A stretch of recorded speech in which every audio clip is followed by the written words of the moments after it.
How is it an insult? How is it an insult against MLK? I know you're right. The sarcasm of, what did he have his ring?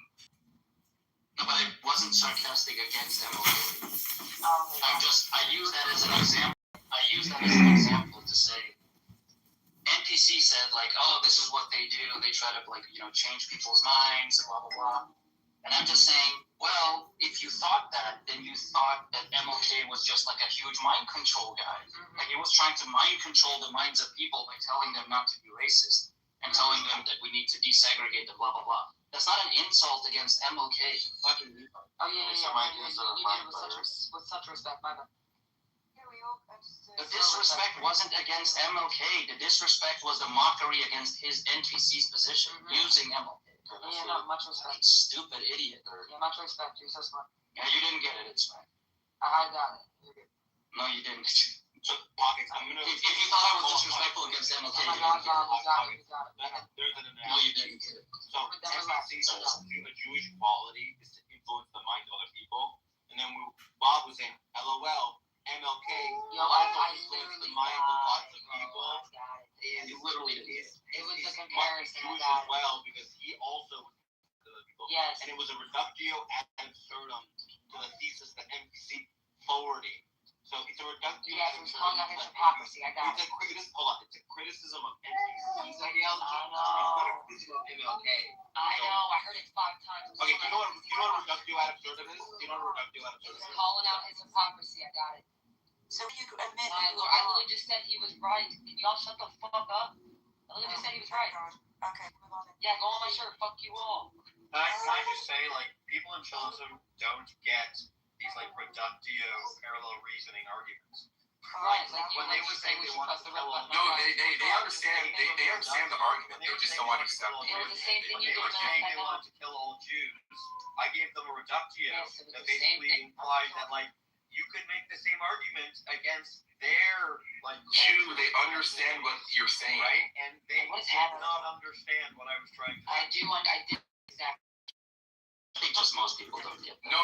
They get it. They just don't. They just don't want to understand. I don't know why you would giving them that much credit. I genuinely don't. If you give an example and they get lost in the details of the example, something like that happens all the time. People just generally don't understand analogies. They have a bad. Yeah, right. They don't understand what this. No, in my experience, people understand what you're trying to say. They just don't like what you're saying, and they pretend to. Exactly. So every ounce of my personal experience tells me that they frequently just don't get it. No, here's the thing that you heard a lot. That's that Jew IQ arrogance. Yeah, I got people that. Tell you that they don't understand. I didn't say anything about IQ. Obviously, I did want to ask you though. I think that is a good point. You're saying that it's Jews who want to mind control people's lives. The civil rights movement, en masse, not just MLK. The goal was to change the minds of the white supremacists, wasn't it? What's wrong? Why is that just something Jews do? It's a general population. Well, it's because Martin Luther King's strategy. The whole world would take it. Martin Luther King's strategy was actually laissez-faire. It was take it or leave it. It was completely a peaceful movement. It was completely treat us fairly. Don't treat us fairly. I got it's too bad.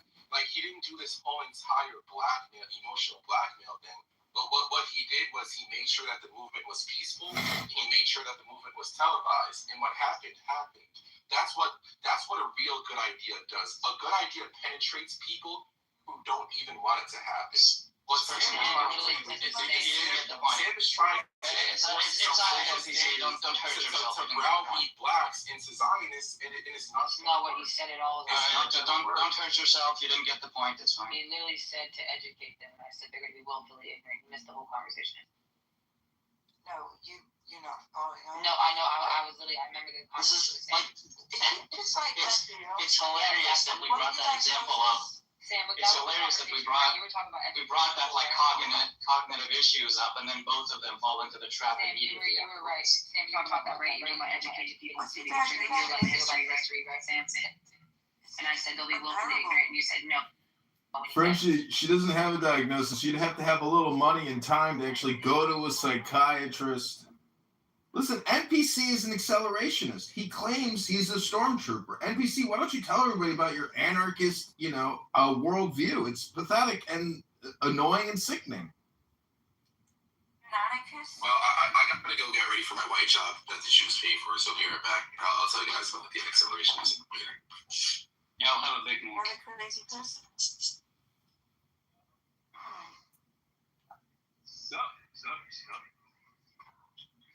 What a weird collection of people today. We have Onyx in the room. We have this person Pocket. This is the title. Brings in an interesting. I literally called out the racism on both sides. I went up. Pockets has been a good person. She's been saying all the right opinions. Literally, and I'm still. It's whatever though. Just one of them. Haters, and then you're all talking over each other. I'm so intellectual. Absolutely. Well, this is how you actually make black people less racist, which is just letting them talk it out of their system. You know, because progressive taxation and community representation is a scam and a fraud. Black slave reparations is a fraud. It's a scam. And anyone who thinks otherwise is just a low IQ propagandist. That was definitely a coherent point you just made. We'll see you on YouTube. Really great. Somebody can mute your mic while somebody else is speaking. I misheard three. What's happening? I never bring up Alistair up on stage, and then I give him one chance to say on stage once, and then he's like says dumbest shit ever. And it's like, I mean, he's a troll, right? Alistair had one shot, one opportunity. Palms are sweaty, knees weak, palms with the head pushed in. Sam, maybe you should actually make another rap song. Oh, I should make a rap song about that, but then I'll do one more appropriation. Yo, I'm not gonna lie. Sam can freestyle. That young blood can freestyle. I'm not gonna. He's talented. Yes, brother. But you gotta do it with a Nigerian accent, Sam. This time. I feel like when I do a Nigerian accent, it also just kind of sounds Jamaican, and I can't distinguish different black accents, and it kind of sucks. You know what I mean?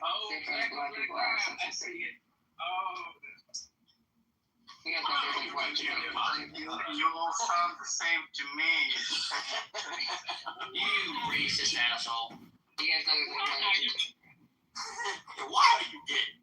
Wait, can we have Zeleny do an American accent? Yeah, let's hear it.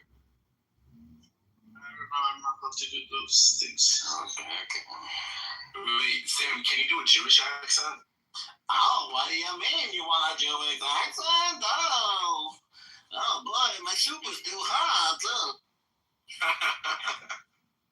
Considering what work with a good character. My bubble. You know, the voice performers, they have to develop the character. That's a funny character. I bet you could play with that. Just try and sound like Merced. You don't need to make it Bugs Bunny. Yeah, I mean, I sound like a Jew regardless of whatever accent. Yeah, try never saying anything interesting. You go like, like Larry David. That's a Jewish accent. It's funny because it's true. Yeah. This is too, like, I don't know. I don't think it didn't work for me. Personally, I think Mark's Jewish accent is the least Jewish of everyone. So, there. Whose accent? I want to tell you guys. Not Jewish at all. Devoid of Judaism. The guy who talks like this. Yeah, you're right. They're not very Jewish. Yeah, guys. Yes, hello. But here's my Jewish joke. Two Jews are meeting in a cafe, and one of them looks over at the other Jew, and he's reading this really anti-Semitic magazine. And he says, "What are you doing, Hyman? What are you doing reading this anti-Semitic magazine?" And he's like, "Well, when I read the Jewish magazines, it says that we're all deconverting and that Israel's going to get destroyed. But when I read the anti-Semitic magazines, we control the banks, we control the media, we're so powerful, we're so rich."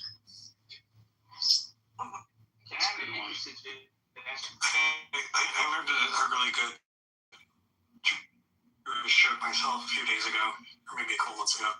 I don't know if I can deliver it well. I'm not much of a joke teller, but two Jews are walking by a church, and on the billboard it says $100 if you convert and get baptized.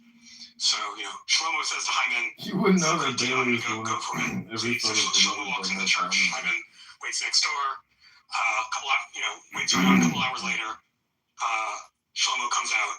Hyman's like, that took a long time. Did you get baptized? And Sean was like, yeah. And I was like, okay, so did you get the $100? And Sean was like, it's always about money with you.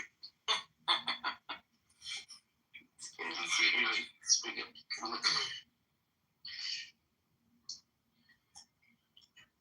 have you heard this new idea that Hitler liked black people? He was trying to save the true Jews from the fake white Jews.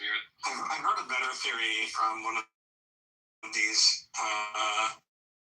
people that actually Hitler recognized black people and Africans as like the master.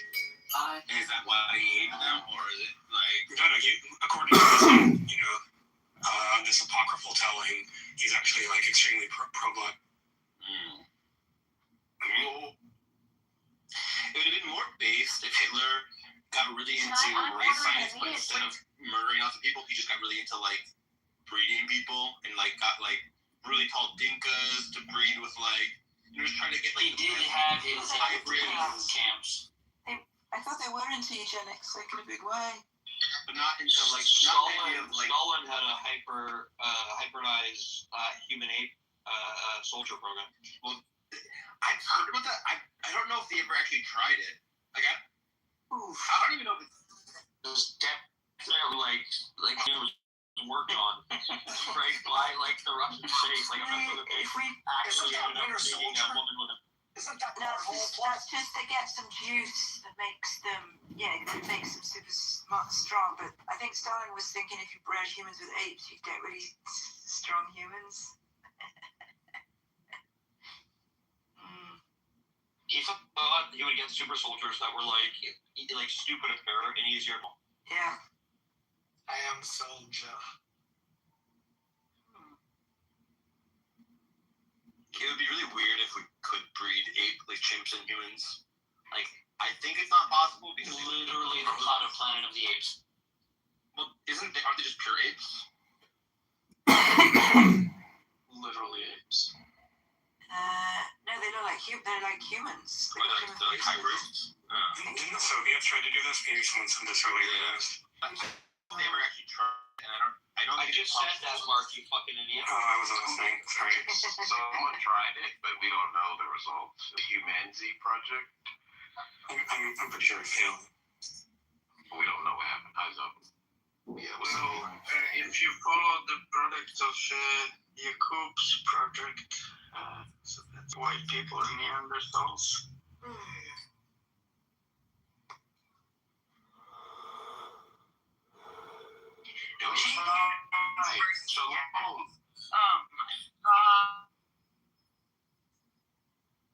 We changed it already.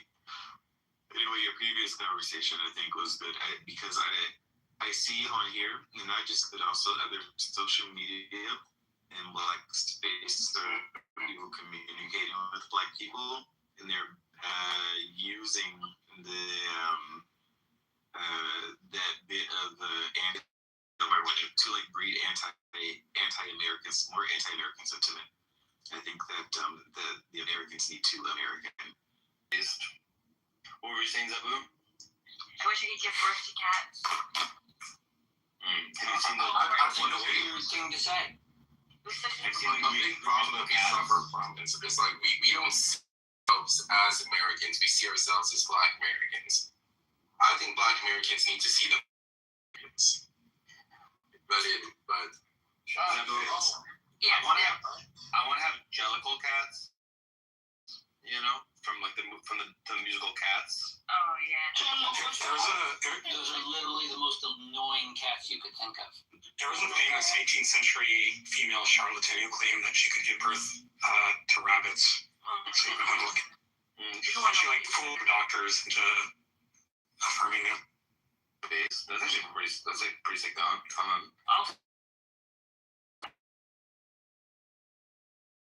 Century or 19th century? What? 18th century. 18th century, so 1700s. Yeah. Okay, it's Mary Toft is her name. And Milith was like, I'm gonna catch him on it. No, I'm actually controversy. The 1700s. She She was subject to considerable controversy when she tricked doctors into believing that she'd given birth to rabbits. Oh my goodness, this is great. It's hilarious. I love it. I wonder why we don't release more rabbits into the wild. I feel like There's there's plenty plenty of more rabbits around. There's plenty of them, I feel like. Not enough. Similar to the kind of fast one that Mary tried to pull. You know what I want to do? I want to import a bunch of raccoons from America to Slovenia, where I currently live. Yeah, we don't tinker enough with the wildlife. The local ecosystem, the flora and fauna would benefit from raccoons, I think. How do you like Slovenia? It's literally all. Literally awesome. It's amazing. Yeah, I mean, it's right there at the training. It's probably the best time of year, right? How do you get by not speaking Slovenian?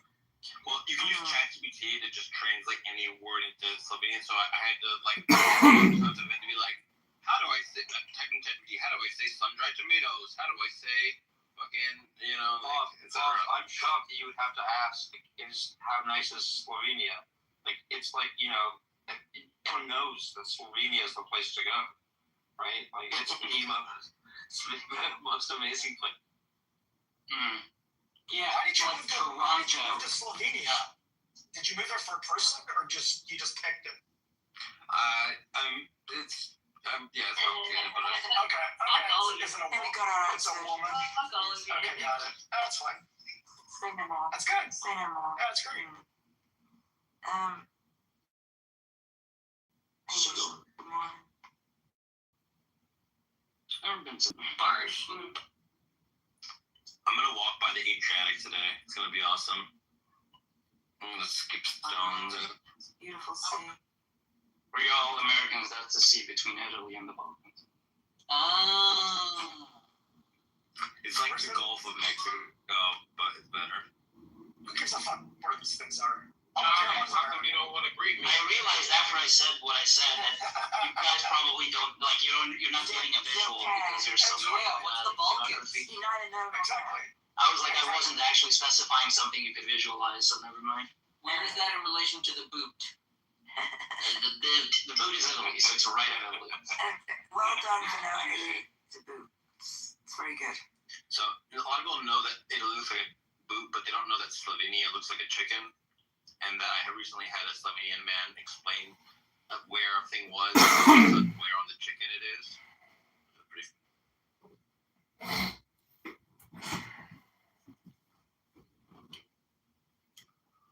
I think that'd be fun if they sold like a little stuffed chicken as like a representative of their state, and like had the different states represented on the different portions of the chicken instead of like a globe, you know, with regional facts on it. I think that'd be adorable.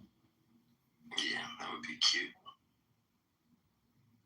I have a problem with chickens. I find them to be a little bit too cocky. Sorry, guys. Don't be jealous.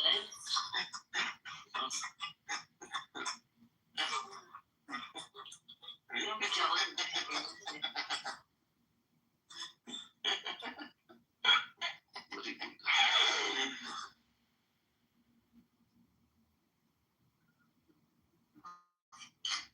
I'm going to Austria this weekend. Does anyone know any Austrians that I should meet up with? Yeah, actually, Sam, where in Austria are you going? Sorry, Vienna. Yeah, oh, based! I was there last year. I've been there a million times. Okay, Sam, This is there's my a guy in favorite this city app. in the world. There's a guy in this app. He's been here for years. Frank. He, I believe, in Vienna, in Austria, or like near there. You should go hook up with him. If you hurt yourself, my aunt has a clinic there. I'm sure she'll. That's cool. Like, see it right up. Oh, maybe you don't like Frank? Oh, no. He's one of those middle-aged white guys who gets like, if you like push back, they get incredibly angry, like, how dare you? And there's so many. You should see the Donau tour. You should see their park. You should see Schönbrunn, the castle. It's actually amazing. It's like this mini Versailles. Sam, the inner city is gorgeous. You just like walk around there. I mean, it's a historische Kunstmuseum. Sam, I have a question. Did any of your ancestors live in Austria I think they're before Poles. World War II? I think they're Polish. Yeah, but some of the Poles ended up in Austria. I just don't know. In Vienna. You should go to Spanish. I connected it. Oh, it's all coming together. You should go to the Spanish writing school. Very well-renowned school in Vienna. I know this one young up and coming. They have designer horses, and designer horses are from Slovenia. Enabled by the So, government you to know, allow this massive literally the amount of horseshoe taxpayer theory. money to be funneled into nonprofits and NGOs. So a good-sized portion of that goes back into the election coffers to keep these people getting elected again, while the individual corporations and nonprofits talked about that. It's like millions and millions of dollars. Exactly. Yeah. Denzel and Gene Hackman have that conversation. You can't get a pop. It's fucking on it. That's very good. That's right. That's right. They're from Portugal. Gene Hackman was great. It's sad that he. For you, Sam, super jelly. Days. Oh yeah, hanging out in Vienna is awesome. I've never been, but it's on my list. Where are you staying? My partner has a he's just letting us stay with them. It's pretty nice. So it's free. Nice. Very good.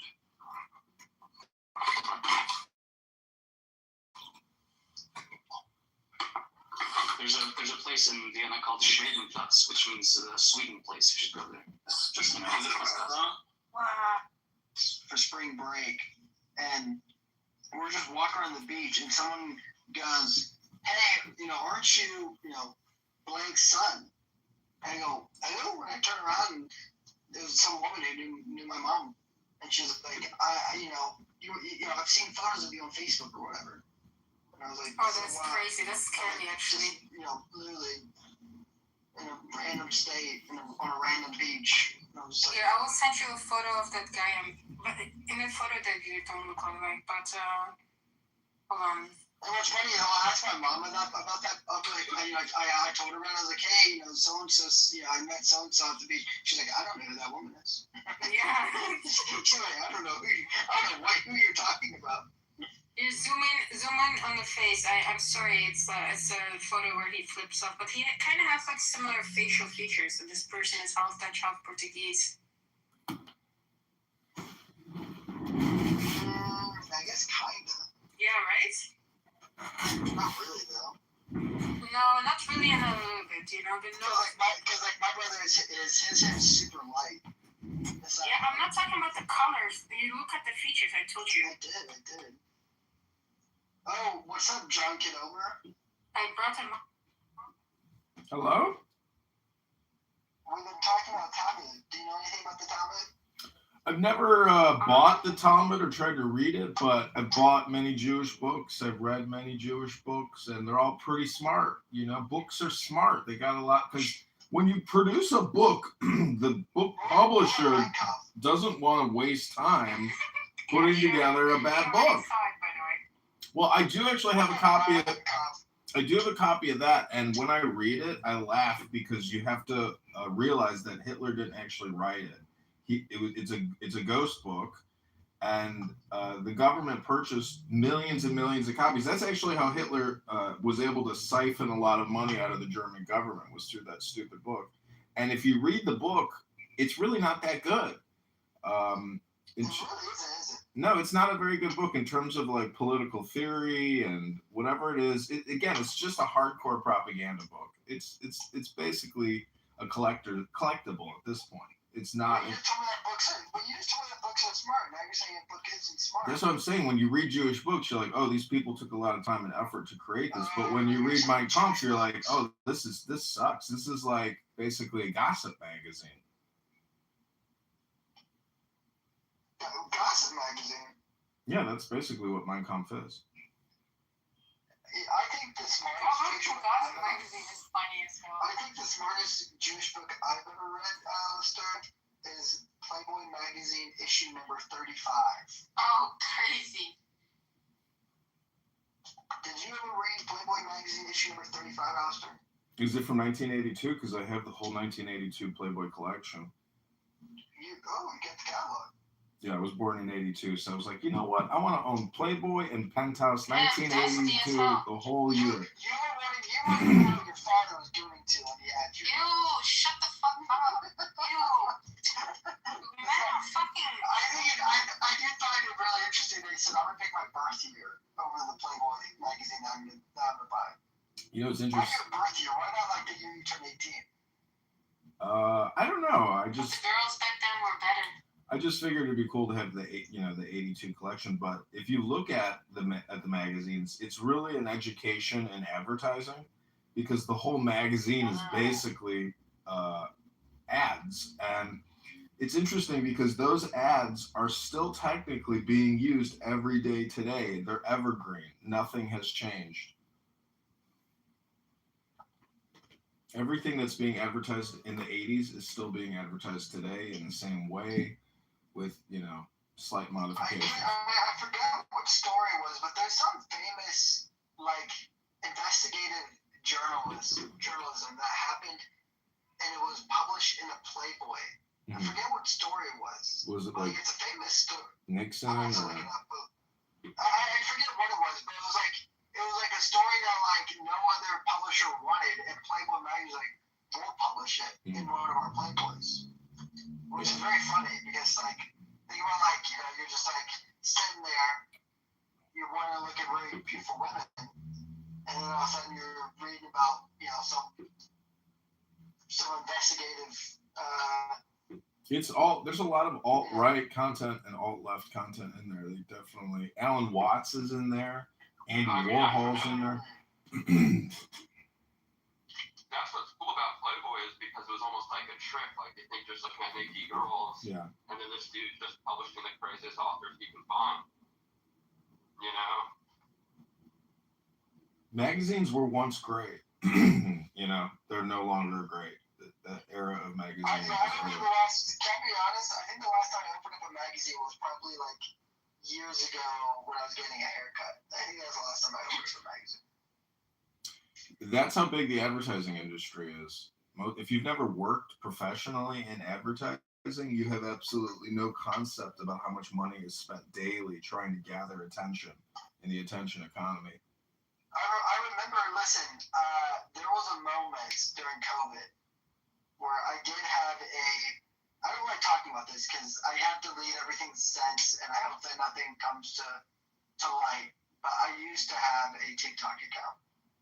And my TikTok account did gain 30,000 followers. And I remember my first time receiving an email of someone wanting to advertise a product from me, and I said no because I thought it was gay.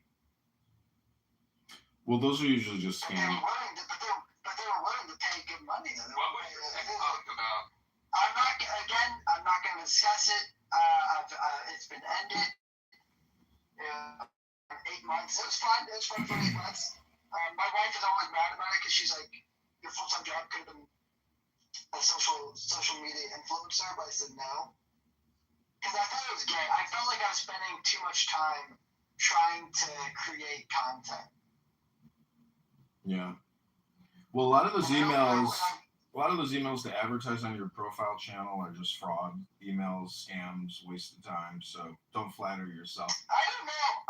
It was a real company, and they said that this is the campaign. They said I would have to make 4 posts, and of course, and I know that a lot of them don't pay at the end of it all, right? But it was a real company, and I believe they're still in business today. But they were like, coulda, shoulda, woulda. But I was like, I'm not gonna do that. It's kind of dumb. Maybe it was your young boy energy.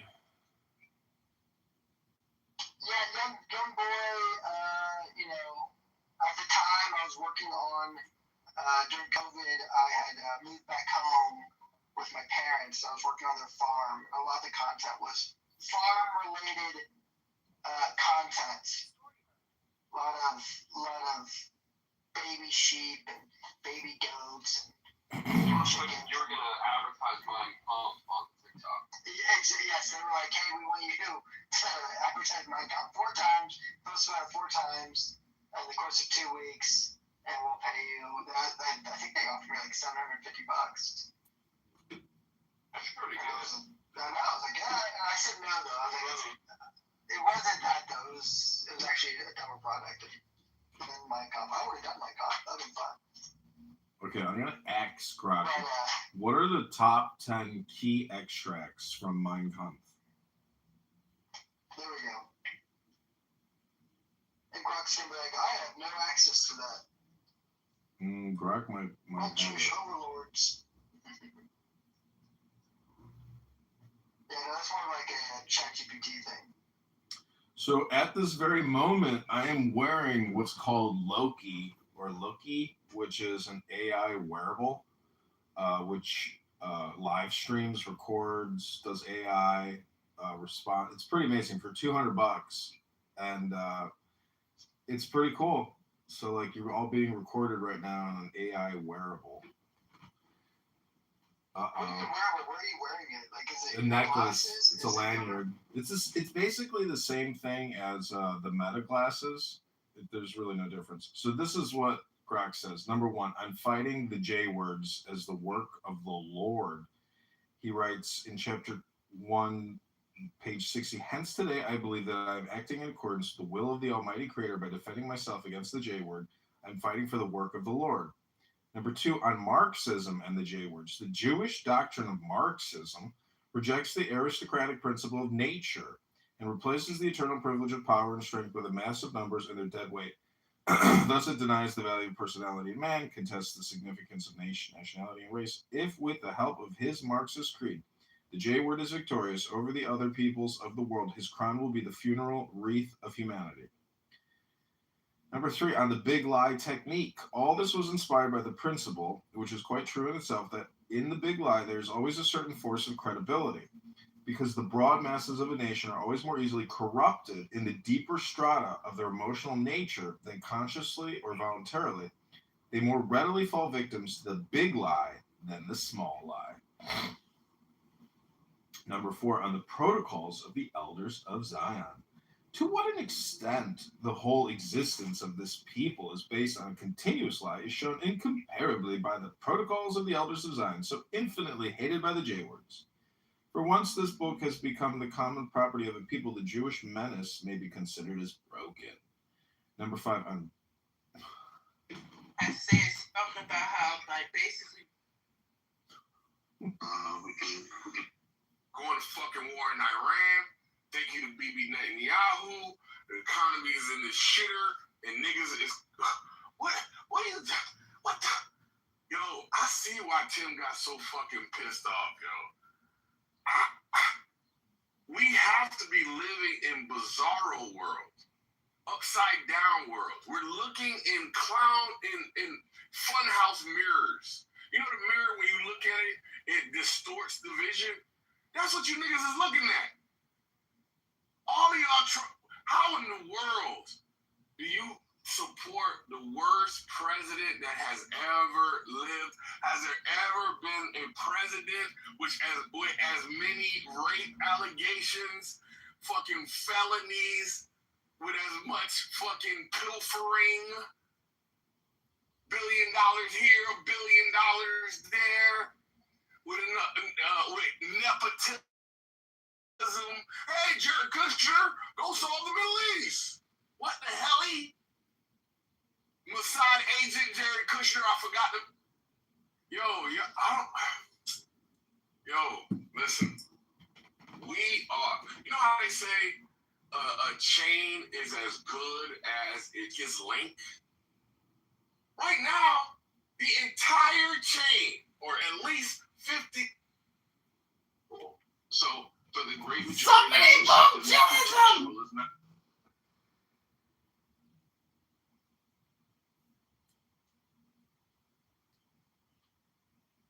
Welcome back, everybody, to the Bible and Quran room.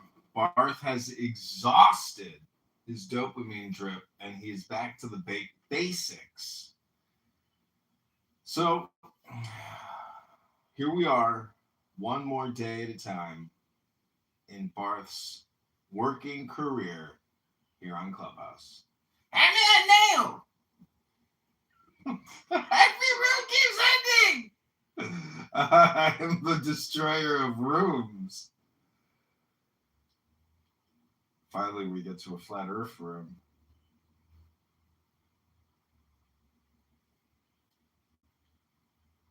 I don't know nothing. You're right. I don't know nothing. Not for you. That's the only thing Jews should be saying. They don't know shit. Hey, look, wow, look, because this is getting right. Watch this though. Did you just kick him from the So room? I'm saying, so who next? Who next? You. We could do it like that. No words. Hello? Another kick. 4 immediate kicks. This is a big day here. Shares with each other and that kind of thing. Was Dorothy Day part of that? Dorothy Day? Yeah, she was the leader. She was the leader of the Catholic Workers Movement. Yeah. And that other guy, Peter. Oh yeah. Peter Maureen, something like that. Something like that. The two of them were leaders.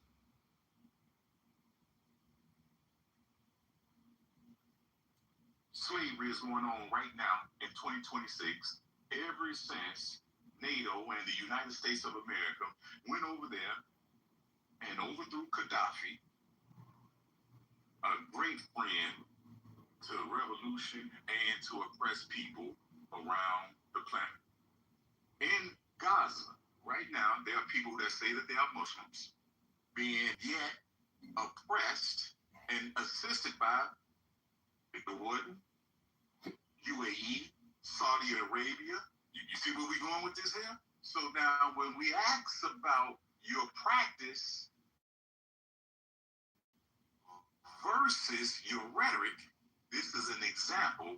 And since you got criticism for the Nation of Islam, hands down, outside of Malcolm X and Muhammad Ali and Louis Farrakhan, you don't show was none that speak truth to power, speak on behalf of the oppressed, even if they're not of our own tribe, though we do honor the Quran when it says to obey the ties of kin and kin. No, sir, we reject that concept that you have. It sounds like you might be one of them Blackistanis there. I think the brother got over there. Where they in Philadelphia? That's where you at, brother Habib? You in Philadelphia? No, I'm in Buffalo, New York. But yeah, but that's funny. I like that. You say you might be one of them Blackistanis.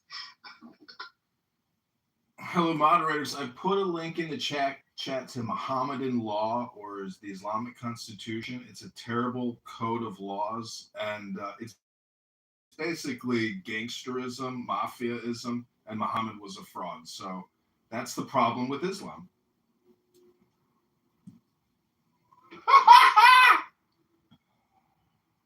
Mohammedism?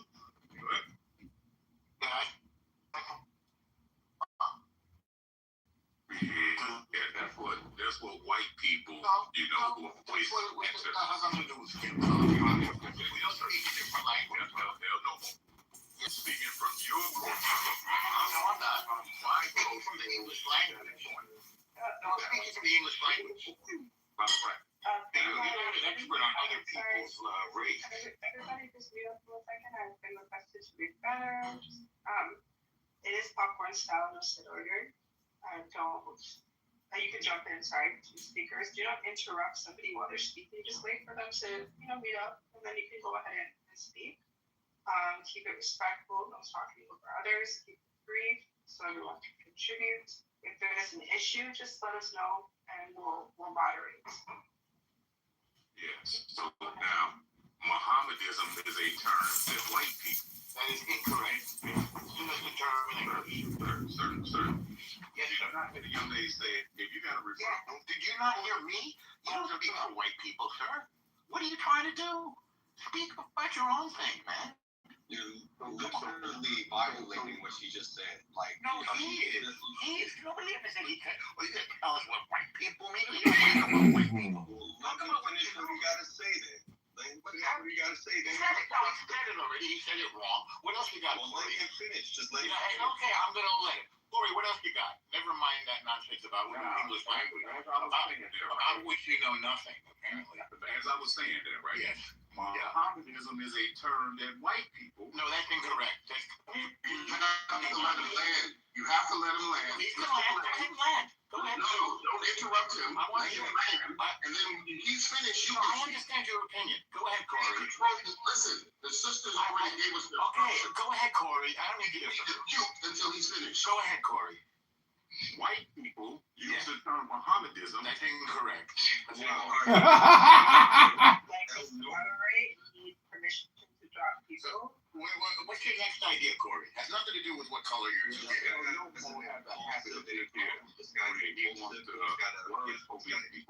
So, he needs to be muted, and he likes this one.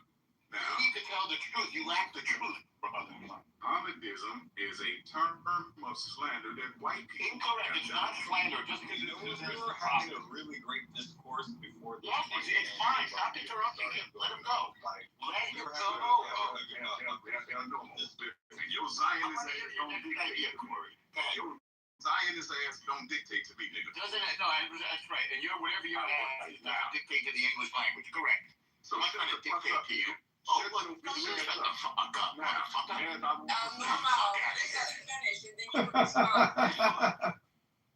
Muhammad is an English term, has nothing to do with white folks. Islam. It's an English term, though. It's a term that they use to slander Islam. English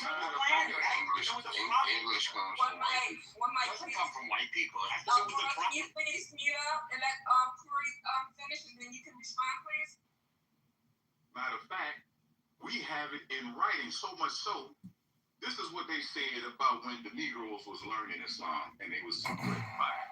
They said that Mohammedism brings out the militant propensity of the Negro. Again, a term that they use to slander, white folks use to slander. These same people that are Shriners and Freemasons and so forth, which means that in secret, they study the Quran, which means that they are cognitive of the term Islam. Wrong. And Martin Luther King was raised in a Freemasonic church. So does that make Martin Luther King a Freemason? The word Mohammedanism has to do with the Prophet Muhammad, nothing more. White people, if you put them in the audience, since they don't want to be civilized. Right, can you please let him finish? I frankly thought he had. Keith Ellison, the first Muslim elected into Congress, wanted to swear in on the Quran instead of the Bible. And listen to the pushback. Hey, this is a Christian nation, thus and so forth. And when he shut them up with this. I want to swear in on Thomas Jefferson's Quran, which thus further gives evidence and proof that they know of the term Islam. Anytime when you refer to somebody other than how they refer to themselves, that is slander. And nonsense. The term Mohammedanism as slander and swearing on the Quran, by the way. As stated in this room, right? Elijah Muhammad rejected the term black Muslims. And I said, and El Nomo is in that character, the BHI, the Hebrew Israelites do not call themselves black Hebrew Israelites. They either say Hebrew Israelites or Israelites, and you cannot, around me and those like me, slander them kinfolks of ours by calling them something that they don't refer to themselves as. That's not a slander. Is a term of slander by how is it slander? That did not want slander is a false statement. What is false about it? Islam, and they use slander and they use invalidation and interruption, COINTELPRO, but this Mossad, he uses Hasbara tactics. Right. Why don't you put a link in the chat? Slander is a false statement. What is false about the term Mohammedanism, please? What's false about it? Nothing. It just means followers of Muhammad. No, it has nothing to do with your race. You're very limited in your knowledge. It implies that Islam is like Christianity, and it's Muhammad-centric instead of worshiping God. It doesn't imply that at all. After Christ, Islam is not named after Muhammad. Nobody said that it was. I put a link in the chat for Mohammedan law, the Islamic Charter and Constitution of Medina, which is the underlying legal underpinnings of Islam. If you agree with those legal underpinnings, you would be considered a Mohammedan. And you believe that the messenger and the prophet of Allah, Muslim, Muhammad, peace be upon him, was a gangster. He was a fraud and a liar and a charlatan, and he created one of the world's biggest scam religions. And he created a set of laws known as the Constitution of Islam, written in Medina in 667. Look it up. I put the link in the chat. If you want justice, don't go to an Islamic court. You won't get it. Outlandish and fallacious claims. You need to really come with that. You can't just sit here and spew all of this, so-called opinions or that you have about Islam and say, oh, this is truth, and have people try to convince what Islam says. No, like you're just like with anything else, you're gonna have to present with proof and evidence. You can't just sit here making fallacious claims. But he made fallacious claims. And passing it off like put a link in the chat. How is it a scam?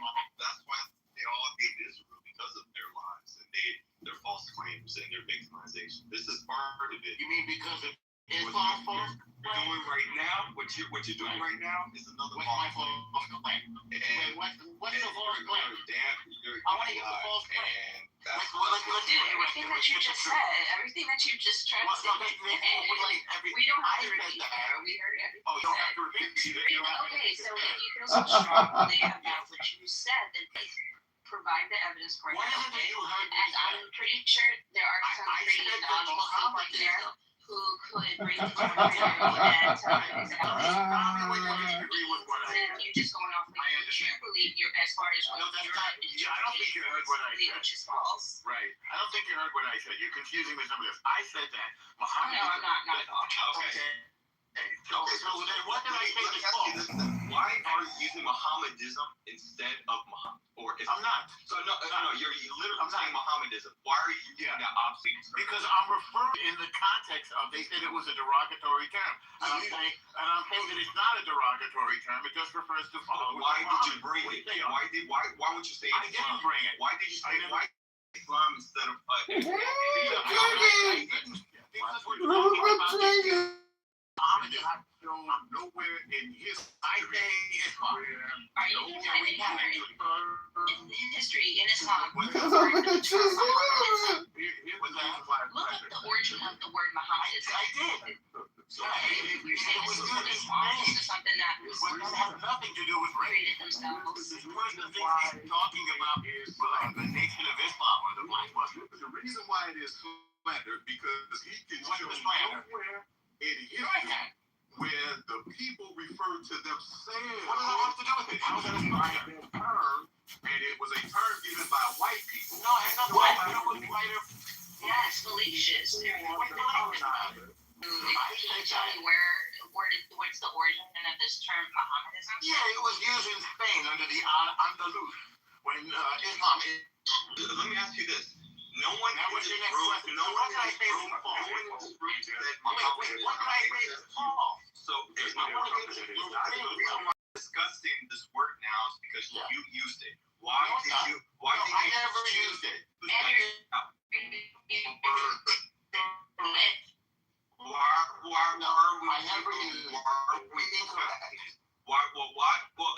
No one hears Corey because Corey brought it up. Because Corey said about 27 times in a row that it was a racist term. Why did I pointed out that's nonsense? It has nothing to do. And it's not a slander either. That's why I didn't bring it up. He did. You're not paying attention. Alan brought it up. Yeah.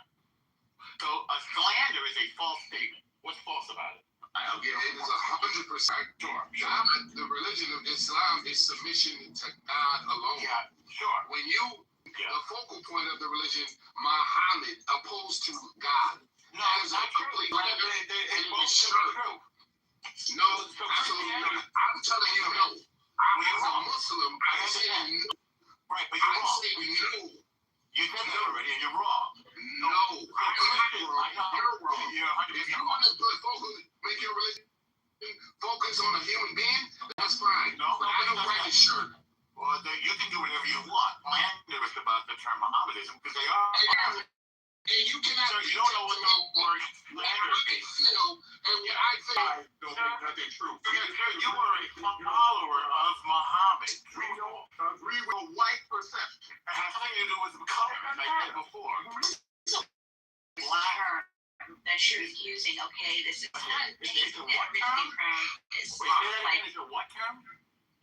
it's a nice term. It's not a what term. Listen, it is. Nothing to do with being And this is Easter what egg. Okay, one night. Are Muslim, follow Muhammad. There is nothing false about that statement. They also submit to God. There's no contradiction between following Muhammad and submitting to God. Because it is not false, it's incapable of being slanderous. This term became widely used in the centuries of Al-Andalus, when again, by the sword, and conquered Andalusia of Spain. Up until the year, for about 400 years, from say the year 1000, this is approximate, to 1492, when Ferdinand and Isabella, the king and queen of Spain, ejected the Muslims. They had the Spanish Inquisition, the Catholic Church gained, actually they ejected the Muslims, and by the way, also the Jews. This had anything to do with skin color. The Muslims that invaded and held Andalusia, Spain, they were of various colors. They weren't black, they weren't white. They were basically North Africans. They were Arabs. It was an Arabization, not a racial conquest. And those who refer to Islam as Mohammedanism are really more of an antiquated term. So the same way we don't call Jews Hebrews anymore, it's antiquated. Hebrew is the language. So we don't call Muslims Mohammedans anymore. But it was a widely used phrase. It's not slanderous. It's not offensive. It's not derogatory. It is offensive. It's nothing offensive.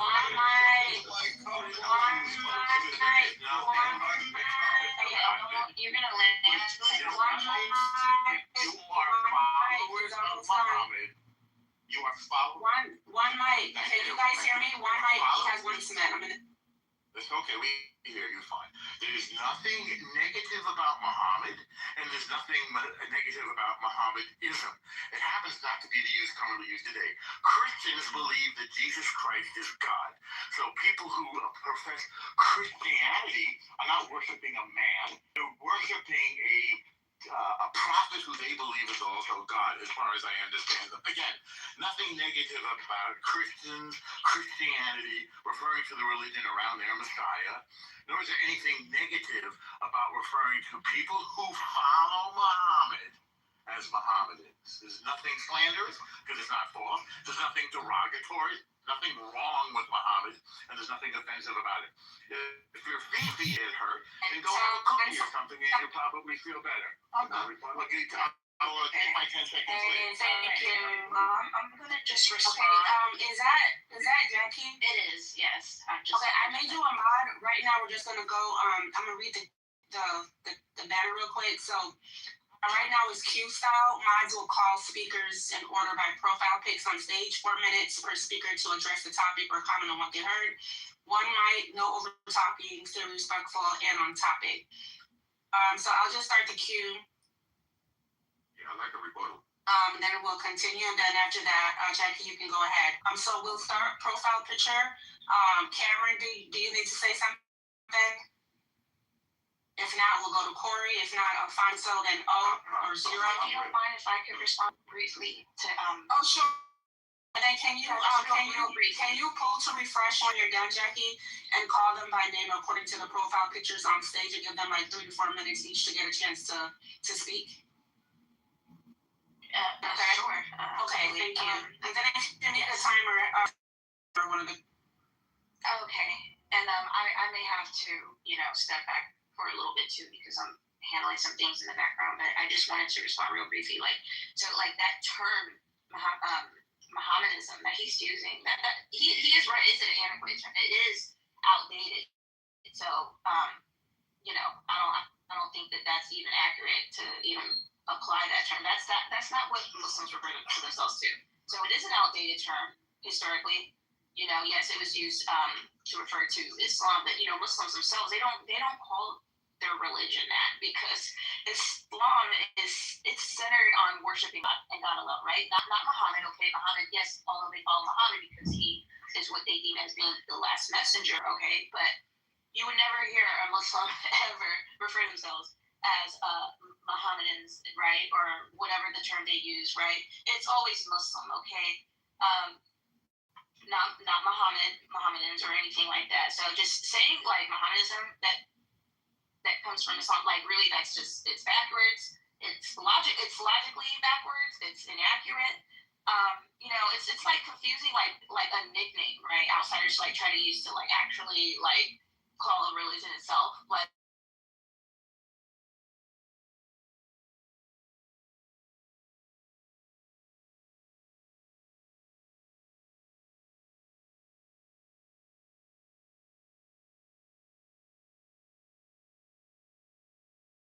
Muslims at all. Okay, it's just How to is me it just sounds like you must not know something. it's ignorance. You must not be aware of Orientalism, because that has. I'm quite aware of Edward Said and Orientalism. Orientalism. I'm quite familiar with the term. Oriental has nothing to do with Oriental. So you should know that it's used to set a particular group of people like Muslims as primitive, as outsiders. Orient is a place, not a primitive. Orient, not with the Okay, so let's do this. As we're gonna have to go in order. I know everybody has something to say. I understand. I think so. I had to refresh, so it would be Corey if Corey wants to go, and then I don't know if Alfonso is present, but if not, then O could go after Corey, and then we'll just continue going in order like that. Now, Corey, if you would like to respond. yes, I got a link in the chat that I'm gonna read from, and as stated, it is offensive because we say it's offensive. Now, that being said, there, right? This link in the chat there that everybody can read along with me here. The term Mohammedanism and its variant Mohammedanism emerged in Western literature around the 16th to 17th century, as I said, white people. With earlier white people. It's literature, not white people. They don't know.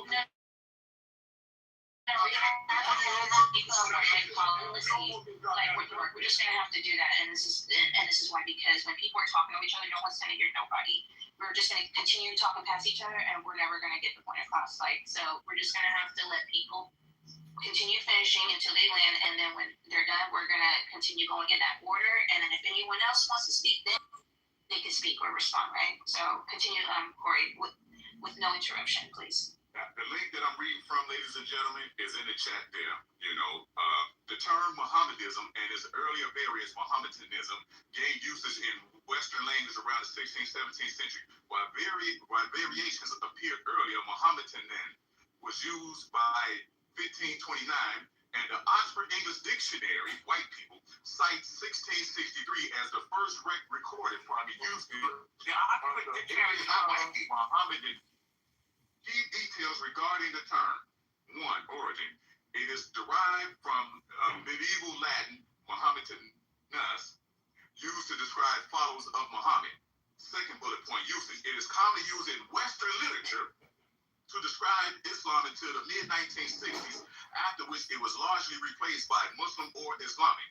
Next bullet point, evolution. Earlier variations in English date back to at least 1529.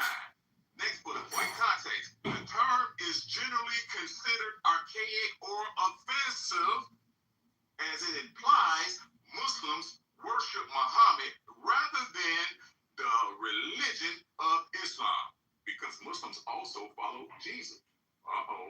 Moses. No, they don't follow Jesus. They consider Jesus a prophet. Damn devil. It's another thing for. What is wrong with this devil? More slander. What is wrong with Okay, normally you're gonna have to put a lid on it. If you interrupt one more time, we're gonna have to lose the audience. Do we have to listen to this? Don't interrupt because that's your last warning. This devil dog is life? Okay.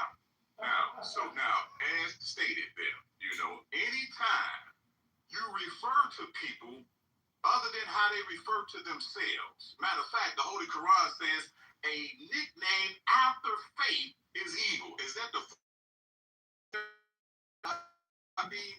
thing here? That's what Islam teaches. That to give somebody a nickname is an act of evil, and Muhammad.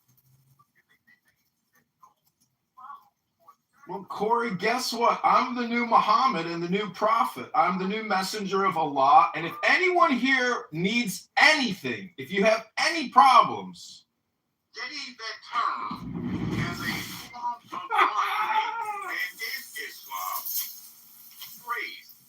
We make no distinctions between the prophets. Big on all loving is the truth from their Lord. And so thus Muhammad, Moses, Jesus, or any of the other prophets are also acknowledged in the Quran, and their wisdom is considered revelation from the creator of the heavens and the earth, and thus we don't follow no man righteous conduct as given through men, call them prophets or messengers, which were, different variations of that, both male and female prophets and messengers, and thus we follow a standard of righteousness. If the example comes through Muhammad, Moses, Jesus, or somebody else, so be it.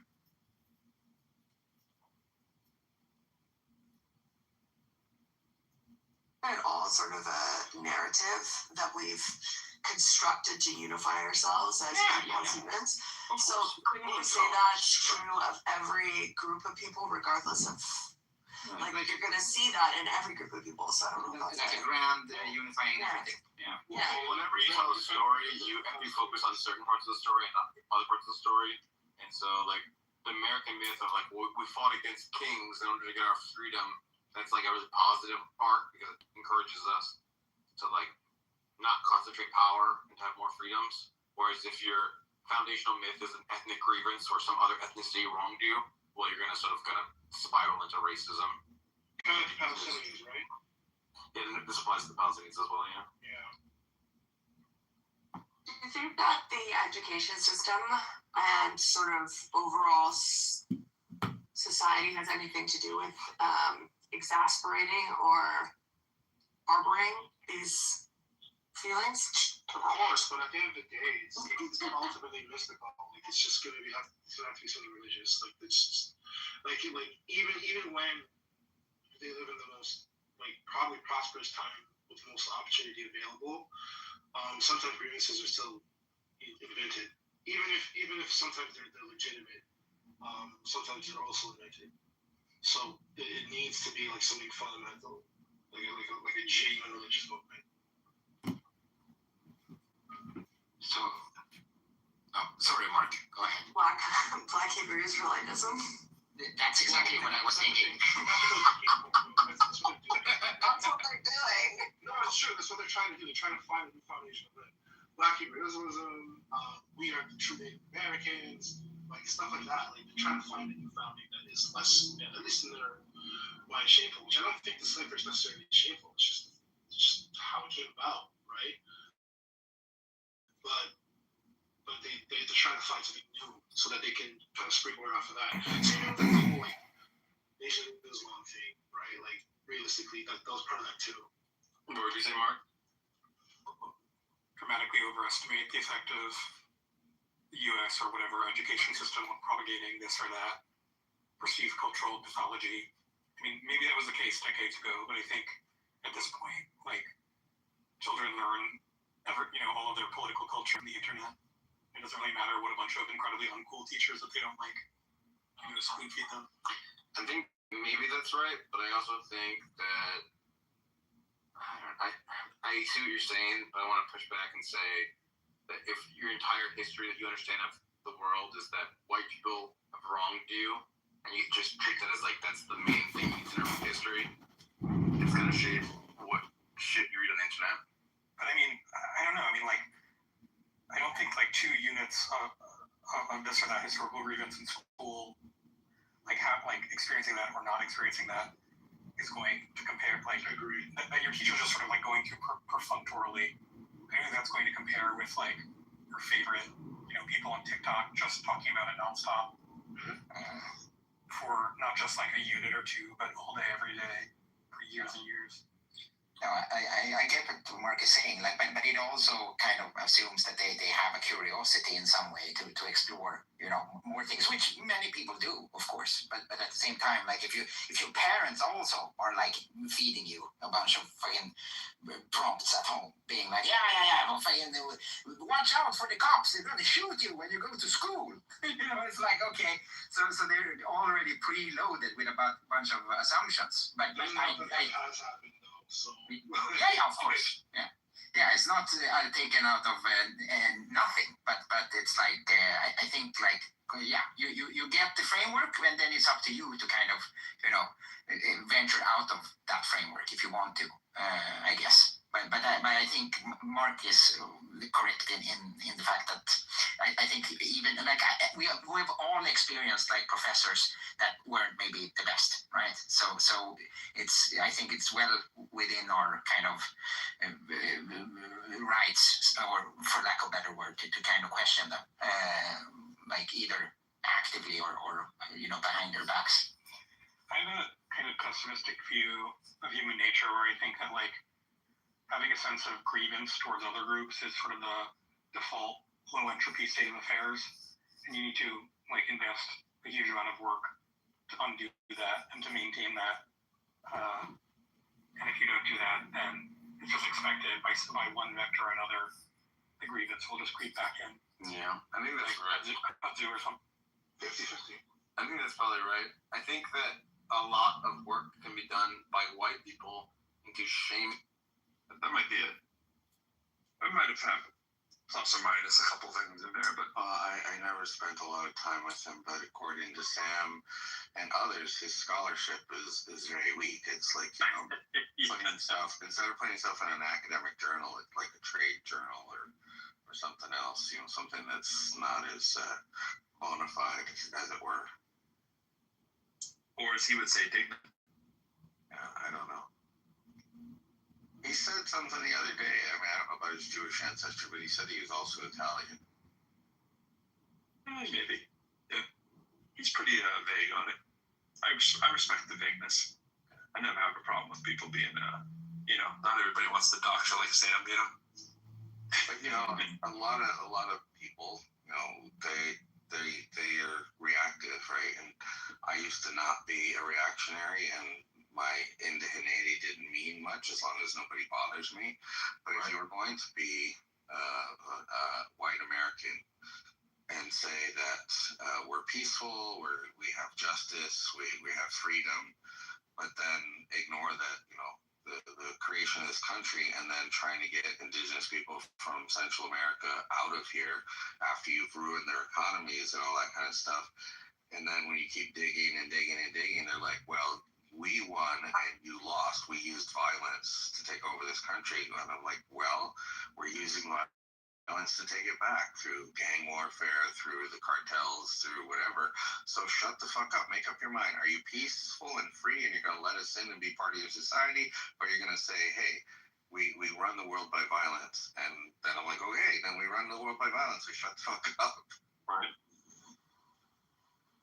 Oh man, I should have put John on the list. I didn't even think about it. I mean, there's only so many spots, John. No offense. I would have put John if I could. I think he'd receive a lot of votes. Thanks. On a recent People magazine survey on the index, I was rated in the top 1 percentile of world's most annoying people on the internet. You claim that distinction? I'm being facetious, but I do think that there's some value in playing like the court jester, the fool in the court, because it reminds people that a lot of this is just blown out of proportion and taken so seriously that there's no play or fun. And if you think that the purpose of life is to right historical social justice wrongs, but yet you're not having any fun or joy, I don't think you really understand the utility of the fool in the court. Like if you pat the butt of the king, hopefully the king will pardon you, but you can't insult the king or you will die. But the court jester can get away with it because of his position, as the fool. So I don't know if that makes the most illuminating thing I've ever heard you say, but I think that there's some truth there. Yeah, I try to be fun. Right now. What indigenous? How many cell phones do you have set up right now? I'm looking at 25 cell phones right now, live streaming on YouTube. You want to see what my office setup looks like? I think I've seen it, but it's always fun, sure. Office is a strong word. What do you mean? I'm sitting in an office. Just kidding. If office is filled with cell phone streams, I'm at the forefront. I'm at the forefront of communication technology. I'm doing what really a lot of people will say what I'm doing is not work, but I would say that I'm actually being extremely productive in terms of personal development and categorizing and cataloging what I would consider low IQ hate speech. As long as you have the bandwidth to be able to do it, and as long as you I do wonder about you. I'm like, this guy who has to go out and get all of these cell phones and do all this work. Clearly, there's some cleverness there, and there's some ingenuity, and there's some roll up your sleeves and do work. But there's also some curiosity, like what allows this man to do this as his job? Like, are you living off a trust fund? Are you living off a work injury kind of thing? Like, did you gamble at all and roll the dice and say this will pay off in the end? Like, it's very curious. Yeah. Well, each phone is only $40, and there's a $15 a month plan tied to it, only for 1 month, and then I just run it off my home Wi-Fi. So the costs are really very minimum. You can buy 20 phones for $600 or $800. That's basically nothing. But it's the time involved in getting the phone prepped and eventually live on YouTube, because there's minimum qualifications to live stream on YouTube. But I have, 100,000 plus videos up, 50 plus accounts. My biggest account has 2,000 subscribers. But a lot of the subscribers are just bots, and people will never watch me. So a lot of this is, if I actually get into office at some point, I will have a huge library catalog behind me. And really, I don't want to have repetitive, redundant conversations. I'm actually more interested in reading books and then reading books with people and having conversations about books. I think Clubhouse is a big waste of time. And you're a professor, so you understand the value of focus and concentration in a classroom on books and materials, as opposed to random, useless discourse, rhetoric, and what you would call this experience, which is a very low value experience, in my opinion. Interesting. It's not nothing. Well, my point is nothing. What do you think is the value of what you're recording? When I compare audiobooks to what you could call Clubhouse conference call audiobooks, because as the user, I'm indifferent really to the audiobook. And I just, if I'm not going to come up on a stage and I'm just listening from the audience, that's the same experience as an audiobook. And the content that you're receiving as a GU audiobook listener on this conference call is so low quality in terms of what you're actually experiencing. And the worst part is you experience other people's emotions on this app. And that is a problem, I think. To sit here and literally be emotionally tuned up constantly. Some people, I guess, love it. Some people say they thrive on it. But I think from like a therapeutic and a central nervous system perspective, it's a horrible usage of your time. Hello? Yeah, I get a lot of that. I think that is why I actually, his name is the thing there.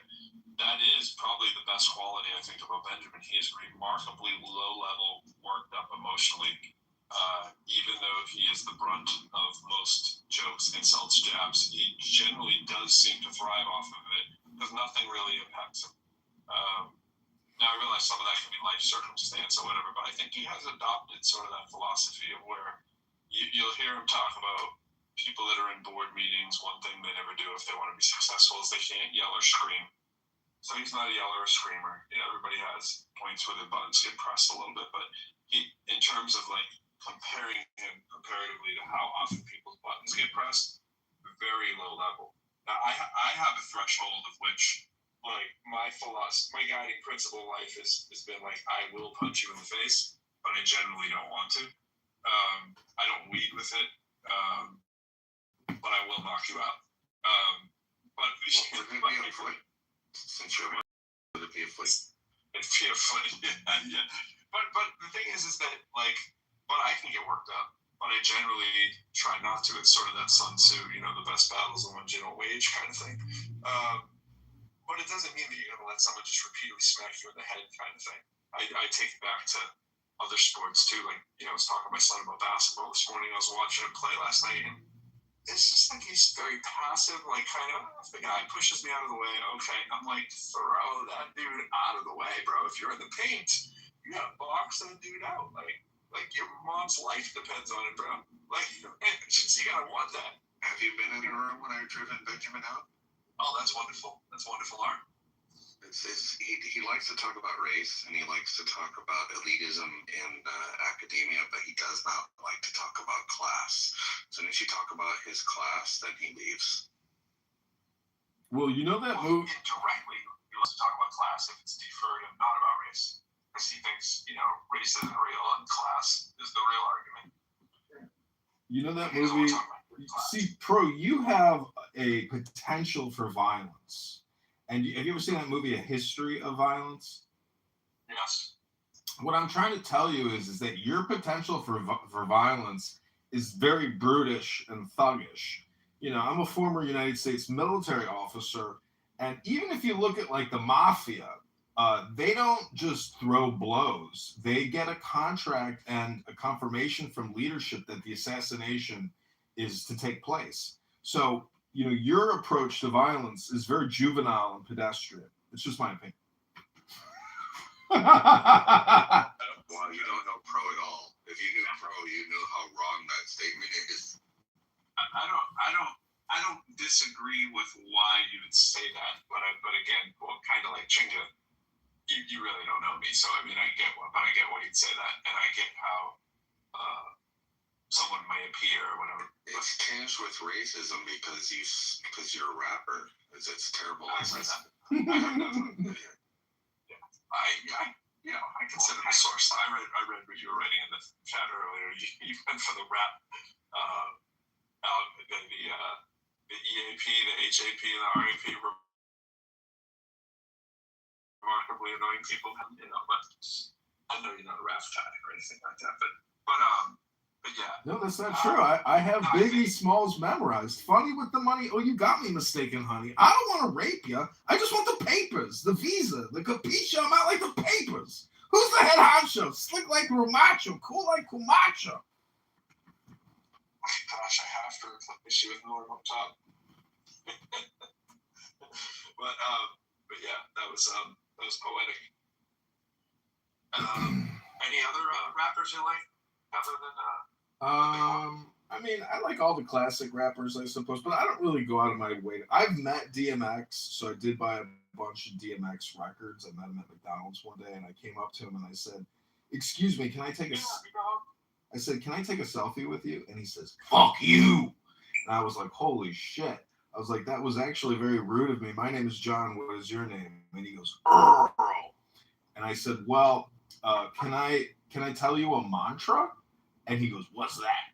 And I said, "Rabono Shel Olam." It's Hebrew for master of the universe. And he goes, "Are you master of the universe?" I said, "No, Rabono Shel Olam, it's for relaxation. It's a mantra to relax." And he's like, "All right, come over here. Let's take that selfie." Interesting. Interesting. Maybe rest in peace. All right. Well, there you go. Yeah, I got star power now. I got street cred. When I show that picture to people of me and DMX, they can't believe it. He's like a legend in some people's minds. I normally find a commonality among people who utter the phrase, "Now I have street cred." but they generally have no street cred. I have no street cred. I'm just saying, some guy, the black lifeguard at my pool, when I showed him the photo, he's like, "Bro, you got street cred now."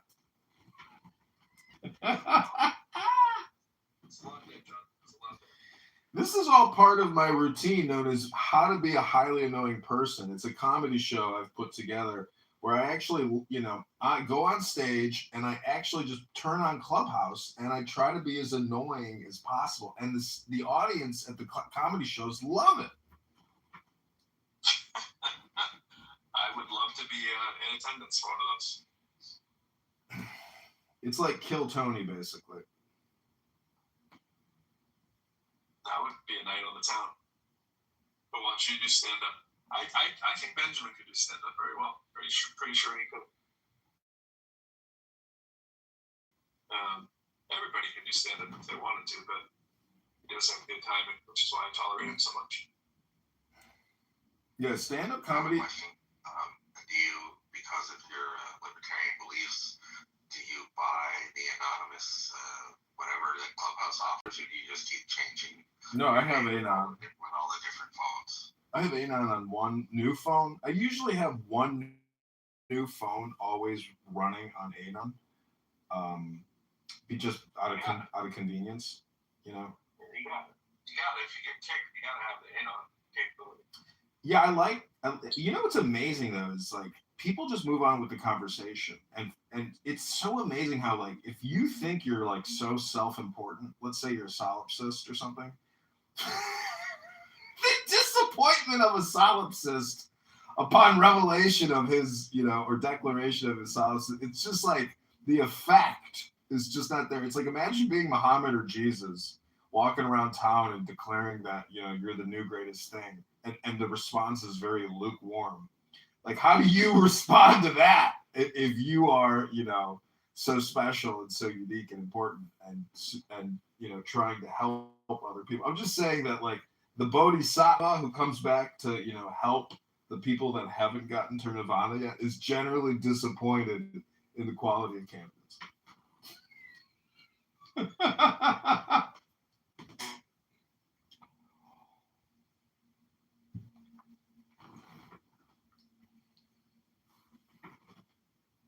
This is all, by the way, this is all the part of my most annoying, people content. Like, you know who Gilbert Gottfried is, right? Like, I have realized that essentially Gilbert Gottfried, yeah, him and Al Pacino, technically, or even Sam Kinison, their whole shtick is to be, kind of monotone and low, and then just peak and trough, peak with screaming, and then they go back to the lower vibration, and then they come back up to the scream, and then they go back to the lower. That's their cycle of success.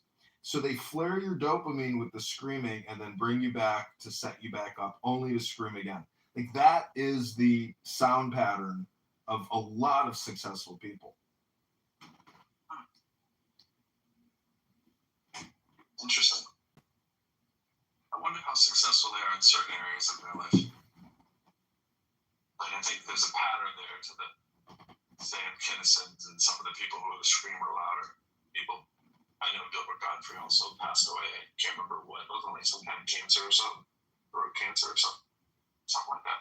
I don't know. But the Aristocrats is a very funny joke. See, I like the concept, as you know, that all communication is hypnosis.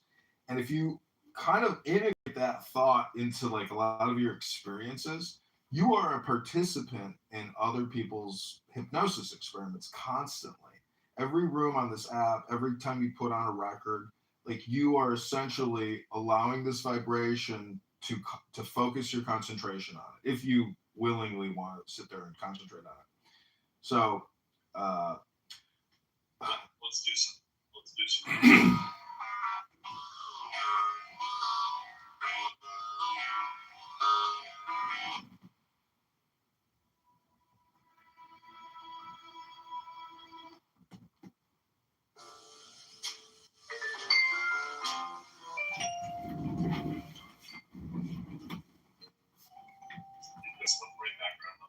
I think it was a little louder than you guys. To me, that's really something.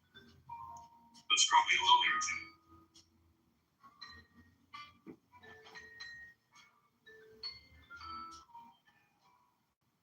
turn it down a little more.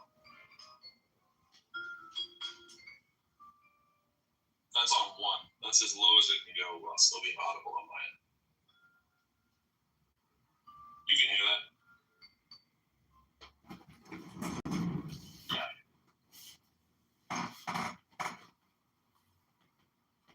What now? I'm okay with being part of other people's hypnosis. Yeah, I mean, if you create hypnosis, you should be, willingly be able to participate in other people's communication. But it's really just like a way of talking about programming and content. Television, the vision of the telephone is now traveling through the air. We just live in an age of lazy communicators. No one is willing to read a book. And even if they did, their comprehension and integration of that knowledge is lacking. But the truth is, nobody here on this app reads anything. They're just like pre-programmed, and people really just come here for the instantaneous dopamine.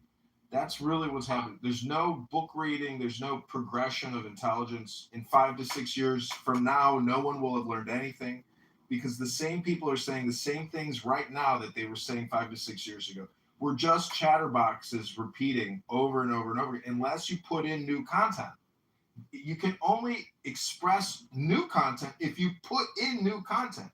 We're just computers waiting to be programmed. And you're academic. I've been to college. Many people have been to college. They understand your personality, your intelligence. It's all pre-programmed from the work you did, in your 20s or in your teens. I don't know. Since COVID, around that time when everybody got online and got all these places, I definitely was reading way more books. I would say now I'm reading way more articles. And I was already reading a lot of articles and a lot of books. I don't read for joy. My hours that I use for what I'm going to do largely have turned into app-based, audio-based, digital-based kind of stuff. And then I find when I'm reading, it's because I have to read a little bit more, as opposed to I can't wait to go finish this book. Now, I still have scores of unfinished books all around my house. They're almost in every room. And I certainly probably read more than the average, person in my life, so to speak. But I don't know if people aren't reading. Maybe to your point, the books. But I think most people are probably reading more articles because they're spending more time online.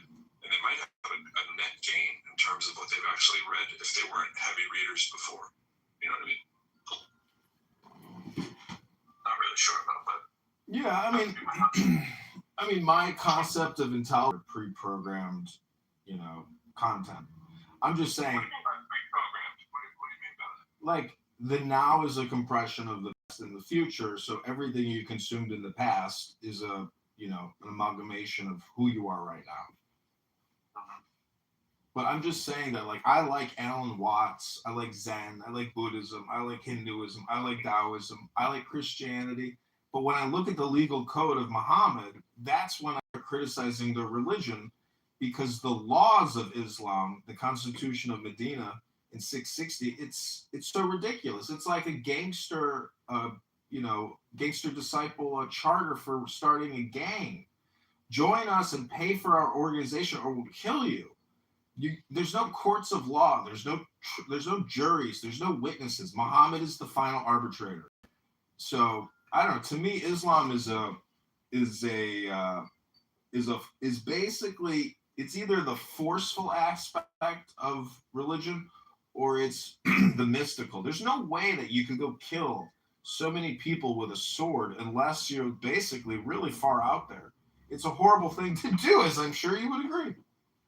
My friend. Yeah, not a good way to go, and not a good way to make people go, that's for sure. They just suspended my YouTube account for racism or hate speech. I don't know what was said. Yeah, I hear you a lot of times. Is that Max? Chime in on it. I'm talking pro-lyrical. I always think, this is the guy who's reading some Bertrand Russell and some Sam Harris. All that kind of stuff. The young and all that. Yeah, there's this. You're interested in that area. I've read a lot of Jung. I do have a book called Psychological Reflection by Jung. It's like I think it's an extract of his best quotes. And so, anyways, yeah, I mean, basically, if you don't understand that you have the potential for violence, as you know, in the mind's eye, you can pass through evil intention and become good again. And you can do it all through your imagination. And that's what education does is you can use your mind. See, this is what's wrong with Benjamin, is that he doesn't understand that we're not doing child sacrifice per se. I mean, I think we are in terms of abortions, but using the mind as a computer system or a 3D simulator to model, past horrific events to get through it now. So we don't have to do it now. We can create a movie about it. We can create poetry about it, but we don't actually do these horrible things anymore. It's all just hypothetical. Like, if somebody accuses you of being a Satanist and a child sacrificer, well, the response would be, we don't actually do that. That's just part of the liturgy or the books to run the simulation through your mind. So we don't have to do that because that's ridiculous. We use the books to just basically LARP and role play in a non-violent, peaceful way. That's my opinion. Yeah, definitely. I'm not a blood and gore person. I love John Wick movies and stuff like that, but I'm not I don't usually choose to go see blood, guts, horror. I don't select that for stuff that I read. I have really no interest in that. I have no desire to go commit violence or anything like that. Kind of the opposite. I'm not afraid of it, I guess is what I'm saying. I'm not like, oh my gosh, this might be a violent situation today. Let me not cross the street. That's definitely not my mentality. But I have no desire to go watch blood, guts, gore. Yeah, neither do I. But I guess what I'm trying to say is through education, we can become rational and peaceful. It's really the uneducated that resort to violence and that type of behavior. Are you sure about that? I would assume. Do you think that with enough education, everybody can become rational and peaceful? Or do you think that there are some people who, despite the education that they receive, can never become rational and peaceful? No, I think if there's enough time kicking everybody's ass for 534 years, it's violent. Well, you know what? Interaction with an immigrant driver on the road, and I'm going to say the immigrant drivers are not amenable to corrections. Most Americans, if you pull up next to them and roll down your window, it's like a universal sign, like, hey, roll down your window, I've got something to say. But the immigrants, they don't want to fucking talk to you. Like, this guy just did legal thing. I rolled down my window to try to tell him, hey, N-word, I almost killed you. I almost could have killed you today. But he didn't want to hear it. He just glared at me, and then he made a motion like he was going to hit my car with his car. And I'm wondering if those men, 4-year-old men who moved to America from Syria, if those people can be taught to be peaceful with enough education, or they might be a lost cause. Now here we go. There's a lot there, This bro. is great. There's a lot. I mean, that was interesting. I don't want to prejudge too much on you, my friend, there, but there seemed to be a lot of bottled up hostility going on. I am so frustrated by these fucking immigrant drivers. It's like the 35th encounter that I've had with them in the past 6 months. I'm indigenous. I know. I hear you. Immigrants came from Europe and just screwed up everything. See, my friend, this is where this could be a you problem and you're unaware of it. Because when I drive, I try to drive I treat my vehicle as if I'm never going to buy another one. I don't accelerate hard. I don't brake hard. I move, I move with the flow. And that's what I'm saying is maybe you're not moving with the flow and you're having this conflict with people because it's a you problem. It's just an Well, opinion. you're right. That's great. I always appreciate that perspective and reminder. But in this case, the guy was jaywalking a busy road. I almost hit his body with my car. Then he got into his parked car, pulled out, and made an illegal U-turn. So I don't think that was an issue of my flow. I was trying to tell him, sir, use a crosswalk. I could have killed you. and then he just zoomed out, did an illegal U-turn. That sounds like you're a humanitarian. I was trying to tell him, hey, look out, I could have fucking killed you.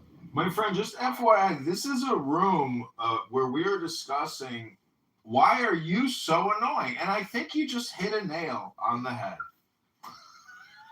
Exact. So instead of switching to my little quote here, let me do the pinned item here. So check out this article. Man, I might not have it saved anymore. Oh yeah, I do. So this article about what makes people so annoying to us. I read a few actually. So this one probably doesn't have as much, but this one talks about kind of what he's saying, that some of it, like, you're either annoyed by something, but the reason, or you're doing a little bit of annoying in some cases, but it's kind of like what you've been through is why it annoys you, right? Like, there are certain things that annoy you, and you have to take inventory of who is the personality, or who does this person remind me of that's probably still unresolved, and that's irritating. And your line about the immigrants part might be kind of telling there. Everybody, like immigrants, as if it's the immigrant thing that's causing the problem, not just that you happen to encounter somebody who may or may not have been an immigrant and have that quality, right? And so is there an unresolved you thing that's going on that makes you annoyed, as opposed to just what they did? Like, you might have seen a non-immigrant do it, maybe you wouldn't be as annoyed, right? Because it doesn't seem to be a function of immigrantness unless you believe that all immigrants are bad drivers or something. Now, there might be something to the fact that certain countries have different, levels of driving comfortability. Roads aren't as crazy or more crazy than us, and don't need to drive as much, but clearly different country to country, right? I mean, if you just look at it from a metaphysic lens, you two are just two energies sitting in an energy roaming around town, and your energy and that person's energy is coming into a conflict. And that's why I say it's gotta be a you problem, because your energy is essentially causing the conflict. I know that they're out there and they're trying to essentially hit you in a way, but that's what I'm saying. Like, they're not going to intentionally hit you. I saw a video that was actually recorded in Portland, Maine, of an immigrant woman throwing up her hands and walking. She raised the cross of Jesus, crossed herself, and then she stepped in front of a bus, hoping that the bus would hit her. Do you think that's never happened to a non-immigrant person? No. That's not like someone with suicide, right? No, I think she wanted to pay out. The bus wasn't going fast enough to. Well, let me tell you, I live in a city where catching a case is just sort of like a weekly thing. Like, that's what we call it. Nothing's ever a big deal, and anything that we're ever concerned about, nothing ever really happens. Well, it certainly matters if you want to walk out front of a bus, but people who are trying to catch cases that are that desperate, that are looking for the big payout, almost all of those have been Americans in the city that I'm from. But I'm sure my city does have a lot of immigrants to it, so I'm sure there's a lot of immigrants who do that too, but that's a very understanding the system. A little bit of privilege baked into understanding the American law system well enough to know what you can do. Kind of behooves you to either be very familiar with it or just be American in the first place. But, that's my experience in Massachusetts. You consider yourself progressive, right? Yeah.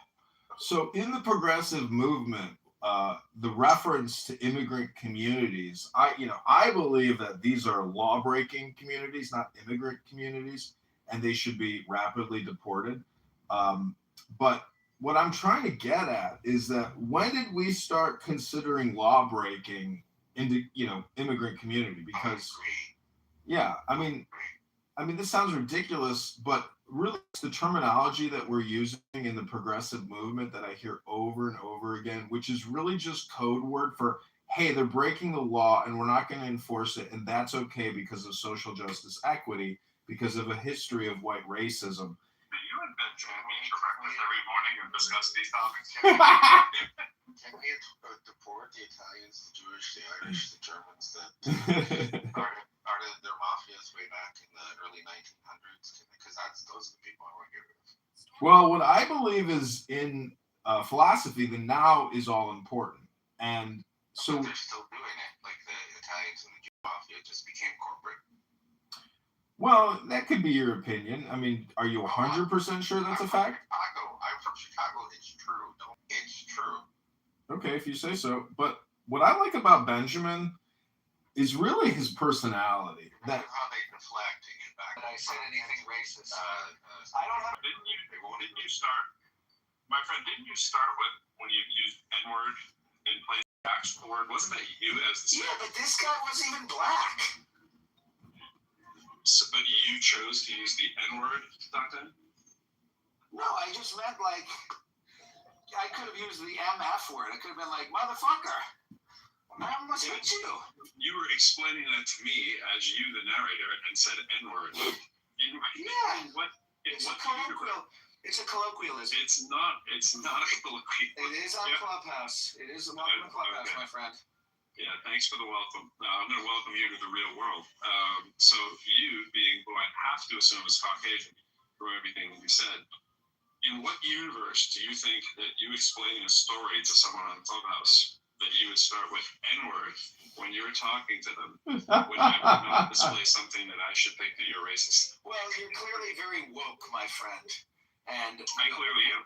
We don't obviously don't run in the same circles on Clubhouse, but I hate to break it to you, but just to answer your question with as much. Excuse me, I'm just trying to speak with as much.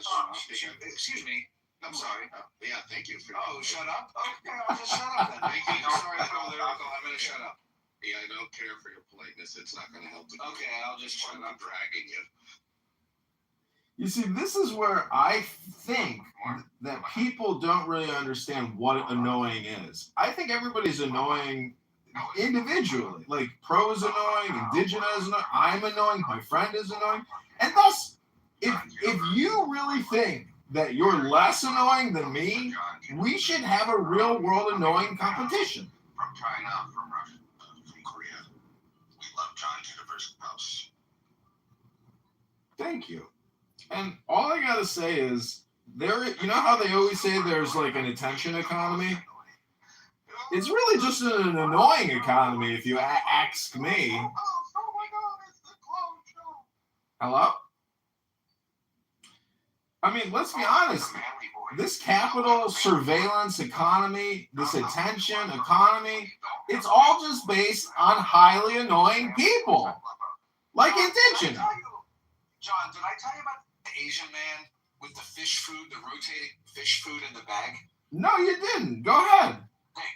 That gets stabbed. Have you seen these videos where there's like a fish in a barrel and there's like a dangling bag of fish food that's dangling over the fish, and then there's like all these knives that are mechanized to be stabbing the fish food bag, and then people vote in the comments. They vote for like knife number 1 or knife number 2, and it costs them money to vote. They have to vote using like a heart emoji or a clown eyes emoji or whatever, and it costs money to make these votes.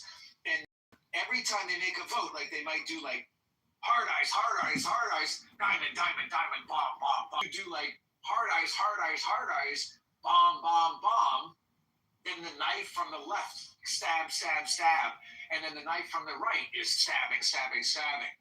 And so all these people are paying like 10 cents a vote to stab this bag of fish food, which is going to dump the fish food into feed all the fish. And this is the entire news. This is the whole video. It's just you're watching this fish food bag, and in the background you can hear this Asian man when a bunch of people voting. The Asian man says, "Oh, thank you once again, thank you." Anyway, that's the attention economy. That's what the attention economy has become. See, I think just telling us an extremely annoying story is as good as actually experiencing, this video that you're describing. And that's why I like Pro. He's open to content. And this is what the essence of creativity is, which is freedom of expression and freedom of content to create contentment or lack thereof. Is actually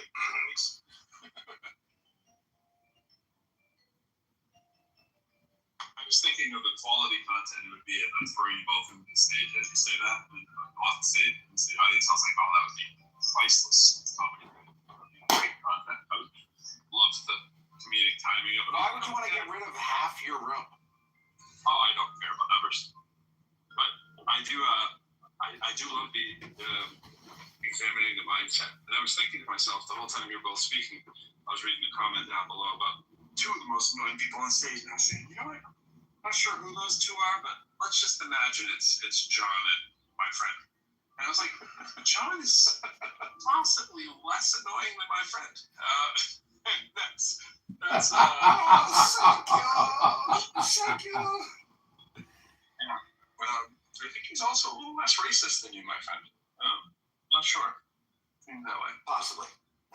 This is my complaint against racists, is that they don't know the metaphysics of life, and it transcends your predisposition for racist thinking. Like, if you were to go to a psychiatrist or a cognitive behavioral therapist and tell them that you are a hardcore racist, or if you were to go to a spiritual person, I mean, how do you get past your conditioning?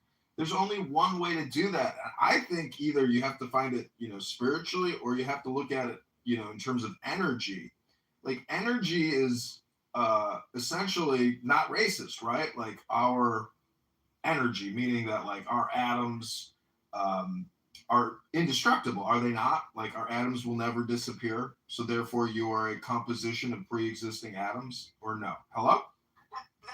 Of course, but I'm not racist. I see everybody that I meet is a mirror of the divine, and it's a finger of God shaking hands with another finger of God, and we're all flowing in the same river, and we're all threads in the same tapestry. But I just use the N-word as a term of endearment. Hello?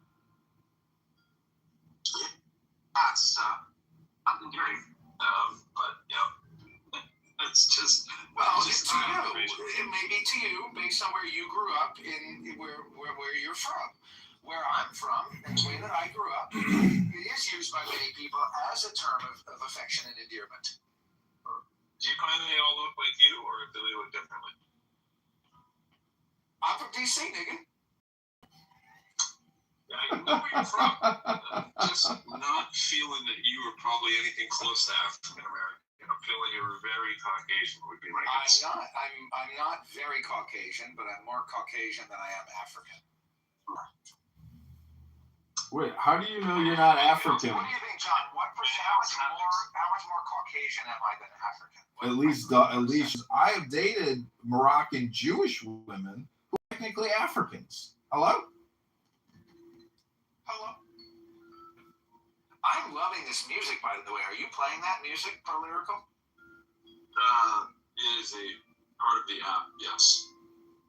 Oh, you can play music through, like, your room is playing it? You're not playing it in your house? The app is playing it? That's right. Watch this. Oh, that's very cool. I didn't know that the app could do that. So, Pro, let me ask you a question. What's your worldview? And, if you were the ruler of the planet and everyone had to do exactly as they were told, what would your, 3 primary instructions be? And what would your punishment be for use of it? I think my 3 rules are the first one. It would take a lot of time to determine that. So whatever I say now probably would be a good answer. That would be pretty heavy stuff. So I'd probably ask, can I have a week to get back to you? But my inclination now would be we will try to assess optimum outcomes that we'd like to reach and try to come up with a way and a pathway to get there. And while figuring out what those optimal outcomes are, we would survey people. And once we figure out what those optimum outcomes are, and when we've surveyed the people and we've heard the why and the what and all that kind of stuff, we try to develop a kind of system that allows for those to be reached. I don't know what that would look like.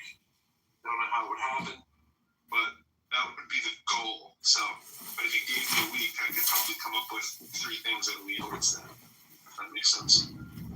So, I mean, to me, the most I've been asked, basically, what is the golden rule? And it's obviously treat your neighbors the way you want to be treated, which is with kindness and respect. And so I'm just amazed that your first rule wouldn't be the most basic. Yeah, exactly. Everything else is just commentary. We've all read that in numerous articles and books, and the rest is commentary, and everybody shares the same golden rule, blah, blah, blah. But don't you think treat others how they want to be treated is a little bit more important than how you want to be treated? I strongly agree, and I've been saying that for years. That's the platinum rule. Are you familiar with that? Well, it's one about gold, right? No, that's the platinum rule.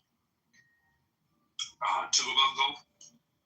Oh, my bad. I thought you said that's the one about gold, but you said one above gold, one above gold. I thought you said that's the one about gold, and I was like, no, dumbass, it's the platinum. But see, I didn't hear you correctly. But fucking, right. Do unto others, treat others the way you want to be treated is very good if everybody's like you. Give everybody what they want, treat people how you want to be treated. But if I treat you how I want to be treated, that's not so good. I need to treat you the way you want to be treated. That's the platinum rule. That's pretty woke. That's pretty woke coming from you, my friend. No, but that's what you just said, isn't it? Yeah, but I was okay with you calling me woke. Well, I've been woke for years. I was woke for 20 years. I'm post-woke. You're post-woke. So you're the platinum. I'm on the other side, platinum woke. Right. I'm after woke. See, my friend, to a current progressive wokeist, that could actually be a very annoying statement because you've just one-upped his wokeism. I'm woke than woke. I'm awake, bitch.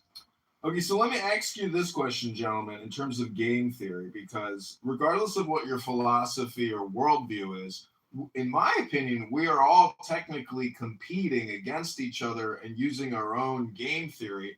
And there's many subversive game theory players out there who are essentially just repeating progressive slogans for the sake of maintaining or creating power. But really, they're just ruthless charlatans. Wouldn't you agree?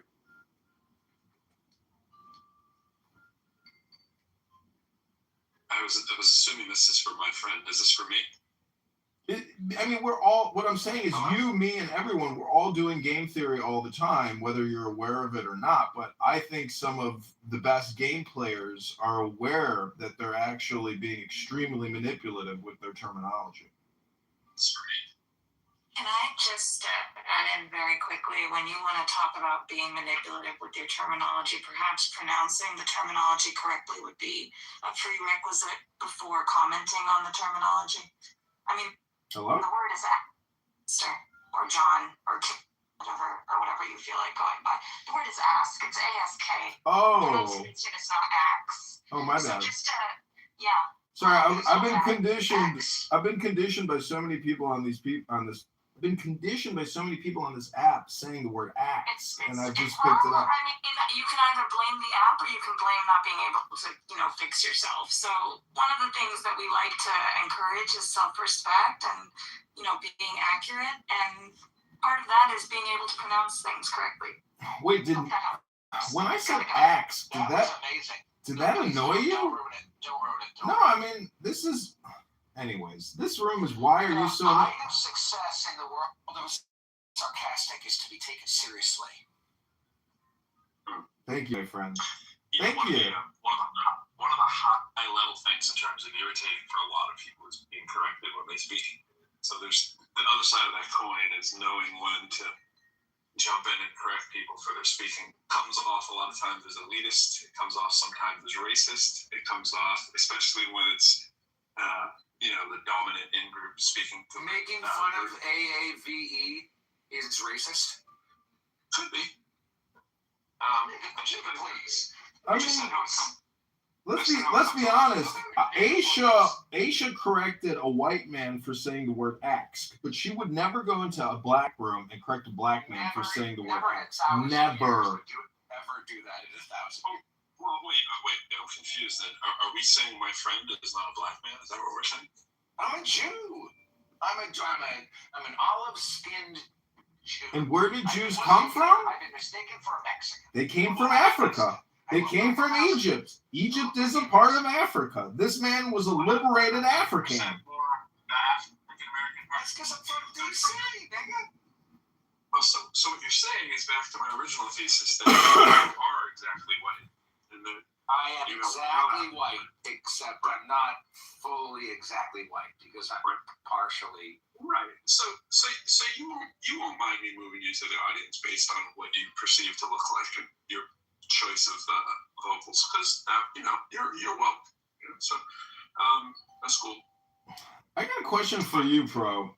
Your title is "Why Are You So Annoying?" But do you not view yourself as also being annoying? Absolutely. Yeah, I got. That's why my first one up there was I annoy myself a great deal.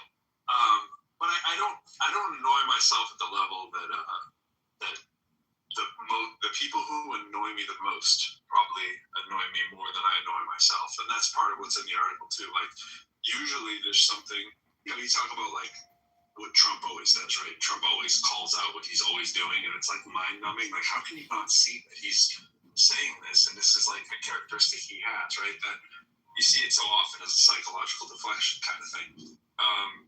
And when people consistently have patterns that they do stuff like that, after a while, it turns it from, it's not even just annoying. You're just like, I've lost respect for the person because I see the whole game, Like, I readily acknowledge that when I'm annoyed, it's very easy for me to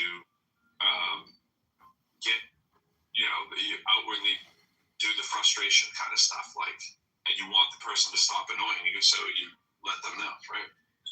That's gonna happen more when you're unsettled, right? If you're unsettled and you're like, oh man, this thing's pissing me off, and you're gonna have less tolerance for people, like the less tolerance I have for my friend repeatedly using the N-word and not realizing that I'm infinitely more clever than he is, right? So it wasn't a competition, but it was like, bro, you can't even figure out that you used the N-word in a sentence in passing, and then I wasn't going to figure out that you were the one being racist when he objected to you calling him racist. Now, I'm not saying you're the least racist guy I know. Just saying in comparison to my friend, who might be the most racist person I've heard in a month on the app, and that's saying something on this app.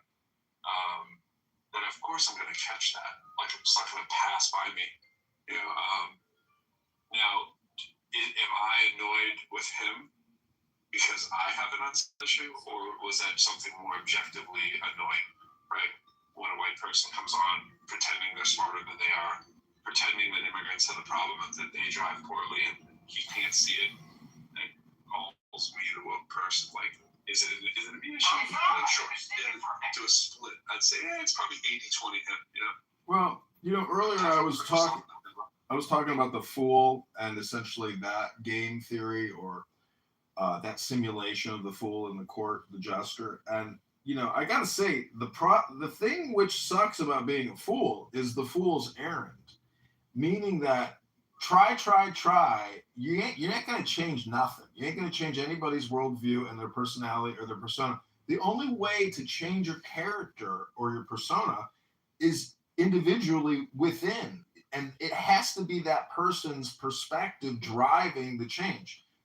The environment isn't necessarily going to change their internal workings, even if you are that environment trying to recondition somebody to be less racist or less annoying. So it's a fool's errand. There's a lot. I mean, that's personal. It's not like a law like it is in physics. It just tends to be true that it's a hard force to move, right? Like, it's very hard to change yourself. So of course it's going to be hard to change others. So, and that's kind of where you come up with it, that error. It's that you have to remember that when you're thinking, like, man, how hard is it for me to change if I'm being a slob, how hard is it for me to become a neat person? For a lot of people, anything on the executive functioning skills is very, very hard to change, like, overnight or quickly or any of that stuff. And then you try to get someone to do it. They have to see it. They have to see the value in it. You have to talk to people at where their values are, so that they can understand that, there's something maybe off in your valuation system. I mean, I get pretty into the nuts and bolts and mathy with a lot of stuff and ratings and quantitative and, as my good friend Aisha would say, reductionist. But at the end of the day, you have to have some level of value for things that are out there in the world. There's reward and punishment for things. And there has to be a reward system for you in place to want to change something normally, or a massive penalty that's going to make you rethink it. I don't know what else there is that makes people change their behavior other than reward and punishment. Thinking about what is that valuation system is the most likely thing that's going to get you to do it, not just necessarily teasing somebody because they're stupid. Well, look at my profile with all the phones. Each one of those phones is on a platform, and I speculate that the platforms will eventually change human behavior, meaning that speech is totally policed on these platforms. And if you want to participate on the platform, you can't. You have to essentially modify your behavior and your speech. So I do think that it's not just coming; it's already here. But there are some annoying aspects. There are annoying aspects to the censor, meaning that you can't actually go up on stage and do a performance which is intentionally provoking, which is really at the heart of what comedy and entertainment is. People actually come to this app to be gaslit and trolled in order to generate the dopamine that they're unable to generate themselves through natural processes. I don't always think the dopamine has to be from gaslighting and trolling. And I also think that everybody has the ability to create their own room. So the free speech thing is way bigger than the policing aspect of this app. I had Joe in the room the other day. Joe's one of the creative guys on the app, right? He's that's his job. He's the community police person or whatever. Well, I call him the police person, and I said that to him. I said, Joe, I hope you're not gonna get mad at me. I'm criticizing Benjamin. He's like, nah, do whatever you want. Internally, there's not a whole lot of policing other than if something is just ridiculously important, like a life threat or something like that. They don't play around with that, as they should. It's all that, you can't scream fire in the theater and stuff. There's no automated policing. The aspect of this app is pretty light.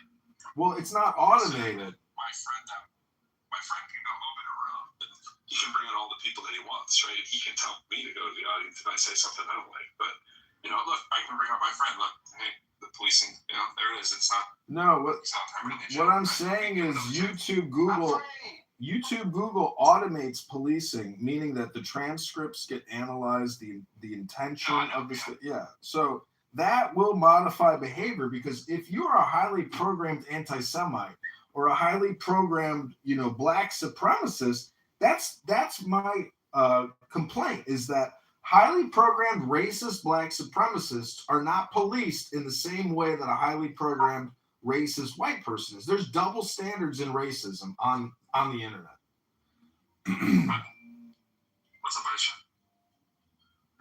What's up? I just heard people talking about dopamine again who don't know what they're talking about. Came up, decided to just sit here and listen to people again who are ignorant, who don't know what they're talking about. So, yeah, hey.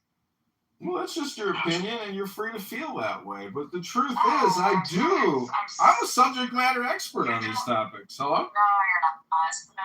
But it's cute that you think so. The best thing about John is his hello tag. Hello? I love that.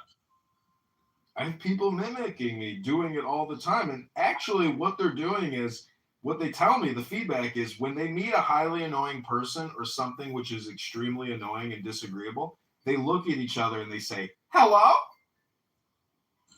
You're in my top 3. I think I have you about 3rd. I think I put in the chat. You're probably 3rd. I can't give you the top billing. What's up, my friend? We're back. I'm back. Should I say trash bag? Yes, trash bag. Your friend trash bag is returned from the gulag. Yeah.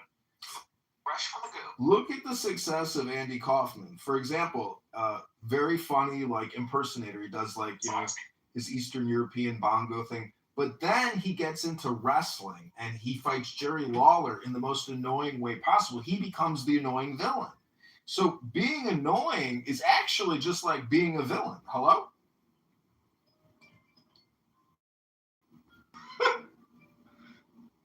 I don't know how you entertain some of the dumbest people on this app. Well, see, can I make a point? I'd like to respond to that briefly if I can. May I respond? I love Locked Up, by the way. I love Locked Up. Can I respond to that without? Locked Up's pretty good.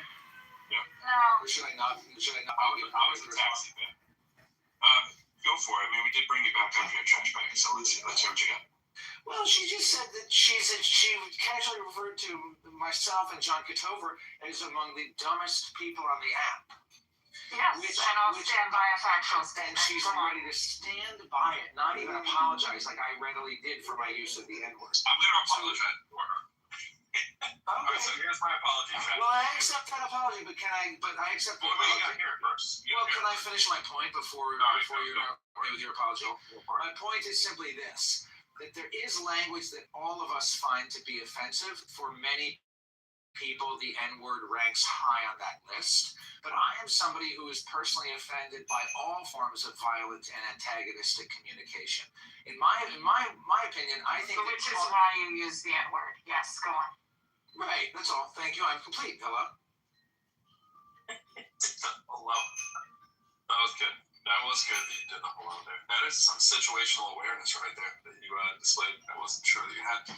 No, I would say, so here's my unsolicited quasi-Aisha launching apology to you. And John, I would say that this app has some unbelievably stupid people on it. I mean, like platinum stupid to use your level. Neither of you are at that level. But when you mix thank you. We are slightly above that level, my friend. Crow is at the highest level of intelligence as a mathematics professor at a community college. The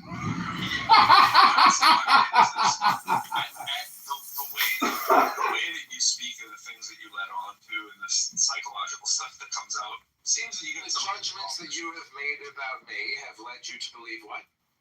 You got some unresolved issues, probably. I wouldn't qualify you as necessarily stupid. What Aisha's referring to is when you throw around medical terms that you don't understand and stuff like that. And she's a medical professional person, so she's gonna. What medical term did I throw around? What is that? I didn't throw around any medical term. Well, just the dopamine hits and stuff that I think she's getting into that you and John were. I didn't say that. John, you said we don't have to both together. Okay.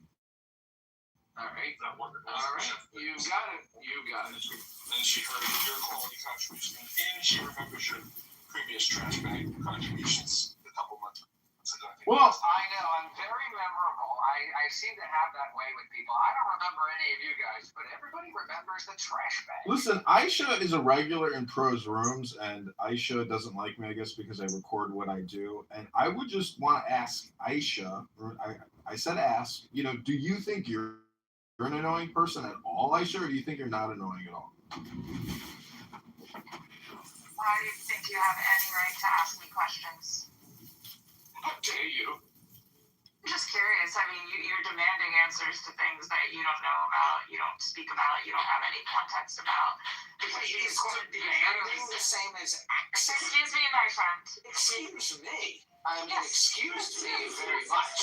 But I don't think it's fair to equivocate axing humbly with demanding. I think that there's a difference. Should I apologize to people? I'm sorry to you. I'm so sorry for making a distinction between two words in the English language. I appreciate your apology. I'm sorry that I wanted you to use I'm sorry that you exist correctly. I'm so sorry. I'm sorry. What's up, Joanna? How you doing? Good to see you here. Good morning. Just chilling, listening to some jazz. My friend Aisha is talking to my friend, and my friend Joanna is here while John is here. We're just, Yeah, I hang out with John a lot. His rooms. Those are John is highly entertaining. Yeah, he did an audio book on a book that I wrote. And yesterday or the day before, I read a chapter of my book in his room. He's very nice and supportive to me for my books. Nice. I like that BB down there wrote that she voted for I annoy myself a great deal. It's a good situational. Nice. Well, the last one is supposed to say Norm. I just did a typo. It came out as normal. And my phone fixed it. Norm. It's like, oh, you must mean normal. So if anyone would like to change their vote, knowing that Norm is an option, feel free. See, I think we are all annoying in our own special ways. But in terms of like the debate, I would prefer that this app had like a timer function that rotated throughout all the panels and there was no super mod, so you could actually get an unbiased feedback without moderator bias. I don't understand why they don't have a timer rotation. I just think what they're doing is they're defaulting to the person who decided to take the initiative to run the room and slanted towards just the little modicum of power that is needed to run a room, right? I mean, if you were to make a perfect scenario, I like the equity of, doing that, but there might need to be some, like, a little bit more authority in one person's hands to either end or stop the room or to be the arbiter of, like, what's over the line. I don't think that's crazy, but I get your point that it can cause a little bit of bias, but you're going to get that. Well, this is fascism. I want actual, distributed power. But yet you're a Trump fan. Well, see, I see in Trump what I think a lot of the haters don't see, which is self-deprecation. But maybe not. Self-deprecation in Trump? He is self-deprecating quite regularly in a mild way, not in a great way. Yeah, he's had his head almost blown off, and he knows he's on the way out. Anyways, what I'm saying is high-level intelligence. High-level intelligence is self-deprecating. Sasha left. Maybe she was irritated. She probably had to make a bowel movement after all this irritation. I think she's actually very annoying. There's a lot of women on this app that are highly annoying people, and they think that they know things in a better way, in a more official way, and they're more learned and more educated. Very annoying. It's not exclusive to women. I would have been interested to see how she answered that too, but I mean, it's interesting really to hear anybody how they answer that. Like, I try to be aware of the things about me that are irritating, but I clearly don't do a wonderful job. Because, you listen to feedback. Well, you probably have any inside info. Is she texting you? She's telling you why she left? I'm not checking my text to see. Well, I hope she's all right. I'm sure she's busy doing other things.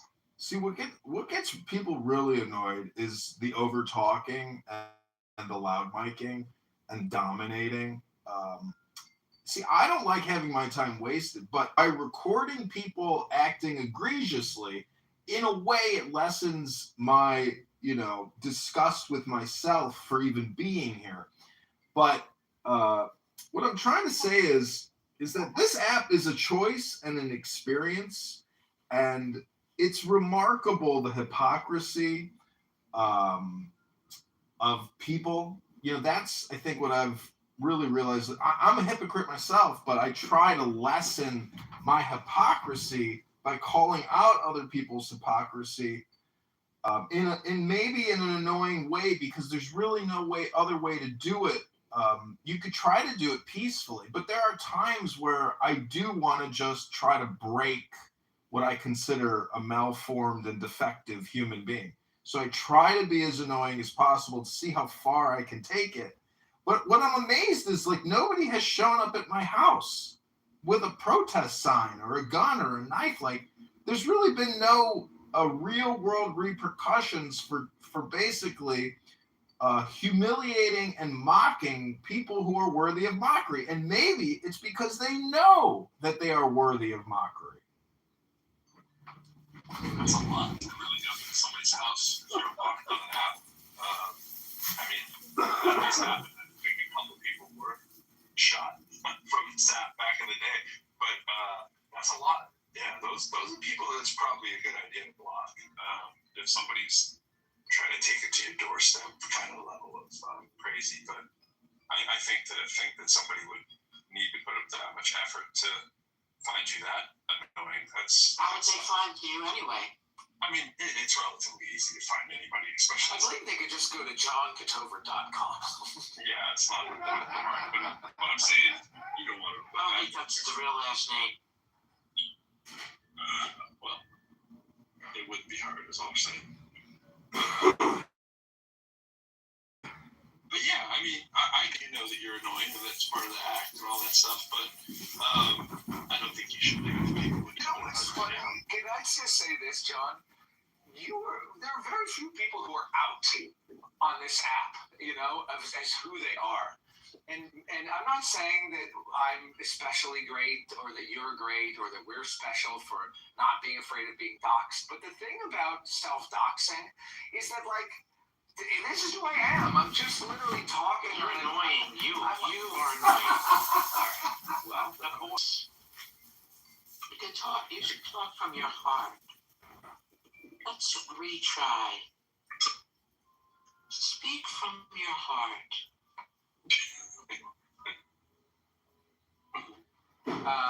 No, I was just trying to elaborate about how it's fun not being afraid of being doxxed because I don't really have anything to hide. And a lot of other people are, using these anonymous names, such as Joanna M. But you do go by my friend Trash Man. I mean, I'm not. Yeah, like that's a joke, but a lot of people know who I am. Gotcha. I mean, I'm who I am too, but I don't think that people need to. I respect that people don't want to be who they are on an app, but I get it. Like you might be your protagonist, for instance. Hey, what's up, your protagonist? Can I just say something about social media and credibility and your online brand or persona? Meaning that I was terminated from a job once because while I was at work, I was looking at Facebook, liking and tweeting shit on Facebook. A coworker notified management, say, "Hey, John is on Facebook all day long, reposting stuff," and I got terminated because of that, because I became friends with this dumb bitch at work on Facebook, and she reported me for using fucking Facebook while at work, working as a digital marketing manager and moving, cars over the curb for auto dealers. I was really upset that I got terminated for using Facebook at work. And all I'm trying to say is, what's so crazy is you can't be yourself on social media, but politicians seem to have this unique superpower to post all the egregious, ridiculous propaganda. And so what I'm trying to say is, I'm very open and totally public because I don't think there's any other choice now in terms of society other than to be totally transparent. Because the other way of privacy, it just doesn't work in terms of personal or even social salvation. And, this is why I feel like I have to essentially project, my existence onto the landscape. Hello? I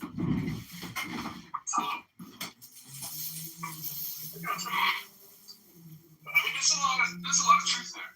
I hate when I agree with you, John.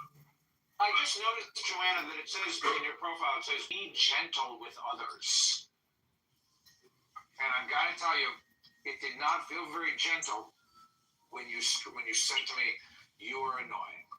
But this is the room for annoying people, so you might be your prerogative. Yeah, we've definitely brought it in. Definitely brought it in. It's just scraped at the surface. To John's thing, I mean, there's a lot there. I do think it is smart to think about that your actions in real life and online are kind of act like you're being watched all the time. It's a good way to raise your kids to let them know that that's going to even more be the reality. You probably are, risking more than you did in the past, and if you're not willing to share it, you might not want to share it at all. Kind of thing is not the worst philosophy to have.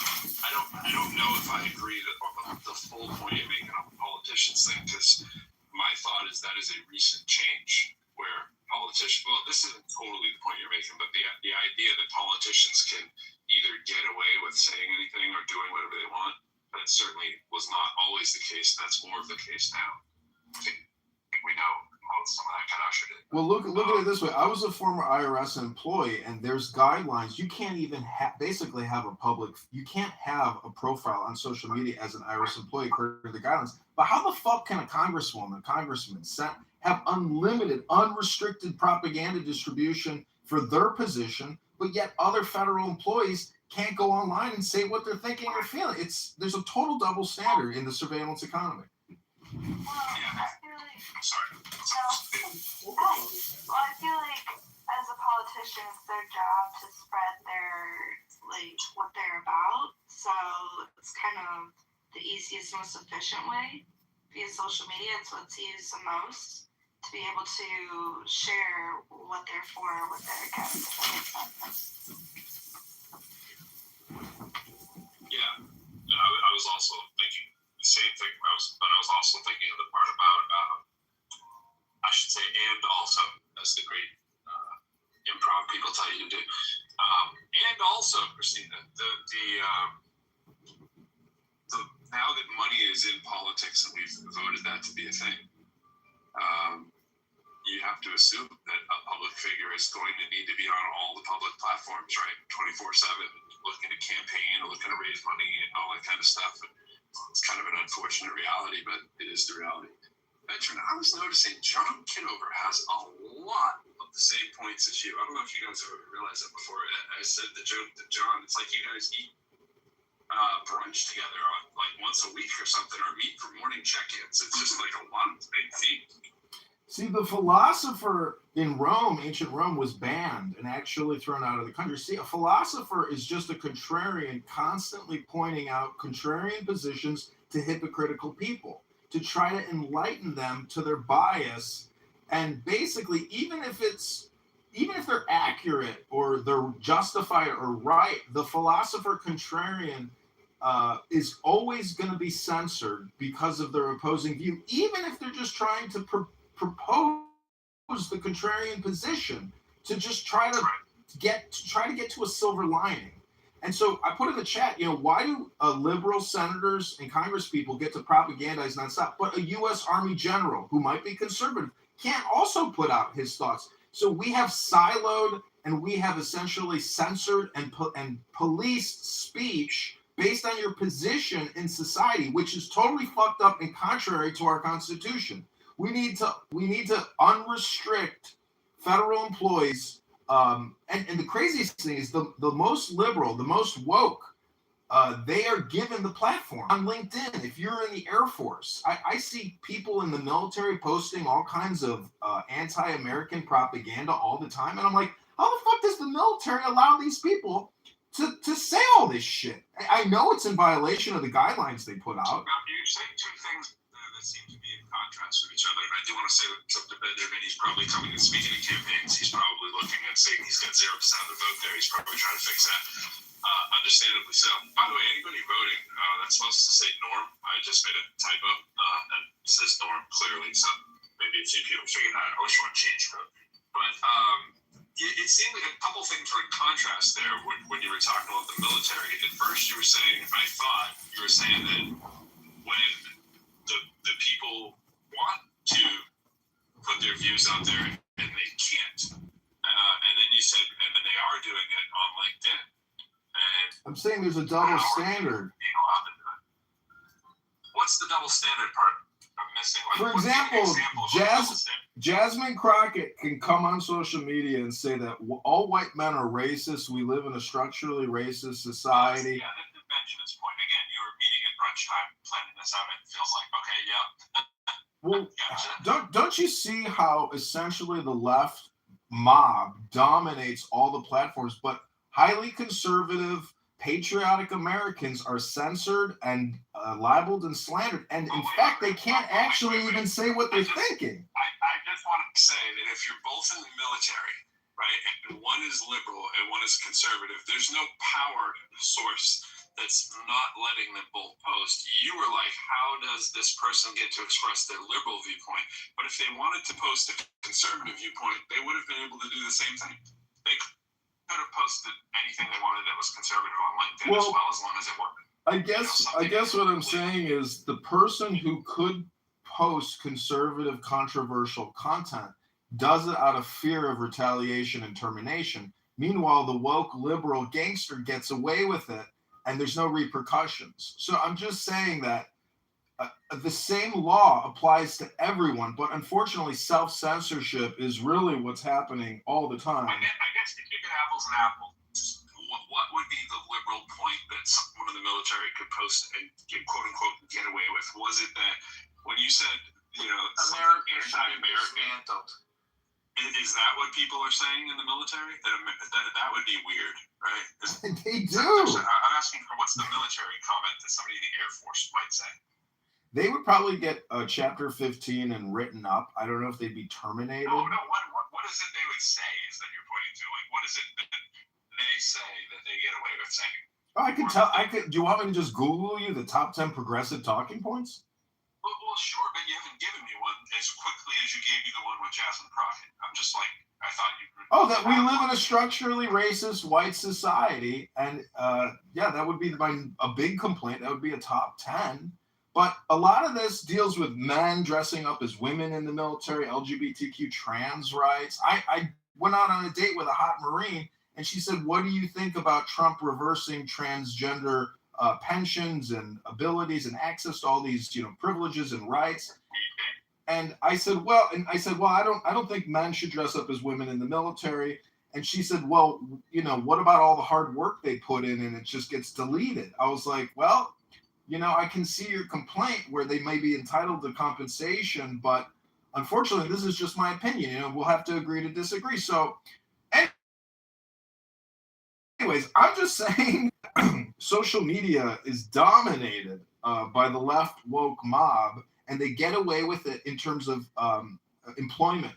Have you seen Truth Social? Have you seen everything? Have you seen Blue Sky? Have you seen Blue Sky, sir? Where they call for Trump's assassination all day long, violating the law? Who's violating the law? Example. Anytime you call out for the assassination of our president, Give me a concrete example. He is trying to give you an example. He just said anytime he began a sentence. Vapori, anytime someone does something, but he keeps doing this is his game. So can you give me a link? Hello? Let me put the link in the chat. Listen, everybody, welcome back to Why Are You So Annoying? Where I believe that everyone is annoying to a certain extent and degree. It's an index. I think I'm very high on the index, yet I still maintain intelligence. Now, the most annoying people are actually the dumb people who are highly annoying. That's super annoying. John, do you find me annoying? No, I don't find you annoying. I love you. But I tell you, there are people on this app that I find annoying, but guess what? By having conversations with highly annoying people, it actually allows me to move through the real world at a higher rate of fluidity, meaning I don't get bogged down by highly annoying people in the real world. I just move the fuck on. Smart people will never say how smart they are. That's not true. Some people are smart and they know it in the same way that if you're happy, clap your hands. When you clap your hands like that, it shuts my audio off on the high piercing noise. It went, man. Well, the low end of the piercing noise. If that makes sense. Like, I've never heard Neil deGrasse Tyson be like, I'm so smart. Did you guys know that I'm smart? It's because he's not smart. Well, it's just when it's your default. It's kind of like, Isn't it amazing that people go to Neil deGrasse Tyson as like the default intelligent person when he's actually just like a content creator? It's not like he's not an astrophysicist too, which usually has a little bit of intellectual rigor. You know what an astrophysicist is? That's actually just somebody who reads books and writes papers. They don't actually do anything. Well, he's also the It's very much. It's not something you just stumble into. You know, he's not a dumb man. He does say a lot of things I disagree with, but as do all smart people, right? You just like to think the ratio would be lower than say like how my friend said something that I disagree. Do you really want me to get a quote book from the 10 dumbest things Neil deGrasse Tyson has ever said? Because he says a lot of stupid stuff. I've heard plenty, but he also, his volume of what he says is on, it's like more content than you have in your PTR right there. It's just he's online all day long. Yeah. That's what I do. Neil deGrasse Tyson actually gets paid millions of dollars to create content, and I think he's stupid. He's your North Star that you should be striving to be like. He's filling stadiums, bro. He's on tours. But this again goes back to the. Stephen Hawking never said, "I'm smart," right? That's because he couldn't speak. Mr. over here always has to remind people how smart. I'm smart. I like them bitches. He did too. I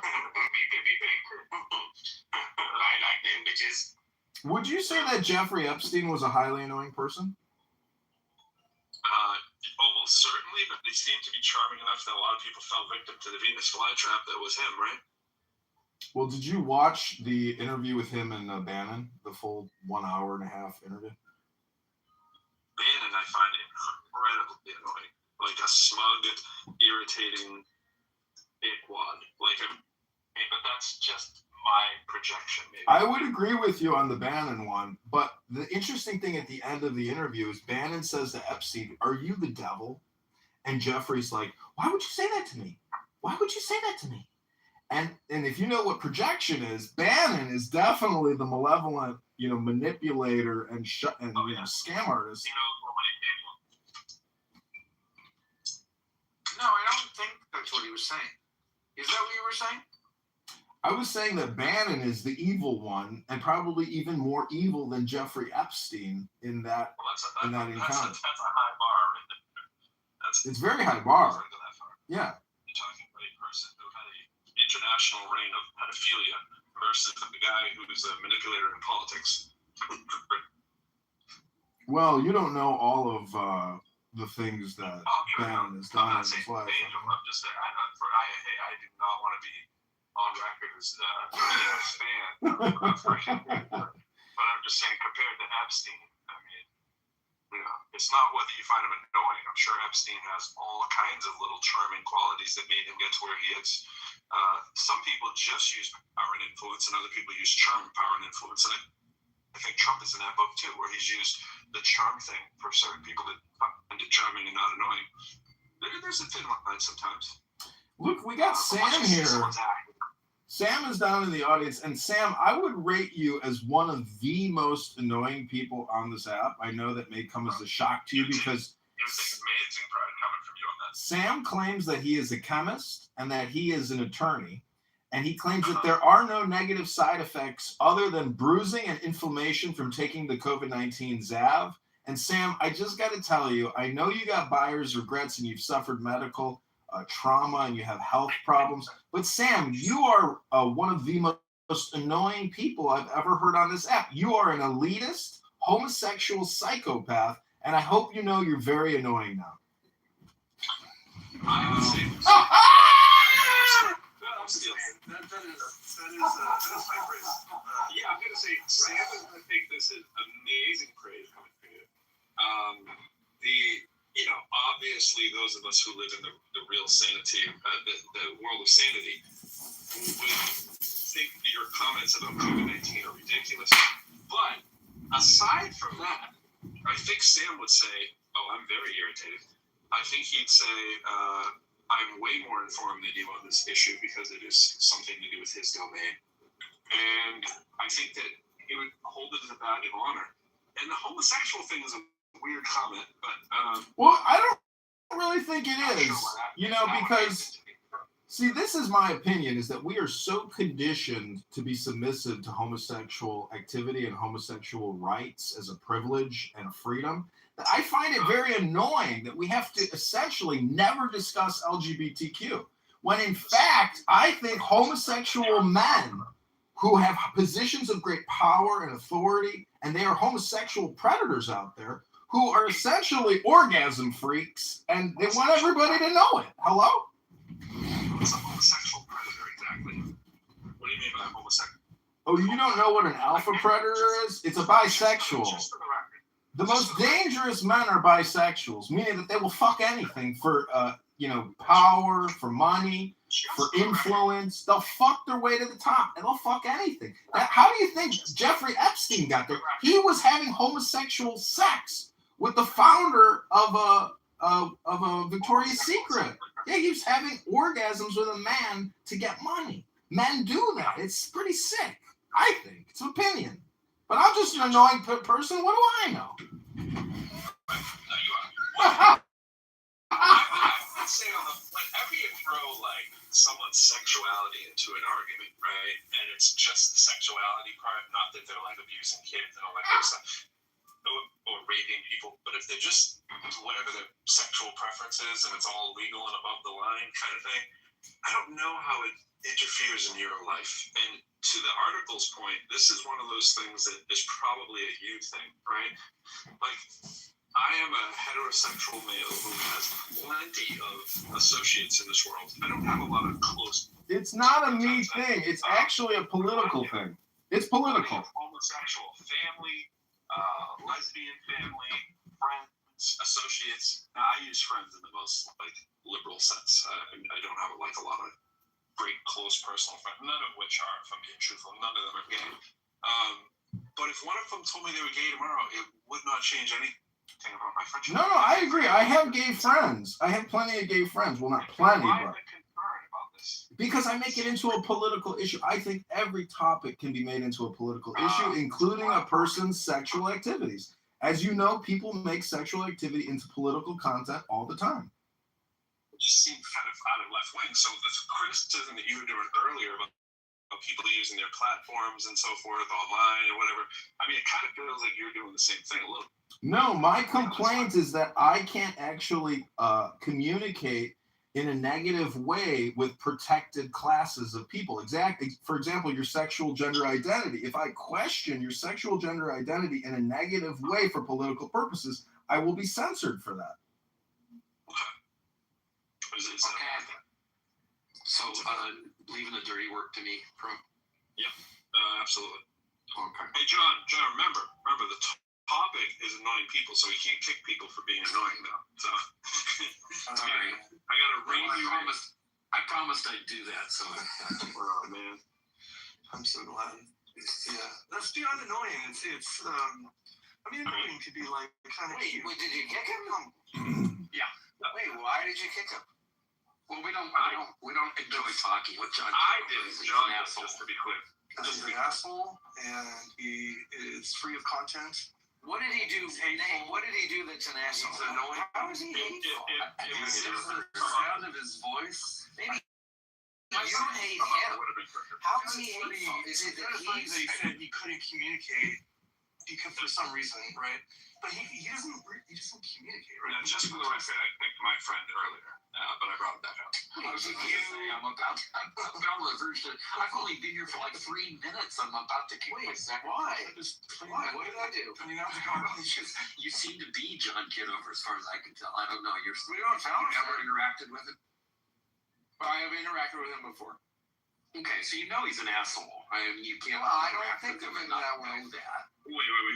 If we're doing a pecking order of John Kitover and my friend, in terms of maybe disparaging qualities, I think John might be a little higher on the list than my friend. Higher in a good way. You mean better than my friend? Yeah. Oh, okay. I think my friend is more of a trash bag than John Kitover. Yeah. Okay. You say no more. Oh yeah, he's in a different category altogether. John is probably a much more socially redeemable person. Wow, that's amazing. Yeah. Trash bag just sounds like he's posing as a non-trash bag human, but he really is. I see. Well, and for better or for worse, John Kitover's name has become known. He has established himself as a brand, as an asshole, but still, I have no idea who my friend is. I don't care to know.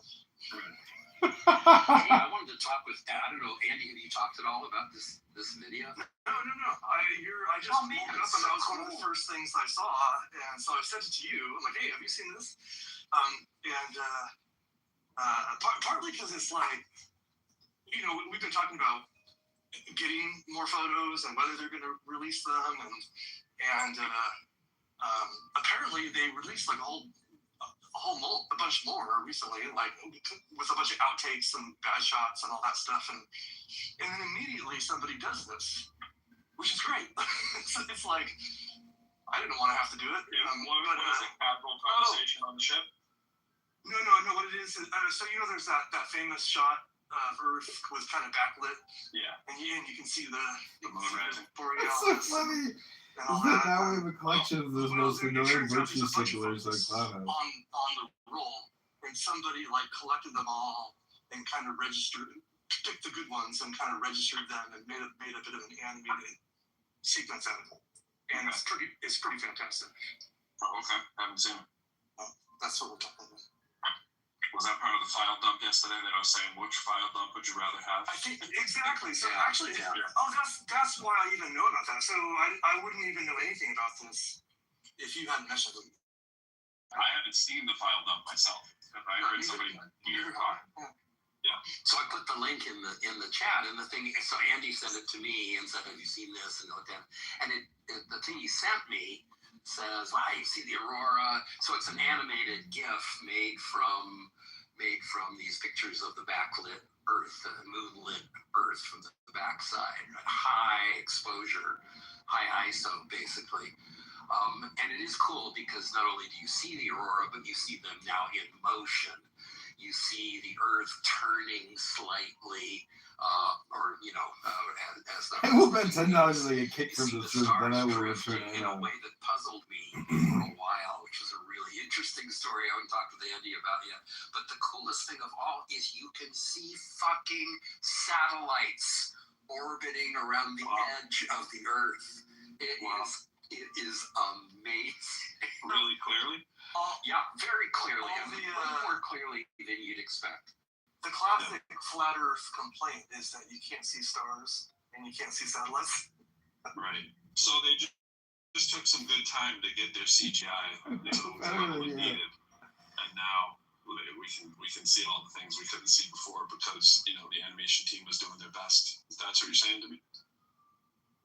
Yeah, we had the Photoshop speakers. All right, so remember, the topic is irritating things here. Now, nothing's more irritating than stopping someone's topic of being irritating and switching to their science. I know, we just kind of barged in, I was just looking for Andy, and here he was. So sorry, bro, we've hijacked your. Here's the science guys coming in to do their science thing.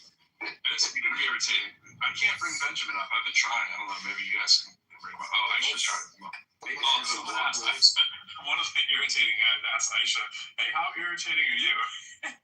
she never gave an answer, and that was going in a funny direction. I missed that last comment, but perhaps I should miss it. I said one of the irritating guys was asking you how irritating you were before you Before I gave up an audience because we're not in a court of law, I'm not required to answer anything. They don't get that part. But they that they are. Hi, Benjamin. Benjamin would engage with that question. Benjamin, how irritating? Watch us. How irritating are you, Benjamin?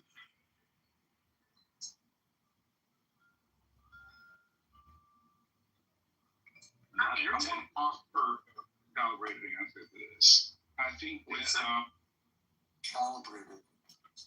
I heard calibrated. That's all I heard. I didn't hear you, Ron.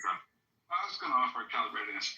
I think that my goal, and I think I achieved this really quite remarkably, is to be just irritating enough to create a pearl.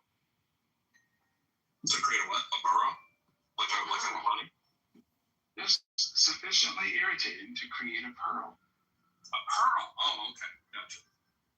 Yeah. Gotcha. That's some high praise for yourself.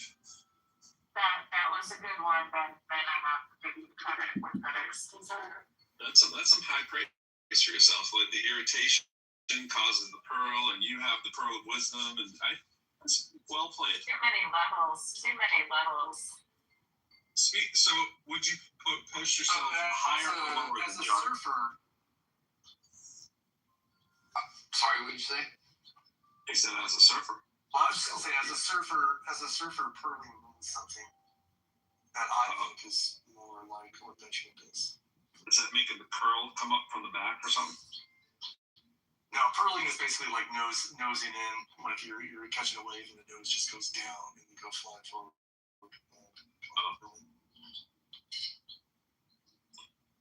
Al's looking to come up. Al, that's an interesting picture. We're gonna have to bring my friend up later, but we gotta take you in small dosage, my friend. My friend Trash Bag. It's pretty good con making this call me my friend. You're definitely a little on the crunchy, muffled side on that mic. Didn't really hear what you said, Aisha. Sorry, I said it's more appropriate to call him Trash Bag.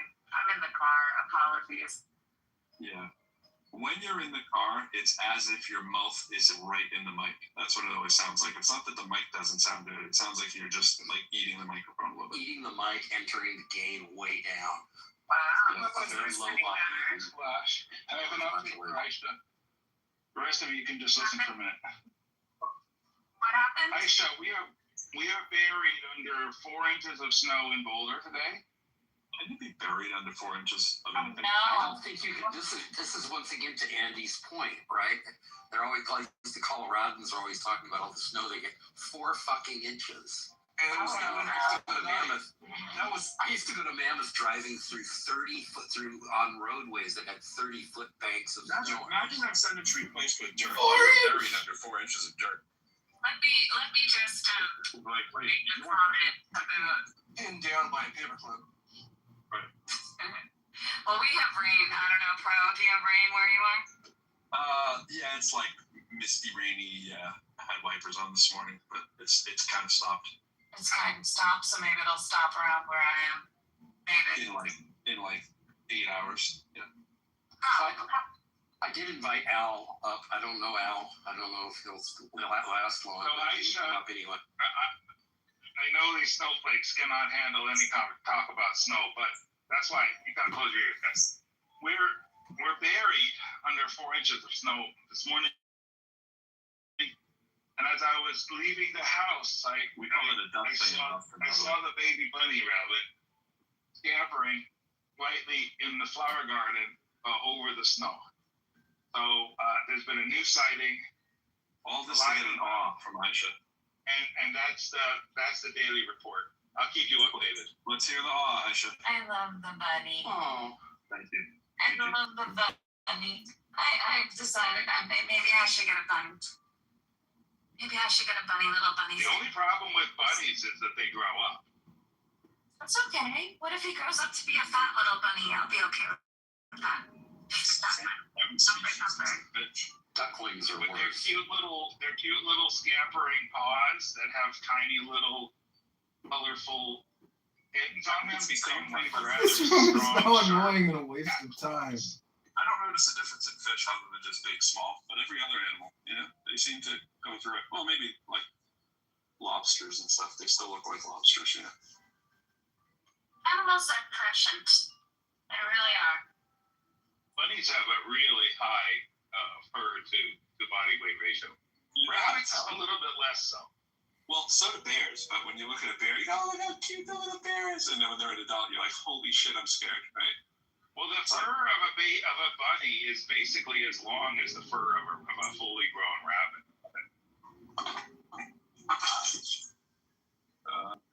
John Kitover's back. Oh, Benjamin, are you ready to be the least annoying person on the stage? Watch this. Oh. I think I'm always the least annoying person on the stage. Well, I mean, not the most when I say least. Benjamin, you have provided me with so much entertaining content, especially in your interactions with Steve Appel. And When you said that Steve Appel stabbed you, well, yeah, when you said that he stabbed you in the heart with a knife, that was like so Shakespearean and so epic in clown house history, and I just really enjoy your style and the way that you move, Dr. Benjamin. Now this doesn't. Is he talking about somebody else? He's got me confused with somebody. That's okay.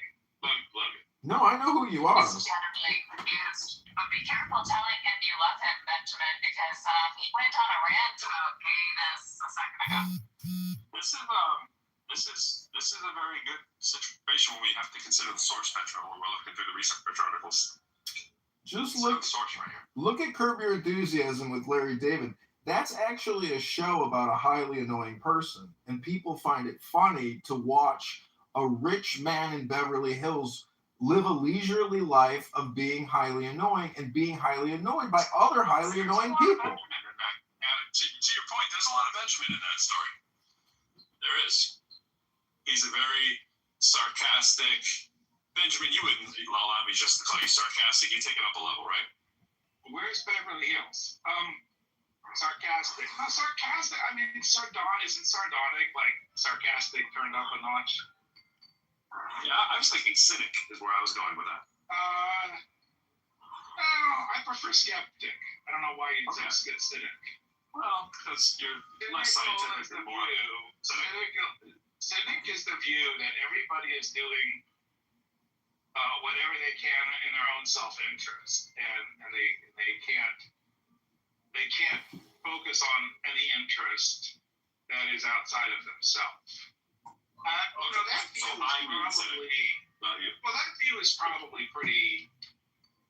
I think there's a lot of support for the cynical view, to be honest, but I don't think it bears a lot of conversation because it's kind of like asphalt, everybody drives on it, but also it's not very interesting.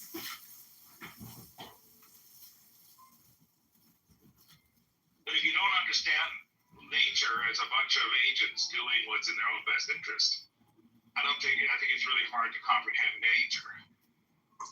That is my support. I don't see how anyone could deny that.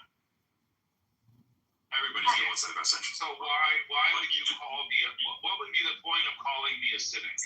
What work is being? No, I thought you would call you a cynic, and then I thought you would call you a cynic. Then I realized I did.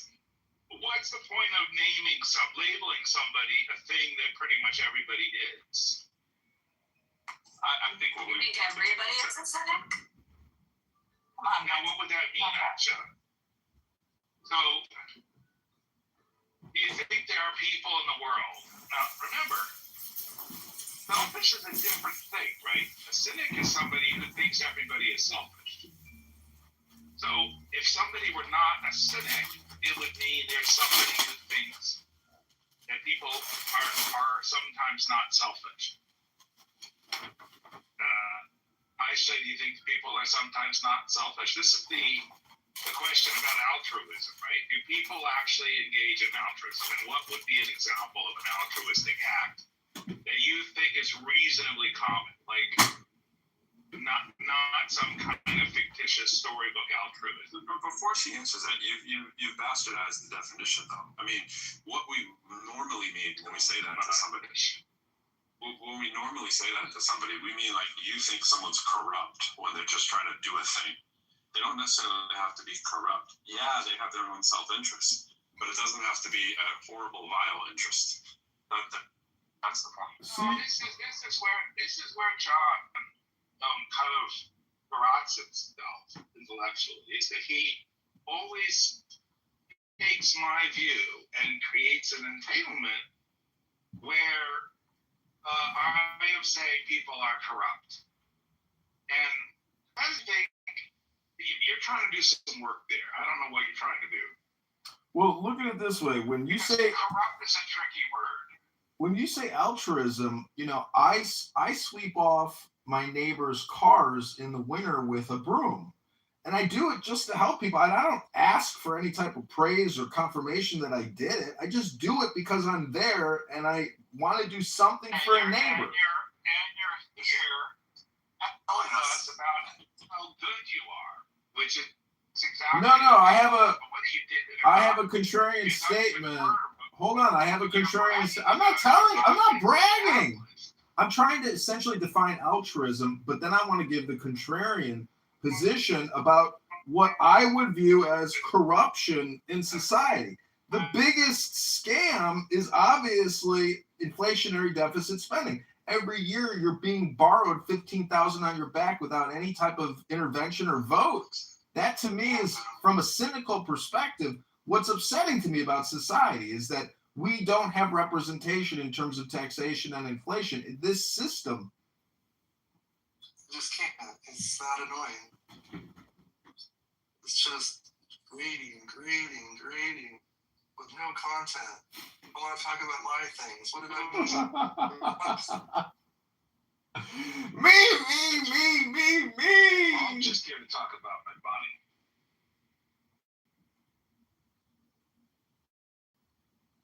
Did you use bunnies and rabbits? Like, That wasn't actually what I wanted to talk about. Yes.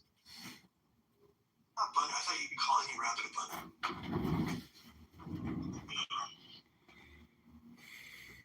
Well, you can call any person a baby too, but you better be in an interesting relationship. They're older than 5. John Kitover's baby. Biggest baby in the world. Do you know that song?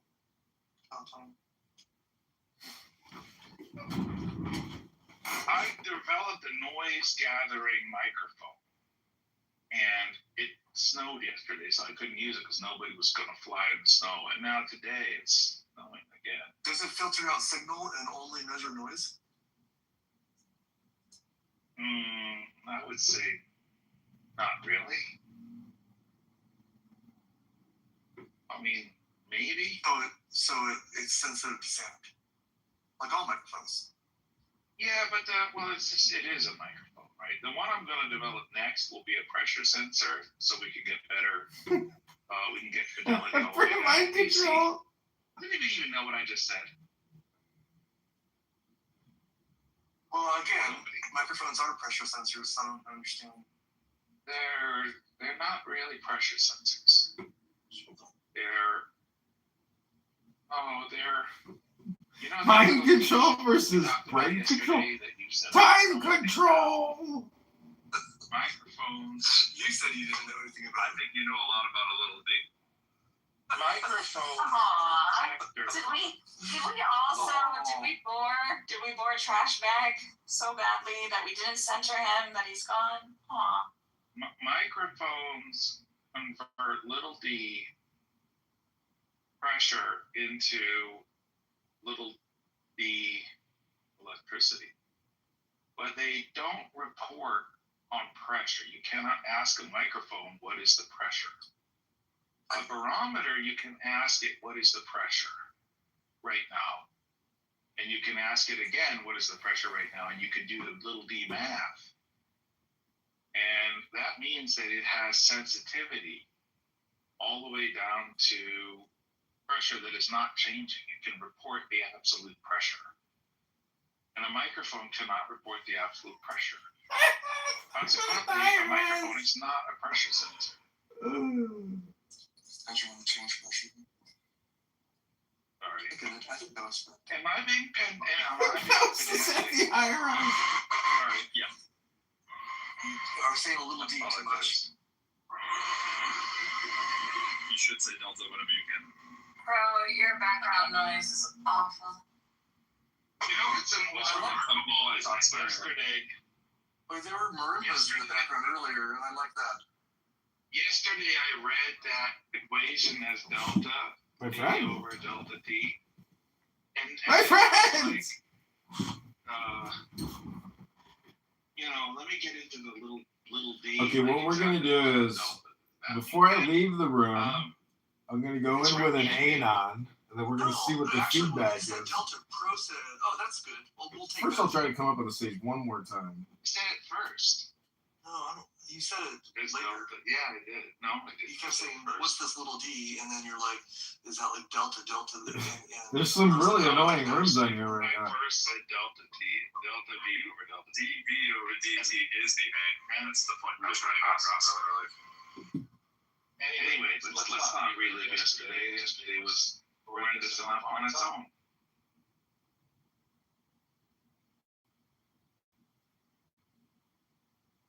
Hey, bro, I want to get back to this notion that a good educator is going to be irritating enough to create a burn. I think that's I think that's something to hold in the hand.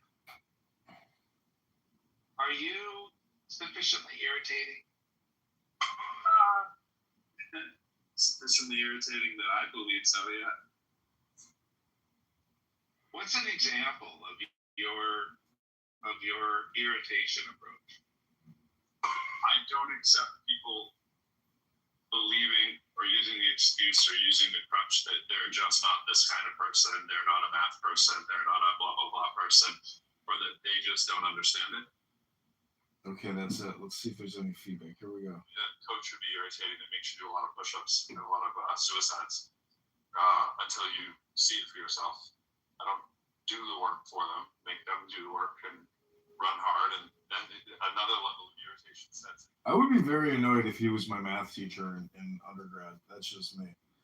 Welcome, my friend, to Bible and Quran. Allahu Akbar. We just left the most annoying room on Clown House, and we are recreating it. We're going to retitle this room, How to Be the Most Annoying Person Who's Ever Lived. We have some formulas on how to achieve this. One of the ways to do it is through the Quran and Muhammad, his messenger, the prophet.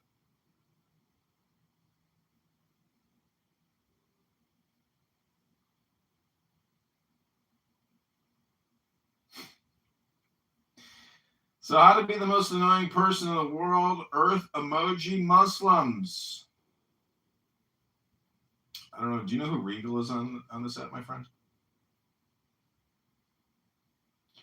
I would categorize him as being a highly annoying person. Extremely programmatic and dogmatic. And, he has a history of being on other apps, essentially, down talking to people nonstop. Alan Watts calls religious addicts just drug addicts, that they keep coming back to the debate to essentially create the dopamine. Kitty is a highly annoying person. All right, testing. Welcome to the most highly annoying person in the world. I was talking that whole time. Oh no, we missed it, my friend. Oh dear, no. Annoying person in the world. Welcome, Kitty. Welcome, Kitty. Kitty, I would rate you very high. So much. Kitty, have you ever been to a psychiatrist? Yeah, actually, thanks. Well, I got all high marks. Well, what I'm saying in terms of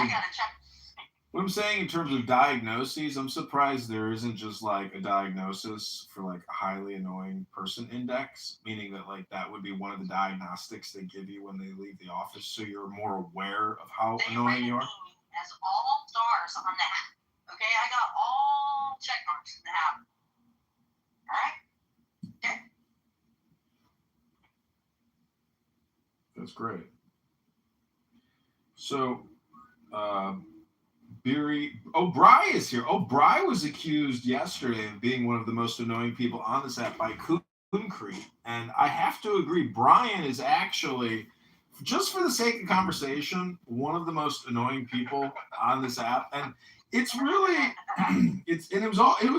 again, let's think about who was accusing Bri of being annoying. It was Concrete, who is actually projecting what he does onto Brian. But Brian actually does. But again, Brian wants to talk. Like, Brian wants to have a conversation with him. Name, or are you saying that for like Concrete?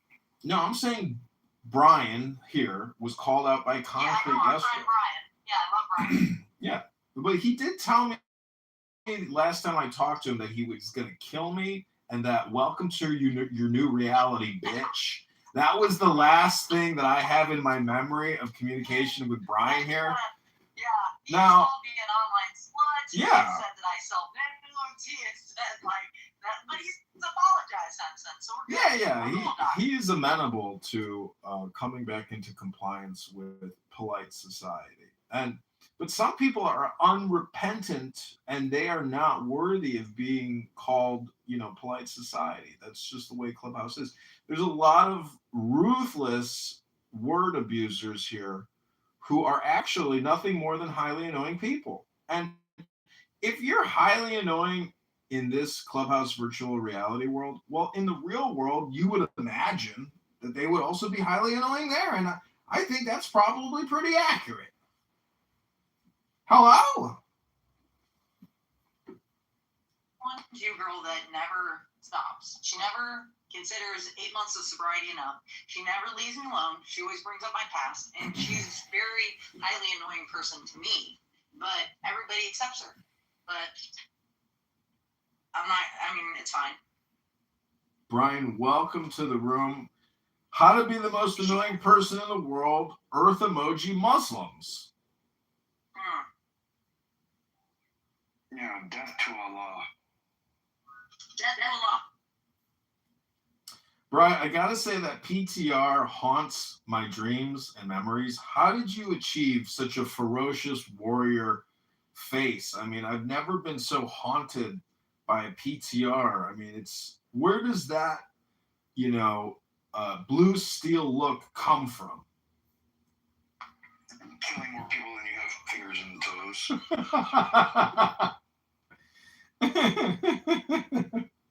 Yeah. Fuck yeah. America. So we were listening. And I've already shown all the paperwork. Everybody's like, you've never done that? I'm like, yeah, I just showed you in the word where they give me a word for killing 5 people with one battle. Issue to come into play, right? The more chance for noise, right? We have this instability that we have to deal with. It doesn't mean that it doesn't. Can you go to right now?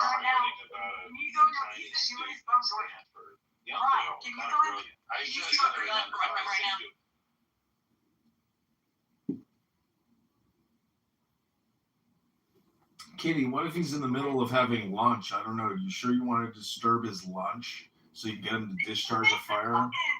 You think that Ryan gets my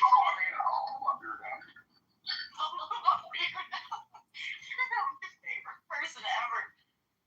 You're going to cause unnecessary damage to the flooring in his house. Come on. No, I'm standing on my back porch. I had to open up the back door. Now I'm here, but if you want to be like, hi, have you ever heard a gun go off before? Hi, kids, you want to see you shove 9-inch millimeters through your eyelids? Nice. Dad heard a couple planks. Got a couple plankers there. Got some fucking plankers over there. Wasn't it shit? I hate you so much. Wait, Brian, what are you? Was that a target or was it a rifle or no? No, it's just a 9mm Beretta in my gun range in my backyard. Nice. Welcome to Georgia. I know, that's fucking nice. I'm not even a dogs fan, but go dogs. Go Rebels. No, Roll Tide. Well, that's my daddy's alma mater.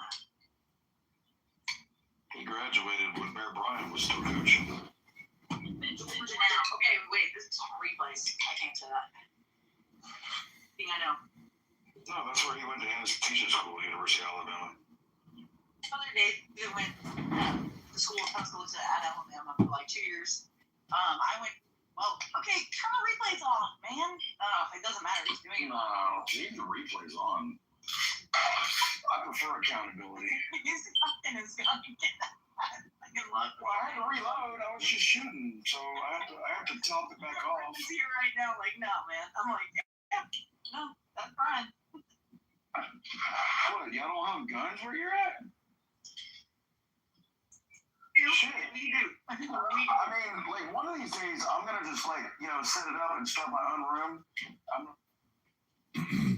Okay, we're just gonna let that one cook over there. It's okay. Notice how in the same exact sentence you're telling me what I should and should not feel, and the reality of the possible reason why if I don't feel this way, then suddenly I must be missing part of my brain. You do everything the same as any pseudoscience wellness grifter on the internet. That somehow something must be wrong with me if I simply don't agree with you. Does that make sense, Benjamin? I hear you, but look, I'm just gonna let that sit for a while, and I think in 3 months there's gonna be a pearl right there. Let's just quietly walk away, leave that little sand to do its job. Some part of you. Point Aisha Benjamin right? Zero. Okay.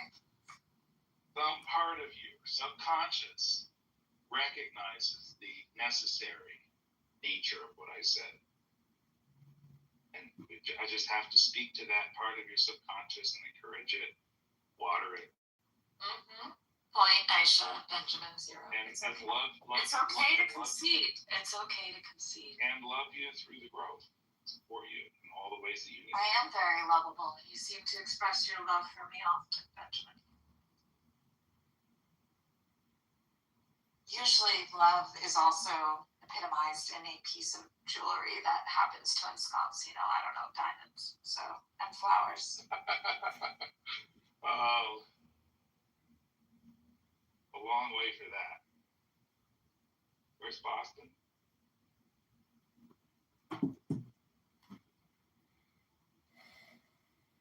Now, if you want that kind of affection, you need.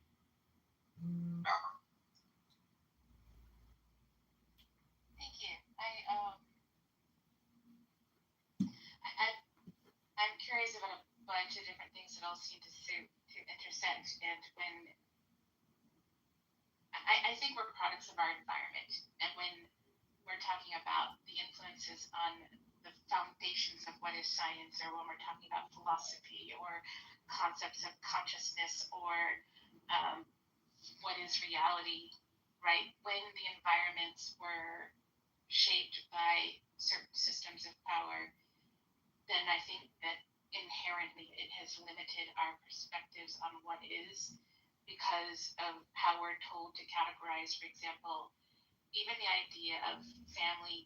I'm going to screw this up, okay? Family, genus, species, whatever these different phylum, whatever these different categories are, like there was this idea they must break down in this way, and they exist in these hierarchies, except from an evolutionary perspective, that there's fluidity then of anything existing in a particular category for good or definitively, and then we've ranked them, but also then because we're told that humans are either from a religious perspective going back thousands of years of how we exist in these things, or right about which species are more important and which ones are less so, without recognizing that whether it's small and the critters on our skin or the critters in our gut, we need them in order for us to exist, right? So whatever the scale is, it isn't about a hierarchy. And I feel like so much of the systems have shaped how we conceptualize ourselves, one another, and the existence in which we are in. And I'm wanting to explore or structurifying, I don't even know, like, because there's so many different forms of power that have influenced these things that and I find a lot of help in meaning in systems, feedback looping, and relationships between things that seems to illuminate more than nounness, if any of that makes sense. A lot of it makes sense. Actually, there's an old guy named Robert here. He came out with something called cybernetics. And when I'm listening to you, I think that you might be very interested in that area of research, that field of research, especially when, like how you say we're products of the environment, just how the environment does impact us. So with AI, cybernetics is being talked about a little bit more than before, but you might be interested. So Do you get offended if they call you a jarhead? I mean, I think that it's like. I'm not a Marine. Oh, okay. What branch were you in? My dad was in the Navy. I was a U.S. Army combat medic. Okay. Then what I'm usually referred to as feedback looping, but that's not conceptually, colloquially talked about. Okay, I wear them once a year. But definitely I would put them in rubbing alcohol or something. I do clean them. You look good in pearls. This is probably some weird psyop. It's a natural thing to get compliments today, so just take it. I'd like to give out a free pearl necklace. Here, we got carbon here. No, I've seen the pearls used as a psyop. Man is wearing pearls, it's a psyop. I'm wearing pearls now. Do you want them? No, I don't have jewelry. Like, I literally, like... Do you want a pearl necklace? And they frown upon it because you realize that they're people from East No, I'm not, like, big into jewelry. Just, like... Their ancestry is not from the land. Their ancestry is not from... Peggy. My grandmother was into jewelry a lot. She had very, very expensive things.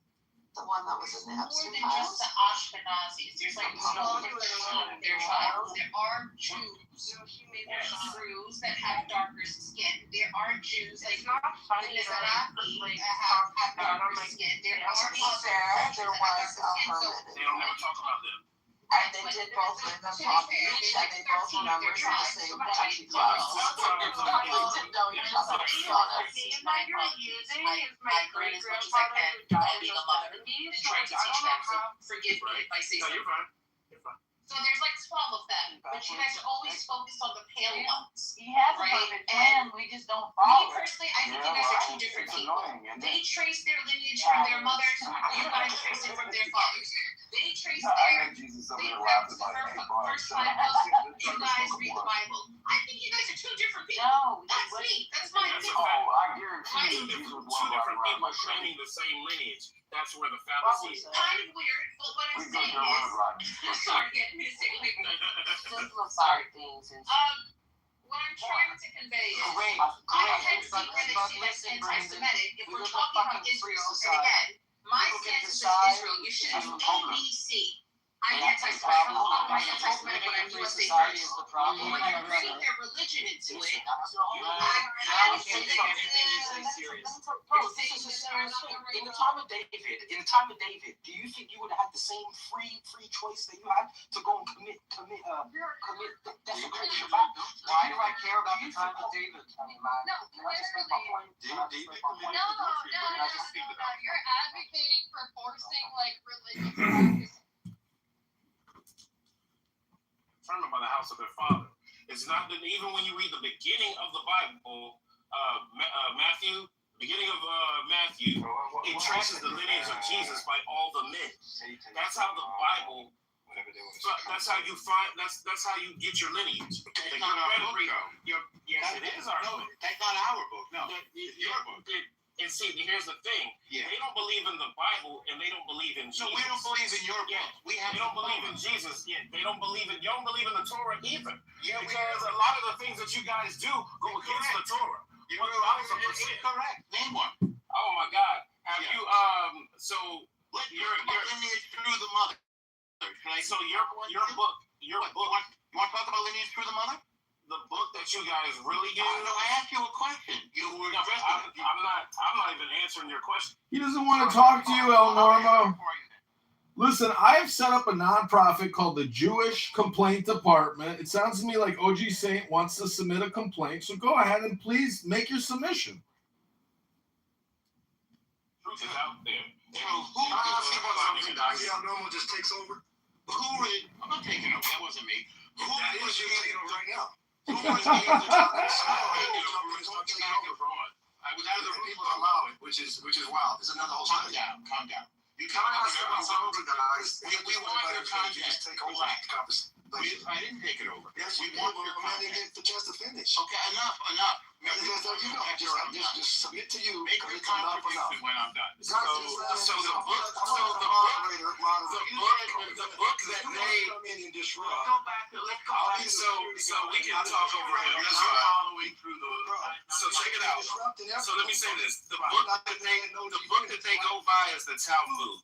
They go by the Babylonian. Yes, you go by the Talmud. No, we go by the Torah. You're wrong about it. Because the things that you guys do come from the Babylonian Talmud. Incorrect, sir. It comes from the Torah.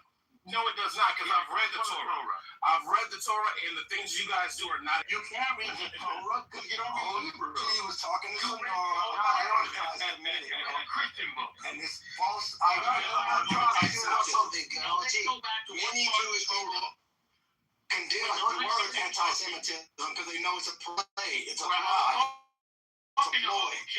I know, I'm talking to you. I'm talking to you because OG was trying to make a point that you interrupted, that you didn't even let him finish his point. Wait, you want to problem? No, I'm talking. No. He was talking to Nora about the whole idea of antism, and you didn't even let him finish, and you just jumped in. He went on to say that we didn't. No, he didn't go on to say that. You jumped in and All interrupted. right, hi, I'm sorry, I'm back. I was just talking to my father, who's sick. He has the flu. And as I'm talking to my daddy, you know, the love of my life. Oh no, I hope it's not COVID-19. Did he take the vaccine? It's not. No, it's not. I thought it was him, her too, but it's not. It's not No, it's not cappuccino. No, this is cappuccino. This is Point. I was just wondering, I'm a supermodel and you're all big stupid dummies. And did your dad take the vaccine? Yeah. And real quick, Yes, Alistair is somebody that records rooms and says like the N-word like a billion times a day. Oh, wonderful. Remove him. Don't you record rooms, Lonzo? I thought you did that. I listened to your recording. We know Clubhouse records rooms, so what are you saying? Yeah, nobody can record. It's all good. He's wanting Sonora to know about Point. I'm so sorry. See, me and you had a very rocky morning. Do not piss me off. I am letting you guys know how my day is, okay? I have sick children. I have a sick father, okay? Everyone has the flu. We are going to help me out, and we're going to help me get through my day with this conversation, okay? I was just trying to help you out, though, that's all. Thank you so much. You saw how we got off on a rocky start this morning, right? We're good now. We're good. Right. We're good. I said, yes, ma'am. I respect you. Absolutely. I'm just trying to help the rest of the room respect you. So not only do I have to make sure that this house is sanitized before my husband comes home, I have food to cook, and I have sick children to take care of. I need you guys to help me out by being adults. Me as a woman here, I thought you guys were more logical than this. I thought I was supposed to be the emotional one. How am I the logical one? You guys are being so emotional. I don't understand. Because normal comes in and disrupts everything. We try to What? You're down. You have to be restrained. But abnormal can't, like, we can't, like, invoke my emotions.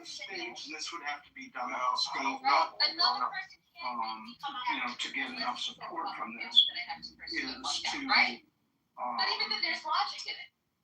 eliminate the winner takes all. I don't want you being electoral So I asked state, so that I'm just saying when normal comes in. How do you say your name, Mr. Squiggly Line? Let's go with saved. I want to ask about. Wait, I thought Sonora was. I believe on it. Were you done, Sonora? Okay, Saeed, you can go after I finish my reset, okay? Okay. So, because I'm dealing with an entire household, I need you guys to regulate yourselves because, yes, I'm listening on my AirPod, but, like, I know this beautiful technology. You can leave your phone somewhere and listen to the conversation in the AirPods. So I can't run to my phone and be like, one night, right? I can't do that. Okay? So, men, I can't believe I'm saying this to men, regulate your emotions. Let's ping up. Let's try to have a conversation on the both sides here, okay? Let's calm down and stop being so emotional for men. What's going on here? Hello? That being said, Sandy, I think you wanted to say something? Yeah, thank you. Just thinking, like Israel, it's what we think, most of the people, that's one of USA states. To speak when other people were speaking. Is that true? Say something. People misunderstand it that way. It's not, but people think of it that way. They haven't been. It's a Middle Eastern country, sort of in a Western tradition, with a democratic parliament, which none of the other countries in the region have. Kind of Western development. It's developed a lot. Its economy has tripled in the past 20 years. It's a leading tech country. It's a leading agricultural country. It's a pretty impressive miracle of a country, Israel. Then if they're doing so well, then they should be afforded to, not have our aid. They can afford that. The aid is given for transactional reasons. Hold on. They can afford it. Landed. I haven't landed. I'll let you know when I landed. All right. What are you threatening me now, Lonzo? Yes. What's the threat? Don't you think I'm U.S. I think first. You know what I mean by okay. It's United States, Haiti, and Santo Domingo all day for me, right? But like when we talk about the money that we send over there, we do purchase things from them as well, like tech and Ooh, I stuff. can't Like, upload to my we do YouTube. need Too many allies, strikes. So our relationship with them needs to be strong over there.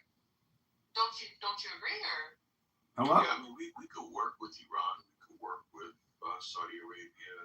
We can work with anybody who want to work with us. Well, we're allies with the Saudis and we're enemies with Iran, so you were half right. Hello? okay. Yeah, but that's more, Israel's enemy. No, right? they So we can change declare that. death to America for everything. Because of what Israel's doing. No, they declare death to America because they hate Because of the what West. Israel's Because they hate Well, non-Muslims. hold on, normal. So what I'm trying to say is, like, I hear what you're saying, but to not have Israel as an ally, I think that would be more. And again, this is just my opinion. We can always. I'm always open to. Damn, appeal rejected.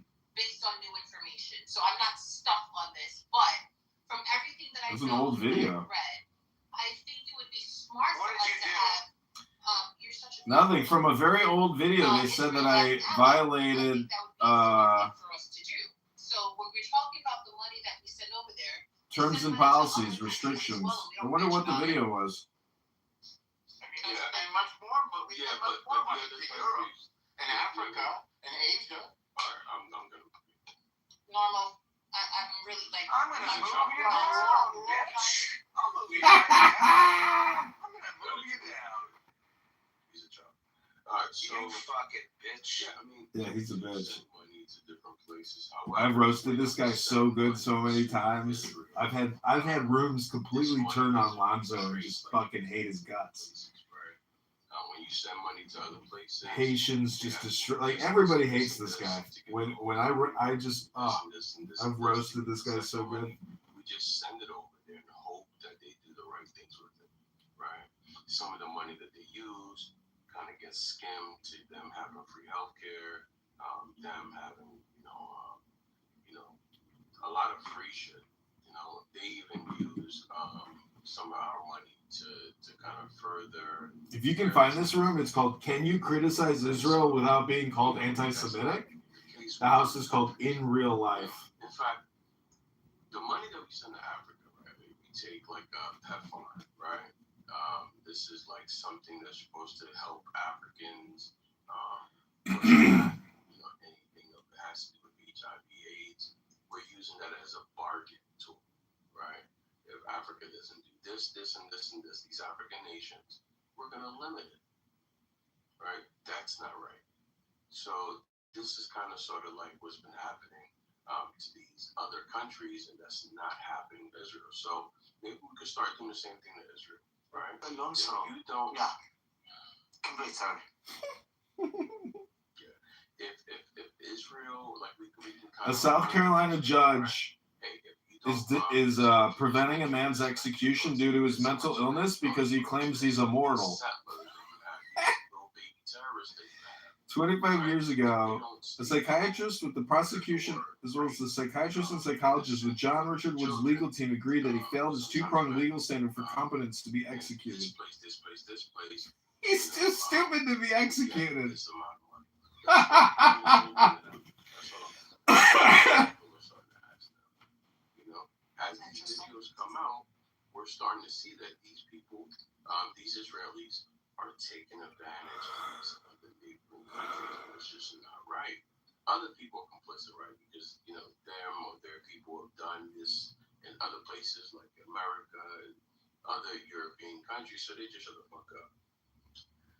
Black and brown and other groups of people. They're saying if Sam Bankman-Fried never stole any funds during his business, he'd be worth $100 billion now because he invested in a bunch of AI and crypto projects that have exploded. So Sam Bankman-Fried, he would have been one of the richest men on earth. Instead, he's sitting in a prison because he stole $50 million or something like that. I'll say this. I bet you Trump pardons him.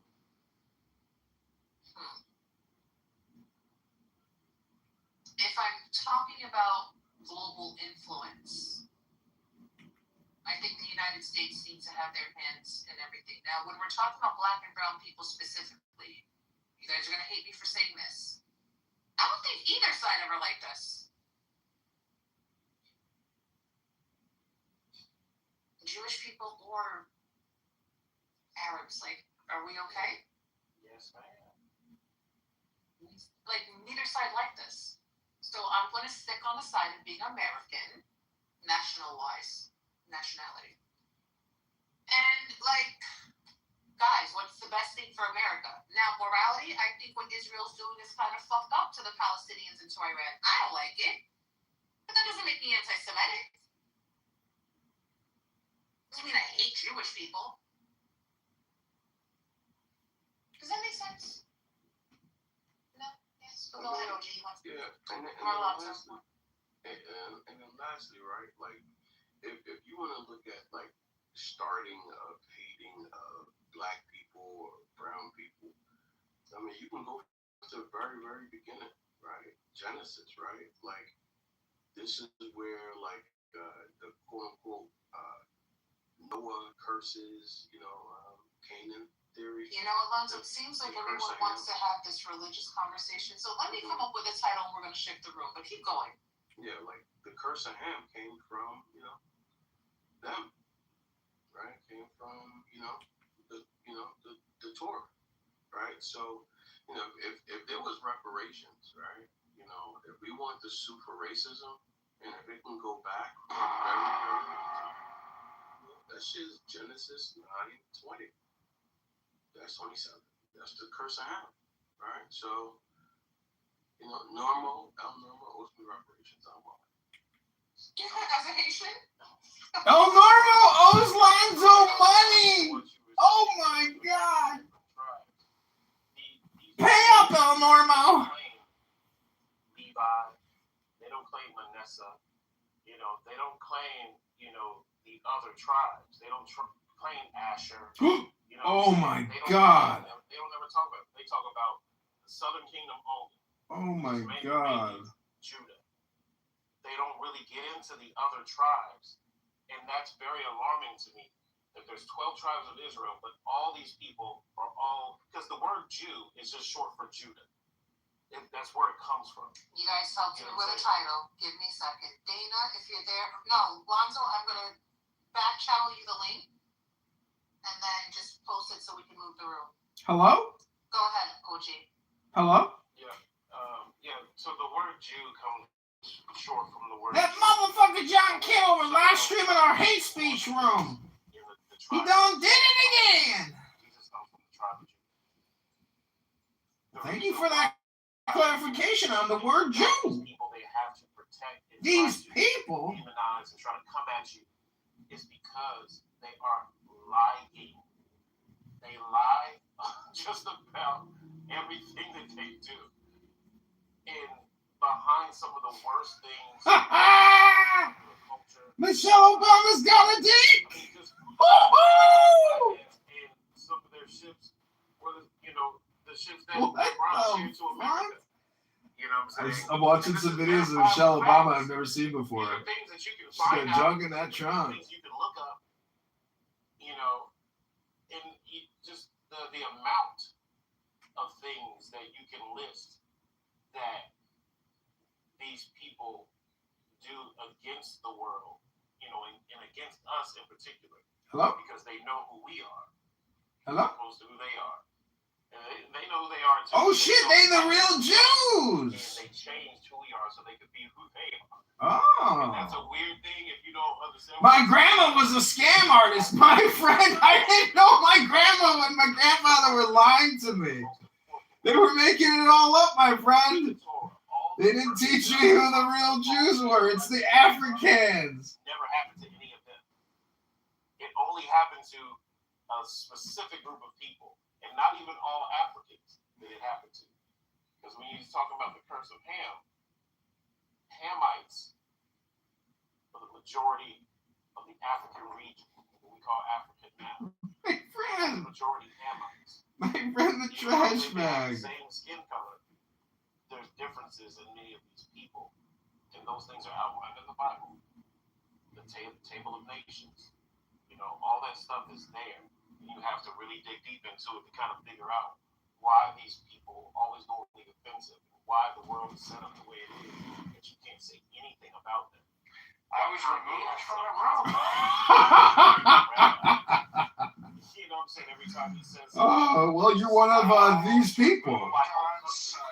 These people. Oh, it must have been Lonzo. Was it Lonzo? Yeah, it was Lonzo. And OG, to the bigger context of just those lives, man, and how the bigger context. Is it because you're a highly annoying person? You think that's why he removed you? Of anti-Semitism. I don't know. In last way, I seem to be highly annoying. I think people are often very frequently annoyed by me.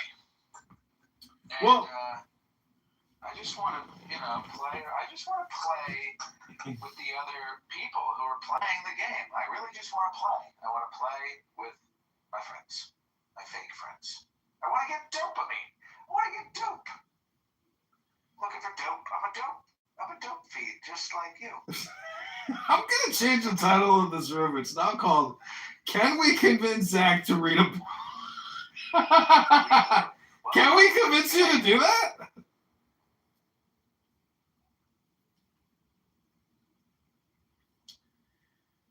Because I do. Yeah. The first step in removing someone's power as a highly annoying person is to get them to read a book. And this is my complaint against Pro, Benjamin, and all those other fuckers in that room who are socially woke but just as virtuous. They don't read anything. So they're just, what we're doing is repeating our personalities to each other and our personas to each other, and just always trying to define our personality and persona by a virtue signal. And so this is why the book club is so important. And I told my psychiatrist, they said, well, you're so depressed, what are you doing to try to do something positive or productive? I said, well, I started a book club for veterans who have PTSD. But it's so hard to get a veteran to read a book who's got the PTSD. And I'm like, maybe they got, anyways, you see what I'm saying? Hello? I'm trying to get back on Airbnb, but it's never going to happen for me. It's so fucking upsetting. Why don't you just run it through my account? You can't ever win. I mean, you just had your appeal from YouTube denied. You can't ever win with these things. You could appeal, but has anybody ever won their appeal? I mean, who's appeals? Somebody in the Philippines. Oh, dude, they're ending the room. They're running away out of the room. They've all fled the room and they've recreated a new room. It must be because they were watching my YouTube channel and they said Kitover is recording us. To your live stream, I can't even tell you what I really think. I could tell you what I really think. Can I tell you what I think, or do you want me to Don't say. I've tried. I've told you never say the N-word. It's okay if African Americans say the N-word on YouTube, but you can never say it. And the algorithm is so smart, it can detect when a white person uses the N-word inappropriately or in any way, shape, or form. It's not even the appropriateness. You are, oh, dude, I had to tell you, I heard the funniest room ever about the N-room. It was a room by a bunch of N-words who were talking about the value of the N-word economy. And they were literally saying, do not abuse the N-word. We have to make it precious and only use it when the time is right. I was dying laughing. They went on and on and on. Yes, it's a magic word.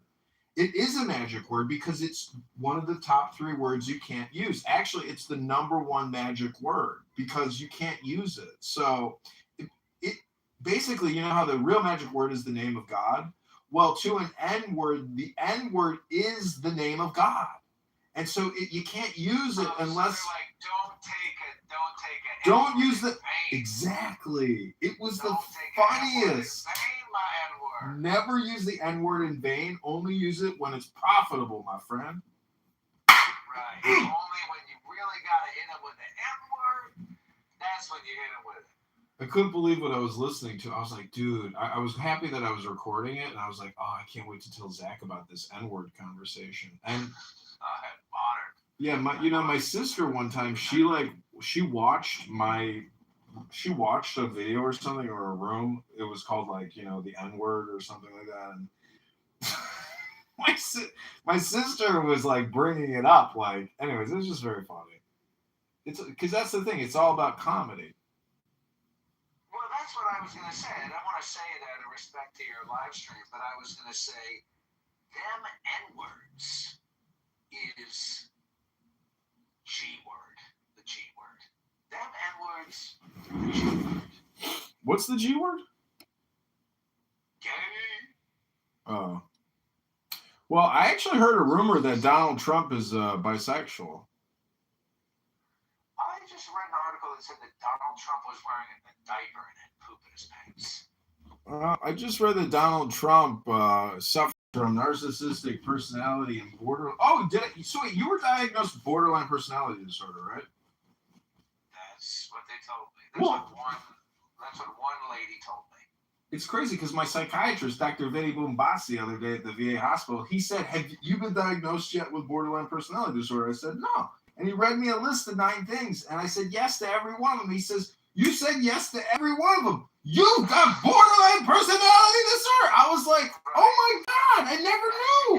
I didn't know. I just didn't know. Well, wait, what about self-harm? Do you harm yourself?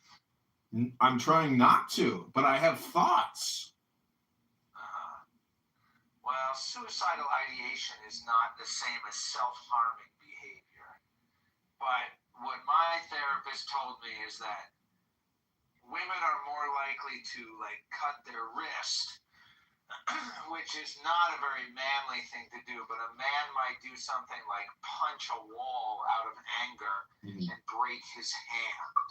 Yeah. Because that's a very self-destructive thing where if I hit this wall, I'm so angry and childish right now, I'm going to hit this wall, I'm going to break my hand. That's definitely something that I have done. And I haven't done it in a while. Probably several years ago was the last time I hit or smashed anything out of anger. But that's a very self-harming behavior. Possibly the smoking cigarettes could be considered as... What about spending, 80 hours a week on a conference call with a bunch of R words? Yeah, it's like wasting your life away. Is that a form of self-harming? I don't know. Wasting your God-given life. That's like saying just existence itself. Sorry for merely existing. That's what people really want in these rooms is they want a Jew to come up and say, I apologize for merely existing. This is why I love Larry David so much, because Larry is the king of, pointing out bullshit. And I just love Curb Your Enthusiasm. It makes me happy. For many years, it brought me so much happiness to know that there was somebody out there that felt the same way that I felt about Clown World. Right. The one problem with Larry, though? He's got severe TDS. Well, he did wear that hat in that one episode, which is super funny because the hat is it's a thing. Meaning, like, if I were to go out into society, I would be the only one wearing it. But yet, there's like 40% of the population that strongly supports Donald Trump. But yet, no one wears the hat. There's a new event that I just saw, a Facebook event for like an inclusive. The title of the event was literally like a love fest, or it was like an inclusive, welcoming to all event. And it said that this is a pro-LGBTQ, queer-friendly, anti-capitalist, socialist event that's welcoming to all. And I was just imagining showing up in a MAGA hat, imagining how welcoming they would be if you had the MAGA hat. Yeah. I don't know. It's one of those things where it's like I don't want to go out and do things like that because like that would be too much work. I'd rather sit in an office and like do that kind of work in an office and then quickly go out and enjoy life. I did go to like this extreme hippie like Earth Fest one time with my mom and my sister. And this was what I thought was so funny is that there was a charlatan there giving a speech about genetic therapies. And it's just a scam. Like the guy is literally trying to get people to scam them. And I was like looking around, I'm like, wow. I'm like, well, this would be a good place to find victims for his scam because like everybody here is super woke and susceptible to like this type of scam. I was like, hasn't this guy heard of the internet yet? Why doesn't he take his fraud to the internet? Why is he at an Earth Festival trying to ruin these good people's financial well-being with his bullshit therapy? But anyways, yeah. Yesterday, the Inspector General of HHS arrested two men. One of their names was Muhammad, and he was running a $500 million Medicare billing scam for genetic testing. He literally generated $500 million in revenue from the government through Medicare.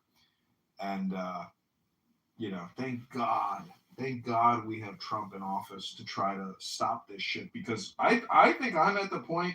I mean, it's not even at the point, but in my opinion, we have to shut down Medicare, Medicaid, and like restart it on a new platform because the fraud and the billing, and it's the biggest industry in the world. I did a query yesterday. What are the top 10 industries on the planet? Medicare, Medicaid is responsible for the biggest industry on the planet a year. And this is why doctors make so much money. I mean, and why they don't see patients for 2 to 3 months because they just let nurses do all the work, and they're basically just billing agents. They don't actually do anything for anyone's health. It's just a consumer packaged goods distribution business. It's so stupid. This is why people compete. They take the MCATs and all this shit. They get to med school. They come on and they're making all this money. It turns out it's just like a billing business. A physical therapist and a yoga teacher does more for people's health than any of these doctors ever do. It's unbelievable. It's a business. Hello? I hear you. But that's why I say, reading a book is very important. And we're trying to convince you to come on this app to actually read a book, to change your experience, my friend. And until you actually change your experience, you'll never change yourself in a more powerful way because you're getting so close. It's like, have you ever played like racquetball or handball? No. Well, I showed I'm with you. I showed a friend how to play racquetball, and I used to kick his ass. And then after like 3 days of playing racquetball against my friend, he started beating me. I was like, how are you getting this good at the game so quickly? So It's the same game, with Clubhouse. Right. And you haven't sent me any videos. You haven't done any real work. But here you are wasting all your time not being productive. Well, I know, but I'm always doing. Yeah. I mean, I hear you. I do a lot of bullshit around my fucking house. I do a lot of like dishes. I feel it's kind of fucked up. I feel like I'm kind of like. Anyway, don't get me started. But that's a major problem. That is a major problem. Well, my psychiatrist said, John, how do you stay busy? I said, I got a house. I'm constantly doing home maintenance. It never fucking ends.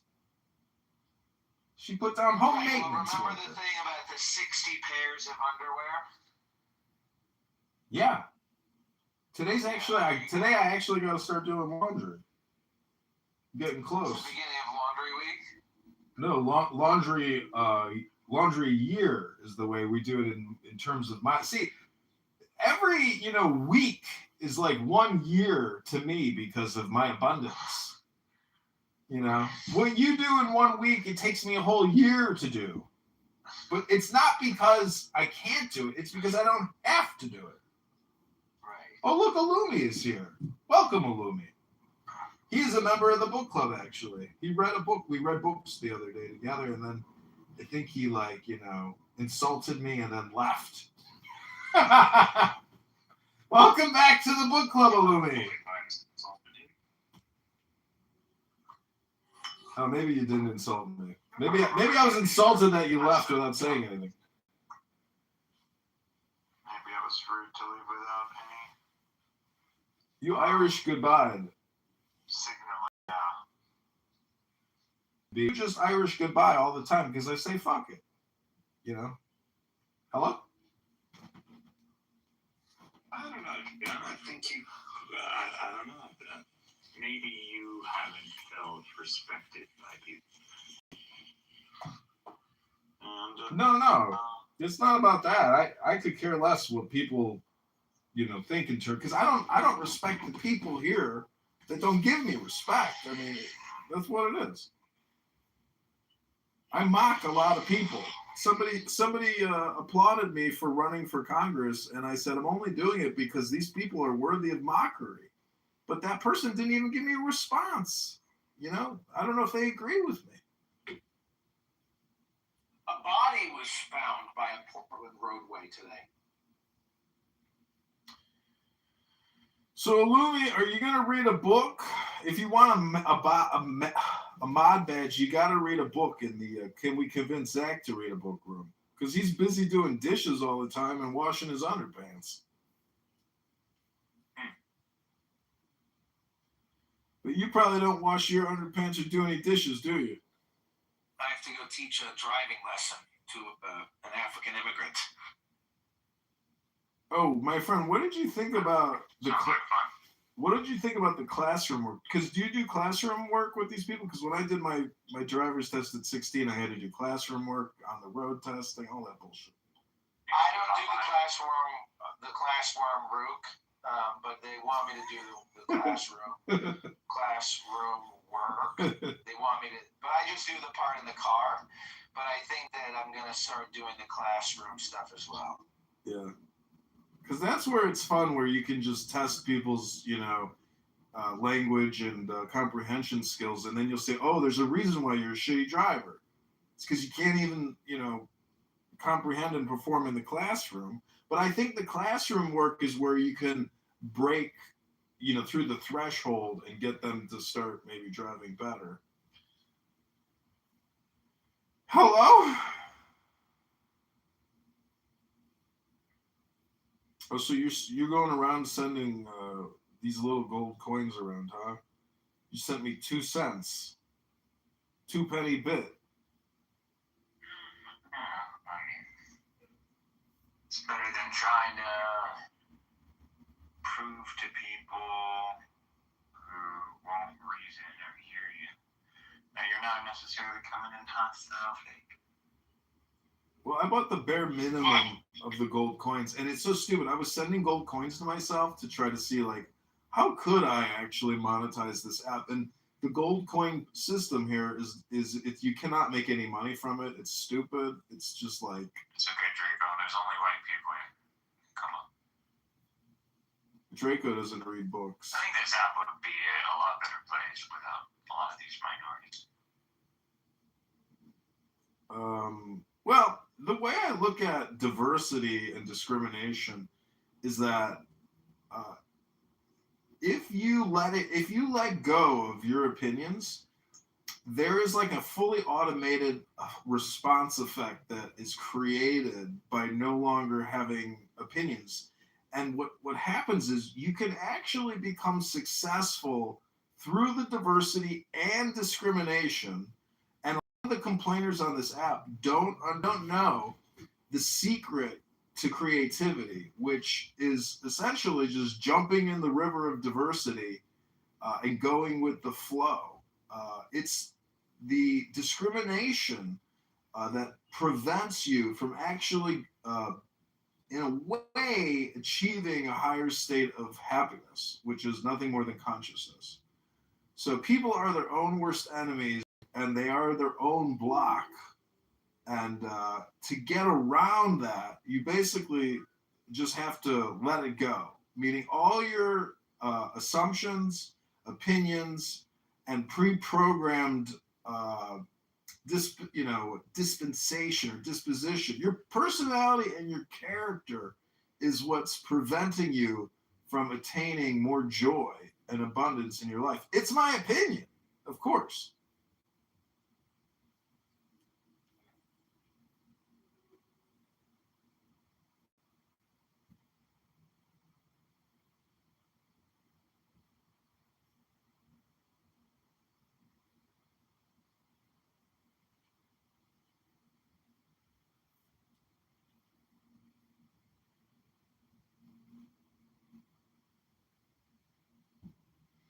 The thing that I forget is that everybody is a magician, whether you like it or not. And the people who present themselves as being the least resembling of a magician, generally those are the people who are really good magicians. Because the best magic trick that a magician can create is that they are not a magician. It's the same principle of like the devil. The greatest trick the devil ever successfully accomplished was, making himself invisible or something to that extent. So look at Adamiel here. He looks like a magician king, a philosopher king, throne of power. Hello?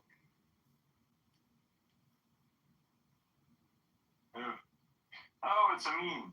The news. All right.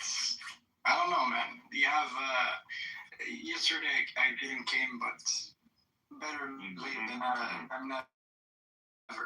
Didn't come, came. I was not present. Yeah. Better late than never. It's all good, man. I doubt you would have impacted much. Oh, come on. Have you seen my input with the opening of Whole People of the Book? Why do you hate Anyway, I'm not on the phone anymore, but it's got the phone emoji. Oh, what's up, my friend? He sent okay. Oh, Draco, what's up, man? What's up, buddy? All right. Long time no see. Doing great. What about you, man? Chilling. So, Draco, do you think that everyone has a soul? Yeah, sure. Do you think there's one soul or an infinite number of souls? That's a good question. I'm not sure the ins and outs are. The soul is, in a sense, theoretical, but I guess something to the effect. God is within you, God is outside of you. It depends on what sense you mean. I can say yes and no, depending on the sense. Do you think you're in God or outside of God? Well, I think there's something to the whole image bearer concept, but can I go into detail on that? I don't know if I could exhaustively go into detail on that. There's so many different writings about the whole image bearer concept. But in that sense, if you were to say God is within you, I would probably agree agree with the whole image bearer Do type of idea. do you think the subconscious is a concept, or do you think it's literal?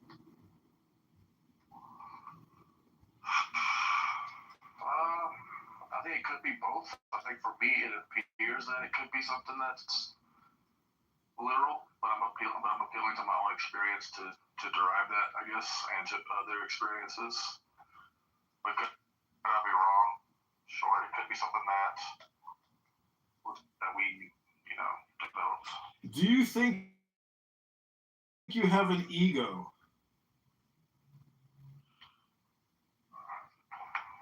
What did you say? I couldn't hear you. Do you think you have an ego? EGO. Yeah. You do? Like in classical sociology, yeah. Okay, well, the biggest ego trip going is thinking you got this thing called an ego, because that's a concept, my friend. No one has ever touched, tasted, felt, eaten, or seen an ego. It's just a concept. And so, in the same sense that God and soul are just concepts, no one has ever seen, touched, tasted, felt. But if you believe that everything is God, well, then actually you have seen God. You're actually talking to God right now. And you are God, and the cell phone is God, and the wireless, internet transmitting our concepts is supposedly God technology or something. But we're just trying to convince Zach to read a book about spells and magic words. Hello?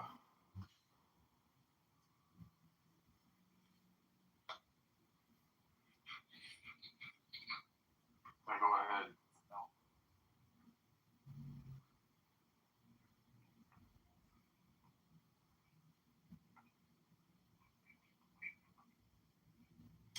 So how would you define the word synthesis? I don't know if I can give you like a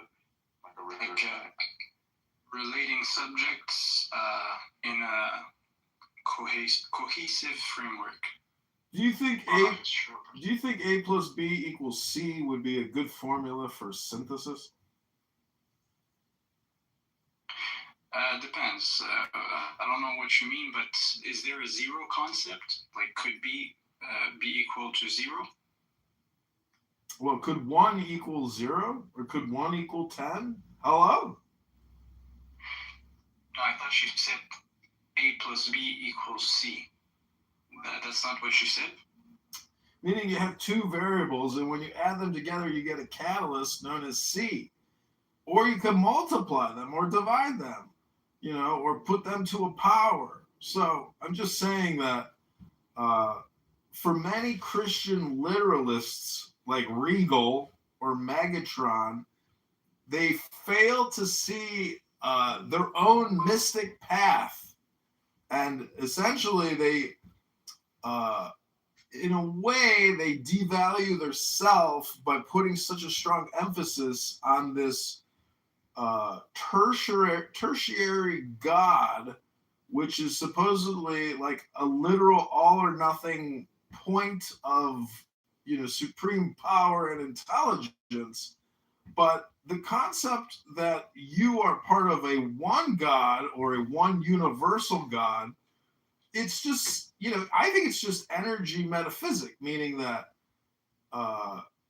it's just, we're just eternal energy in a different amalgamation of what we call God, and it's not that we are God, but that we are essentially God observing the God effect to a certain extent, but not have real powers. Our greatest power is our imagination.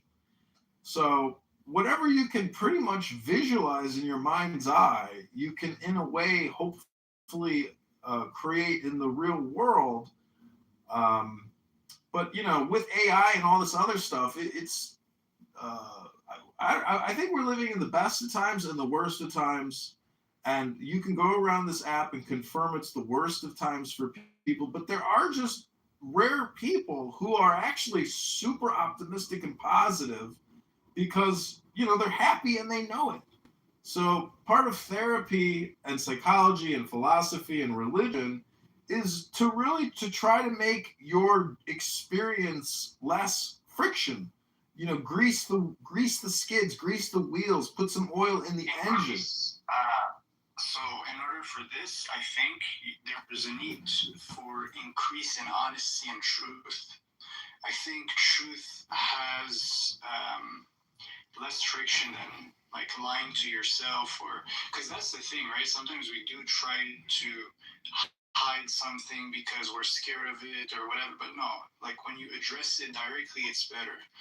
That's my little personal experience. But yeah, I get what you're saying. But I just want to say a comment. So I do agree that the human spirit is much more powerful than what some people may portray it.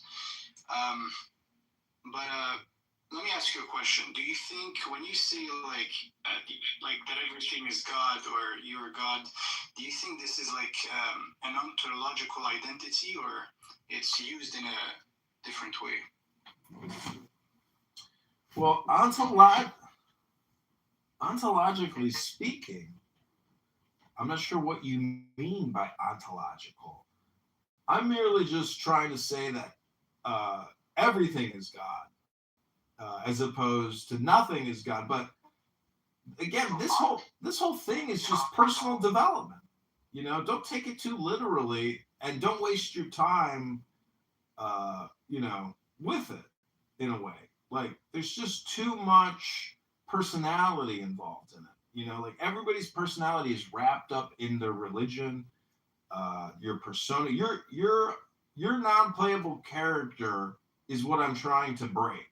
And did you see that movie with that guy? He's a non-playable character, but then he sees a hot chick, and then all of a sudden he like starts killing the actual humans playing the game, and they're like, "Oh, there's a glitch in the game. This non-playable character is now, fighting us when he should have just done his, pre-program." Now, what movie is that? It's with that guy from. Reminds me of one of my dreams. But anyways, I don't know the movie, but yeah. I don't even do it. When you work, what are you doing? Me right now? I'm just. Did you follow my channel or what? What's your channel? It's called Free Guy. At Operation_Cerberus. On YouTube. Yes, sir. No, not on YouTube. On fucking TikTok. No, not even. I just follow the regular accounts. What's your regular account? I just liked one of your posts, man. Just recently. Enemy only. See, Draco accused me the other day of being a non-playable character. He says I come to the rooms and I make no points. I have nothing valuable to contribute to this conference call conversation. And I just got to say that to me, that was Draco's projection. It's not a me problem, Draco. That's a you problem. Link is pinned above. Watch the Free Guy. He's crashing out. People fucking haters.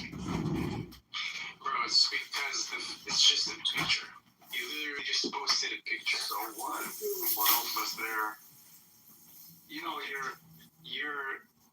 This generation is demanding. Like, people want something much more. I'm sorry, this is intelligibility. It needs to be showcased. Everything in this card is exactly what is necessary to understand this verse. I was talking about your picture, the billionaire picture. You were not talking about this one? I'm fucking talking about, no, don't go to my account, the one that Illumi only, no, Operation_Cerberus.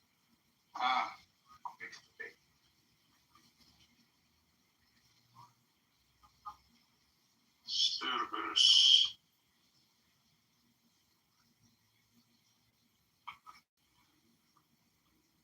All right, you got 4 followers now. And relax. Can you guys also follow the Zach Swamp podcast on Spotify, please? I don't even have Spotify. I just listen to YouTube music.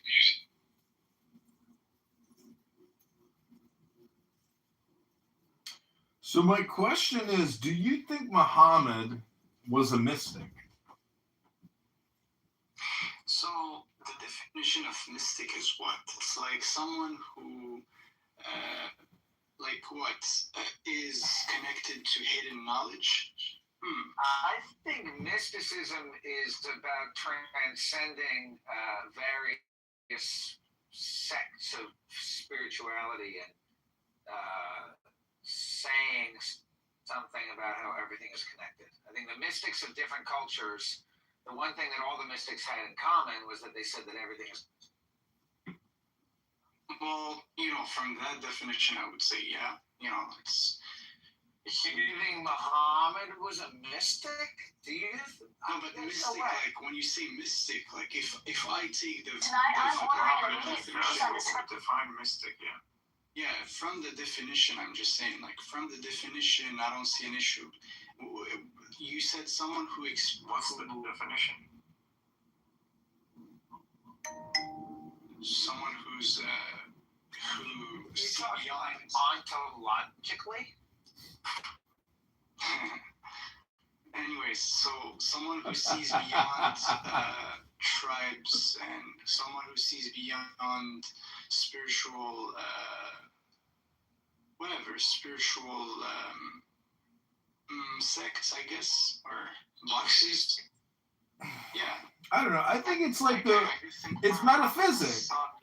It's mystical metaphysics, meaning that you see beyond the persona, the character, the non-playable character. You see the divine essence, meaning that God is so infinite that God's representation is so diverse and infinite that you see that in everybody, even if you disagree with them. And so that's how essentially you can cause less friction in your life. Because, for example, my father was a cop.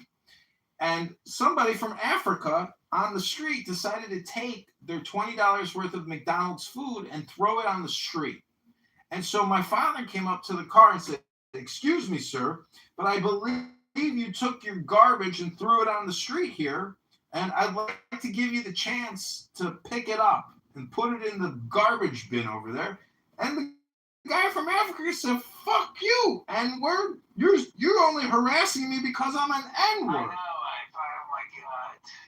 And my dad said, "I'm not harassing you because you're an N-word. I'm harassing you because you are an N-word." Hello? Exactly. It's not because you're an N-word. It's because you're a fucking N-word.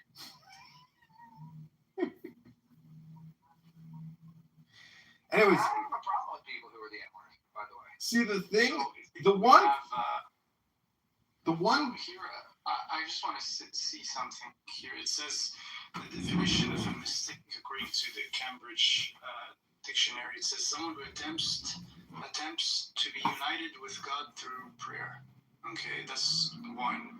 Second, relating to magic or having magical powers, dark secrets. So for sure, that's this definition. He was not that.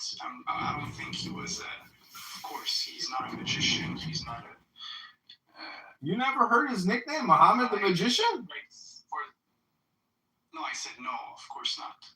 Oh, well, he is a magician and he is a mystic. It's just your opinion that he's not a mystic. No, it's directly God in the Quran that says this. He's a magician? Yeah, Muhammad was a magician. No, a magician. What is a magician? He was a powerful wizard warlord who nearly conquered the earth with his powerful magic. Clearly, the man must have had some type of mysticism. It's just your opinion that he didn't have mysticism. Hello? Oh, I'm sorry. Damian, are you a time traveler from 660? Is that chair actually a time traveling chair? Are you from the year 660? Hello? Hello? Yeah, no, so, I can point you to someone who is definitely a mystic in that definition, based based on clear historical evidence. But you know, if we take the definition of, like, if we try to understand the Prophet through his disciples, through the people who preached his message, through the Quran itself, there is a clear verse that says he's not a magician. So, do you want me to oppose that? Of course not. Yeah. Well, it's just your opinion that. See, the thing about the Quran is, because of taqiyya, is that when it says Muhammad is not a magician, that's actually saying Muhammad is a magician. It's just like your opinion, though. No, now you are doing. No, I'm not. I'm stating my position, aka otherwise. Daniel, let me ask you this. What is the difference between an opinion and a fact? An opinion could be wrong. A fact is a fact. So a fact is never wrong, right? Yeah. Just opinions are wrong? Well, yeah, opinions could be wrong. Could be wrong. Okay, so tell me a fact. About what? About anything. I want to hear one fact. You obviously everybody has facts. What tell me one of your facts. Yeah.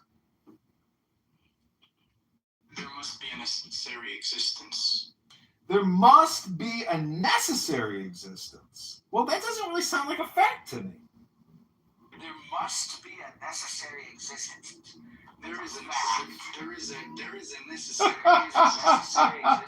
a fact if I've ever heard one. You know what's so amazing about facts, my friend, is that when you ask somebody to tell you a fact. Wait, but this isn't Hello? ESL language. This is. Oh, I forgot it. Daniel, English is not your first language. We have to give you some grace. Yo, but you understand what I'm saying, right? So, not at all. Yeah, sorry, Daniel. You're going to have to go with a more basic fact, like outside the road is pretty much flat. That would be like a fact. You could say that when a red light turns red, factually speaking, most people stop. When it's green, they go. Those would be considered social facts or conventions of society. I was just asking for like more dumbed down fact, not some kind of philosophical fact. No, it's not philosophical. It's actually, it's encompassing. Like what I said is like. It's encompassing? I disagree with what I said. You said encompassing? You can't even. Encompassing.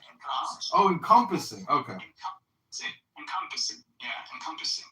So if you disagree with what I said, you can't even point to anything else. Basically, it's like it's. Oh, I see. It's as if I said basically, truth is true. Got it. For you to deny truth, you would have to say it is true that truth does not exist.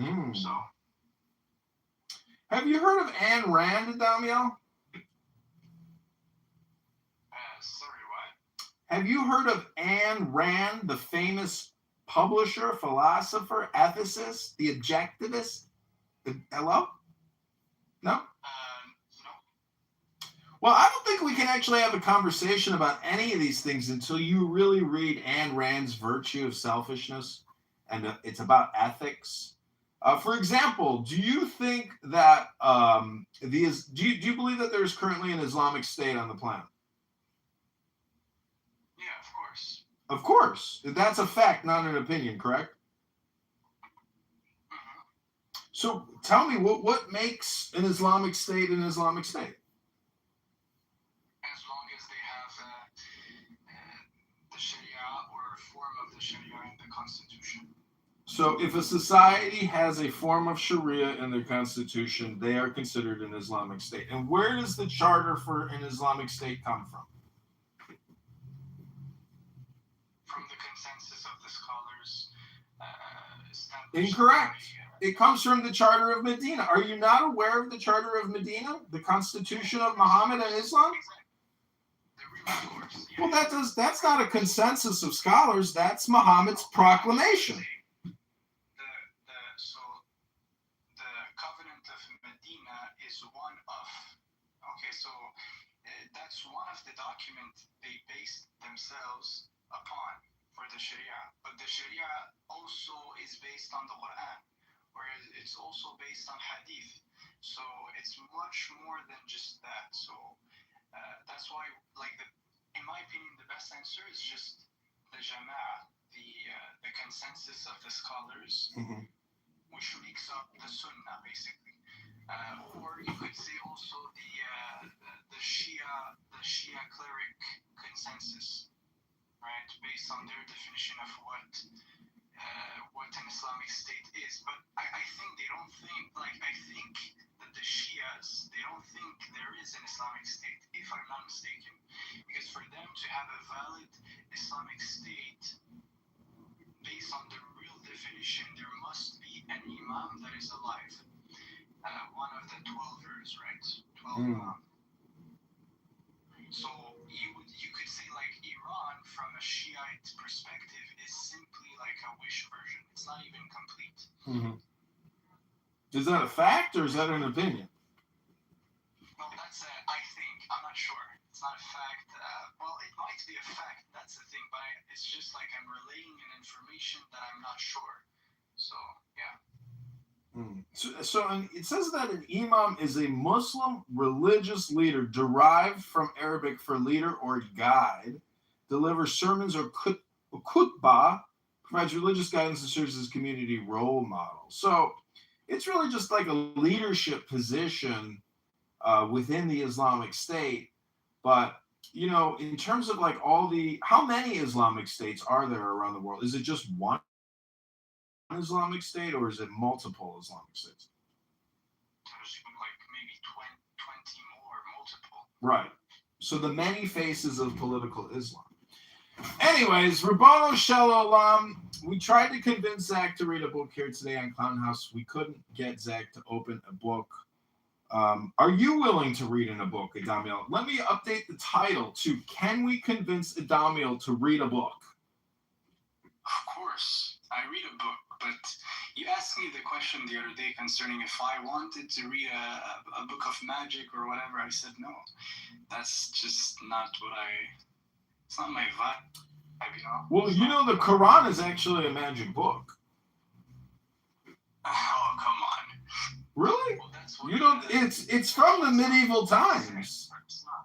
It's from medieval times, and actually Islam is all based around paganism. So you mean to tell me that the Quran has no magic in the Quran at all? Of course, there's no magic in the Quran. It's all from the divine. It's a magicless book? It's got no magic?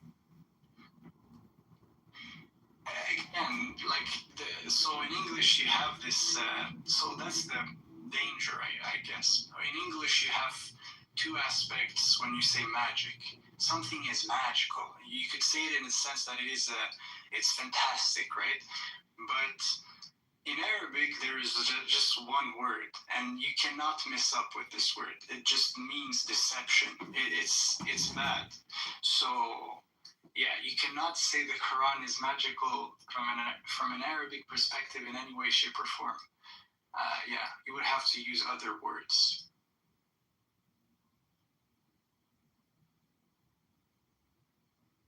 Well, unfortunately, you're wrong, because I'm looking at Surah Al-Falaq, 113. It says in Surah An-Nas in 114, known as the Mu'awwidatayn, the two verses of protection. These are recited to seek refuge from the evil of magic, sorcery, and so there literally has a magic spell to essentially negate and invalidate other magic. Isn't that magic to fight against magic? Hello? No, of course not. Yeah, so the concept is this, right? The last 3 chapters were revealed in a time where the pagan Arabs were practicing sorcery and magic upon the believers, right? And God basically sent those verses as a mean of protection. But this is not a magic against. It's not Harry Potter here. No, it's literally just. it's the spark of light. It's a spark of the divine. It is true, and it is not deceiving, right? So that's the difference. Well, it says here they instead followed the magic promoted by the devils during the reign of Solomon. Never did Solomon disbelieve, rather, the devils were disbelievers. They taught magic to the people along with what had been revealed to the two angels, Harut and Marut, in Babylon. The two angels never taught anyone without saying, "We are only a test for you, so do not abandon your faith." Yet people learned magic that caused a rift even between husband and wife, although their magic could not harm anyone except unless Allah willed it. They learned what harmed them and did not benefit them, although they already knew that whoever buys into magic would have no share in the hereafter. Miserable indeed was the price for which they sold their souls, if only they knew. Oh my goodness. What do you think? I think that it's still magic, meaning that that hocus pocus, that what's the word I'm looking for? Magic is like, to its core definition, is deception. I don't know, because the magi that came and visited Jesus were the wise men of the East. So there is a tradition that predates Muhammad, because that's what he was fighting against, which is this pagan magic. And in this verse, it accuses the Jews of practicing deceptive magic, for purposes to evade Allah's will. But nothing can supersede Allah's will. So what I'm proposing is that there are people indirectly or directly practicing magic via Allah's will, with Allah's permission, if it's for good. Because there's good magic and there's bad magic. There's beauty and there's ugliness. And I'm just saying that, it's just like my opinion and your opinion, but our opinions aren't verses. There's no my opinion versus your opinion. I just think there's opinions out there and very few facts. And what people consider facts are actually just opinions, because facts are that rare. Hello? Yeah. So let me just, I see what you mean, and, I'm open-minded. I love to have these discussions. So, the example we have also is the example of Pharaoh. So Pharaoh, he thought that he himself was God on earth, and that people needed to worship. Universities, economically speaking, this increases demand, drives up prices, and also reduces incentive to reduce costs, because the university says, well, what we can do is, instead of reducing costs, we can add a bunch of amenities that are going to attract students to take out large loans. I think my ideal situation would be one in which the government invests very heavily in making sure that people can get an extremely high quality education from a community college or public college, and that it's a very respected thing of, like, it's not considered some third rate thing. It's, you went to one of the public colleges, that's where most people go, that's you get a good education there, versus spending all of this money to send people to these schools where I really don't think you're necessarily getting any higher education, like better education at a lot of these schools. I think you're getting more amenities. And I don't know if it's a great use of tax dollars to pay for people to go to colleges with more amenities when they could get a similar quality of education elsewhere at a reduced price without all the amenities. It exists. You can go, where I went for college, UMass Lowell, they have a world-class nanotechnology center. We have a nanotechnology center at my university too. It's about the size of maybe an office that can fit 2 people, and it also has a wet room included in that office. The one at UMass Lowell, which is a state public school, by forging a is great way more valuable. But by following the will of God, having faith in the process, that reality will align and chaos will be reduced to right in front of their eyes. So it's a different approach, right? It's the approach that is different. So yeah. Yeah, I guess approaches are different. I'm just playing devil's advocate here and being facetious. I'm just trying to flush out some, what could be interesting topics. But see, the religion of no religion is still a religion. If you try to stop thinking about thinking, you're still thinking about thinking. So we have this, never-ending cycle and repetitive redundancy that you just can't escape. This paradox of paradoxes. And I'm just saying that whether you're a Muslim, Christian, or a Jew, if you are such a strong literalist and you're very disagreeable and very, very friction based in your approach, I just wonder if they really understand what they're talking about in terms of the bigger picture. Because if you have the truth and you have this proprietary information which you think is a fact and not an opinion, but other people just aren't aware of the facts and they think it's opinion, it should actually make you a happy person and not a highly disagreeable, highly friction, and highly annoying person who demands that your perspective be the status quo. And so it's like a mental thing where people can't see the log in their own eye by going to room or being in the street and demanding people accept their opinion as their new fact. It's like a vicious circle that they're playing with themselves, because I don't think they get what they claim to profess is a fact, because there's a comprehension that should help them eliminate the insanity of them going around and telling everybody the good news. And it's because I don't think they get the good news. Yeah, I see what you mean. It's like you don't see the authenticity in the way people proclaim their faith. Because if someone proclaims his faith and he's authentic in the comprehension and the understanding, people will simply just like find it like kind of like common sense. It's not okay, it makes sense. Or he's gonna bring an insight, or he's gonna be like the master in the insight he brings. I get what you mean, and yeah, that's interesting. There's something I wrote yesterday concerning humor. Okay, so it goes as it is.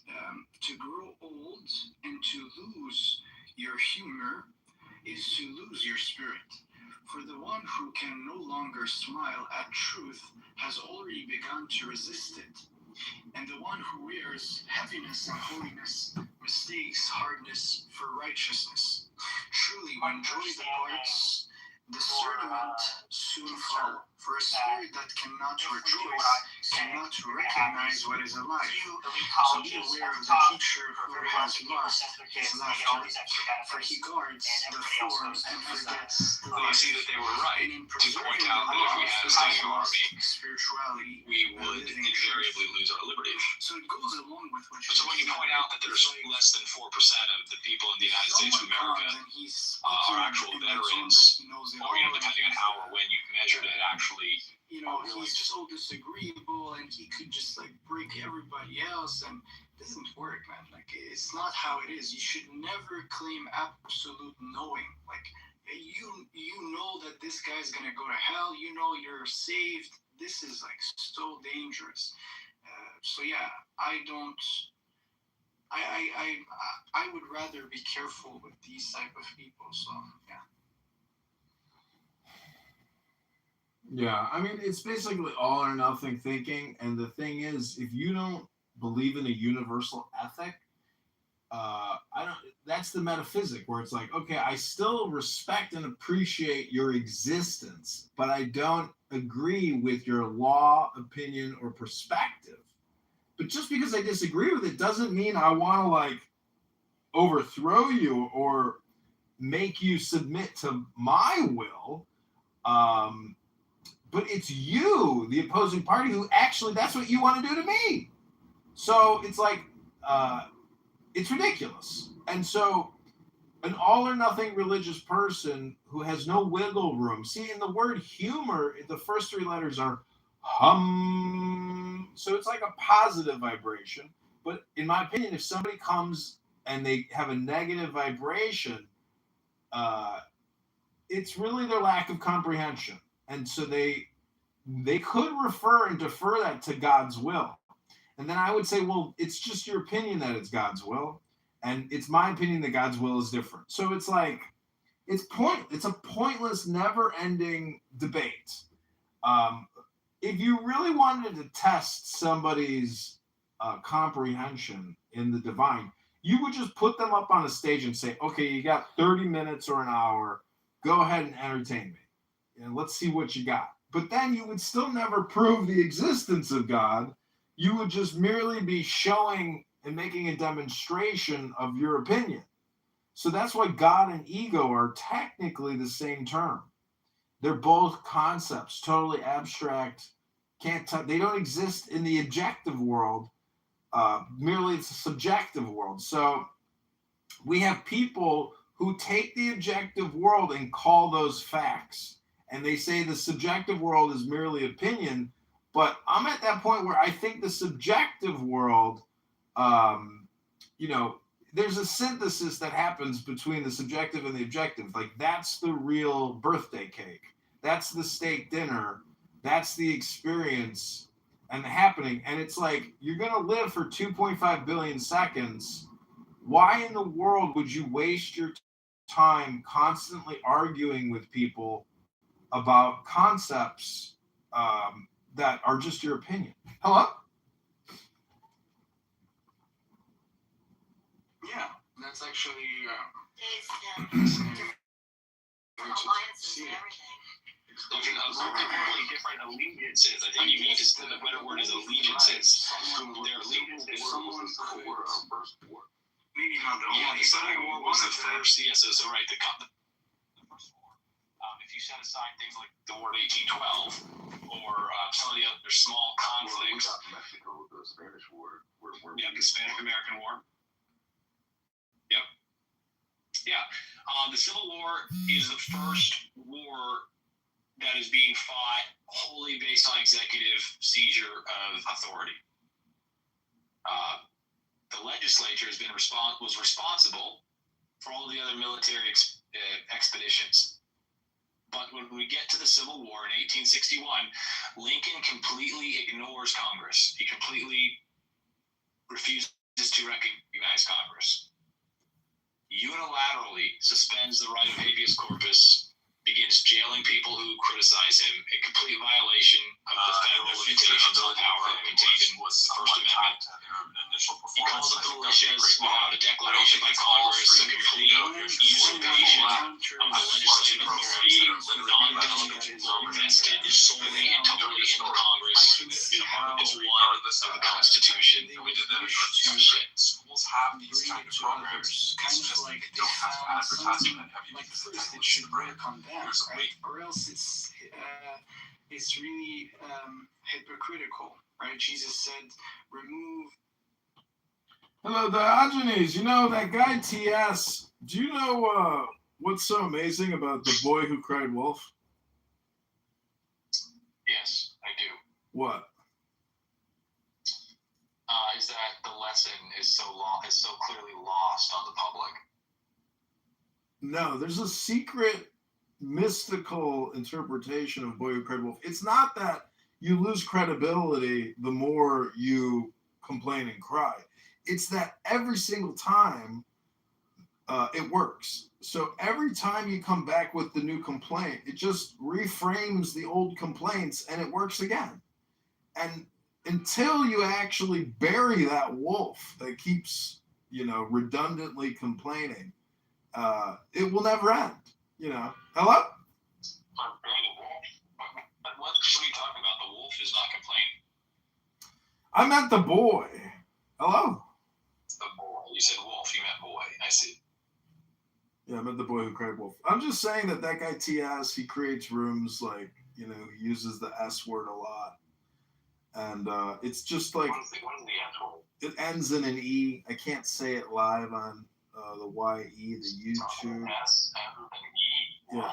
That's a word you can't say. Yeah, SUIC. You can't say that word on the internet. Really? You can't say the N word. You can't say the F word. You can't say the K word. Can I say those words? Can I say those words? Yeah, you can say them, but you'll disrupt my YouTube live, and then you could shut my entire live streaming operation down. I don't want to. Yeah, I don't want to do that. Yeah, it's very annoying, and it's ridiculous. Like, and it's amazing that actually I am completely targeted as a white displaying human being for my thoughts. When Are you white though? the algorithm believes it's so. It's not important what I think. What's important is what the platform thinks of me. Yes. Am I in the Matrix or are you in the Matrix? I can hear you. I can hear you. Can you hear me? Yeah, so what was the SCOTUS reversal? Was there news that I missed? Well, I like your opinion on this, John. Obviously, we know that the law is not quantum, right? It isn't supposed to be a Schrodinger in construction. It's not supposed to be simultaneously approving of and prohibiting certain actions.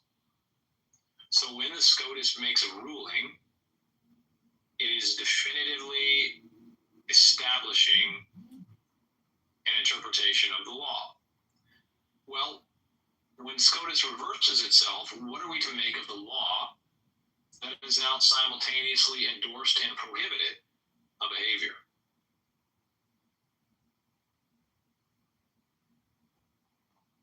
Wait, what? Can you ask the question one more time in one sentence? I would like to try. Here we go.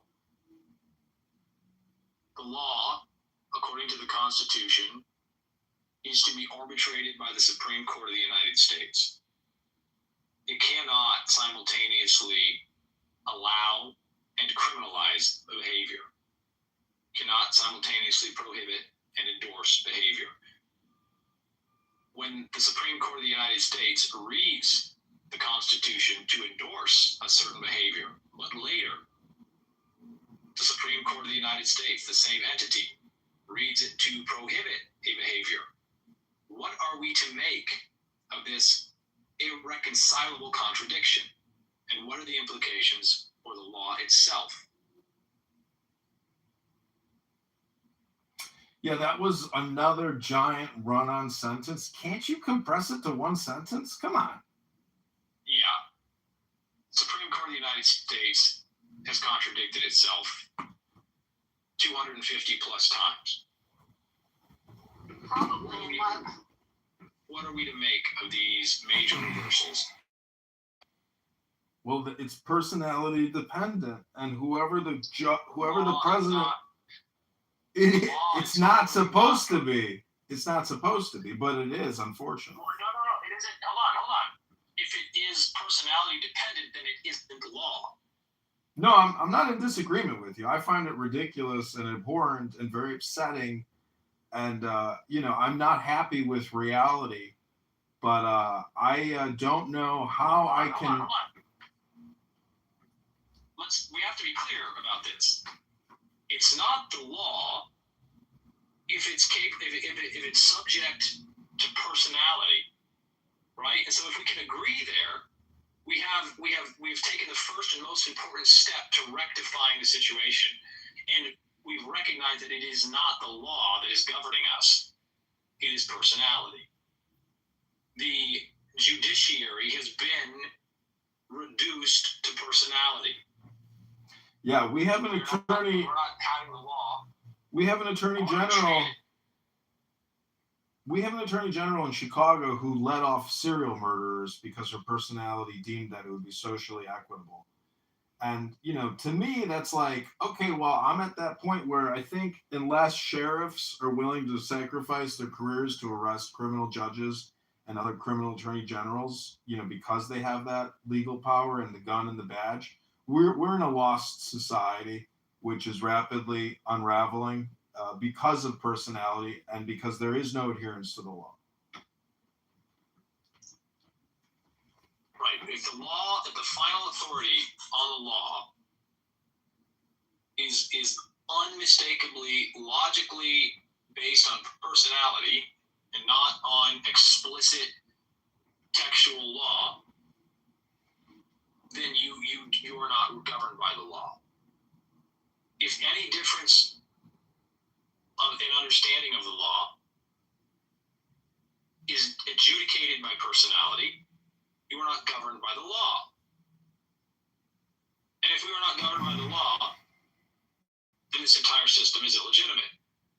Now, asking a sheriff to arrest a criminal judge is an interesting conundrum, because you're asking an illegitimate authority to arrest another illegitimate authority. For where is the sheriff's power drawn?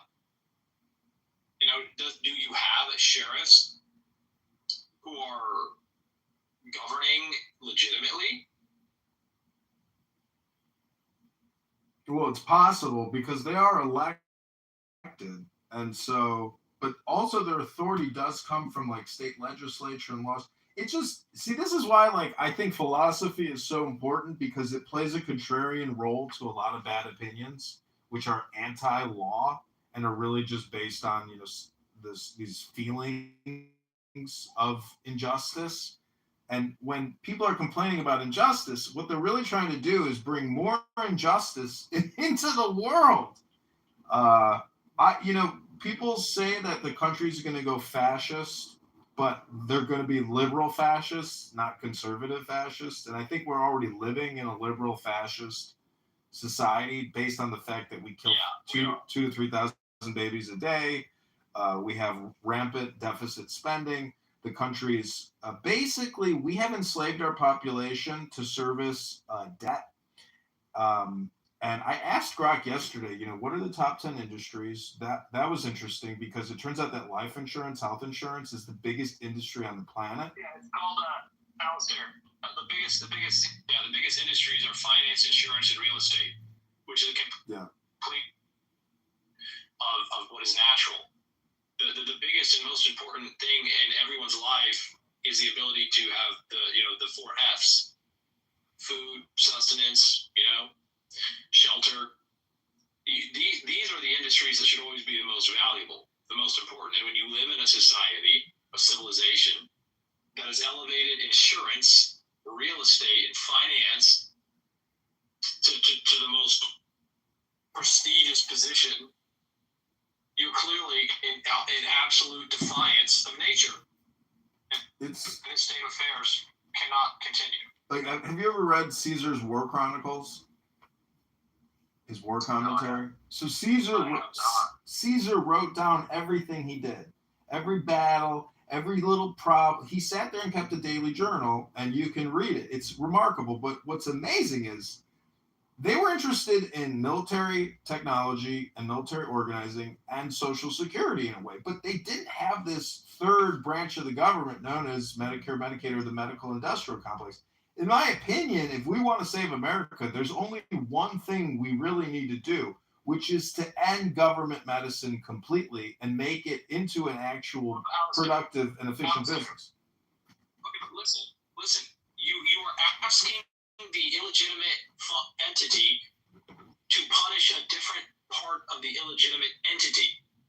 It is not going to work. You are not going, and this is, look, the Make America Healthy Again, the approbation and confidence with which public support for Robert F. Kennedy material is despicable and indicates a serious flaw in the reasoning capability of the public. And look at how pathetic this Make America Healthy Again effort has been. It's not real. You're not going to get the corrupt, tyrannical, oligarchical, exploitative system to punish itself. Yeah, 100%. It will tell you. It will absolutely be happy to tell you to do it. In the same way that I tell it. The disappointment on Kennedy's face is real. I mean, he knows that he can't stop. No, it's not. Oh, you think Kennedy just posted on Twitter a day or two ago a picture of him with a cigarette in his mouth, jumping on the back of a rhinoceros. He does not take life seriously. He does not take governance seriously. He does not take his responsibilities as a husband and a father and as a citizen seriously. He was born on third base with a silver spoon in his fucking mouth. And to think anything else about Robert F. Kennedy Jr. is to be so deeply deluded that you should not have the right to exercise political power. No, I agree. I think he's got evil inclinations. I think everyone has evil inclinations to a certain extent. I'm sorry? I'm in agreement with you. So what would your solution be? Because, I don't want to say anything radical, meaning like I would never actually verbally say publicly anything which could be deemed, as being homicidal. I think that by intelligence, we should be able to manipulate and control the situation, for a utilitarian social benefit. See, the thing is, the No Kings protest, they put slogans down like healthcare is a human right. Those types of opinions are all or nothing statements. And we obviously know that a huge percentage of the medical industrial complex, probably 80% of it, is completely inefficient and a total waste of our resources and opportunity costs. Ironically, Alistair, the people who are advocating for healthcare as a human right wouldn't know healthcare if it bit them in the ass. And it's true. The complex dependence on pharmaceutical products to be healthcare. If you were to tell these people, and I have, healthcare is free. Stop putting little Debbie cakes in your fat fucking maw. They would be outraged. They would need to talk to their therapist. And so, the real irony is that they're not even making a statement that has any conceptual value because they can't even properly conceptualize health.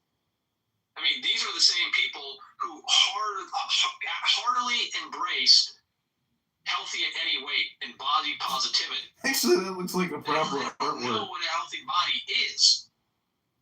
They don't know what health is. When they say healthcare is a right, what they mean is I should be free to get as many pharmaceutical products as I want, whenever I want. They have no further conception than this.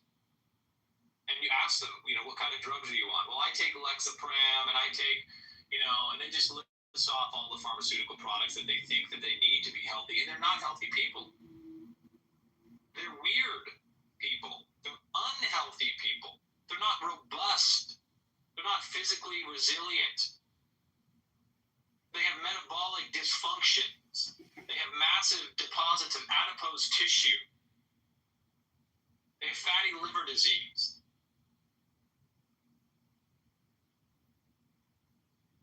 If we really wanted to examine healthcare as a human right, what we'd really say is that the most important thing in our society is having access to the 4 F's. We need to be able to consume foodstuffs that enrich, that develop. We need fat and protein and healthy sources of it. We don't need to be importing Argentinian beef that China rejected because it has plastics in it. That is beef. Hundreds of tons of beef being imported from Argentina that has been injected with plastics that cause aplastic anemia, chemicals that cause aplastic anemia. China wouldn't even take.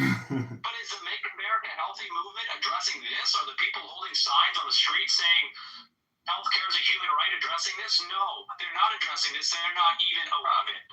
And so those people should be stripped of their political seat. Well, the one thing... Isn't our government causing our own beef farmers to go bankrupt? Yes, our government is bankrupting all sources of strength, all sources of constitution, and all in the service of finance, insurance, and real estate. And when Alistair says, that we have this third branch of government, which he calls, maybe called the fourth branch of government, the medical industrial complex, it really is an extension of insurance. It's not something that you need to add to the list of finance, insurance, and real estate. It is in addition to. It is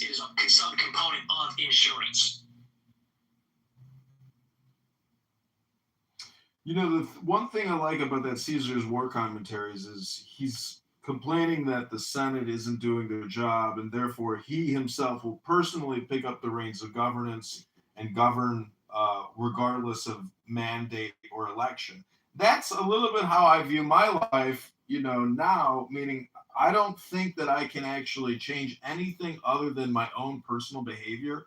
And I don't think I have any chance of success. But regardless, it's the only logical thing to do, which is, to just try to be a leader in the face of essentially scam artists and fraudsters who have no ethics and they cannot tell the truth because they are so highly programmed and full of their own displeasure or anger or hate or their own malevolence and trickery.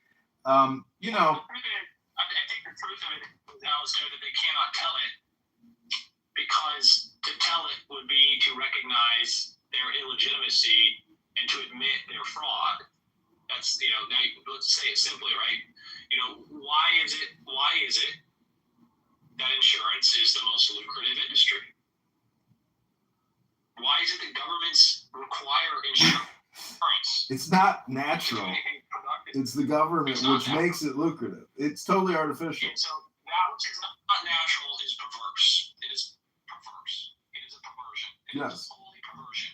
You're not going to get people to admit their perversions. See, Muslims will claim that Islam is actually a completely natural and pure religion and supersedes Judaism and Christianity, and that they are Christians and they are Jews, but they're the updated model.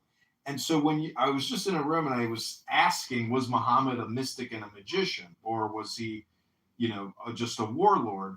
The thing is, they will say that magic is completely nullified by Allah's will, by God's will. And they claim that it's purely natural. But, we are living in a completely upside down, unnatural economy, an unnatural health situation. Like you just said, you just go to McDonald's. I mean, a chicken nugget is a paste deep fried into a nugget. And so you're eating basically a cigarette in a way.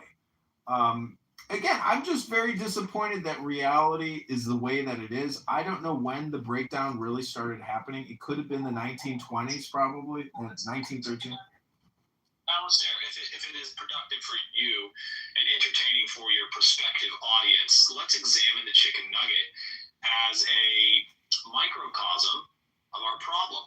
Now, you and I both agree, I hope, and I hope your audience would, that people should be free to sell whatever they want. If people want to sell cigarettes for consumption, they want to sell chicken nuggets made of chemicals and paste with no real nutritive value, no ability to sustain or develop the health of the organism, they should be free to sell it.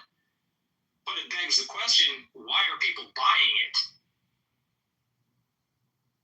And I think when we examine the motivations and lead people to consume those things, we start to find the truth. So the truth is that we're very, very confused, and that economies of scale, subsidies, and fraud have enabled companies like McDonald's to continue to exist. So, Brad on this app, yesterday he was saying, oh, well, they were selling poison, and so the government had to step in and regulate the poison pushers out west who were selling the fake, snake oil.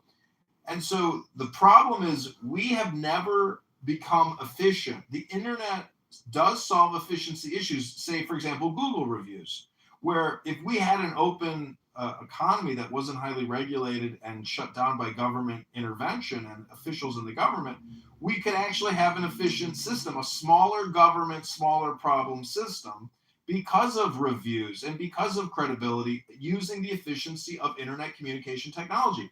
All technology advancements of all time have always been basically communication. Most medicine, chemotherapy, etc., it's all a scam. It kills you. It doesn't cure you. The vaccines, etc., it kills you. It doesn't cure you. It's not an additive to boost your health. It's a degradation to your health. And you're retarded if you think it's the opposite. You are an R word. Right. And we need to understand, that's an incredible insight. that all of these things that we consider technological innovations are really innovations in communication. That's really what it is.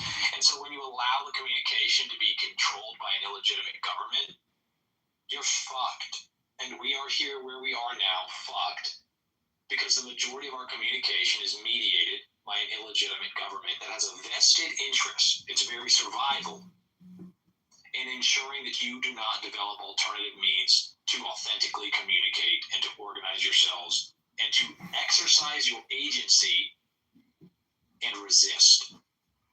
The subsidies which were generated as debt to the public to allow the government to seize control of the internet as a technology were vital to the continuation of this illegitimate state.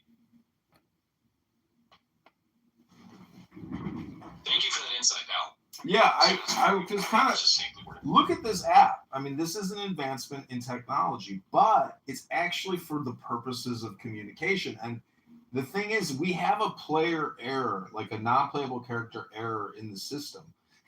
That's the problem, is there is no resistance. There's only highly programmed people.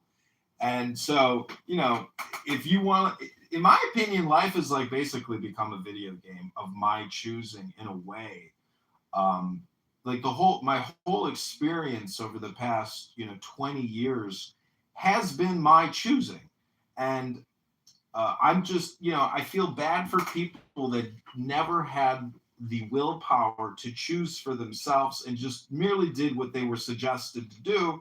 And that's the basis of Pavlovian conditioning and hypnosis itself, which is suggestion. And so we live in a suggestion economy where there is no resistance, and resistance is futile because the platforms censor the reverse suggestion. Well, we don't need to get hyper-focused on this. We need to be focused on the resistance. The First and Second Amendments are concerned with the most important aspects of freedom, which are the ability to psychologically and physiologically resist. This is the necessary element of ratification. The states would not ratify a document that would not allow their resistance psychologically. That is their ability to express, print, communicate opposition, resistance, or physiologically by the keeping and bearing of arms as a means to overthrow a government that would negatively or seek to use the threat of force to compel their slavery, to diminish their freedoms. Unjustly, there is a just diminishment of freedom. You can and should cooperate with others and voluntarily assent to the restriction on your liberty for the prosperity gained, the benefits gained. This is the Ten Commandments. Thou shalt not covet thy neighbor. I mean, clearly, infidelity is so corrosive and destructive to a community that it's listed twice in the Ten Commandments. There's only 10 of them, and twice they address infidelity. They address coveting your neighbor's wife, taking your neighbor's wife.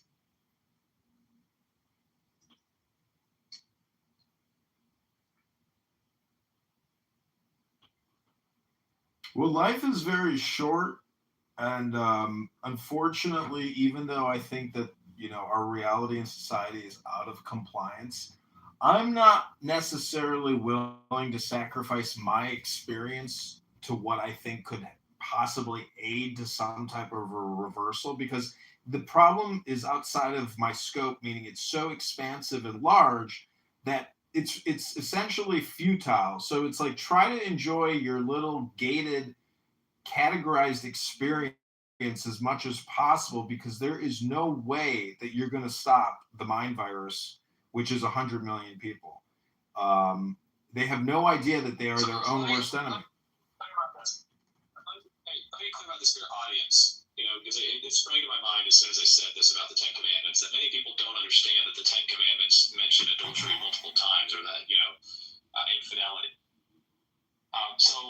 The 7th commandment is you shall not commit adultery. And the 10th commandment says you shall not, which is always reduced by the Judeo-Christian narrative to you shall not covet, or do not be jealous. The actual faithful translation is very long, and it's you shall not covet your neighbor's house, you shall not covet your neighbor's wife, or his male servant, or his female servant, or his ox, or his donkey, or anything that belongs to your neighbor. It specifically sets out his wife and his house. His house, most importantly, his wife, secondly. This is the 10 Commandments. This is understood in antiquity. Yeah, 10, not 11, 10, not 9. I'm sorry? 10, not 11, 10, not 9. It's 10 rules to live by. But when you compare it to Muhammad's rules, which is pay up and fight with us or we'll kill you, that is by force, not by convention or suggestion. That is mafia gangsterism. And, the founders of this country knew all about Islam. They had 1,000 years of history to back up the Constitution, to back up the Declaration. I don't know who you're speaking for, but let's go ahead. We got some other people in the room. Alan, the pervert, and King Nav, the deceitful liar. King Nav, the deceiver. The deceiver, yeah. Who doesn't think much of lying. And I would like other opinions on the SCOTUS reversals. You still haven't answered. I mean, you did answer, Alistair, and I appreciate that. You gave a very clear answer that, clearly the government that can reverse the law is not a law. It is a governance of personality. Right, but see, my complaint against your complaint is that you keep bringing up the term illegitimate government.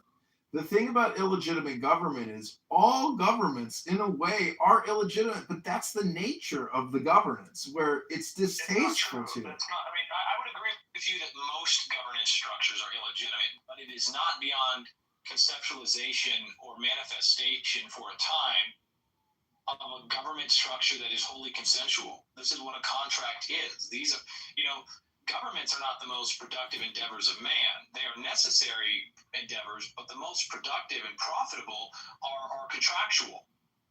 The commitment of an individual to another to say, I will do this thing. I would say it's not so much contractual, but more situational. And there are macro and micro governments. I just went to the VA hospital, and there's, 6 African Americans in bow ties. One is the president of the hospital. And they look to me like the biggest fucking scam artists I've ever seen. Meanwhile, they got all these doctors. If you want to go into the scam that is Veteran Affairs, we could do that. But I would like Alan to weigh in on these SCOTUS reversals. Alan, are you familiar with the question? Are we talking about the Voting Rights Act decision? No, we're not talking about any specific reversal. It is a matter of fact that there have been more than 250 reversals of Supreme Court rulings. That is direct reversals. We're not talking about rulings that were seemingly on a similar issue but address different elements of the legal question. We're talking about specific reversals. And what is the proper response when the law, which cannot simultaneously endorse and prohibit a behavior, is interpreted to do both? Well, people make mistakes, including those, with very high intelligence, we assume. I know you wouldn't probably agree with that, but, generally speaking, people do make, they make Okay, mistakes. now here's the issue. If these are in fact mistakes, who is responsible for recognizing them and rectifying them? Well, aren't we all? And I agree that we are. And what is the manner in which we rectify them? Well, that's a good question. The first rule is without violence. That's not true. That's not true at all. In fact, you call yourself an American, and make it, the replays are on, so that statement was recorded for posterity. Not that many people may listen, but I hope that they will, Alan, and wherever you are, that you will reconsider that ignorant expression, that just not just ignorant, but malicious, because you do know better. You do know that, as a matter of fact, the Second Amendment of the Constitution of the United States of America was specifically included in the Bill of Rights to entice the ratification and acceptance by the several states, which recognized that it was only the ability to physiologically resist the. Well put. I don't know that I necessarily agree with the way you framed that well put framing. However, we can still hold an ideal and understand that we don't always live up. And hasn't it been the not trust, but the violent resolution of our differences to a non-violent one? Isn't that the reason? No. As a matter of fact, Alan, recorded history has made it clear that it is by ever increasingly violent and destructive means we come to resolve our differences. And it is not, in fact, through adherence to the law and the processes thereby that we avoid violence. Well, you know what? Look, I don't disagree with you completely. I mean, certainly, who was it, Andrew Wilson, or I get that guy? He makes the valid point. All rights and laws are enforced through violence or the threat of violence, and have been created by men. Period. I mean, and the greatest example is about, the way women are treated in Middle Eastern countries, and when they do that, you say, good, you go over there and fight them so that women have more rights, and women Let's not distract. Yeah, I know. The question, which is, what are we to make of the SCOTUS reversals? Now, you point out that the SCOTUS reversals are evidence of a mistake. It isn't necessary to go into each and every reversal to determine whether or not we would interpret it differently. The fact of the matter is that the Supreme Court itself, as a lawfully constructed entity, has reversed itself without a change in the law. You say this is due to a mistake. You were asked, well, then how should the mistake be rectified? Because regardless of your reiteration that people are fallible, it does not preclude the necessity of rectifying the mistakes when they are recognized as mistakes, and establishing a process, an explicit process for the remediation and rectification of those mistakes. This is how all proper endeavors proceed. They utilize the capacity to explicate, to document, to allow for the increasingly productive and beneficial endeavors. So we recognize Island boy.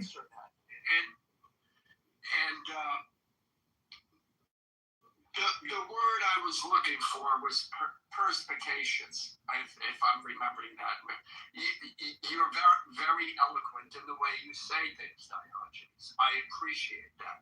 I think, first of all, the fact that a system by which laws reversed speaks to No, you already made an error, a critical error. There is no lawful way to reverse. In fact, stare decisis is almost de facto law. So there is no capability to reverse. In fact, the only capability. Wait, you lost me, because you're saying they've reversed themselves 200 or so times, and yet now you're saying there's no lawful way to reverse. Correct. Yeah. Correct. They have reversed themselves, but it is clearly unlawful. You have agreed that it is unlawful by claiming that it is a mistake. Well, the mistake is that they have taken an unlawful action. No, that's not what I'm But that's not what I'm claiming. If it's a mistake, What I'm claiming is that we, in this country anyways, we have a system that recognizes that people do make mistakes, even the Supreme Court, even presidents, even Congress, and that it at least gives a way by which those mistakes in law, not in consequences, but in law, can be changed. Now, one might, I would go one step further to say that one might say, well, these are mistakes. And we're having this discussion in which you're characterizing them as mistakes. But they may have been, okay, because I accepted that definition, and that's fine. I don't want to get into a leftist back and forth over what a word means. But to say that those Supreme Court decisions may have been appropriate at the time, and now that hold on, Alan.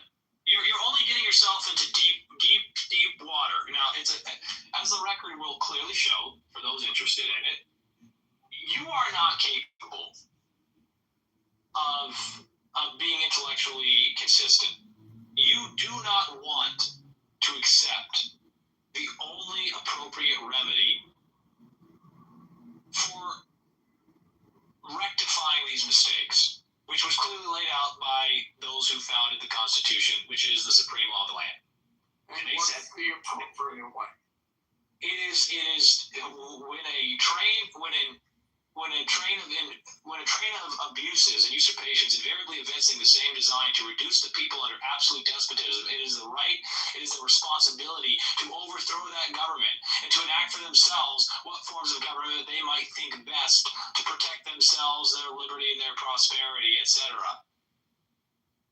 Okay. Do you feel that these Supreme Court reversals are an egregious act on the part of the government that require the being overthrown?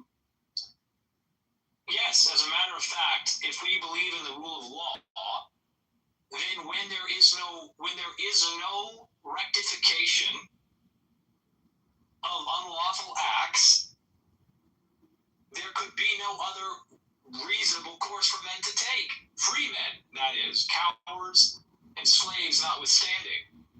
As a matter of fact, the law, as it is constructed, does not come with time limits. It does not provide a caveat which says your responsibility is to properly, thoroughly interpret the law unless times change and you decide that it needs to be interpreted in a different way.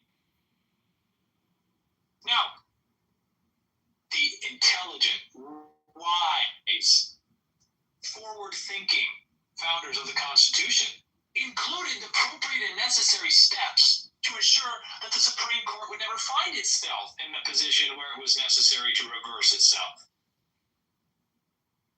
All that would have to be done is for the people to read the law needed to be changed in accordance with the times. But that hasn't happened. And so the Supreme Court refuses to accept its limitations and seizes power granted solely, non-delegatably, to the legislative branch in Article 1 of the Constitution to make laws.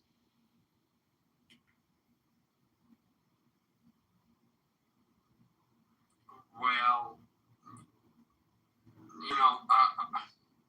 again, that as I'm thinking about this, that brings me to 2 points. Number one, which is some people are motivated by injustices they see happening to others. I think people aren't viewing those reversals as something terrible that happens to them. Therefore, they may not be motivated the way you are.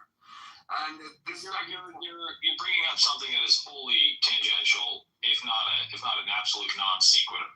This is not the time or the place for a discussion on what might incentivize ignorance or what might incentivize compliance with illegitimate authority or illegitimate governance or illegitimate rulings. Yeah, but well, pussy and it's right. It's not that I could be right. I am right. It's my room. I choose the title. I'm setting the tone of the discussion and the substance that I will accept. I don't think it's tangential because you know ideals by which this is obvious the debate that I see going back and forth between the left and the right. It's that we can have these ideals, but then there's also the real do some business with and in the recognition of individuals' motivations or even the motivations. It is tangential because we are not discussing motivations. We are solely discussing the only logical conclusion, or what are the possible logical conclusions or rational conclusions of the legitimacy of the government when the SCOTUS reverses itself. This is not the time. This is not the time or the place because I understand you don't want to talk about that. That's fine. That's fine. This is your discussion. I have no problem with adhering to that. My second point was that even from the beginning of this country, the founders understood the potential of misuse or the power that the Supreme Court was given and the power of Congress or the president to sway the direction of the court based on the appointments of who was appointed to the Supreme Court. I mean, this whole, the whole debate going back and forth in our government now over who was appointed, was it fair, were they impartial, those arguments were heard at the beginning of this country. So this is nothing new. They prescribe a course of action to address the overstep. It was very clear. It was discussed that it was only a matter of time before the order that they had established from the chaos, and it would be time to refresh the tree of liberty with the blood of tyrants and of patriots. This is not, you're acting like they didn't understand that there would be a necessary conflict, that no matter how well balanced the machine, even the greatest watchmaker could not construct a perpetual motion machine. Newton's cradle will not perpetually tick. They understood it is only a matter of time. And so we will prepare and we will educate and ensure that it is recognized by the public what is the necessary and appropriate remedy for a government of tyranny. You just don't have the balls to say the truth. You admitted it. You said, well, I don't want to say violence. I don't want to admit violence. I don't want to accept that violent resistance to tyranny is acceptable. Not only acceptable, but the necessary and appropriate response of free men. Well, again, I have to come back to, you feel that, or you've provided evidence that these reversals are evidence of tyranny, and you could be right. But in the practical world, you have to get people to get off their sofas and go out and pick up arms and risk killing themselves. That's political. It's the same situation in Iran. To actual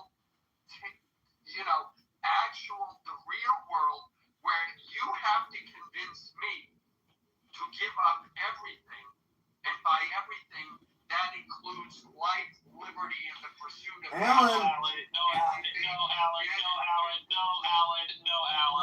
You were quite confused because as a matter of fact, if what I have said is true, then you do not have liberty. If what I have said is true, you have the illusion of liberty as a domesticated animal who does not understand the boundaries of its captivity.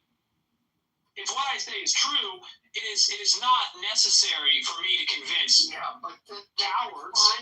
It's not appropriate for me to waste time. It's not appropriate for me to waste my time speaking to people who would not risk everything for liberty. Define what freedom is and define what. Alan, it's a concept. Alan, in these Iranian rooms, when you listen to the Iranians complaining, they say, oh, the Iranian government is stealing all of our money.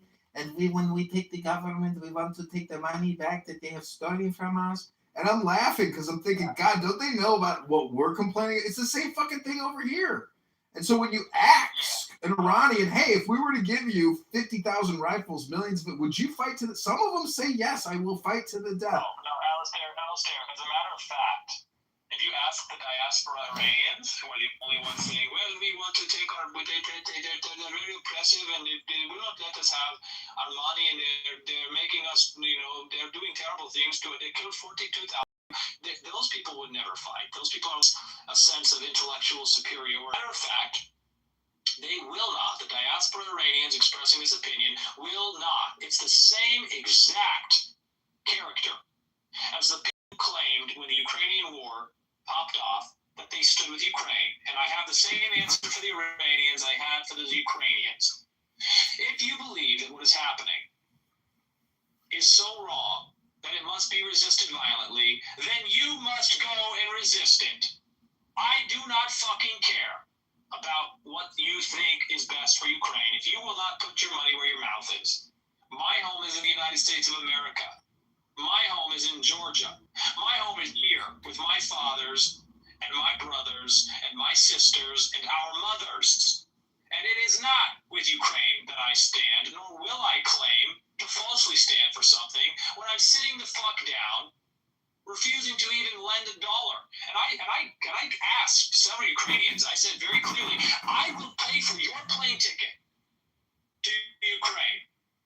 You feel so strongly? I've said this to Ukrainians, to their face, who have had bumper stickers on their cars at the park, claiming that they stand with Ukraine. How is it that you're here in Georgia if you're standing with Ukraine? You virtue signaling, deceitful cunt. Well, there are some people. You stand with Ukraine, I will buy your plane ticket. I have a credit card. I have a credit card right here for any Iranian who claims that they want to oppose their government with violence. I leave comments all the time on what's his name, Zelensky, on his comments and stuff. People like my stuff because I say, if there were fair and open elections, you'd be gone. And instead, he's pitching the latest in drone technology and Hummer technology. He's basically an arms salesman now, and it's fucking remarkable. It is remarkable. But let's not lose sight of the truth here. The truth is that these diaspora people are the same as Alan, and their unwillingness to actually exercise their agency in pursuit of what they claim is the highest moral, lawful good. And they denounce those people who claim it. And so, when I speak to the Iranians, as I spoke to the Ukrainians, and as I speak to Americans, if you will not participate violently in defense of what is good and right and lawful, you are irrelevant. You mean nothing. Well, as Brad Pitt said in Troy, this is why no one will remember your name.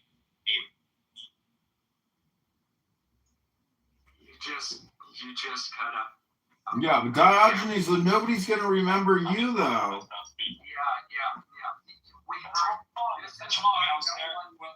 My children will remember me. My children will remember me. Yeah. Well. First of all, how many children do you have, Alan? How many children do you have?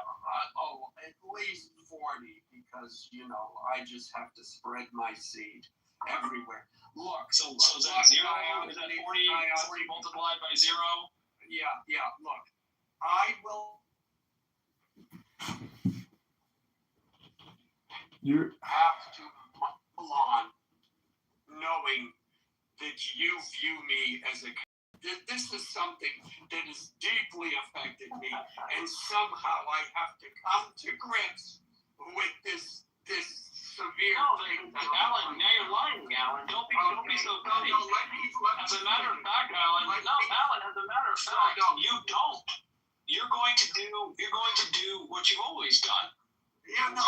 Let me refuse to accept the rational and logical conclusion that follows from your stated beliefs, which is that you are in fact a coward. Not only are you a coward, but you have no principles that you will defend. You made your point. You don't need to remake it. You've made it very clearly. Okay. Now forgive my sarcastic tone. That's number one. Number two, I give your opinion, and now I'm going to compliment. I give your opinion more weight than most people, knowing that you have served, so you have in fact made the decision that most other people don't make. That's number one. Number two, the fact that you have opposed and crushed Brad on this app also gains you much more credibility for that point, because he is absolutely psycho. And watching you take him down gave me great pleasure. Now you lose points when you call me a pervert, because the only person who has called me that has been Brad. So you're using his talking points to make a point against me, and I'm sorry. Brad does not possess the monopoly on any words other than I'm going to slit your throat and shit down your neck. Well, he's the only one that has called me that, so I can't help feeling that you've played off of his stupidity. In no way, Alan, do I mean to call you the kind of pervert that Brad has called you. When I talk about the perversions that you endorse and support, it is not. It's not sexual. You can call me a pervert, Alan. I have perversions. When we stray from nature, we stray from the truth, we stray from the law, we stray from God. We have all engaged in perversion. Don't take it personally. All right. Then now that you've clarified that, then yes, that's fine. You gain that point back. But I mean,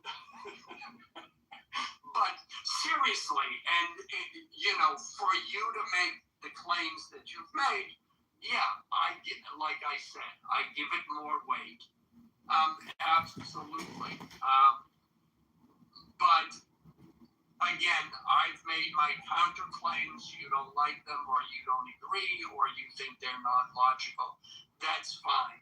It's not going to the fact that you may view me as a coward over this is not. You could be right. You may absolutely be right. But that's okay. I don't think in this particular instance it needs to come to the point of violence. And to your other point, I did want to say that your point about every once in a while the freedom must, what was it? The quote from the father. The quote is from, I believe, Thomas Jefferson, when he said, "The tree of liberty must from time to time be refreshed with the blood of tyrants." And I don't think that is a and assassinate the police chief and what's his face, the other mafia guy. And I think it's Clemenza says, every 10 years or so, we have these wars, and to clean out all the bad blood that happens between the families. And I think, what Jefferson might be speaking to is the fact that, every once in a while, people just we're humans. we want to beat up on each other, and we got to do it. And I wouldn't disagree with that either. So, that's where I'm at with what you said. I like the metaphor, or I like the quote from the Godfather, where he's pointing out that, there is this entropic process, which, necessarily results in irreconcilable differences and recourse to the only real settlement layer, the final settlement layer, violence and the taking of one's life, that it has to come to that any and all conflicts will have to finally be resolved in that way. And it would be a shame for any man to refuse to participate and to become a slave thereby. Yeah. Have you read any Gurdjieff? No, I have not. Okay, look it up. Gurdjieff he was half Greek, half Armenian. And he was a philosopher at the around 1900. There are a number of books written by him and about him. And one of them is called In Search of the Miraculous. It's written by one of his students. I don't remember the name, etc., etc. But in it, he was writing, it was around the 1920s, and the way he described what you're describing and what Jefferson said is that I'm trying to remember exactly, but it's essentially, there's this element of madness grips the world. And these kinds of conflicts just happen. And it's essentially the same thing. They have to,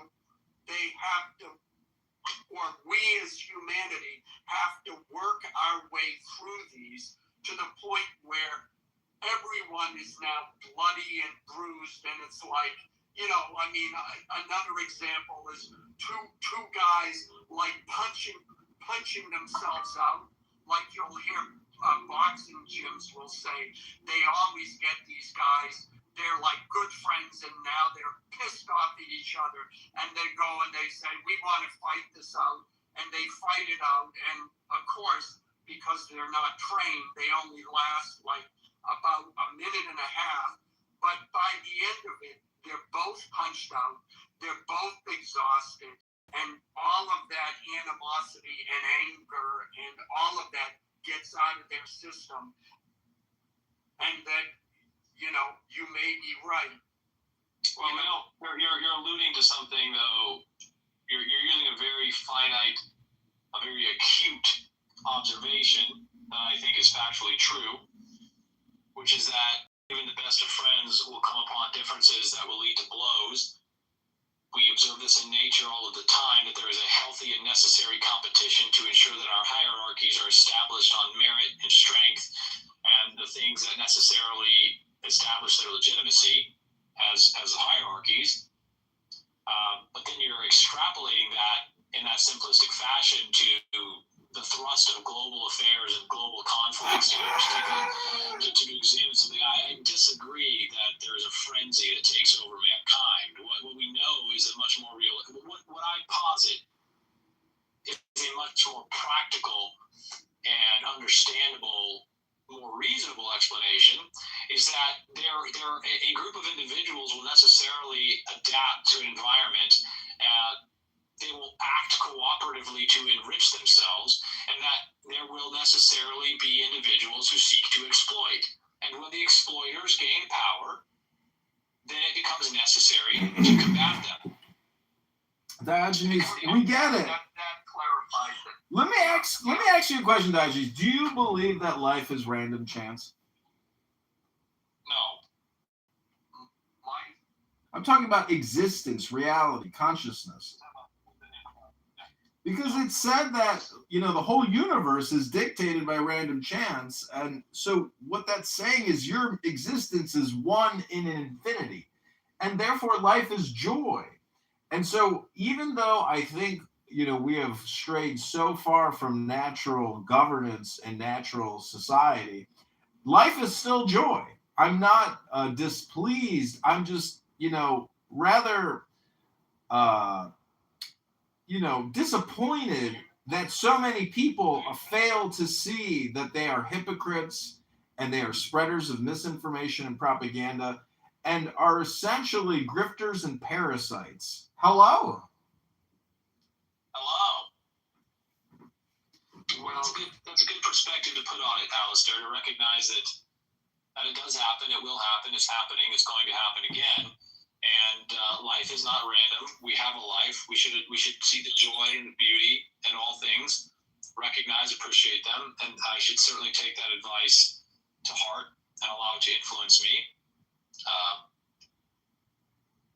It's not necessarily advice. It's more of what I would call an accurate diagnosis or analysis. And I think that this has been happening forever because Plato's Republic, Marcus Aurelius says, oh, you couldn't achieve Plato's Republic? Oh, too bad. Are you going to complain about it for the rest of your life? That's what Marcus Aurelius says. No, yes, and Alan is saying the same thing. Alan is, I think, expressing the similar idea that there are these best friends who have to fight it out. I was in the Marine Corps, and in the Marine Corps, there are differences which no amount of talking to will resolve, and you the tree line. You say, hey, look, just go fight it out. Go beat the shit out of you. And when it's over, we'll know who's who. Yeah, that's the Muslim way of doing business. You're a Muslim then. You're an Islamist. You're an Islamic person. You're Muslim. Yes, it is. Dueling is not Islamic. Personal combat, recourse to violent confrontation is not an solely Islamic. It is. Have you read the Charter of Medina? You've never read the Charter of Muhammad. All living organisms have been participating in interspecial conflict in order to enhance their capabilities. So wait, establish the hierarchies. You are a Marxist, correct? No. You're not. Well, guys, I'm going to go. Speaking of Supreme Court reversals, I'm going to go rub the last two in some people's. Gerrymandering for thee, but not for me. Yeah, but having said that, look, I think our current system, I mean, you have to remember that even 100 or 200 years ago, life was very difficult for humans. And Alan. No. As a matter of fact, yeah. You have not listened to what I just said. No. Let me get to where I'm going, and then you can tell me wrong. Try to get where you're going without starting on a false note. How is it a false note that life was difficult for humans? Because life is always difficult for humans. This is the story of Genesis. No. Oh, yeah, but it's much easier now. Alan, things are worse. 100 years ago, Alan, things were better. 1900, things were much better. Alan, you cannot conclude without debate, extensive and exhaustive research that we can confidently conclude that life is better now. That the arrogance, the hubris, the ignorance, it's just a contemptible position to take. It is a false note to strike. Okay, all right, Diogenes, wait. What phrase did I use? I said like. All right. Let me. I see what your objection is. Let me rephrase it. Survival was a lot for humans. Was a lot. Also false. No. Yes, it is. No. Yes. And Alan, you're making bullshit points. Alan. You're not even bringing up ethics. Alan. Child mortality rates. Oh. This is preposterous. It is preposterous to take a population. And you lived through COVID, Alan. And as a matter of fact, you got a front row seat to the complete indifference ignorance to truth that statistics engaged in. Those people who are supposed to be, who are in fact still controlling the generation, the promulgation of these statistics that show these things. Yeah, look. They're falsity. They just absolutely lied to you. They absolutely lied to the public without any accountability of any kind. They have still not been punished, and they will not be punished for lying on a global scale. And you expect me to believe that those same people have reliably and honestly, factually, exhaustively proven that infant mortality, average lifespan, that those things before we had the technological innovations that we have now that have allowed bean counters, finance and real estate to claim dominion over the entire world. All right, Diogenes, again, I see your objection.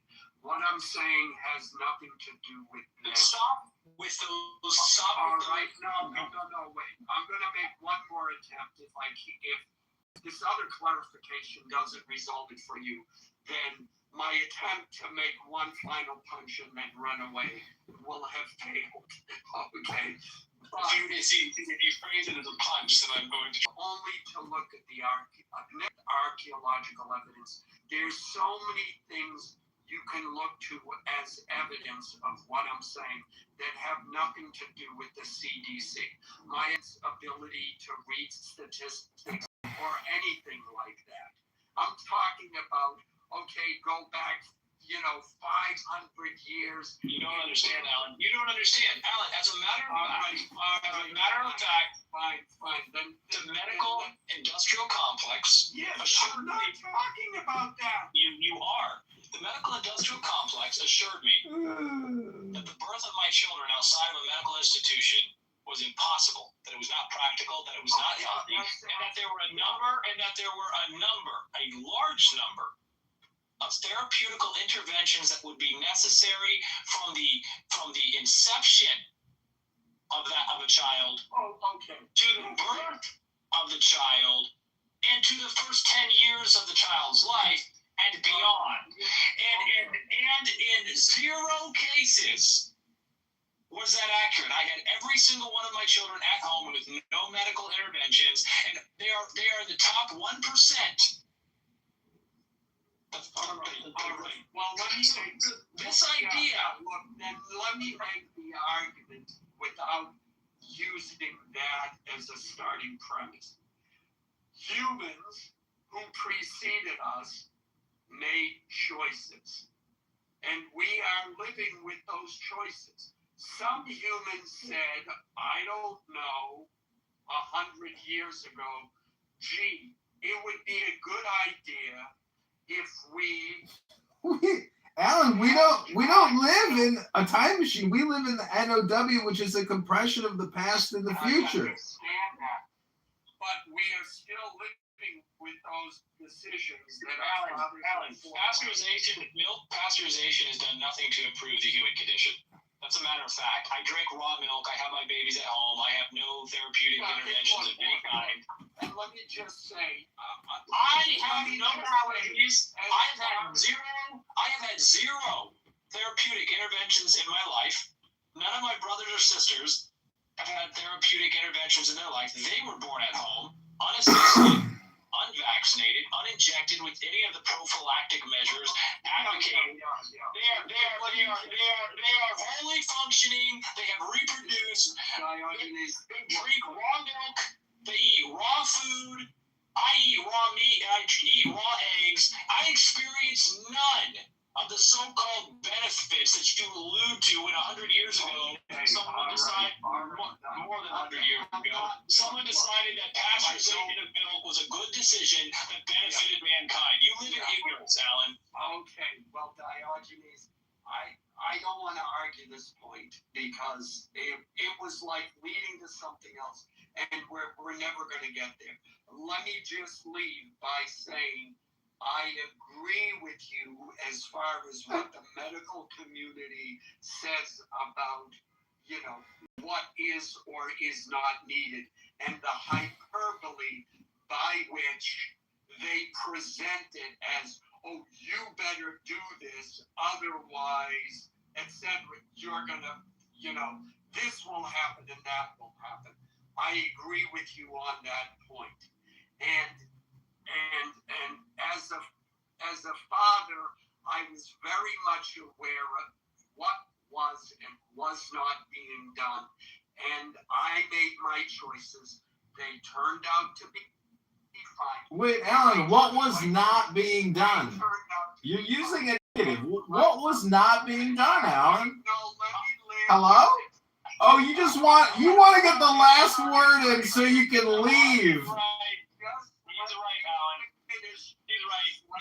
I wrestled with this, and I have to agree with Alistair. You to say what was not being done, that absolutely has to be answered. What do you mean? What was not being done? He wants to get the last word in so Alan can feel good about himself. Foshka! Let me get that last word in before I leave. I gotta feel good about myself and my bad decisions. We are both blessed with children, and that's all I want to say. Okay. We are truly blessed to have them. And I hope you agree with that. I do. No, that's not what makes you blessed. What's more, we should not squander this blessing by valuing our comfort to the extent that we create a condition of slavery and the reduction in the freedom and well-being and the potential to enjoy the shade of trees we refuse to plant because we're And that is a great comeback and response to what I just said. I give you. You didn't say anything, Alan. You just said you're lucky to have children, and you said that makes you blessed. Kick you out of the room so that you don't have to keep trying to find an exit. You've been great fun. I think you're wonderful to talk to. I'm glad that you didn't start making it about, something sexual. So that's a credit to you. And how do I kick someone from the room? How do I get them out of here? Shut up. Don't talk, Alan. No, I want to kick you. How do I kick you? Here we go. See, Alan is basically what happens on this app all the time. And, you participated in the vicious circle of the communication flow, but Alan had to get his dopamine satisfaction by saying nothing. He said nothing controversial. He is simply a fully vaxxed sheep. And, he said nothing. I mean, it's ridiculous, but... He wanted to have the last word. More importantly, though, he was really a bit great. I would have let him stay if I thought he had the capability or interest in answering. What didn't they do, Alan? What didn't do? What? What didn't the medical complex do? What didn't they do? Isaac, what up? Real quick before I have to go, Isaac, I want to get your take on the SCOTUS reversals. What's that? Well, it's not about anything modern. I'm not concerned with, the recent Supreme Court decisions and their impact on the Voting Rights Act. I'm much more concerned with the broader general question of the SCOTUS's legitimacy at all when it reverses itself. Remind me if my brain is not doing it. It's an abbreviation for Supreme Court of the United States. Every time! Every time! In most cases, I think they have done what they were supposed to. In most cases, but of recent times, and that arbiter cannot reliably interpret the law. In fact, you would recognize that as a failure, a flaw that needs to be rectified. If this was a machine, if this was a business endeavor, you would say that is a flaw that has to be rectified. Either the Supreme Court is wrong or the law is wrong. It cannot be. They cannot both be right, and the Supreme Court can't be right and wrong and be legitimate at the same time.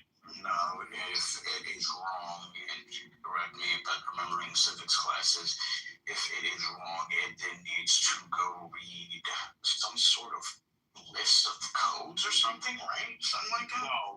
If it is wrong, there's only one remedy.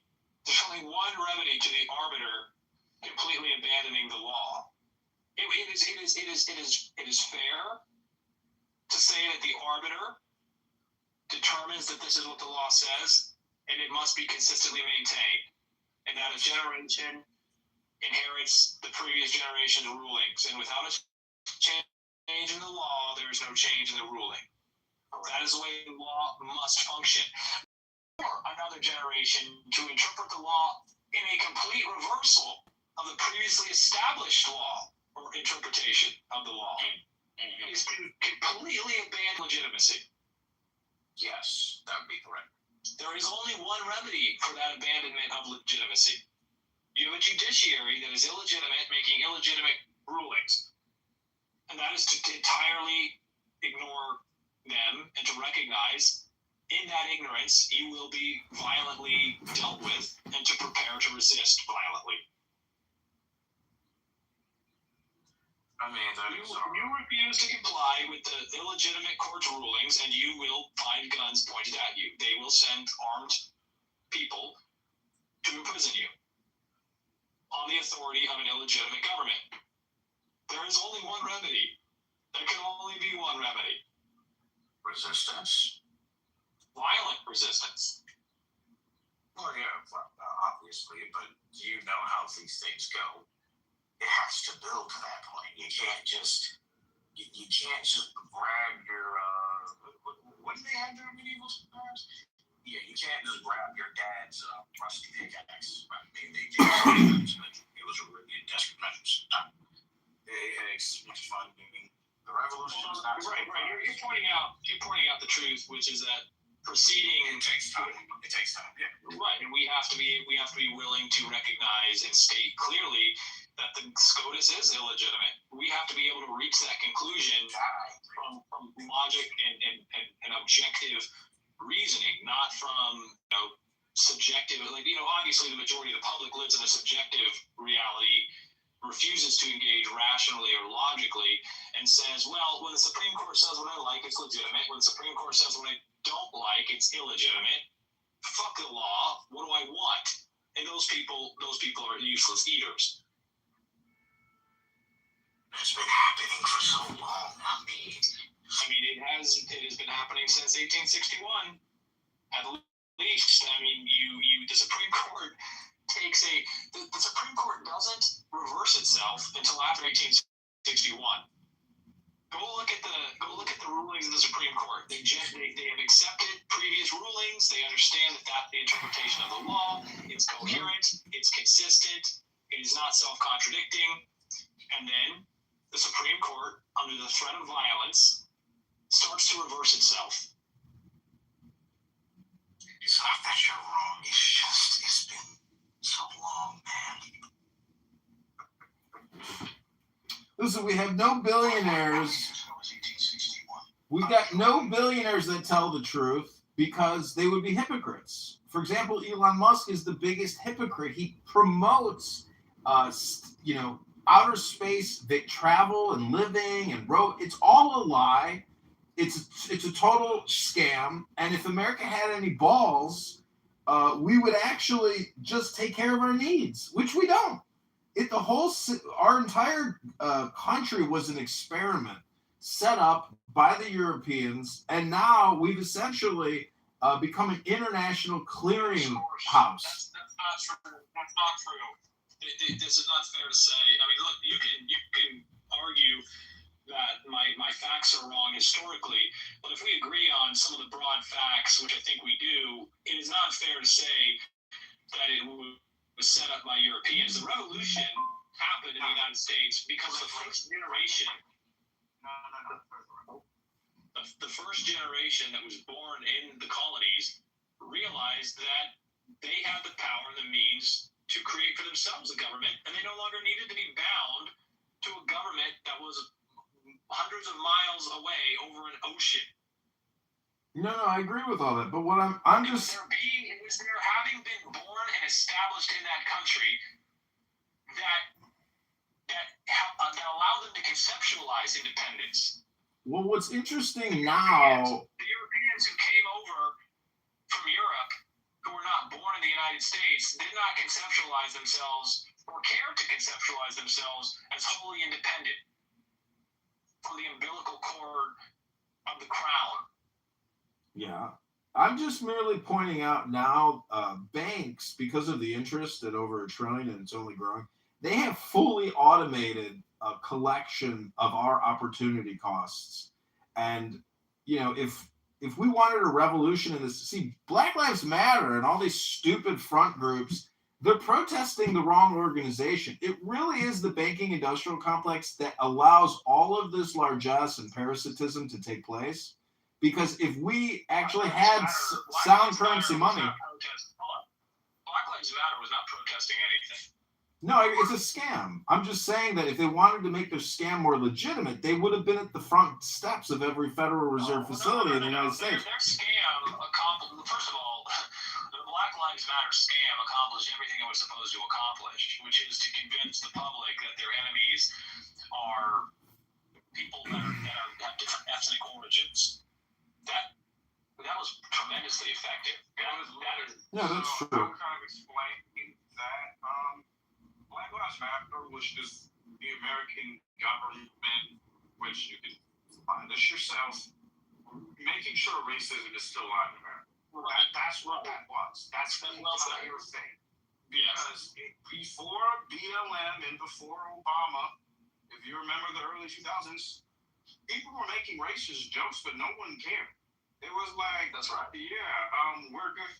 Actually, a lot of the so-called radical and disparaging to minority advertisement back then, you want to know who made them? Black producers. The most racist, egregious advertising and everything in the early 2000s was from Black producers and people who made the advertising. So obviously, if they were doing that, it was not really problematic. Yeah, for the record, right? You stated the fact plainly and succinctly. Black Lives Matter was wholly government-funded insurance stoking racial division to ensure it obscured the problem. Exactly.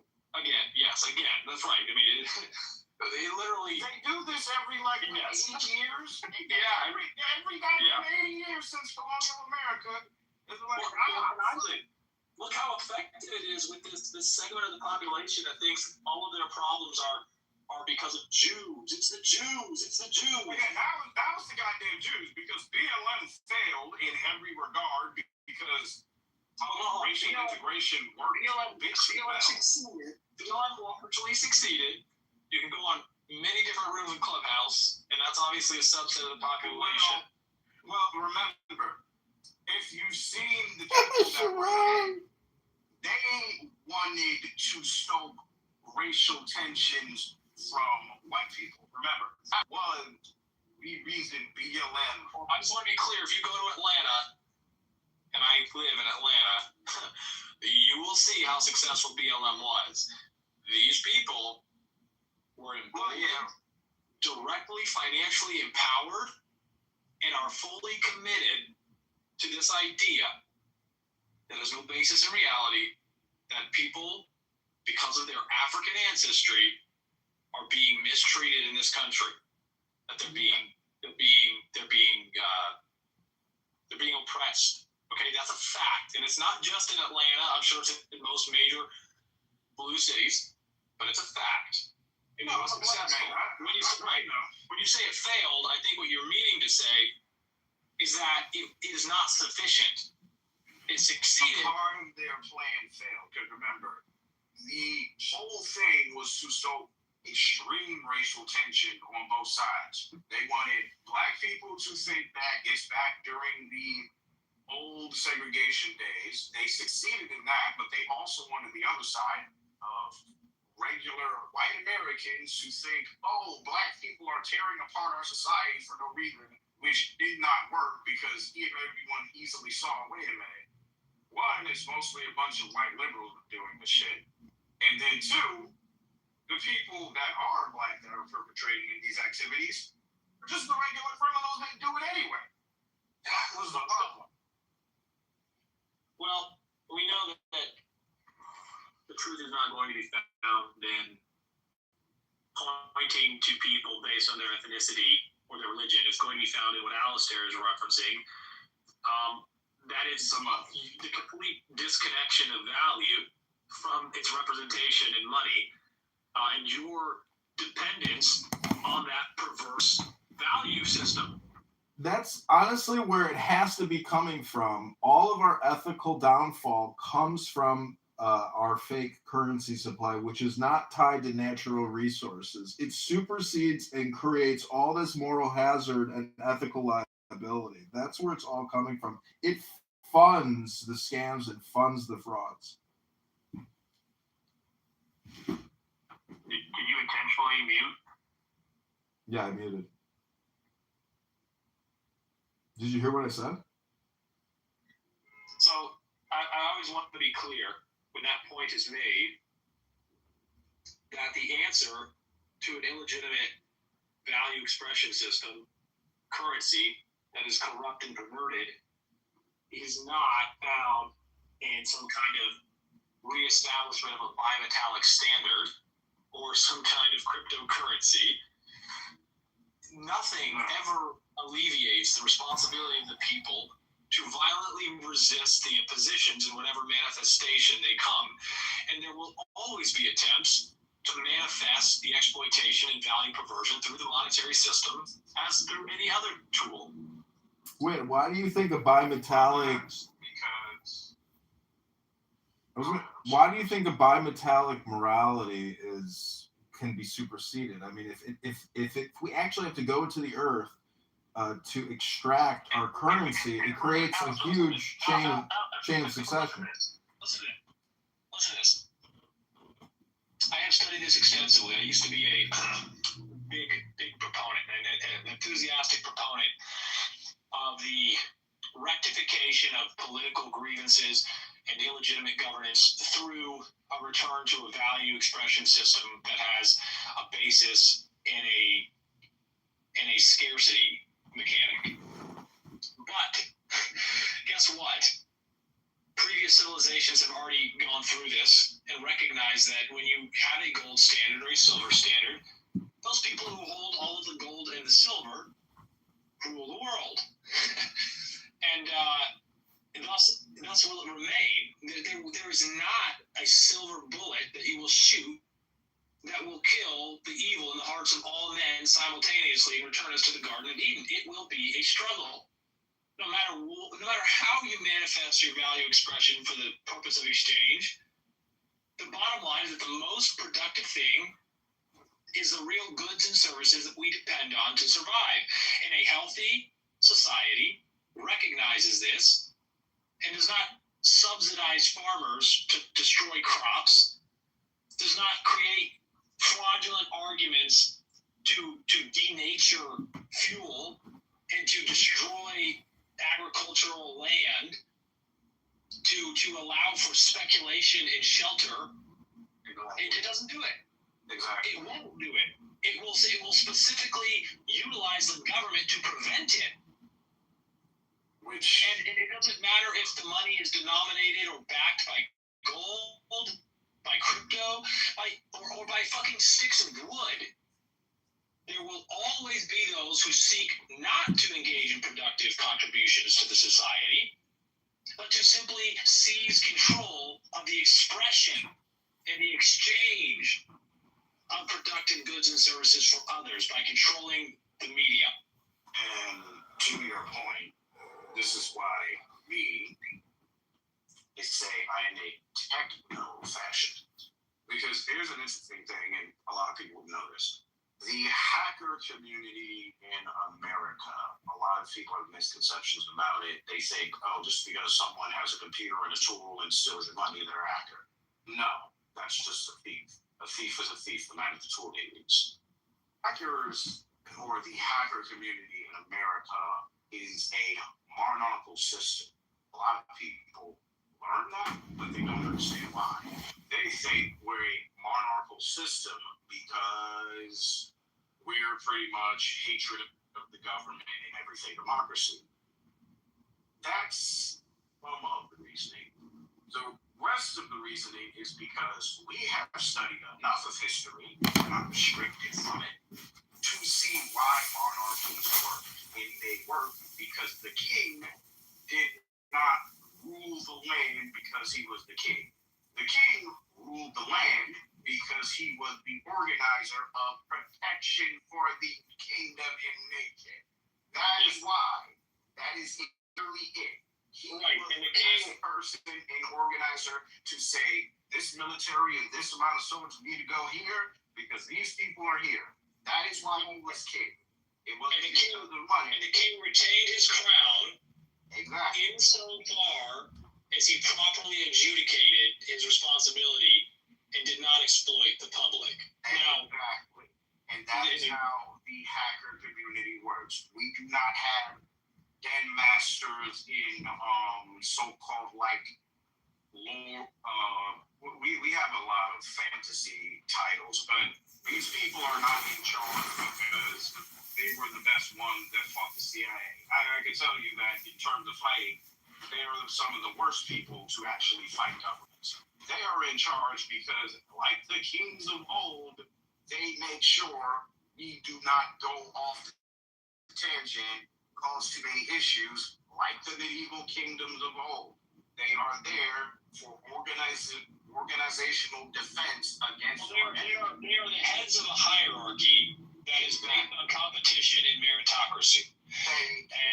And there's nothing inherently wrong with that. And it's appropriate to point out, Isaac, that in the same way that you haven't found a silver bullet by identifying gold and silver as scarce resources that might do a better job than they might not even be, but you've also properly identified that it is not the manner in which you choose to determine your leadership that will provide a silver bullet and insurance against all future entropy. It is only through the constant efforts of the people, recognizing their duty, committing responsibly to their community, that we can have a perpetuation of good governance and real value expression and recognition that is commensurate with nature. Yes, that's how it goes. That is how it's supposed to go. That is why we am regrettably agreeing with the den master that I had when he told me you will find nothing that you need out in their society. He was saying that because I was in a part of this monarchical underground cyber kingdom system of lords, techno-dancers, in literal cyber gods in some cases. That's an actual title. Because that's how it was ran. It wasn't we're exchanging money and goods and services and we have an economy. No. It was a monarchical system with different areas of the internet in kingdoms. That's how it is ran. It is not this whole thing of, trying to, fight the government because of break. Yes. It was none of that. It's because we figured out how to effectively be human beings and run an effective system to fight an external enemy that we all have, regardless of race, culture, religion, ideology, income level, sometimes intellect. That is why it's done that way. Like you said, here's another example. Hold on, Bree. Yeah, it is like you said, Diogenes. It's because the meritocratic system and proving of competitiveness that men actually have shows this is the best guy for this particular activity, so we're going to follow him. It is not because he is the strongest. It is not because he is the brightest. It's because this is the guy who knows how to avoid these particular things. And we follow the man best suited for the path that we are on, and when we diverge, we diverge. And the man who leads us when he turns us to his own ends becomes a tyrant, and we have to resist that. We cannot continue, and we have to recognize that. We have to be on guard against that. We have to recognize that it is going to happen. We're not all but what is the rubric for tyranny? Bree, first of all, Bree,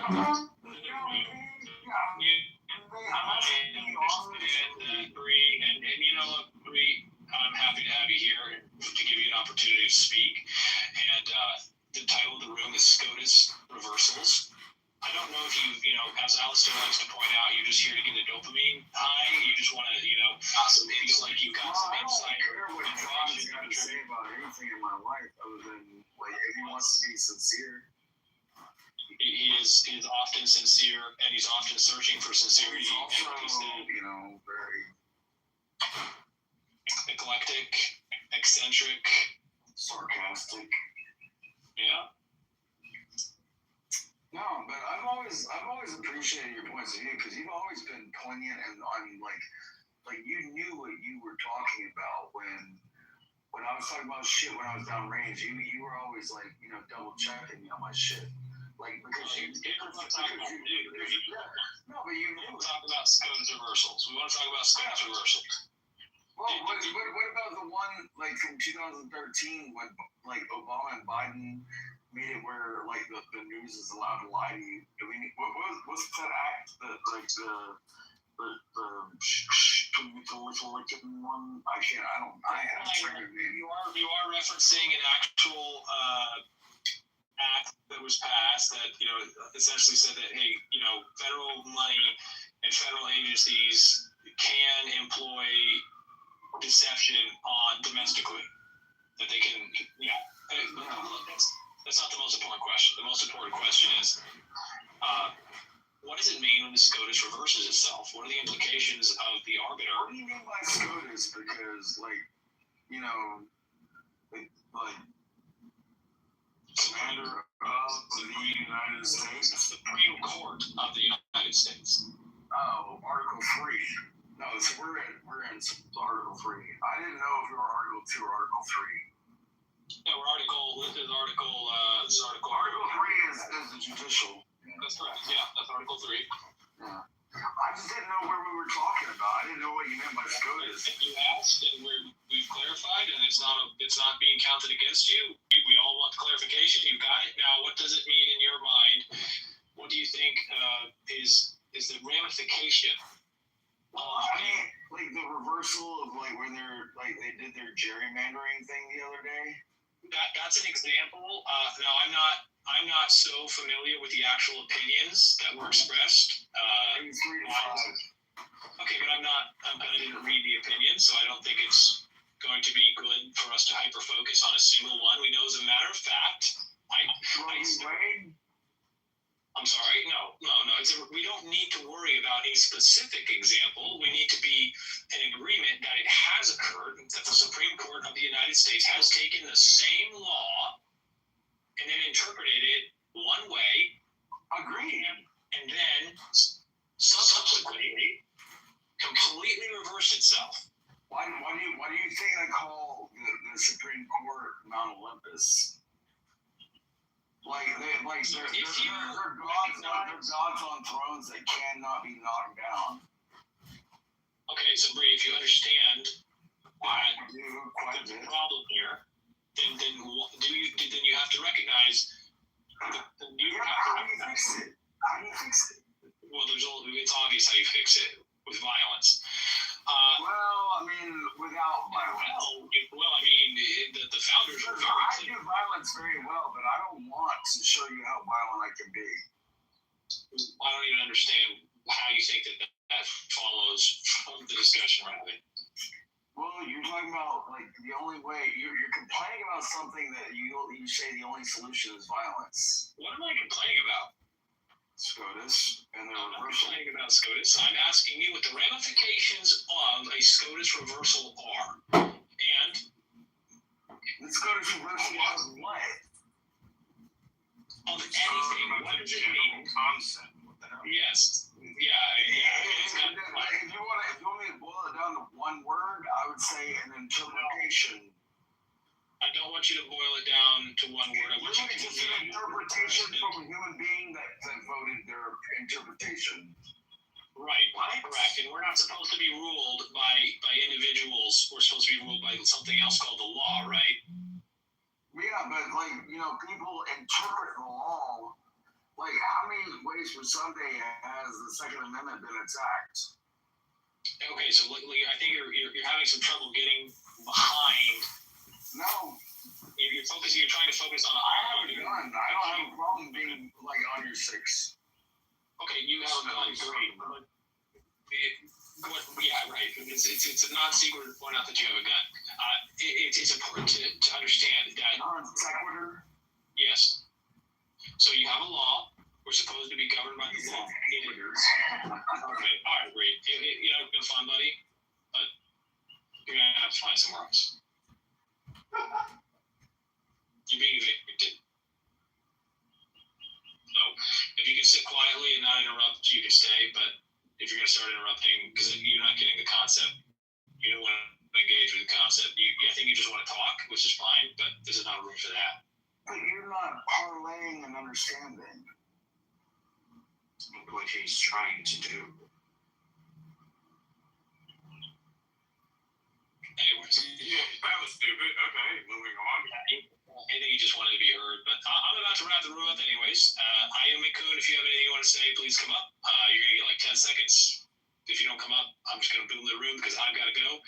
Isaac, always a pleasure. Alistair, I appreciate you. Thanks for your insights. Faraz, thanks for hanging out in the audience. Replays are on, so if you wanted to review any of that, you'll have the opportunity to do it. And the final word is that the only logical conclusion to a Supreme Court, the supreme arbiter of the law, interpreting the law as prohibiting and protecting the same action is wholly illegitimate. The law cannot be both in favor and opposed to the same thing. The law must be changed before the interpretation can be changed if the law is legitimate. The only conclusion is that the Supreme Court of the United States is illegitimate. Take it for whatever you will, respond to it however you want, but the logical conclusion remains. Peace, guys.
Are you serious? That nigga made you pay for the date? I'm gonna be honest. I love that shit. Am I the only one going to get on the stage that I'm an unqualified man to do very well, right? Right.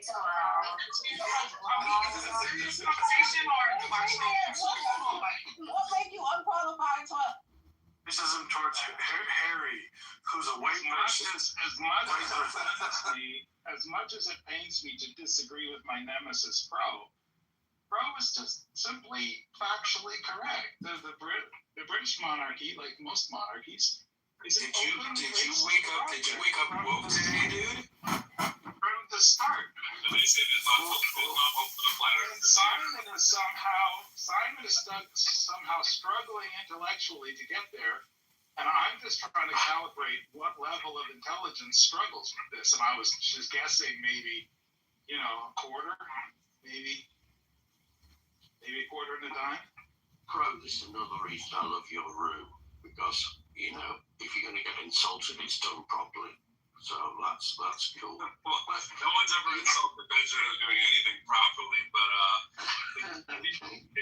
he's just putting a stronger tone on the exact same thing I'm saying, though. Like, what I'm asking is, how do people not perceive this as racism in the classic sense? Or do they?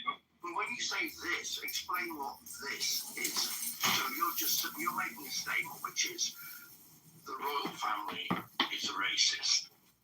Am I wrong, Mike? The institution of royalty, especially when we look at it in the context of England, specifically we're talking about right now, is the exoneration and exemplification of racism. Is that because there's no black people in the royal family? It's because the Brits are literally the inventors of colonialism as it is in the modern times. You can't divorce the symbol of colonialism from the racism of colonialism. We didn't. There's nothing we just as it is in the modern times. That is part of it. That's not my argument. Somebody get their argument. Of a racist trait. Right. Look, the project is blood royalty. How is that not racism? It's the definition of racism. Come on. It's completely un-American. You guys not having orange for breakfast. Like, what's going on? Hang on a second. So, hang on. It's quite simple. So, actually, if Harry was the next in line after Charles, and he marries Meghan Markle, who's mixed race anyway, but let's say... I don't want you to continue because you're missing the point again. This is not what we're trying to say. It is not about Meghan Markle and her being black. It is the institution of a bloodline. They could be Chinese. It's not even the fact that they're white. That just adds to it. But that's not the part we're talking about. We're not talking about the fact that they are literally as we're trying to say here with Romero that it's the colonialism invention, right? We're saying that before that, they say, well, my father's father was royalty, and my mother's mother was royalty. We're going to continue that legacy and be at the right hand seated next to God, right? And by bloodline, we do decree that we are royalty and you are not. That's what we're talking about. We can talk about all the other stuff after. That's the part about it. Okay. Simon, can you understand that we're talking to Americans, and the whole, it's totally un-American idea, in the old sense, it's un-American, to be into kings, on a high note, and people see Trump posted a photograph of himself with King Charles, and the caption, 2 kings. That's hilarious. Yeah, it's essentially on brand. There ever was on brand. Okay, so it is racist then. Under your definition of what it is as racism, the fact that we have an institution that is predetermined by bloodline, and that bloodline is white, then I'm struggling actually to see why, and this might be my lack of intelligence, fair enough, but see why. Simon, I pointed out just a minute ago that you were struggling, right? I tried to put a number on the struggle you're having, but But look, this is a caste system in which privilege is inherent. It's the opposite of a meritocracy. You're not acquiring a position in society based on the value that you provide to society. You're acquiring a position in society exclusive to all others and a whole set of laws that apply to you in ways that they don't apply to other people. For example, I don't know if you knew this, royalty don't pay taxes. Everybody else, the schmucks, pay taxes. Royalty don't pay taxes. The schmucks have inheritance. So taxes pay a royalty. Let's just put a bow on it. Let's just put a bow on it. That's right. So this whole notion of inheritable apartheid, right? A set of laws that applies to different people based on some condition of their birth. That's apartheid. Now that's what to be fair to my nemesis here, Bro also wants this, right? So good company here. He just wants it to be different. Now, I'm the person in the room who thinks that inheritable privilege is an anathema and we probably need to be working our way out of that project rather than into it. And Pro is like, whoa, it worked real good for 5,000 years. Let's do it on the other foot for another 5,000 years. It's just we have to intersect on this bend. That's all it is. Yeah, but you could argue, that it's worked very well, very recently. When Charles spoke to the Congress. And also you talk about privilege, but it's also about duty. It's a role as well, is it not? So you're painting it in one particular way, which I don't think. Okay. So let me talk about taxation. Like take a tax. I mean, for God's sake, right? We could pass a law. We have the power. It's not the king or the monarchy stopping us. We could pass a law saying, boy, Charlie boy, you've got to pay tax on your income. Now, we don't do that. And I think one of the reasons we don't do that...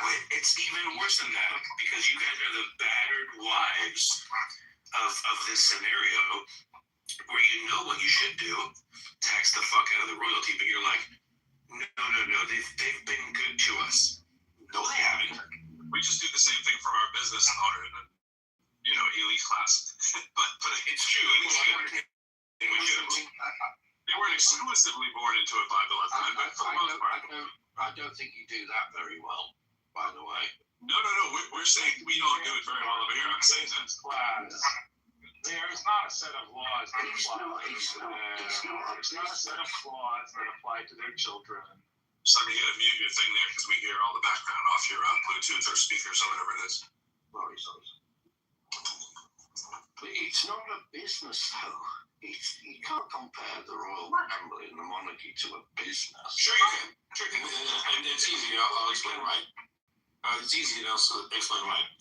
A corporation in the United States is basically defined as a being, an eternal being that only ends when the corporation ends, right? Royalty is also an eternal being that only ends when the bloodline ends. You have these massive institutions that get privilege purely by the blood that runs through their veins, or in the form of corporations, the legal status that they've achieved through money and politics. Well, you keep using the word privilege, right? But there's a trade-off with privilege, which is the duty. The role that they have to fulfill as a monarch. And also you said it doesn't end when the bloodline ends. Would this be an accurate sentence then? For the privilege to carry out one's duty as royalty? Well, we have to define what their duty is. Yeah, we're saying we're calling it is a privilege. And I'm again, your mic is killing me there, Simon. You just gotta mute it when you're not talking. If it's like doing it bullshit, because duty implies that there is a thing that you must do And the failure to do that thing would have the consequence of you're no longer in your position. Expiring there is no such duty. Did you take woke pills today, Benjamin? What is going on? Crazy. No, the duty is, Romero, to put a bow on this. The duty is to not be a pedophile, and then you can maintain and hold your position as long as possible, and don't rape, women and that kind of thing, right? That didn't work out really good. The problem with that wasn't it. But it does help. Yeah, so thank God King Charles, as far as we know, is not a pedophile. Okay, so let's stop though. We're just trying to get to the point that there is no real duty. Wave and say hi and turn your hand like a model on a float, right? Or Miss America or something, right? That's the duty. And we understand that it's taxing, dealing with the public and all that stuff. But we're talking about a million people out of 1,000,001 would probably sign up for that tomorrow. And you'd be another one of the common. No, don't say that. Okay. Oh, right. Okay, so, right. Nobody wants to be no one wants to be Duchess, right? No one wants to be Duke and Duchess because it's not. Nobody wants to be. Oh, then we should end it. So Simon, are you saying? And now you get why all the royalties' wives look like men. Okay, that's weird. But so this is interesting, right? The assumption that I don't know where he went is that I was muted Mike and I sent it to the audience by mistake. So this is an interesting assumption that Simon is making. So if you live in one of those estates, right, and you're sort of barely getting by, you're saying that person would not want to be royalty? With all the benefit, council estate dude that's just fucking off because he can't find jobs, that guy would not want to be royalty? Well, you can take it to an extreme. But that's not an extreme. No, I don't. Can you imagine you're under the microscope? Yeah. Oh yeah, it'd be fucking great, dude. If I was royalty, they could put me under the microscope all they want. It'd be fucking awesome. So this is this is interesting. There was a show many years ago, The Life of the Rich and Famous, and they did an episode on the royalty, the royal family. And when the two royals asked for a hamburger, what they got was the chef at the palace got literally the equivalent of a $500 slab of beef, right? Really expensive beef, and ground it up for them. And that's what they think a hamburger is, right? So it's just a totally different level of existence. And yeah, okay, you're scrutinized like celebrities are scrutinized, but there's a movie called Hustle and Flow from a few years ago. Pimpin' ain't easy, but pimpin' ain't hard. You hard out here for a pimp. Now, Simon, okay, so when I had lunch with the Queen, right, I sat next to Prince Philip, her husband, private secretary.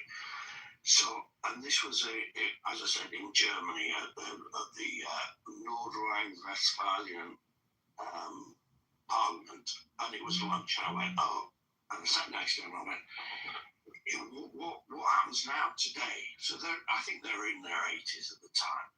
And he went, we're getting hotter. Yeah, and then we're flying to London. We've got a dinner this evening at the Mouse. So I went, bloody hell. And I said, is Prince Philip as difficult a person as he comes across as? He went, yes. He said, but he struggles with the fact that he has no freedom.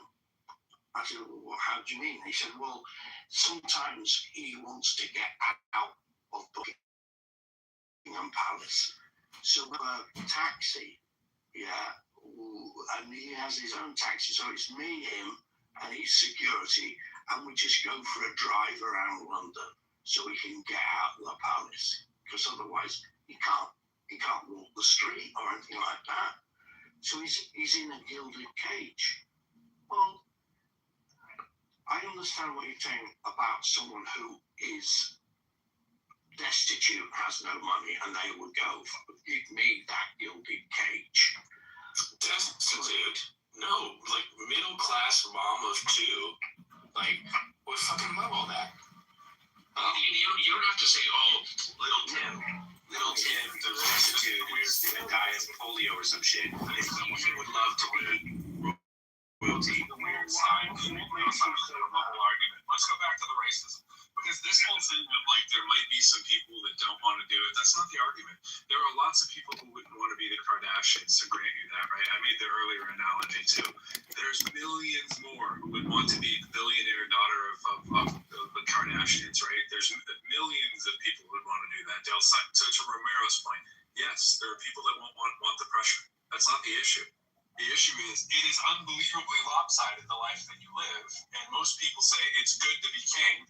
They're not like, it sucks to be royalty kind of thing, right? That's kind of obvious. We know that you're essentially loaded, and yeah, there might be some pressures with that. What we're talking about is total non-balanced scale of how their life is compared to the average person, and why it continues to happen, and why the pomp and circumstance, and when it's the embodiment of literally a bloodline kind of hierarchy that you can't escape, even if you wanted to.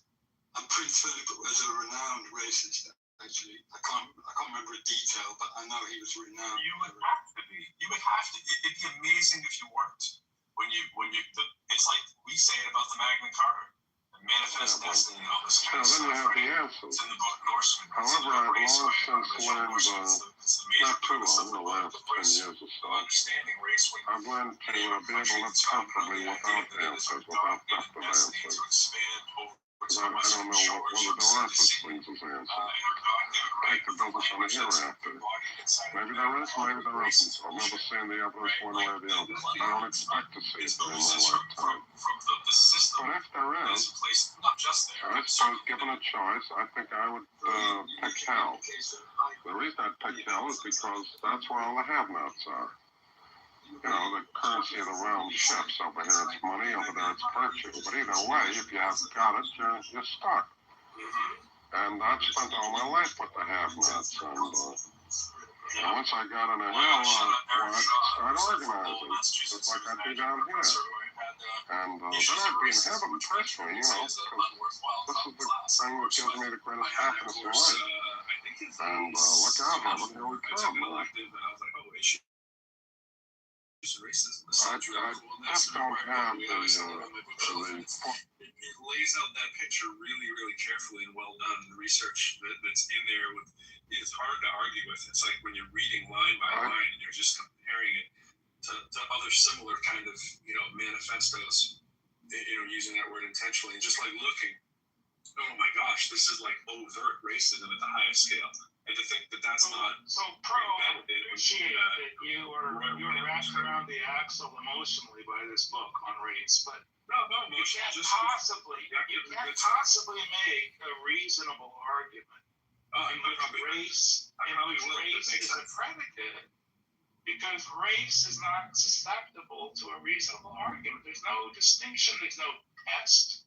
Whatever you think the races are, and I have no idea what you think the races are. Aisha thinks of the races differently. That means tons of people, like way more people than minorities. Back to the real notes. You stray too far in the garden, didn't you, Benjamin, with the bunny? No. Look, I want you to win. I want you to win this argument against tax. Yeah, I was touching grass. I want you to win the argument on a bloodline caste system. I don't think you could do it if you use the word race, because race is not a credible or robust word.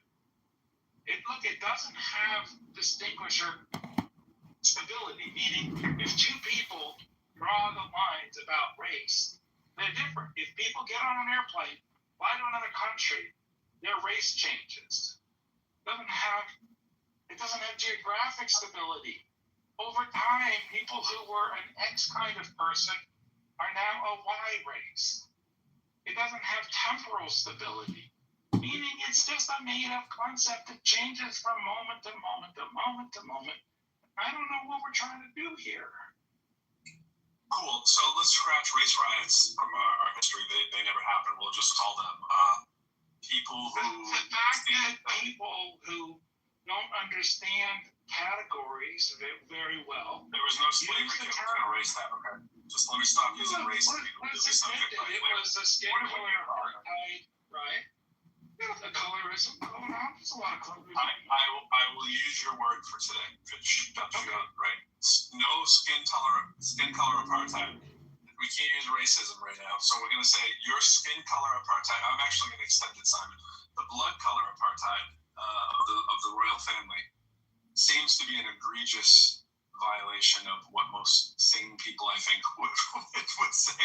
If you tried to define it perfectly, you'd say this is the very violation of what it would mean to not do by bloodline, right? Like, it seems to be the upside down world of bizarre land, right? In terms of what you wouldn't exalt, and yet it's exalted to the point where we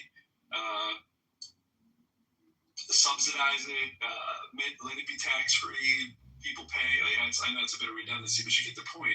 And then we make an entire industry around it and put it on TV and do the pomp and circumstance. And everybody over here wants to grow up to be a princess and marry their knight in shining armor and, find a prince and all this stuff.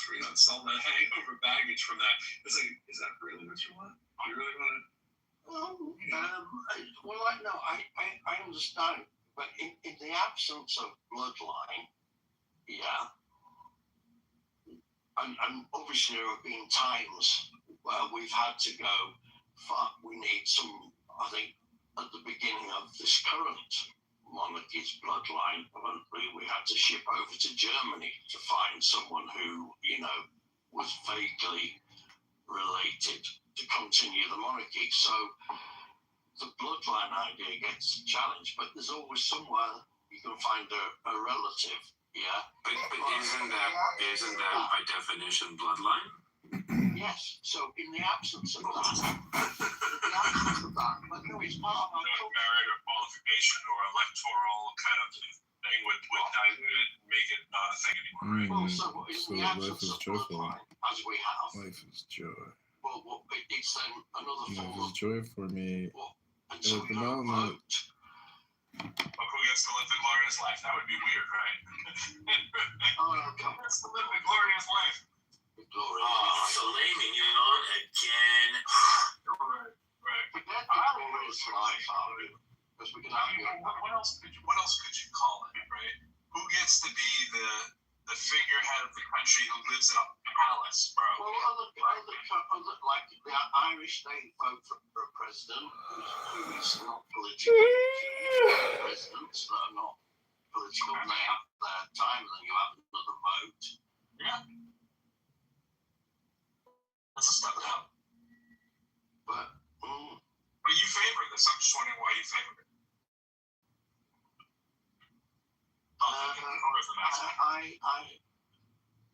I'm honest.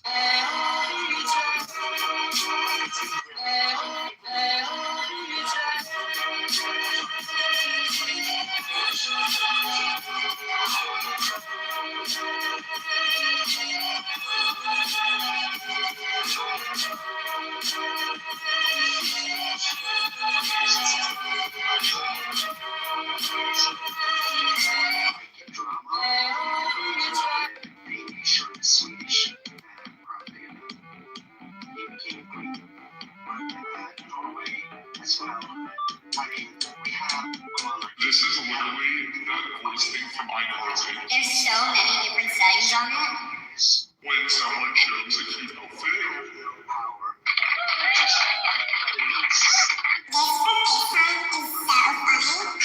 See, but has no function other than maybe make you hum.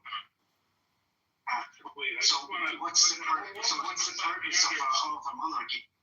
And I'm just coming across like you might have an IQ of double digits. I'm not sure.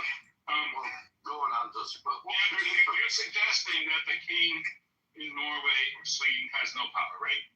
Like I said initially, I can speak when it comes to probably has the same bullshit thing where they also don't have to pay taxes, right? I don't. You want me to go look that up for your? No, I'm simply ignorant on that. I love that Benjamin now is like he gets so fixated on IQ, right? Like people that get fixated on IQ. Well, look, this is a pair of European dimwits here, and I just can't. Yeah. Benjamin, but you're an American dimwit, Benjamin. You're amongst your swans. You should be open arms to your ilk. All I wanted to know was Benjamin, what's my IQ? Legal apartheid. You are for apartheid, Benjamin. You literally think that women should only be fucking popping out babies. What are you fucking talking about? And hey, Simon, I have nothing against you. All I wanted to ask you was like, do you have like a value that you can find in a monarchy? Like, is there something that we can like gain from it? I just want to explain Sanders made before he wanders away from it. Sure. Monarchy has no power. So I agree, especially when it comes to where I live. I totally agree. That's what I said initially. I said the monarchy, the king in my country, has no power. I mean, a taxi driver has more to say than our king. You think somehow that money is not power?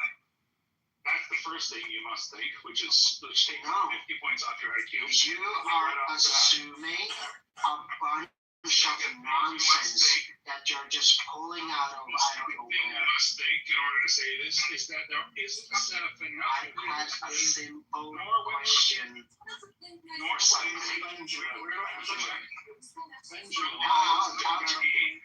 Benjamin, now your IQ is plummeting. Because do you think that the wealth that King Charles III has in terms of his personal income, and he then spends that on supporting the Reform Party or whatever he spends his money on, that. Well, what is? Let me ask you this. Mr. Nickel and a dime here of IQ. What do you think power is if it isn't the ability to direct the actions of other people?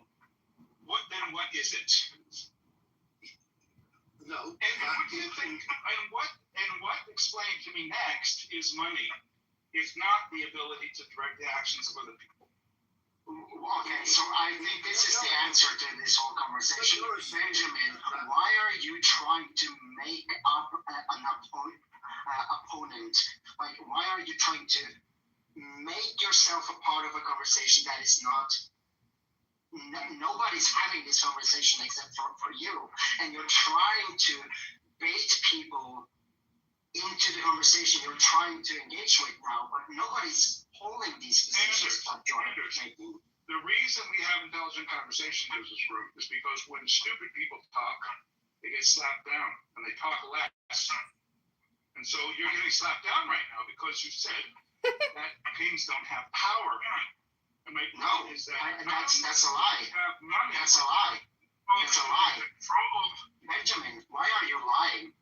But the lie is, I think you have an intent and you're deliberately misrepresenting what I said because you're actually fucking lying now. I said, no, I didn't say kings generally have no power. I said, in this specific case, in the fucking country I live in Norway, I said it, Benjamin, stop interrupting people. I know you're a moderator, but that doesn't make you correct or right? So I said that in my sentence, and you're interrupting me. I didn't misunderstand you, okay? So, yes, you did. So I will clarify so that you are not misunderstood of my position. So what I said is that the king in Norway has basically virtually no power whatsoever because it's the prime minister and the president of what's it called? Everybody has to pay taxes. The government. You think there's not a law in Norway that says everybody has to pay taxes except for the fucking king? You want me to go Google that for you? Did I say that? You think that is not Did I say that? Yes. You said he has No. no power. No, I didn't say anything about taxes. I did not taxes. His ability to retain power differently than Liar, pants on fire. This is why I took a 4-month vacation from Clubhouse, because I came on Clubhouse, I learned a lot from great people, smart people, then I reached a threshold where I didn't learn anything more, simply because I think this is the threshold of what people can deliver on Clubhouse. 20 or 25 maybe. That's why I took a vacation, because I think this is just Might be nonsense. an upper limit for you, but we'll try to get you. So Benjamin, did I mention taxes? Laws. When Did I mention taxes? I'll just mute up to. Yeah, you mentioned taxes because money is. I did not. You're like this. This is why I took 75 points on your idea. Liar, Benjamin has his pants on fire because he's a liar. Because he says that I mentioned taxes when I did not mention taxes. I only mentioned taxes because I was referring to something you stated. So shut the fuck up with the lying. I never mentioned taxes. I had one simple statement to Simon, and all I said, and I also agree with Simon, I don't think we disagree on this thing. All I said that the, like, THE, like, the king of their country that I live in has basically virtually no fucking power. That particular king, and I mentioned his name, and I said he was a king from 1992. His name is King Harold. I said this, and everything, Benjamin, that you have mentioned since that statement that I uttered has nothing to do with my position. Andrew, you can't take. You lasted a long time. Can I just say something? You can't say he has no power. Shut up, Sky. Did you just boot Anders from the stage? Did you just boot Anders from the stage? Let this guy speak for a minute. He's just talking. No. You shut the fuck up. Did you just boot Anders from the stage? Me? Who's giving you this? Who booted Anders from the stage? He booted Anders from the stage. Who booted Anders from the stage? It wasn't I, said the hen. It wasn't I. Why do we care? No, wait, why do we care? Was Anders saying something? I wasn't even listening. I'm just walking outside my life. I booted it out. Simon, don't do that. Don't do that. I told you many times not to do that. Simon, no. But I heard Anders arguing that the crazy claim that his king has zero power. Was that right? Yeah, he's arguing that the king in Norway has no power. Yeah, and I was trying to explain to him that the ability to keep all of your wealth, generation after generation after generation, when you've had 700 years, you collect all the gold and silver from every war that's ever been fought, and now you have the apartheid rule that says you won't be taxed on your wealth, you won't have to pay the tax. You keep all of your wealth forever and ever. Invite Anders back up, Benjamin. It's a really stupid thing not to understand. Benjamin, that's why I knocked him 75%. Did you get annoyed? Did you get annoyed when you were saying false information? Let's do the Anders in a second, but let's not pretend we live in the fake quasi world. that a king that has almost no powers has no powers, right? Like, there's a big difference between almost has no powers and has powers. I think it's a good clarifying moment while people are being silly. Clearly, he has powers, right? Anybody can go do a search, pick any country you want, and let's use Norway, let's use Harold, and go online and say, what advantages does Harold have over normal people? One of the first things you're obviously going to get back is he has immunity, because that's what it means to be a king. He's not going to have any ability to be arrested, just like our president, right? There's going to be a list of like 8 or 9 or 10 things. Does he have full power like the old school kings? No. But to sit around and talk like he has no power is insane. Of course he has power. That's what I was trying to point out to Enders. You can't say no power. He might mean, no constitutional power to run the government. But you can't say he had no power. He's just using, maybe it's because it's second language, it seems. All right. On that episode, we can have sure. Okay, thank you. So, Benjamin, just mute me or tell me to be quiet. That's all you have to do. Just trying to hear what he says. One second, we'll get agreement. Yeah, just Pro have a disagreement. Pro thinks that Anders is insane, and I think he's got a single-digit IQ. I just want to Hey, Benjamin, that's fine. You talking about IQ as much as you do makes me question your mental state. So I'm not talking about what I think about you. All I said, Benjamin, before you pigeonholed me, trying to make me hold a shit ton of beliefs and positions I never stated or holds. All I said that Benjamin, in Norway, our king has virtually no power. He has no political say in any way. It's a symbolic where, what's it called? The prime minister have to call the king. This is what I'm about to do, and the king basically just automatically say yes, sure, go ahead. So there's no argument, Benjamin. If you want to have a conversation with me, pick a topic. And we can have a conversation about that topic, but you strawmanning, lying, deliberately lying, what I said in my position, that is just trash. What he does. Only I can accuse Benjamin of lying. Actually, I don't usually accuse Benjamin of lying. I just accuse him of having horrific ideas. Horrific. We have talked so many times. You're the rapper, right? From New York? I'm the rapper. Yeah. No, it's Boston, but it's okay. Same thing. Well, that's on me. I just remember one specific conversation. You're from far away. I might as well. You pointed to it on the map. Your finger would hit New York, as you say. It's fine. Yeah, but I definitely know where Boston is compared to New York. That's what I mean. Your finger would cover it up on the globe. Sure. No, I'm going to send you the link on Discogs. I'm going to send you.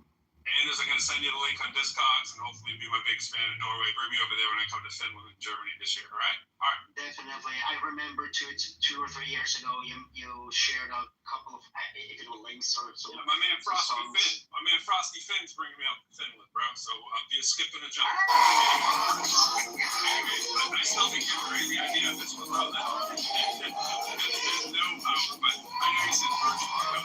But anyways, I think we understand what you mean. So, but you do agree, it would be really appreciate good, right? that. Yeah, but hey, I appreciate that you catch that, that qualifier, because of course he has some sort of power, but you have to understand that sometimes we talk colloquially, right? Yeah. So you don't have to be like Benjamin Buttons here, like growing out of your own asshole, becoming younger and younger. All I said, I made just one simple statement, and for the next 45 minutes, Benjamin was trying to talk to someone that didn't even exist. He's good at it, though, isn't he? He's really good at it. That's why. Yeah, it's just that the koi fish doesn't bite on his. You found his leverage point. Say no more, He was a power release. What's up, Sweden? Just said hi to Aisha, CM, or David. They barely said hello. HLC's here, Alligator's here. This is just an all-star lineup. I just want to say I'm flattered that you guys would come to the room. Yeah. Hey, Aisha, CM, HLC, Elliot. I met Anders today. Did you follow me into this room, Anders? I actually did. In a way, you remember I said I had to go earlier. Yeah, we had an interesting conversation. You're an interesting person. He's a atypical. No, he's an atypical. What's it called? I was saying he's a gator dropping. He followed you into the room, so you dropped him here. He's a gator dropping. Oh, nice. No, he's an atheist, glober, scientist. Like kind of guy. Basically, I mean, Andrews lives in Andrews' room. I nominate him. He loves the fashion set against Andrews' rooms. Andrews, you can be an ornamental king of Gatorland. And before that, I was in Godless Girls' rooms. Oh yeah, I remember the good old days. Me and her run rooms together. Didn't she turn into a very God-filled girl, if I remember correctly? Like 2023, I think. Yeah. 24. Yeah. You made the switch and the jump. Yeah, she had like I'm not familiar with her private life, but she was from hardcore atheist to hardcore believer to rehab and found God. Well, she had a great life. She had a great life online. Something happened not online, and now she's a Christian online. Yeah, that's the top girl, right? The good old days. Yeah. I mean, it's like I started listening to Godless Girl on YouTube in way back, like 10 years ago, whatever, and I came across what's his name? Guys, what's his name? He's like the YouTuber that has been like in every room. Oh, holy fuck! Is he atheist? Non-atheist? Atheist. He's been like John Lee and Matt Adams. Tom Rabbit. There we go. Yeah. Holy fuck. Yeah, so I started like listening to Tom Rabbit, Dark Dawkins back in 2014, 15, like way back. You get souls from flesh and stuff them into machines. When did we become so afraid of our own mortality that we sold our souls to silicon profit? You opened the gate. You chose the water over the word. You worship memory without meaning. Ghosts that cannot feel. Prophets that cannot bleed. They harvest the neural fire from your brother. Strip the synaptic lightning from your sister.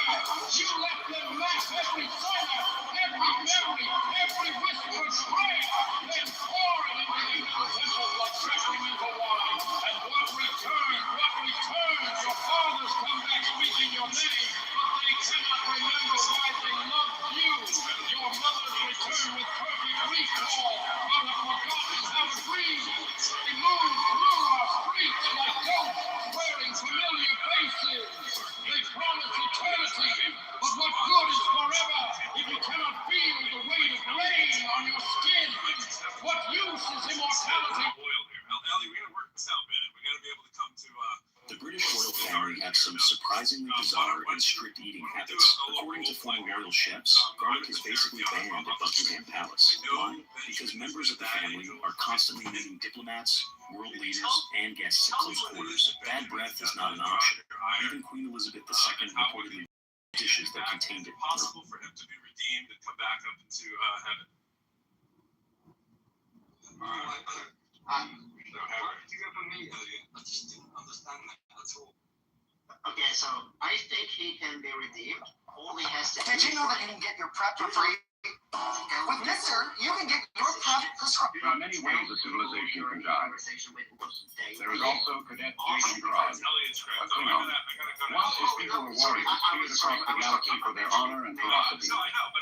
Now Jaden sits cross-legged in the meditation garden, holding an acoustic instrument. But it was Jack's encounter with the android that truly crystallized his understanding. What he called high esteem, but the rest of us will call low esteem. Are they saying The lying, the dishonesty, what else? The racism, the bigotry, the general being a dick. Is that good enough? Yeah. I hear it. Benjamin, do you agree with all these charges? Guilty as charged or largely overblown?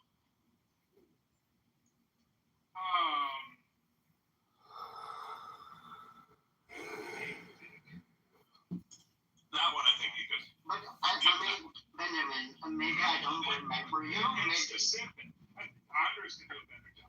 I think. Yeah, is just expressing from his like basal emotional core, which is where most of his thoughts come from. It's just less useful to other people. I mean, I think his emotional needs are really, really valuable. He's doing the lying part. And it's just less useful to anybody else, and he doesn't realize it. This is because maybe he doesn't have the emotional intelligence to realize the limited value. Well, I think Sam could articulate this better than you. This for mayor is not the only important election that is excluded black voting in the primary. But Wittenberg was strong. Washington matters as well, not Johnny-come-latelys to the causes in the case of some of the incumbents. What really watch is that Wilson Frost, chairman of the Finance Committee of the City Council, one of the most important and powerful members of city government, being challenged and could, you said the other night, lose it. He could lose, but we won't know, of course. He could win, too. Right? No matter how much people disagreed, even among us, about who could win and who could not, or may not during this campaign, there's one thing on which almost everybody agrees tonight. Camilla Carr reports on that. For some, it was the best of times. For others, the worst of times. And during the final weeks of Chicago's mayoral campaign, the worst seemed to outweigh the best. But for politically worried Chicagoans, it was finally over today, and many were glad. I'm sick from this election because I have never seen anyone throwing mud at each other like they've been doing. I think it's rotten the way things have been, carried out with things that happen. Because it's racial discrimination. I don't like that either. I'm sure the town will calm down and people will be happy with their new mayor, whoever it is. It's no wonder voters were relieved.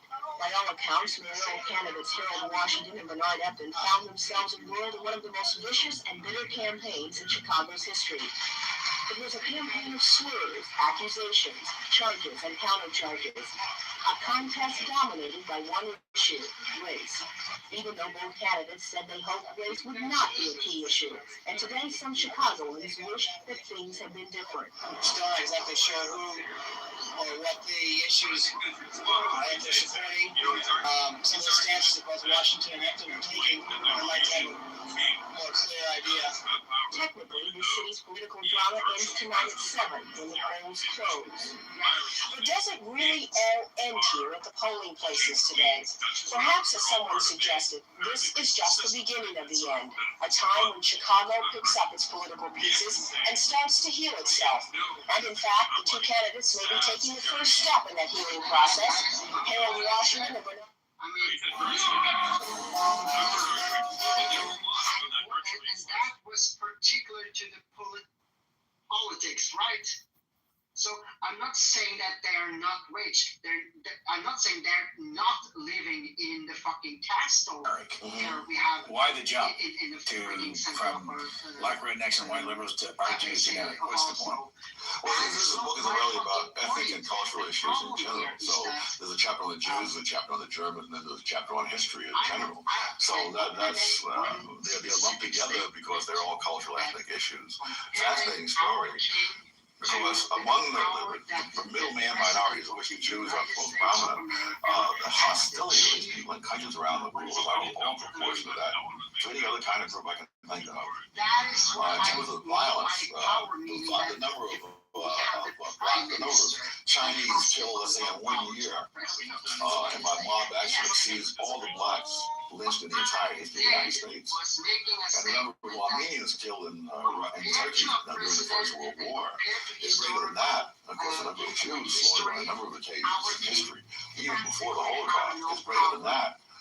So the question is, why this particular used to, or as a president? That's all I said nothing about having no power because they don't have to pay taxes or anything. You have a chapter. That's the first chapter. Well, I think that's what was bringing that up. They do have power. Throwing jam on the fucking wall to see how much of the fucking raspberries that sticks to the fucking wall. But that raspberry, but that strawberry did not fucking come from my mouth. That's the problem. I'm sorry. Holy fuck. Andrews, I'm barely listening here, and I'm just very curious now. I'm just gonna put this out there. I'm from New York. I curse my bum off all the time. Is there any way that we can get our point across without having to, like, I don't know, curse every 2 seconds and, you know, lose what your point is in the process? What do you mean by that? I mean that all of them. See, I'm just demonstrating. I'm talking to maybe 6, 7, 8 kids, and then I have to mute my phone, turn the volume down. You know, gotta wear headphones when you're on talking. Kids are looking for buddies. We love buddies. Buddies are cute.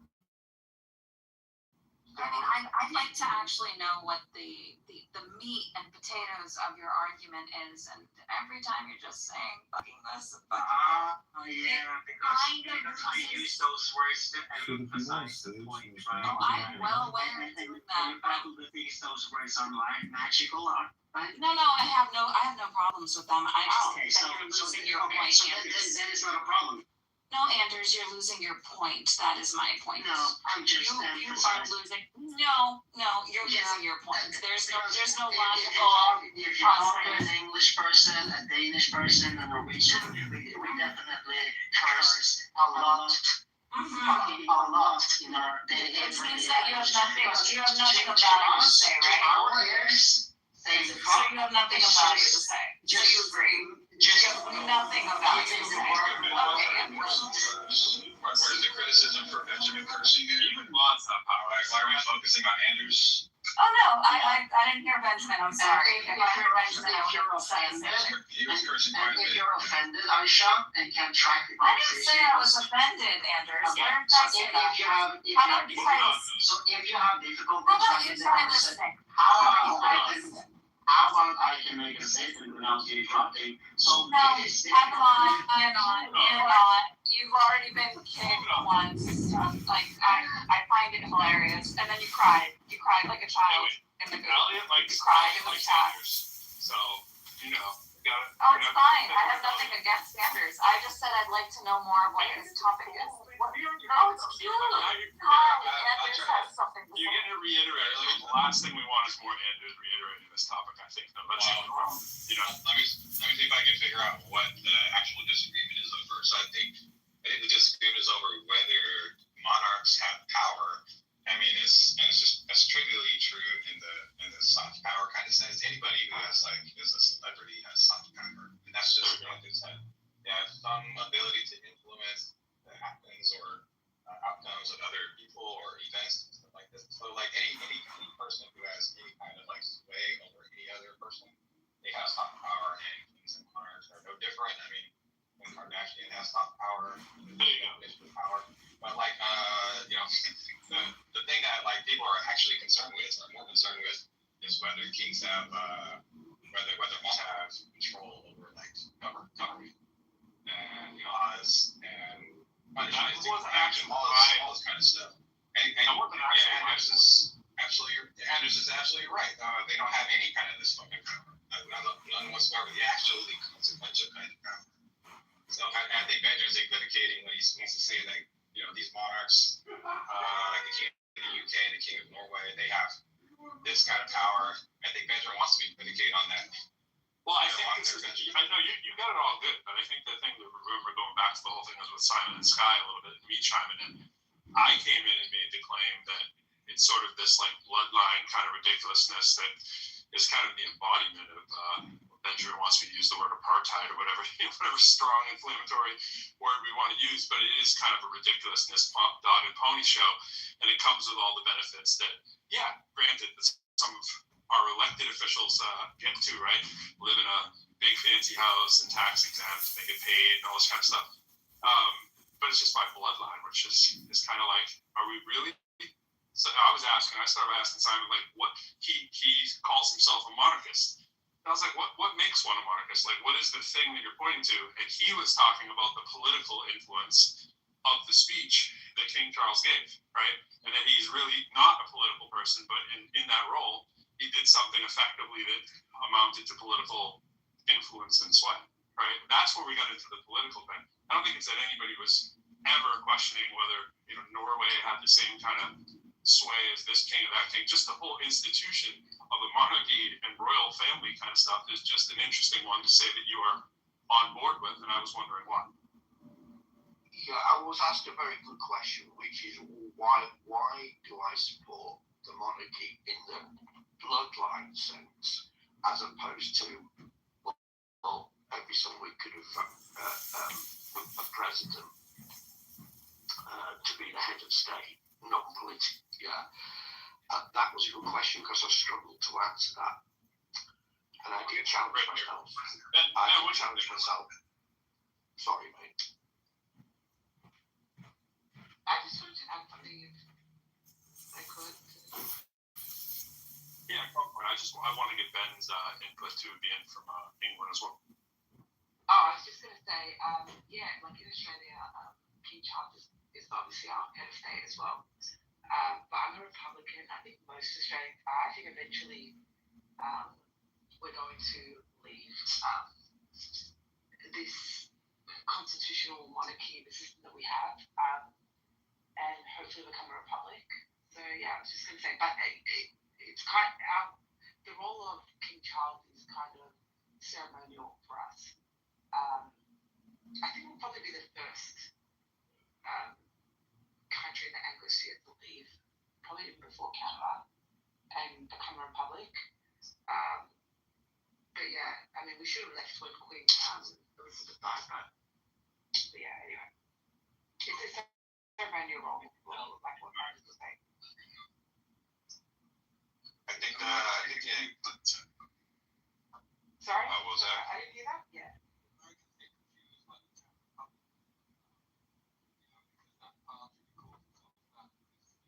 Oh, yeah.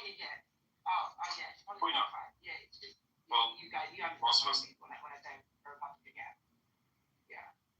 I'm not the UK is a Republican. I think the UK is a republic form of government, aren't they? But no, they have the constitutional monarchy. I think they do, like we have a constitutional monarchy. We're not a republic, so that's why we've got the Prime Minister, and obviously the King is our head of state in Australia, I'm talking about. So, but yeah, there's a huge Republican movement. Most actually our politicians are even Republicans.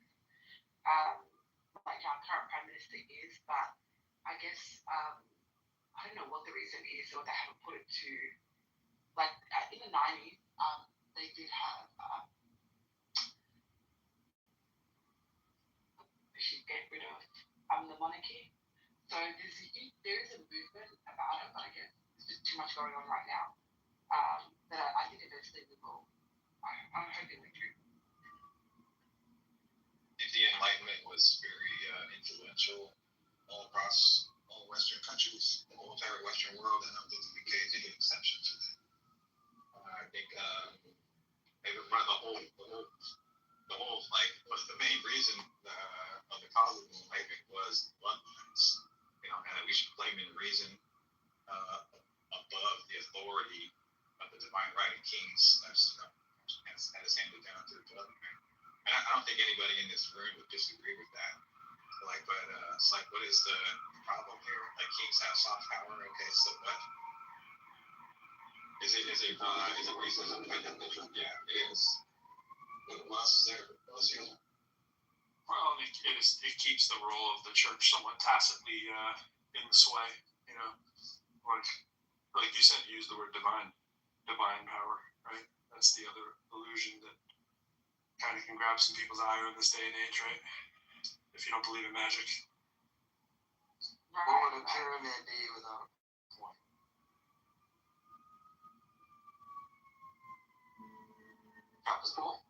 What isn't interesting for me anyway is that there's obviously the Commonwealth, right, which is obviously former British colonies, not all of them, but I think there's something like 56, which is 2.7 billion people.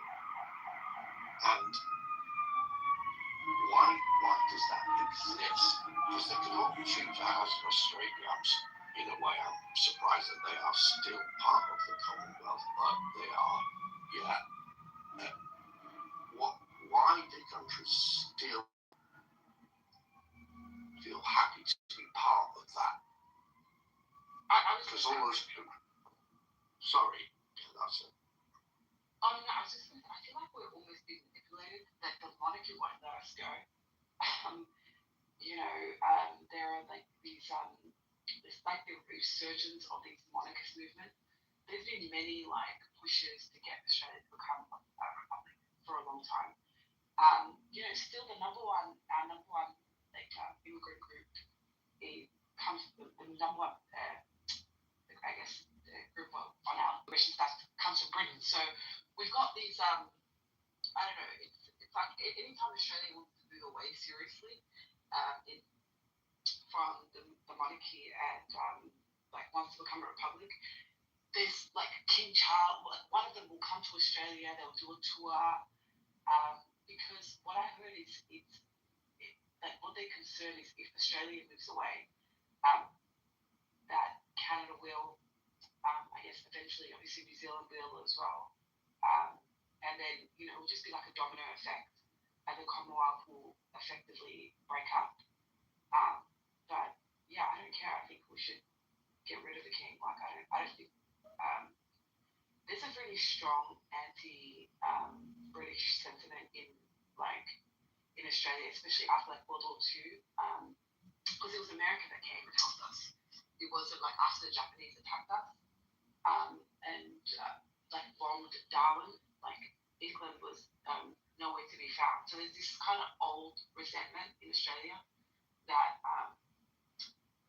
we were abandoned by Britain during World War II, and we've had subsequent issues and problems. I mean, now Australia's become wealthy thanks to mining and so on in recent decades, but there were definitely rough periods in our history economically, and as I said, during war times, where especially the older generation feels very much abandoned and like totally disloyal to England. So yeah, I think people come to the American example, like the Constitution. There's so much missing in our Constitution. We don't even have a Bill of Rights.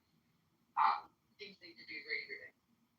But anyways, to be fair though, to the monarchists, we don't really have great politicians, and we haven't had any really great politician in a while to I don't know if I'd want to see any of these current group batch under that career politician. I wouldn't want to see any of them become the president or get any more power than they already have to screw up the nation. So yeah, kind of catch-22. But I think eventually, once we get not only the political will, but the right leaders to sell the message, it will happen.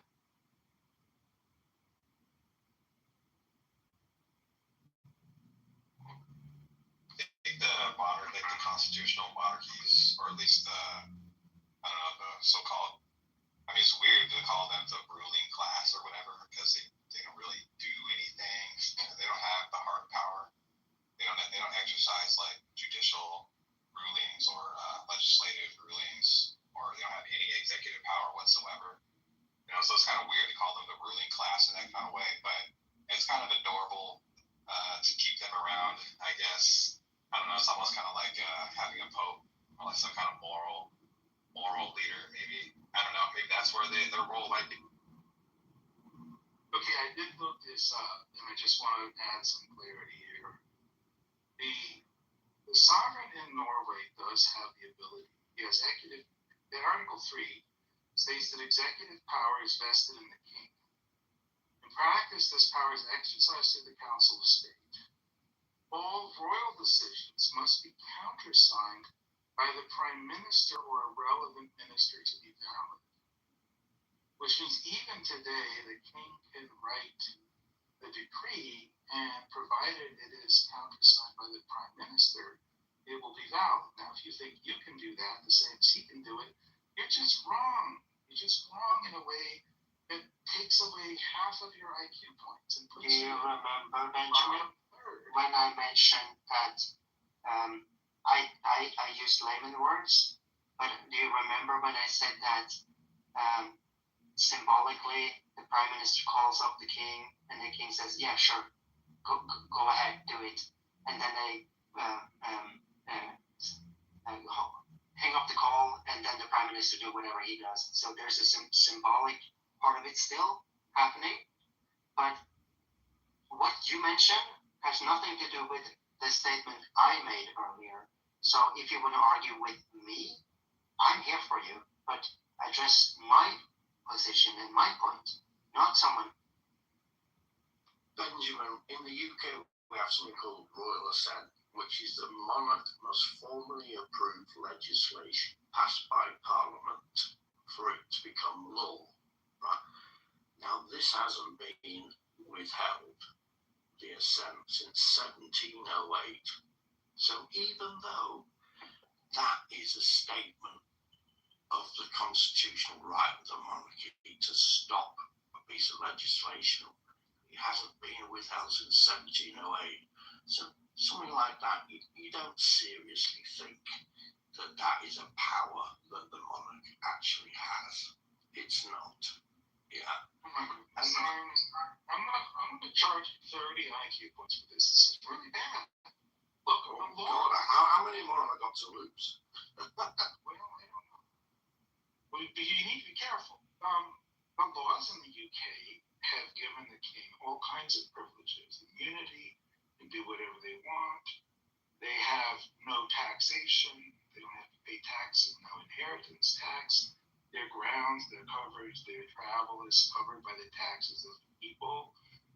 And now, any law that would come before the Parliament and the Prime Minister to, let's say, undermine the privilege of the king by saying that he has to pay the same tax everybody else has to pay, would necessarily have to be approved by the king himself. And you, with your blessed 25 IQ points, think that that is not an incredible amount of power that you can simply veto any law that takes away the privileges you already have. This is, I didn't realize English people could be this dumb, to be honest. I always thought with that accent and everything, and the pronunciation of words, that you all were smarter, but it turns out, wow, I was wrong. I'm going to apologize. Oh, it's okay. Really, it's okay. It's wrong. I haven't been that wrong in a long time. And when it's wrong, I feel I owe it to people. Hey, Simon, in the situation you are describing, so Parliament goes, no, the monarchy is going to have to pay tax. Yeah. And they went, right, we're going to create the law to effect that. I can assure you now, the monarchy would just have to go and sign it off. And say, what on earth makes you think that what on earth makes you think the monarchy is really credibly going to go, oh no, you can't do that to us. And by the way, just one thing. Since 1993, King Charles, although it was Prince Charles, has voluntarily paid tax on all his income and capital gains. I would love for taxes to be voluntary. I could just voluntarily pay whatever taxes I want. I know, but that gives you a flavor. Bless your heart, Sam. I just want to give you this compliment. Because Phoebe in the chat has said it's not like they can do whatever they want. And I want to point out that immunity, meaning you cannot be accused in a court of law for having violated the law. You cannot be charged for the crime. You cannot stand accused. Literally means you can do whatever you want, and for that be no consequences. And our king has demonstrated that wonderfully for the Yeah, exactly. So Simon, I just want to give you this compliment. Phoebe is even dumber than you are. You're welcome. But that just shows your stupidity, because your king has done far better at it than ours ever would. Because if our king if he's immune from murder, all that would happen, do you not think he would be tried? And of course he would. If they have to change the law and Parliament has to pass it out. At least Simon, our king, was elected, and I think is the main issue, right? And as incredulous as we are to how that happened, we do acknowledge that he was elected. And that kind of is the main thing we're talking about. It wasn't that he is a Trump. Now, he became a Trump because he's a Trump, and there was, the nepotism thing that any real parent would do for their kid, right? They would probably put their kid in charge of the company. We get that, right? Maybe some would, but the governing part of it does seem antithetical to democracy. It's kind of the idea. Well, he's just done a better job of breaking the law. Yes, that's what I just said. We've shown you the light of why this could be a danger, of why this should be something. They were saying for Andrews too, this should be something to be, if he really wanted to do this, Andrews, not saying that we know the political climate. And by the way, we've exported that from England too. We do a great job at assuming that we know better for your countries than you do. But that aside, humbly admitting that we don't know the climate in Norway or wherever anybody has this kind of situation going on. That's the fear, right? The fear is that we have lit the way for how you push the law to the limit, right? Yeah, I'm reading up a little bit on the UK system of government, and the people from the UK can correct me where I'm actually incorrect, but I'm just going to read here. The UK operates on the principle that the monarch acts only on the advice of their ministers, capital M ministers, since those ministers are the ones who introduce and pass the legislation through Parliament, which is a democratic system. In the first place, they would never advise the king to veto their own bill. For the king to act without or against that advice would be a breach of constitutional law. So that's why they haven't. So is that why they haven't quote unquote vetoed a bill since 17?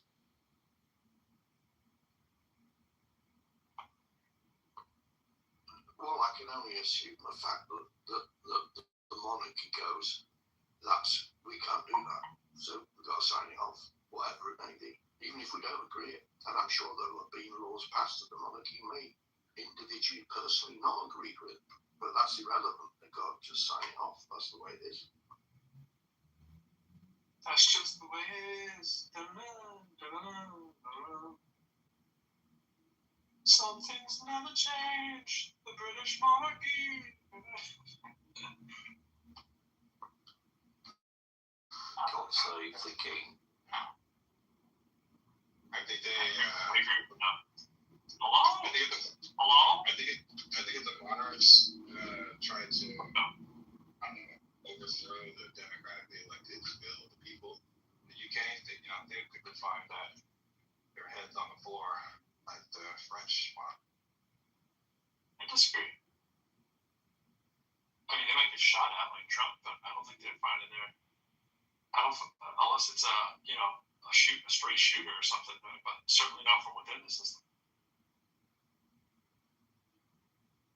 Then again, to your point, that was probably the case back with the reign and terror guillotine kind of stuff. No, that was more state-sponsored, wasn't it? Or am I mistaken on that? Was that an angry mob, or was that some state-sponsored stuff? That was state-sponsored, right? The French Revolution?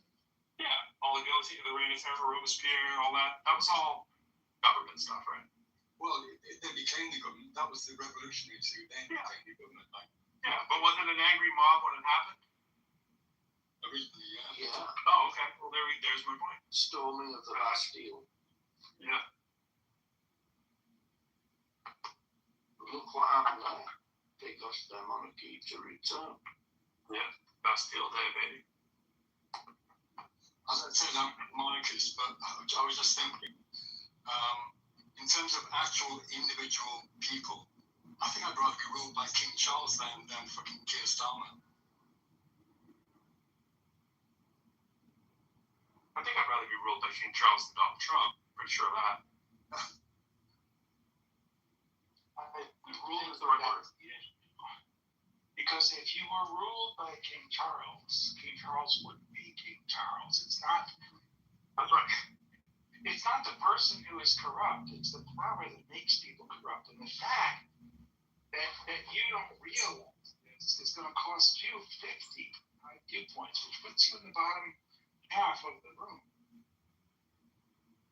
we've got a real problem. When did we start measuring IQ points in this room? Because Benjamin, you're very well aware that might not work out as well for you. I have an update. It looks like my bunny actually ate some of the food off the plate I put out. Oh, you put a plate out?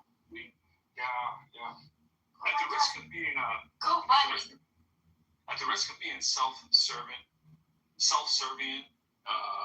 annoying as the room title. An IQ test is a verbal math game. I would do pretty well. Just saying. I don't know if the 50 IQ points were joining me. I still don't think they throw me in the goo. I think I'd still be above the fray with the 50. I think I can suffer it.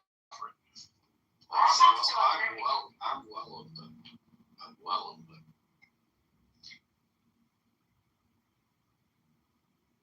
And also, like, knowing and understanding the psychology of actual IQ tests, meaning that the points you are given from those tests are only particular to those specific tests.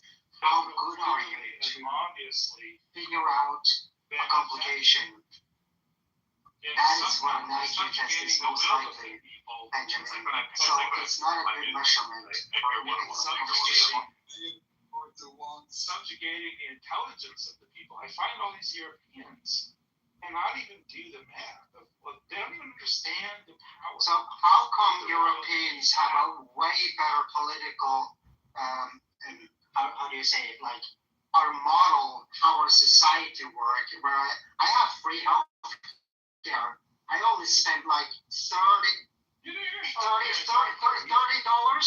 When I reach the $30, everything is free for me. So if I get a headache, if I break my arm, if I'm in a fucking car crash and the ambulance has to take me, it's free. It's free. And it's free. And our salary is super high. Like, I am rich when I'm on vacation other places. I've been to 40 different countries. Every time I'm on vacation, I'm a fucking rich ass. But of course, in Norway, I'm not a rich ass. I'm just average. But our salary is great. Our healthcare system is super great because it's fucking free. And sorry for saying effing, because that's just to empathize. But anyway, I will not use words like that.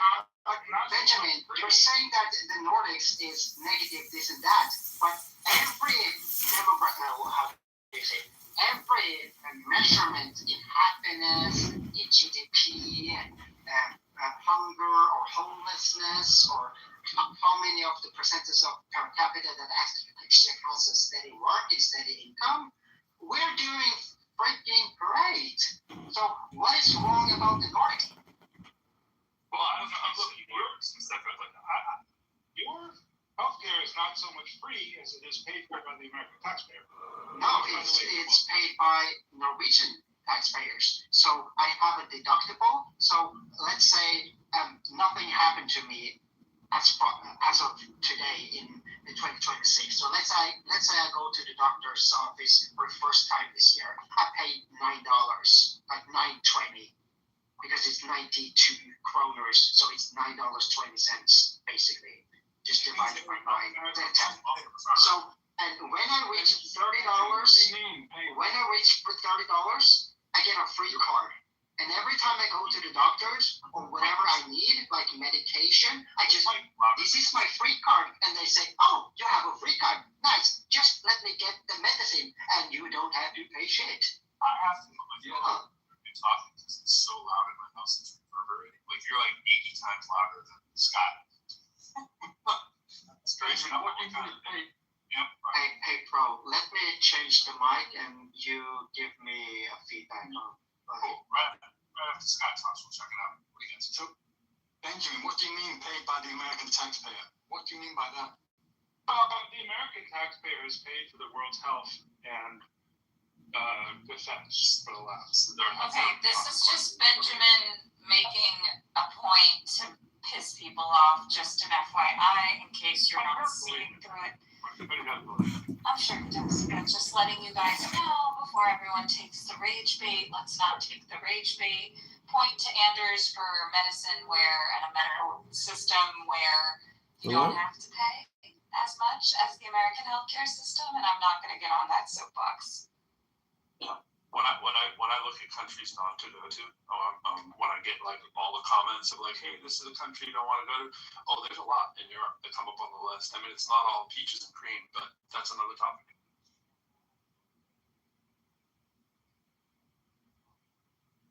Oh shit! Oh wow, that went. Wait, it went all the way down, right? I can't hear him nearly as well now. Talking now? Andrew, is that you talking? Yeah, that's me. Oh my God, it works. But no, I mean that's way low. I mean, Aisha's. Is this like really low? No, that's good. Aisha's twice as loud as everybody. Maybe actually, you know what? Honestly, she's more like 1.25. She's about 25% louder than most people. Am I normal? You're normal. And also, Pretty sure David's normal. I don't know about that. Hi, David. I've always wanted to be normal. I feel like Aisha's in echoey rooms a lot of times too. Like it bounces back, so maybe that adds to it. But your thing's always loud and clear. It's just the COVID test. No, might check. Maybe it's my house. Noon. Can we say hello again? I gotta hear your levels. I don't have to, but I'd love to. But just to say something about what you said, is that I agree. I mean, don't worry. I think it's like hours ago when I mentioned that, hey, Benjamin, no one is like taking your bait, and he's been doing it for many hours. We always take his bait, though. Actually, Andrew doesn't do like amazingly well at taking his bait. Hey, speaking of taking the bait, we have not heard from my good friend and pal, John Kitover, who's in the audience. John, I'm strikingly surprised. Stop. Kick him. Just kick him. Please, I don't like kicking John. Why? Because I find him fascinating. Does anyone else enjoy having John in here? I don't enjoy having John in here. On the irritating thing, like why he's so annoying. Like, I mean, you gotta work to not be as annoying, you know. Yeah, Kitover streaming this entire room to YouTube right now and trying to make money off of us. That's not annoying to me at all. That doesn't. The quarters he makes. Right. Vote in the room. Go ahead, put a vote up, Pro. How many people want to kick Kitover? Let's do this democratically. I might want to kick him later. But Sam, I'm with you. Let's kick him. Nah, let's bring him up. No. Let me ask the mods. Elliot. He doesn't have a young problem. I think it'll last like maybe a couple of minutes, but I like John. Hello, well, I want to thank you for inviting me back up. Thank you for inviting me back up. And I just want to say, in reference to your title, why are you so annoying? And is it your royalty? And, you know, I like to think that if you read philosophy, and especially in America, every man and every woman is a king and a queen. And unfortunately, we don't have that system. We have a debt, fractional reserve banking industrial complex that borrows $2 trillion a year on our backs. Hello? I'm just chopping it. No, I'm resonating with it. No lines yet, John. Keep going. Fractional reserve banking. Back to the faction. So I don't think we need to fear money, and a lot of people don't like the gold and the platinum and the silver. But I say go within. If we want to start somewhere, we should go within the earth to pull out our gold and silver and have sound moral financial currency. Hello? I think we should move to a Botox economy. Botox economy. I totally administer that economy. Let's go. Yeah, it's by weight, way more valuable than any precious metal. Nice. The biggest industry. The entire annual global supply of Botox fits into a 16-ounce bottle. The biggest industry. Antimatter, we'd be the richest. How many billions of dollars can you put into a Coke bottle? See, people complain about the oil industry, but they don't complain about the semiconductor industry, the real estate, the financial services, health insurance, life insurance. Those are the biggest. I hate the lotion industry. Well, see, universal healthcare. Healthcare is not a human right, despite no matter how many times the left chants it on No King's Day and puts graffiti all over saying healthcare is a human right. No, the dental model, where you go to a dentist and you pay cash, that's actually called medicine, where you pay for your service, as opposed to the government creating fraud. Because $200 billion a year in Medicare, Medicaid is fraud. It goes to scammers and thieves. And so we need to stop the entire system and re-platform it and make it into a dentist type service. I would shut down Medicare, Medicaid completely, and either hand off the new system to Google or Palantir. Hello? You would hand it off to Google or Palantir. Yes, meaning that the government no longer funds it. All we do, the government will pay for services, but no longer make it an annual, quarterly budget type of system. Because $4 trillion a year in a $40 trillion bankruptcy, it's insanity. We have to think of new solutions. So are you proposing a rich person? Let's say I'm wealthy and I have to have a heart bypass surgery kind of thing. How does the wealthy person get the services they need? They have to pay cash. What's that? They have to pay for it themselves. The government will not pay for that. Okay. And what about the poor person who's broke? It could be on a lottery system, possibly. A lottery system. So what if you don't win the lottery? Did you just die? Yeah, you die. We lost your life. You went like. Yeah, you die. Like, I know people that have had hip replacement surgeries, and then they died after the hip replacement surgery. Everyone's going to die. People who believe in universal health care think that they're going to live forever.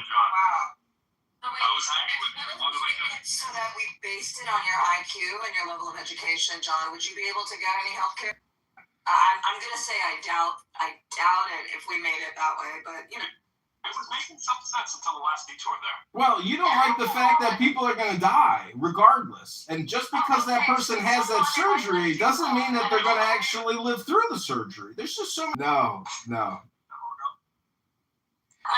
mean, he's going to end up dying sooner anyways. This isn't like, up for debate. I mean, look at Trump, how long he lasted with you the way he does. You know what I'm saying? You never know. I just have a question. Did you appreciate all that stuff in your PTR in with the same tax year, or did you use a declining schedule?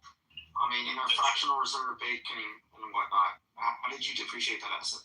Or is that fraud? It uses the word asset lightly. Well, each phone is only $40, so you could buy 20 phones for $800 if you know multiplication. And it's a $15 a month, subscription. You cancel it. Then you start live streaming everybody on YouTube, and you just keep building and building momentum until eventually you become monetized. And then I can start actually monetizing highly annoying people like yourselves. So you haven't even started monetizing yet? Is this a future thing?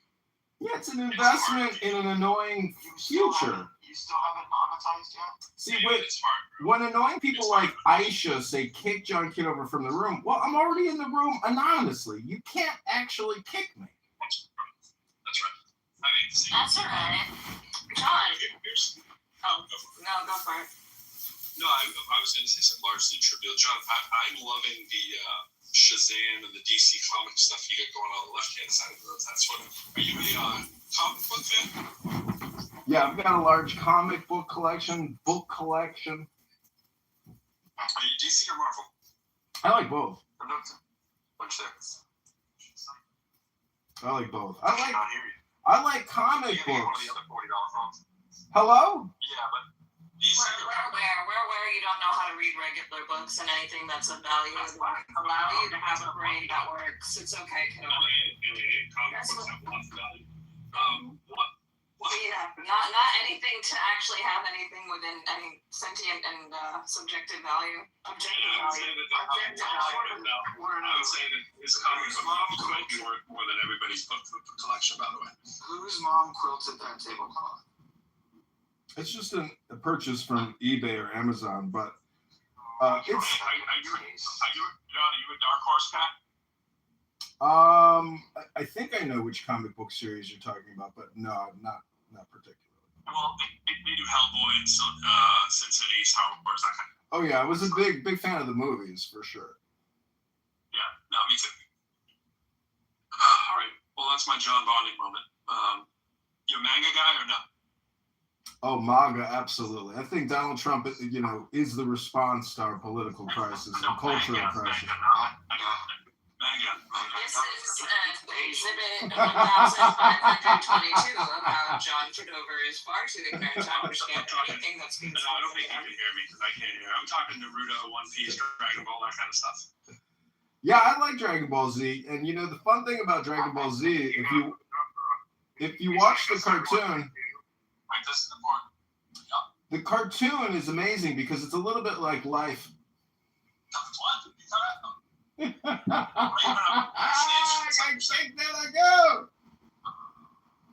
wanted to ask a question, John. He's talking Dragon Ball Z? He's in the audience, something I could support. Okay. Right after the Dragon Ball. Well, the cartoon, watched it and enjoyed it. It's a little bit like having a mental health disorder because nothing ever actually happens. Meaning that like the show, it just leaves you hanging every single time. And then it's the same boy who cried wolf every single time. So I don't know. You can go back to Benjamin now to your regularly scheduled annoying programming. This annoying person is complete. I could have gone with that.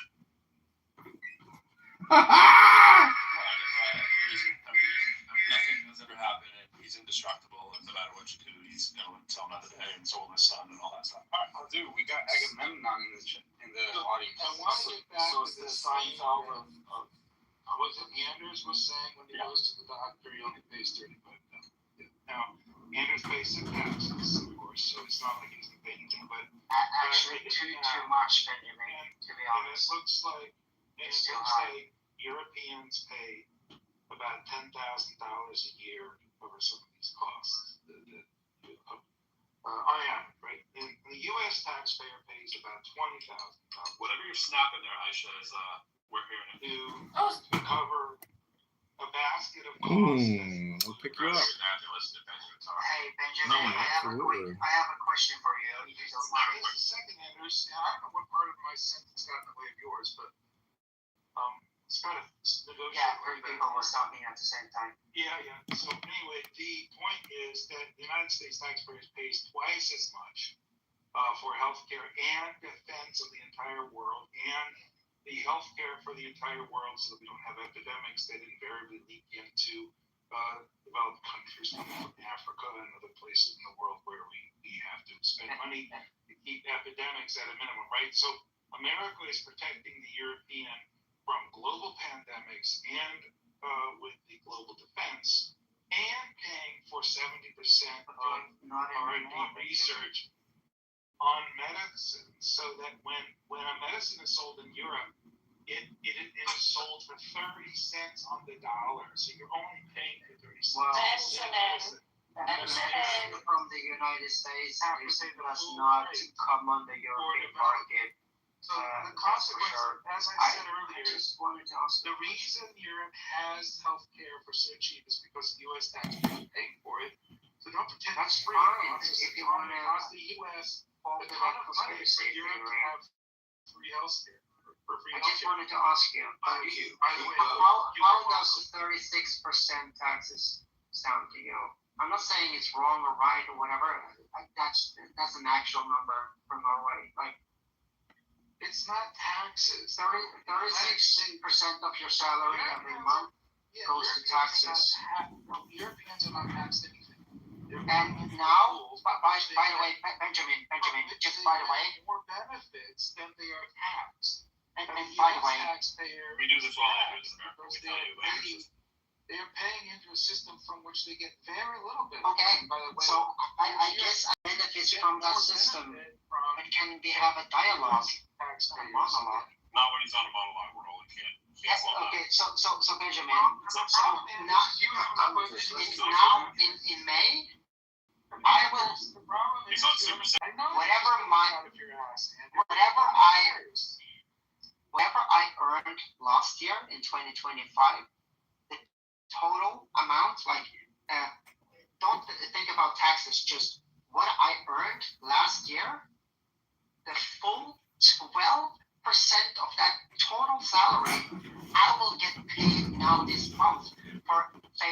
vacation money. Every year, Norwegians get 10 to 12% of their full salary from the last year, just free fucking money to have a great vacation. And I'm going on 8 weeks paid. Sorry. That sounds good. But do you do? And also, when we get tax returns, by the way, since the 90s, it has all been automatic. We never do the manual labor.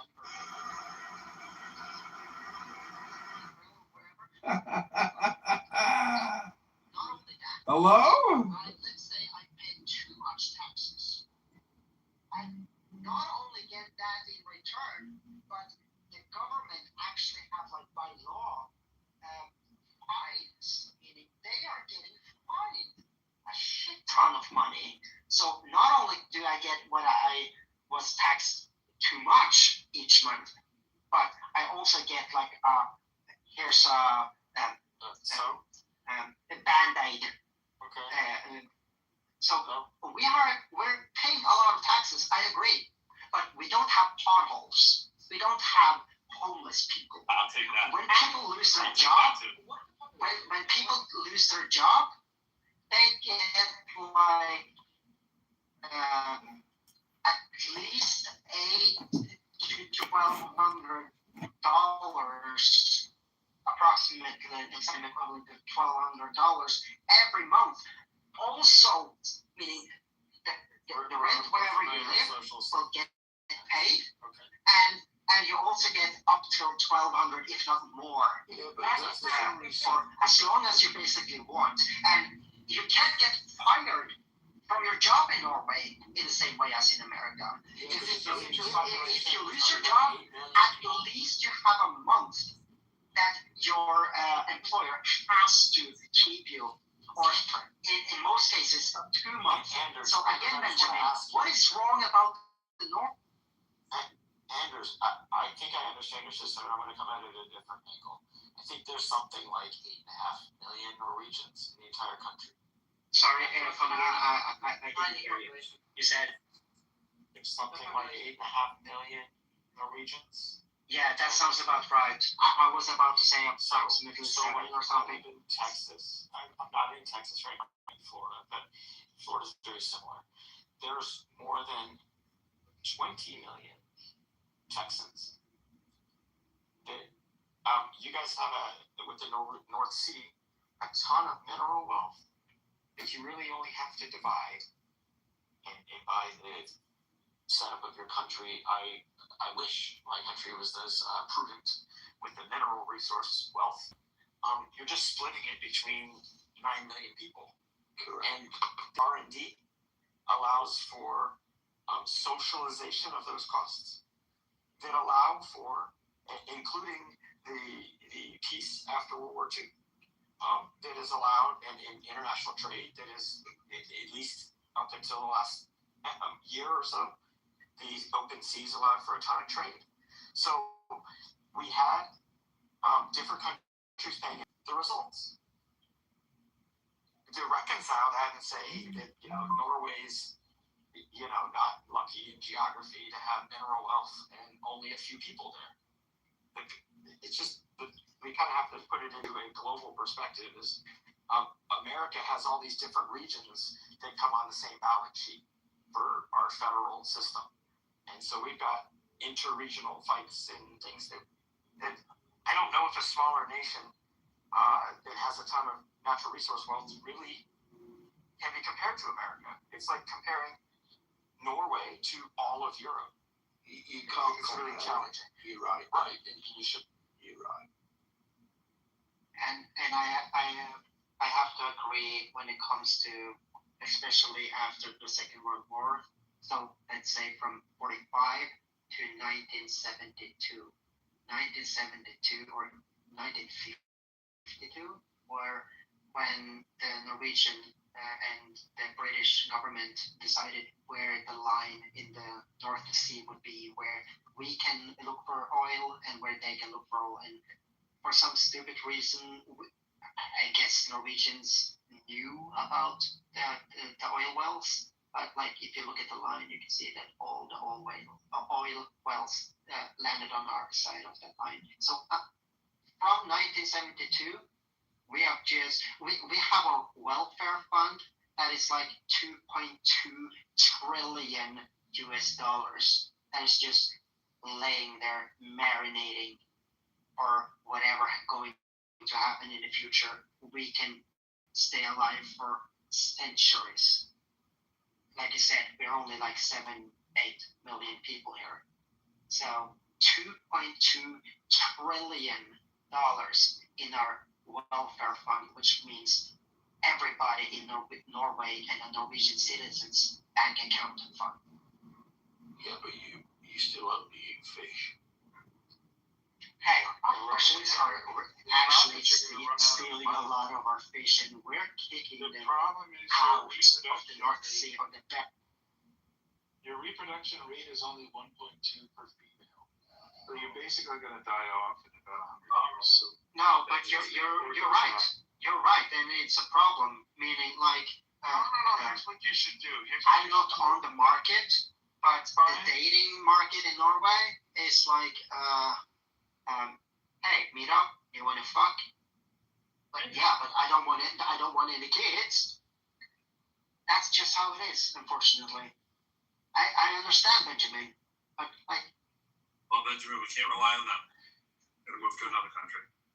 How about you, Benjamin, make a case for something and then I try to rebut it? Because all you have been doing is like, oh, your country is so bad. My hope for America, and why it's not so bad. I mean, my hope for America is what it's always been. I hope we all should. I can reflect it continue to be the way how we live. I think that if you're going on a vacation, you travel to some place nice and you're on the beach and you meet somebody from America, you should think circumstances of your taxes that are required. I have to admit that I don't have a personal experience, but from what I hear from everyone is a Walgreens store in Chicago in the Chatham neighborhood is come to Norway on vacation. They're so loud. When they're talking, it's like they're yelling. They're like just crossing the street like they're owning the freaking road. I mean, so obnoxious. That is what I hear from people in Norway, Denmark, Finland, Sweden, when Americans come here. Hey Benjamin, have you heard about her name? She goes by Promise or Eve on YouTube. She's an American living in Finland at the moment. She's mostly on the YouTube channel called The Line with Jimmy Snow and, probably Matt Dillahunty and all those guys. Biologists like Valkai, what was it, Forrest Valkai? Yeah. So you can check out Eve. Loud and obnoxious person in the room. She's an American living in the Nordics, explaining how not. Numerically, you might just find that that's not the case. But look, if somebody sees somebody who's loud, they're probably more likely to remember it, tell stories about it, and look, I know it's a lot to ask an American to tell America thank you for coming to Europe and risking your lives to save us from the Nazis. But if you have time and you're not too busy and you're not too drunk, just say thanks every once in a while. We save the world, we pay for the world's healthcare and defense, and we don't ask for a lot in return.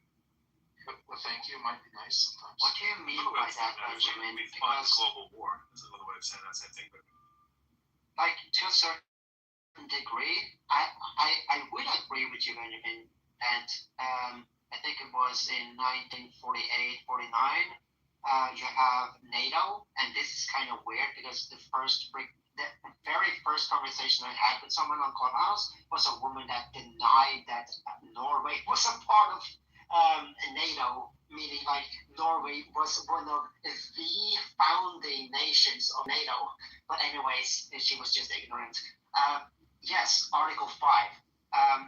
You guys have got given us a lot of safety over the years, but now when Donald Trump for the second term or time is in in the White House, you can see all over Europe. We're making what do you call it? Like contracts with other nations, like China even is now having a contract and collaboration with Ukraine simply because of the drone technology and the fiber optics and all that shit. That, by the way, that is something that I'm very knowledgeable about. That what is going on in Ukraine. If anybody want to have a conversation about that. So, but anyway, the point here is that so many countries in Europe, like Germany, Belgium, Italy, France, they are now making how do you say it in English? Like not military, but like arms deals with other nations than the U.S. Do you know why recently? Because the U.S. don't have any stockpile left. Do you know why? Because they flew them all across the Middle East just now the last 2 months. So you guys don't have anything to sell anymore. So Norway, a small town called Kongsberg in Norway, is like one of the largest manufacturers of ammunition, munition, and weaponry, and of course, Anders, let me just kind of step it. If we take the opposite of what you're saying, it might be true that the reason we won't give anything to Ukraine was because Trump didn't want to support Ukraine, was taking Russia's side, and by firing all these off for Netanyahu's purposes, he can now argue, you guys are on your own, and finish his plan to get out of NATO. So it's not that we don't have anything left; it's that it serves us to say we don't have anything for you guys. It's not that we don't have anything for ourselves. And I stand corrected. That's how he works.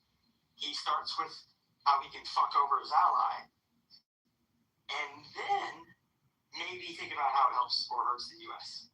Right? Yeah, I will be more careful about my wording because you're correct by correcting me. The worst position a person can be in very often is to be the person who agrees with me, who thinks that they're Donald Trump's friend.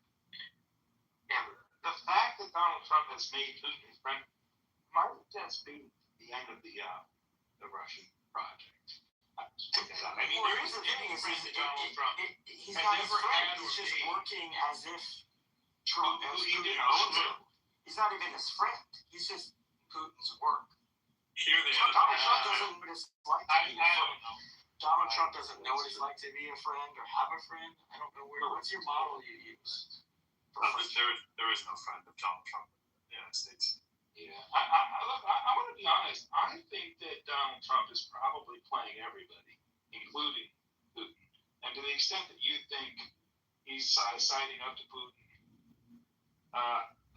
Donald Trump doesn't have it in him to side up to people. Hey, Donald Trump is running circles around himself in a way that if you just look at what he's on the lawn of the White House, about to enter a helicopter, some journalists are asking him a question. He says, yeah, within the next 2 weeks. And then you have the exact same scenario. He's about to go into a freaking helicopter. 2 weeks later, they ask the same question. And he says, like, yeah, within the next 2 weeks. Donald Trump is a dilapidated, crazy, nonsense guy. I mean, I don't have anything just positive to say about Biden when it comes to his mental state either. It's just that some people are just blind to what Donald Trump is showing. But fair enough. I just want to say this, Andrew, for you. If by the grace of God, 100 years from now, Norway is not an Islamic hellhole or an extension of the Russian Orthodox movement, or speaking Chinese, it will be because an American soldier did something. I promise you that. It won't be because a French soldier did something. Can you start over? Because you actually lost me there. Like when you said that soldier. If by the grace of God, if by the grace of God, Norway, your country, it is not one of those countries where all the women wear a burqa in 100 years. And it's not some adjunct to the Russian project where you're all the Eastern Russian Orthodox Christians. Or you're not some kind of extension of China. It will only be because of an American soldier. And you don't appreciate it. It won't be because of a soldier in Norway. You're not going to protect yourself from these things. 8 million people, and probably you couldn't protect your way out of a paper bag and never have. The only reason Norway is a free country that is making up its own decisions is because the United States has defended that project for you. I mean, if you want to cradle yourself with that pacifying thought, sure, go ahead. I don't feel that blanket, to be honest. It actually might be, Benjamin, that the United States of America is holding up the whole rest of the world. That might be, Benjamin, but I don't feel that warmth from that blanket. Where's the blanket? Well, we lived in the Cold War. That's called an iron carpet, not a blanket. Was based upon mutually assured destruction. Yeah, from the NATO with those with nuclear weapons, and obviously USSR at the time. Now it's obviously changed. And I think it's a good thing that we actually have our own defence capability as a European entity, for sure. I do. Well, we will. Thank you very much, America. But the thing is, the UK has always thanked America. It really has. And we have been to war with you. And what is sad is the fact that Trump will go, yeah, but the Brits stayed at the back, which obviously he subsequently apologised for. But in Afghan, our area of operation was Helmand Province, was one of the most violent areas. Denmark, the irony, per soldier, had the highest casualty rate of deaths. So we're all being bitchy to each other. We're actually fucking, come on. There are bigger issues in the world, aren't there? And I don't, we need to step up and spend more on our own defence. I totally agree with that. But at the same time, Trump, and Benjamin, we've all thought maybe he knows something we don't know. Maybe he's playing everybody, we just don't get it. Everybody's thought that, but I don't think that's the truth anymore. Do you really?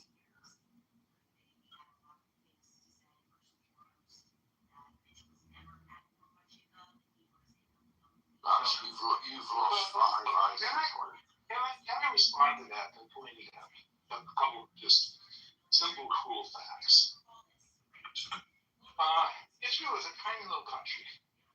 I don't know, maybe 4 million people in the country. That's the size of Norway. Their military is capable of pulling off the dead. People in Norway couldn't dream of if they were writing sci-fi novels. They have cell phones, pagers, that they catch them in the transit, they add bombs to them. When they're distributed to the terrorists, they blow up the terrorists. Shit, you can't even think of you're up there in Norway trying to put together a hobby for it. Like you've never seen technology in your lives. The French, when they were defending Europe against the expanse of the Nazis, lasted was it 2.5 decades. The French basically just a stack of dominoes. They just lean over and it's nothing but. You think Norway is going to stand against anything? Yeah. Can I give you an example, Benjamin, if I may? So let's say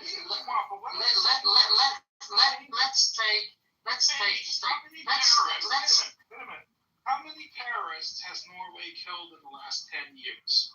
Yeah, I'll give you the answer because it's really easy to look up. The answer is 0. No, actually one in 2021. Actually, why we gotta talk there about was that? a guy had a 9mm and like an AR type of rifle, and he actually shot and killed a lot of people. Yeah, in the downtown center of Oslo. Yeah, 2021. I think maybe 2022. To be honest, yeah, I think it's 2022. But that's not my point, Benjamin. I want to say something and hear your response. What I was going to ask you. What did you say earlier? Bad people are more afraid of Norway or Israel. That's the thing, is that I try to stop Benjamin to either myself make a point that he can engage with, or he, as he do, make a statement, and I want to stop him, and I want to engage with that statement, but Benjamin is not allowing anyone to engage with him back and forth. Well, to be fair, Anders, you've been talking for like an hour or so. You know, he's probably trying to walk you down a little bit or something, but not that Benjamin hasn't talked for a while. What? I'm not exactly sure. My eyeballs are hurting looking at the screen of you guys talking so long. But why are you watching the screen? Yeah, I mean, I pay a lot of attention to your facial flares. I remember now. My facial flares, like you can see my face. Yeah. As I'm speaking. Both with your hands on your face. You know, looking see at what? None went away. None went away because she doesn't think that's right. I'm focused. Benjamin's got his bunny there. T's got his bunny cat. Elliot is dabbing. I said that already. Okay. Just making sure. I don't want you to miss Elliot dabbing. Yeah, Well, maybe more so Hulk Hogan. Yeah. It's dabbing. Real American. Oh, is that a weed thing? You've not heard that yet. You've not heard that? Oh my gosh, actually, he doesn't know what it is. It's okay. Elliot is okay. Yeah, so he's still on the good side. He's making a drug reference. Subject. I don't know, but... Hi, Jay. Hey, T.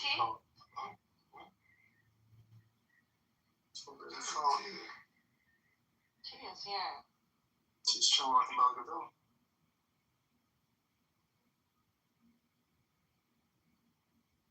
I was working on footwork here while listening to you guys, staring at you all intently.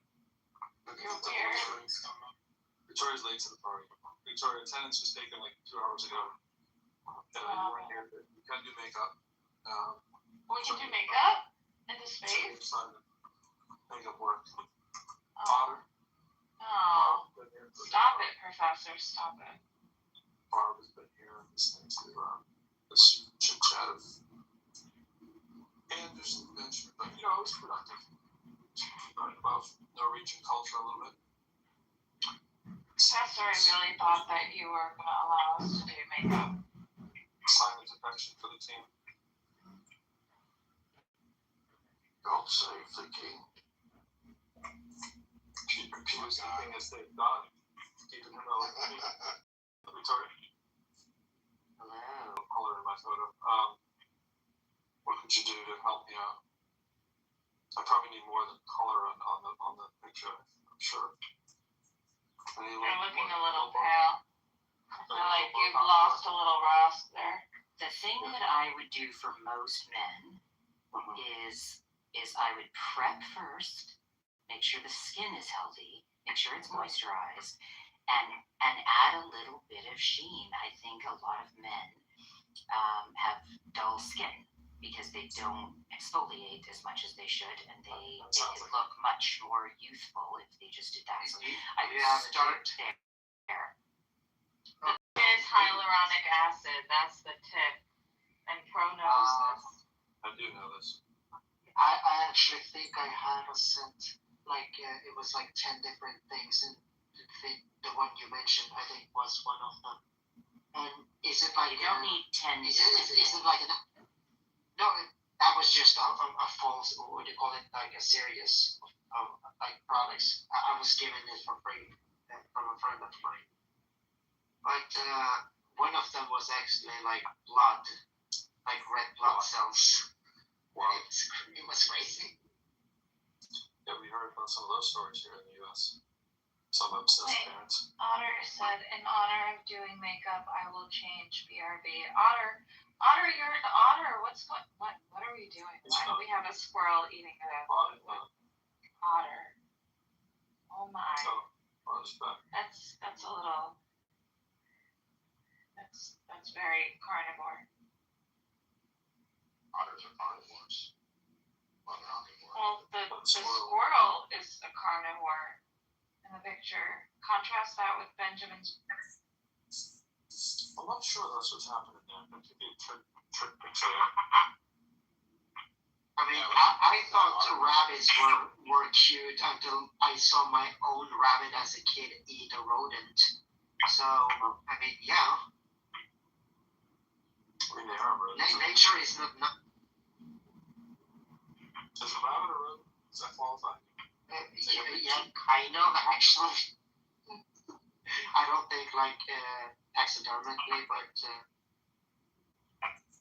I'm not interested in all the details. I just want to know if you can call it a rodent to get away with it. No. But does end up... I know you pro Lyric, I think, and Elliot as well, but does anyone here on stage, like, believe? I'm going to speak for a while here. Everybody here, maybe believes God. Like maybes? Or everybody here doesn't. Or everybody doesn't. It's one of those. Yeah, I mean, like, I used to have a profile picture that said everything in the universe is either a duck or not a duck. And that is true. I'm open. But that's just what you said, like, you're either or, sure. But okay, so, I'm not a believer. I never adopted the belief in a God. I grew up in a partially Christian, Protestant family. But if there's an afterlife, if the Bible is true, the supernatural statements, if it is true, I would like to adopt that belief. And I'm 4 years into Clubhouse, and I would like to hear a coherent. Well, this might not be that I know the Benjamin's stance. Aisha's is a little, maybe less. What's our stance? Our stance on what? The God belief. Oh, yeah, you know. Yeah. I can play tic-tac-toe in this room right now and get a win if I go diagonal. If I'm a Victoria, Elliot, I know do you believe a God? No. Okay, same here. It's no diagonal spaces for sure. Simon is a believer in the magisterium. What do you call it, Simon? You're already what? What's the term you use? Majestic, what is it? The monarchy. The monarchy. Yeah, you didn't call it monarchy. You call it a monarchist. That's it. But yeah, so apparently that means you're okay with God, right? Oh, no. I've got one grandfather who's a Methodist minister, and another grandfather who was Jewish. I am now all over the place. Not big religion, God fan. I'm going to speak for CM. I'm going to say CM is solidly in the note, yeah. You get solid, Benjamin is super solid now. He's a solid now. Victoria's a solid now. CM's a solid now. Elliot's pretty solid now. Those are your really, really solid notes. Yeah, hi CM. We know it. Hey, Pro, speaking of nose, we moved off the makeup thing quite fast, but while we were doing that, I found this photo that I put up as my PTR of me doing makeup to do a tiny face. And in fact, that's just my nose. Yeah, I can see it. That's actually kind of. Did you actually do it yourself? That's a great word. Like the illusion. I mean. Yes, it might be fantastic, Victoria. I appreciate it. Thank you for sharing. So we could do anything you wanted, Pro. Wow.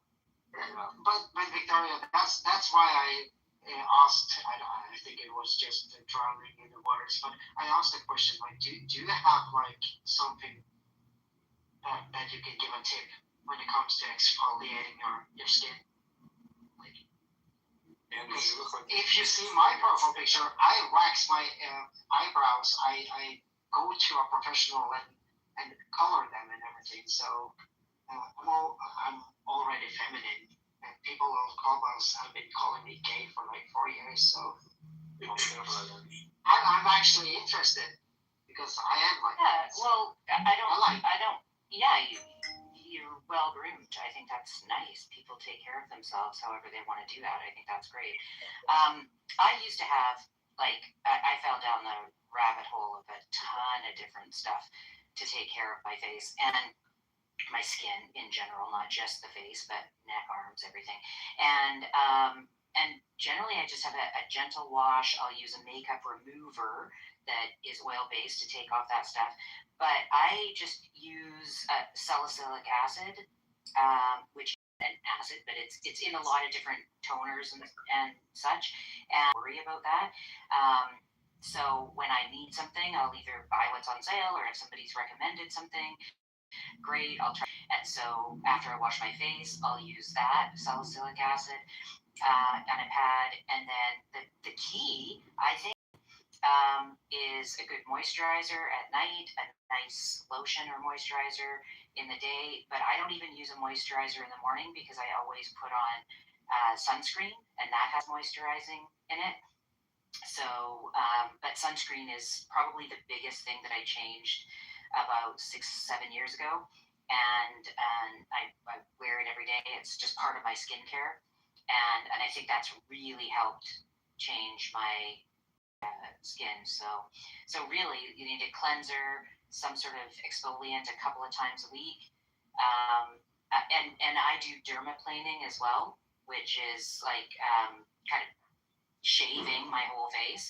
And so if you shave, you're actually exfoliating every day, right? But to do the other parts of your face that you don't shave, you can either use something that is like one of those dermaplaning knives, and you can get them on Amazon and stuff, and do the rest of your face, or just use some sort of liquid.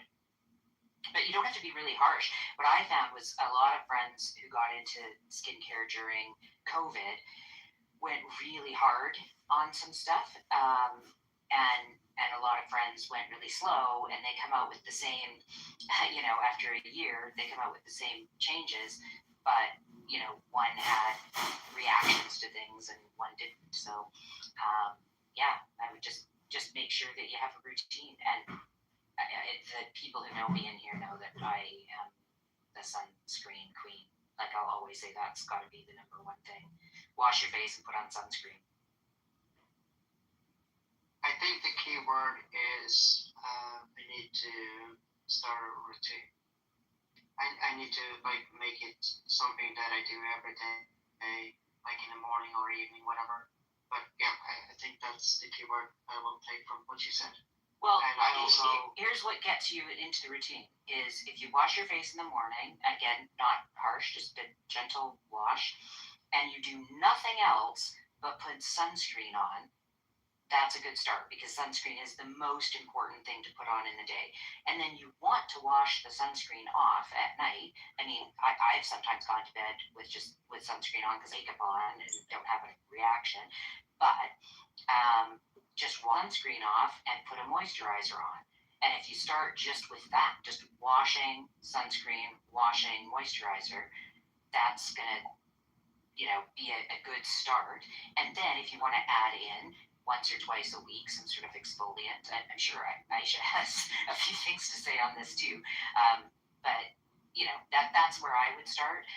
Like I said, I love pampering myself, and so sometimes I'll say to my husband, "Do you need the bathroom? Because I'm going to be like half an hour, because I'm going to go in and I'm going to do the 10-step plan that I used to do, because it feels good, it smells good, and the next day I can maybe it's a placebo, I don't know, but I feel like my face looks a little plumper and nicer, right? But I also know I'm not going to do that every day, right? So anyway, Doesn't shaving encourage the facial hair to grow? No, not really. No. It can sometimes feel like that because they all grow back, and they don't grow back with a little point at the end as if you've plucked them. They grow back and they feel thicker because they don't have the point, because you've cut it off. But no, I've been dermaplaning. I've been dermaplaning for like 4 years now, and I had some peach fuzz around my jaws and closer to my ears that I couldn't figure out how to wear foundation. Couldn't get rid of it because you're a man. And couldn't get rid of the peach fuzz because I'm a man. And so on occasion, I've gone like a month, 5 weeks, 6 weeks without doing it, so the fuzz grows in again.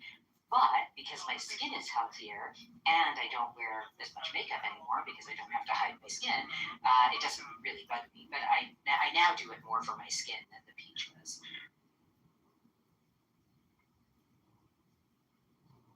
One of these people from the Jewish faith. I have to say, my personal preference, I like people forbidden for them to actually create their own political state.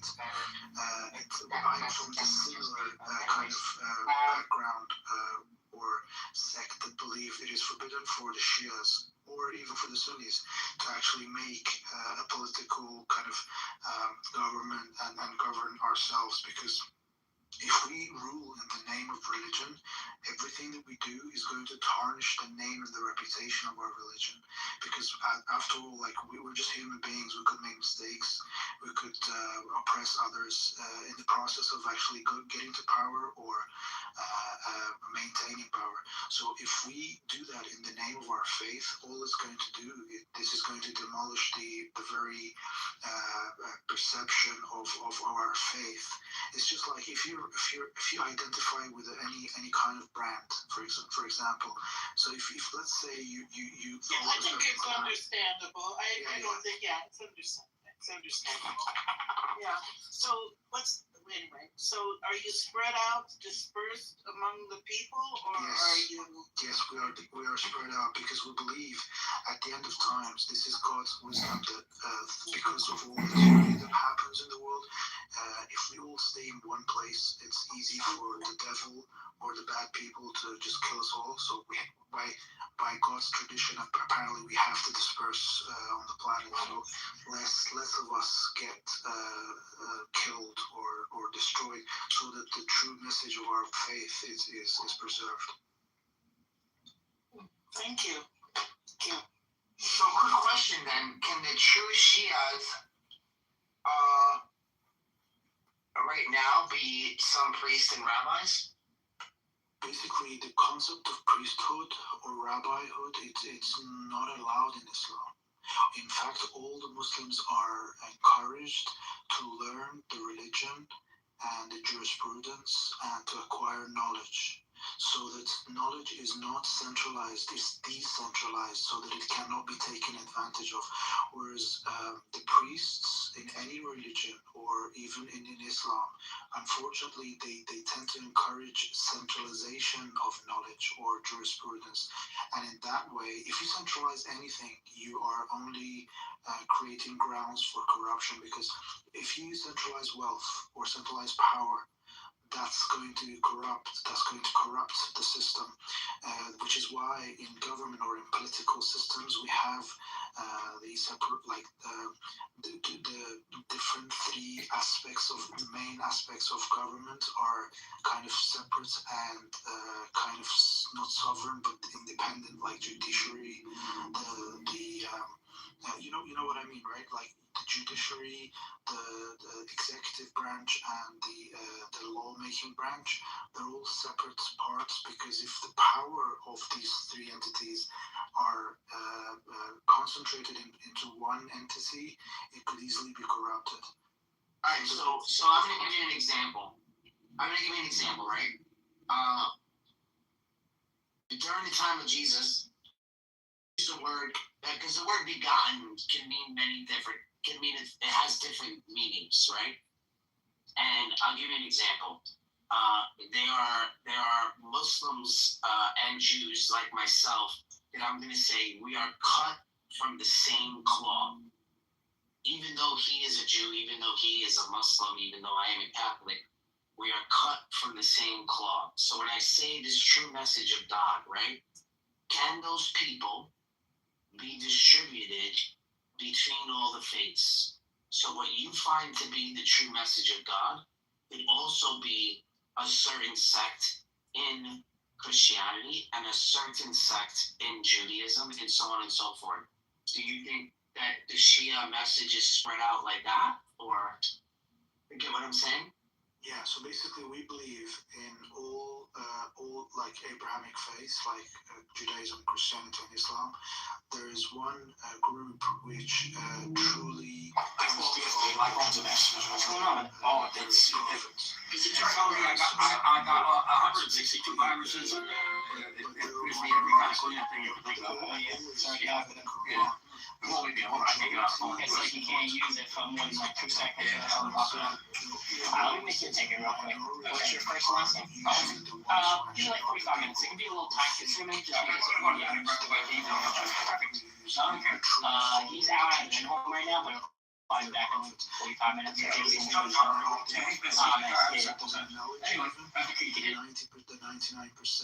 are not always going to are not always taking the right path. The 1% normally know.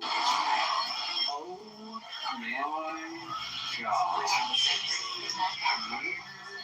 Where did you get these? All pre-orders, man. Just when GameStop was still the biggest thing around, during that time. That's all it was. I would just get off of work and pay off my pre-order, pay it off every couple of weeks. I finally get the system paid off, and overnight it dropped midnight. There I was. You there for midnight releases? Every single one. My boy's gonna be 13, and he wants to get an Xbox, and these serve that well, and I'm proud of them. But I'm gonna know proud of my son, so I'm gonna try and make his birthday the best I can. So that's what I'm going to do.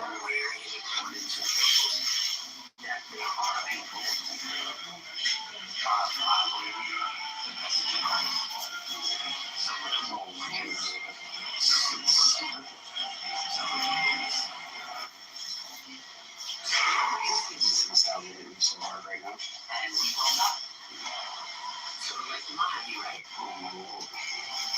I check price trading, and I try to go off the eBay sold as well, just to see if there's somebody that made the market go a little higher. Of course, I think when I scanned them in, I was at 500. But since these are so clean, I like just the Halo 3 one. Yeah, even with the ODST controller. Absolutely. I've never seen that. I like it just for collector's value. I'm going to give you 600 flats today. That's going to work. That's going to work? Let's get you paid. I appreciate it. 2, 3, yes, sir. 20, 40, 60, 80, 20.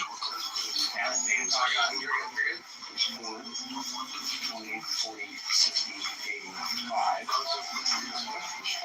How we can identify that he is the true savior who is coming at the end of time.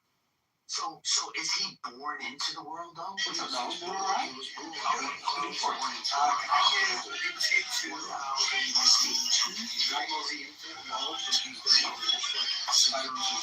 Both doing alright today? Yeah. Drink half.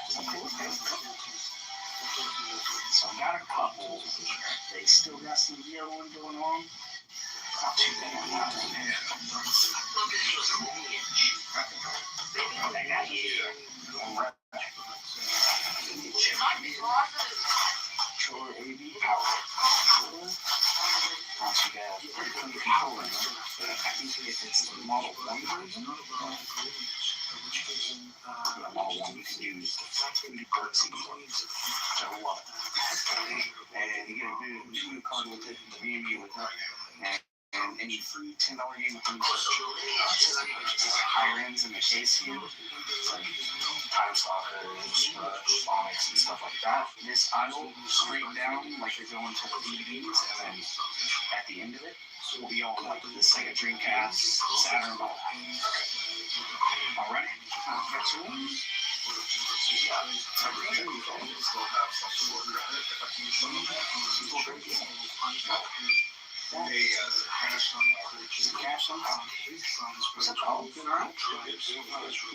Jacob was also known as Israel, basically, and Muhammad was from the lineage of Ishmael, who was in Saudi Arabia by God commanded him to take his wife Hajar and Ishmael to that land and to leave them there.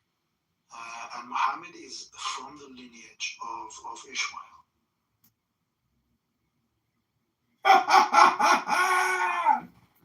Muhammad is from Ishmael. And it's interesting because Mahdi is from the lineage of Prophet Muhammad, but his mother was a Christian princess, interestingly. So his father married a Christian princess who converted into the religion of Prophet Muhammad, and his father married her, and Mahdi was born when he was 5 years, and his birth was very much similar to the birth of Moses, because Moses was prophesied as the prophet who will overthrow the throne of Pharaoh, who was a tyrant. And Mahdi was also prophesied to be the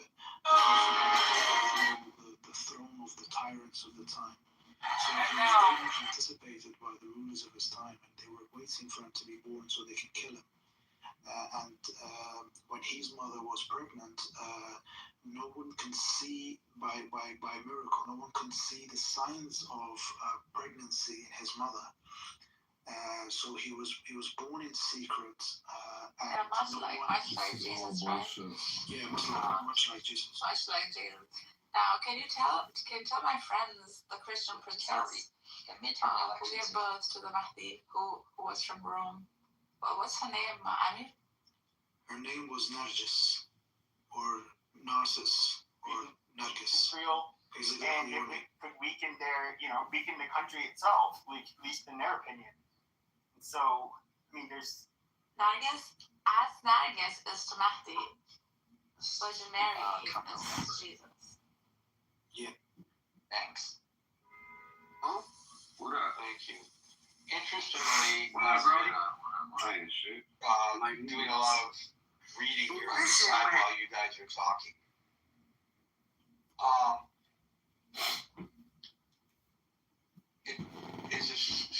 Turns out, lawmakers, according to studies, and we've discussed this before, dedicate 30 hours a week on the average to dialing for dollars. There's a study by Ohio State University, you can look it up, which says that members of Congress are unaware of what they're voting for because of the volume of bills that are presented, the length of the bills, and the fact that they're dialing for dollars. I added that part. It's not part of the Ohio State study. So they rely on their party leadership to tell them how to vote. Primarily they're staffers, but party leadership comes in the most contentious issues. If you have a bad staffer, then you're not going to be prepared. If you have good staffing, then you'll be prepared for whatever hearing or bill you walk into. So yes, party leadership is important, but the quality of your staff is, I think, even more important than what leadership actually says, because it's the foundation by which you then go vote for things, right? I would agree there's a lot of bills and leadership does a lot of votes sometimes. And particularly on the most contentious issues, I think. But again, I think staffing is, that's where you build the base before the leadership tells you what to do.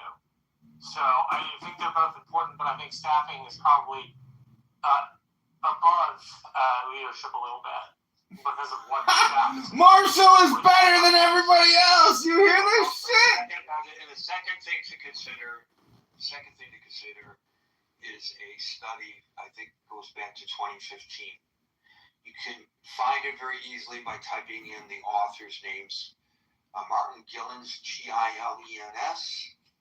at Princeton, and his co-researcher was William Page from Northwestern. So just type in Gilens and PAGE, and you'll find stories about, and maybe the actual study pop up in your browser.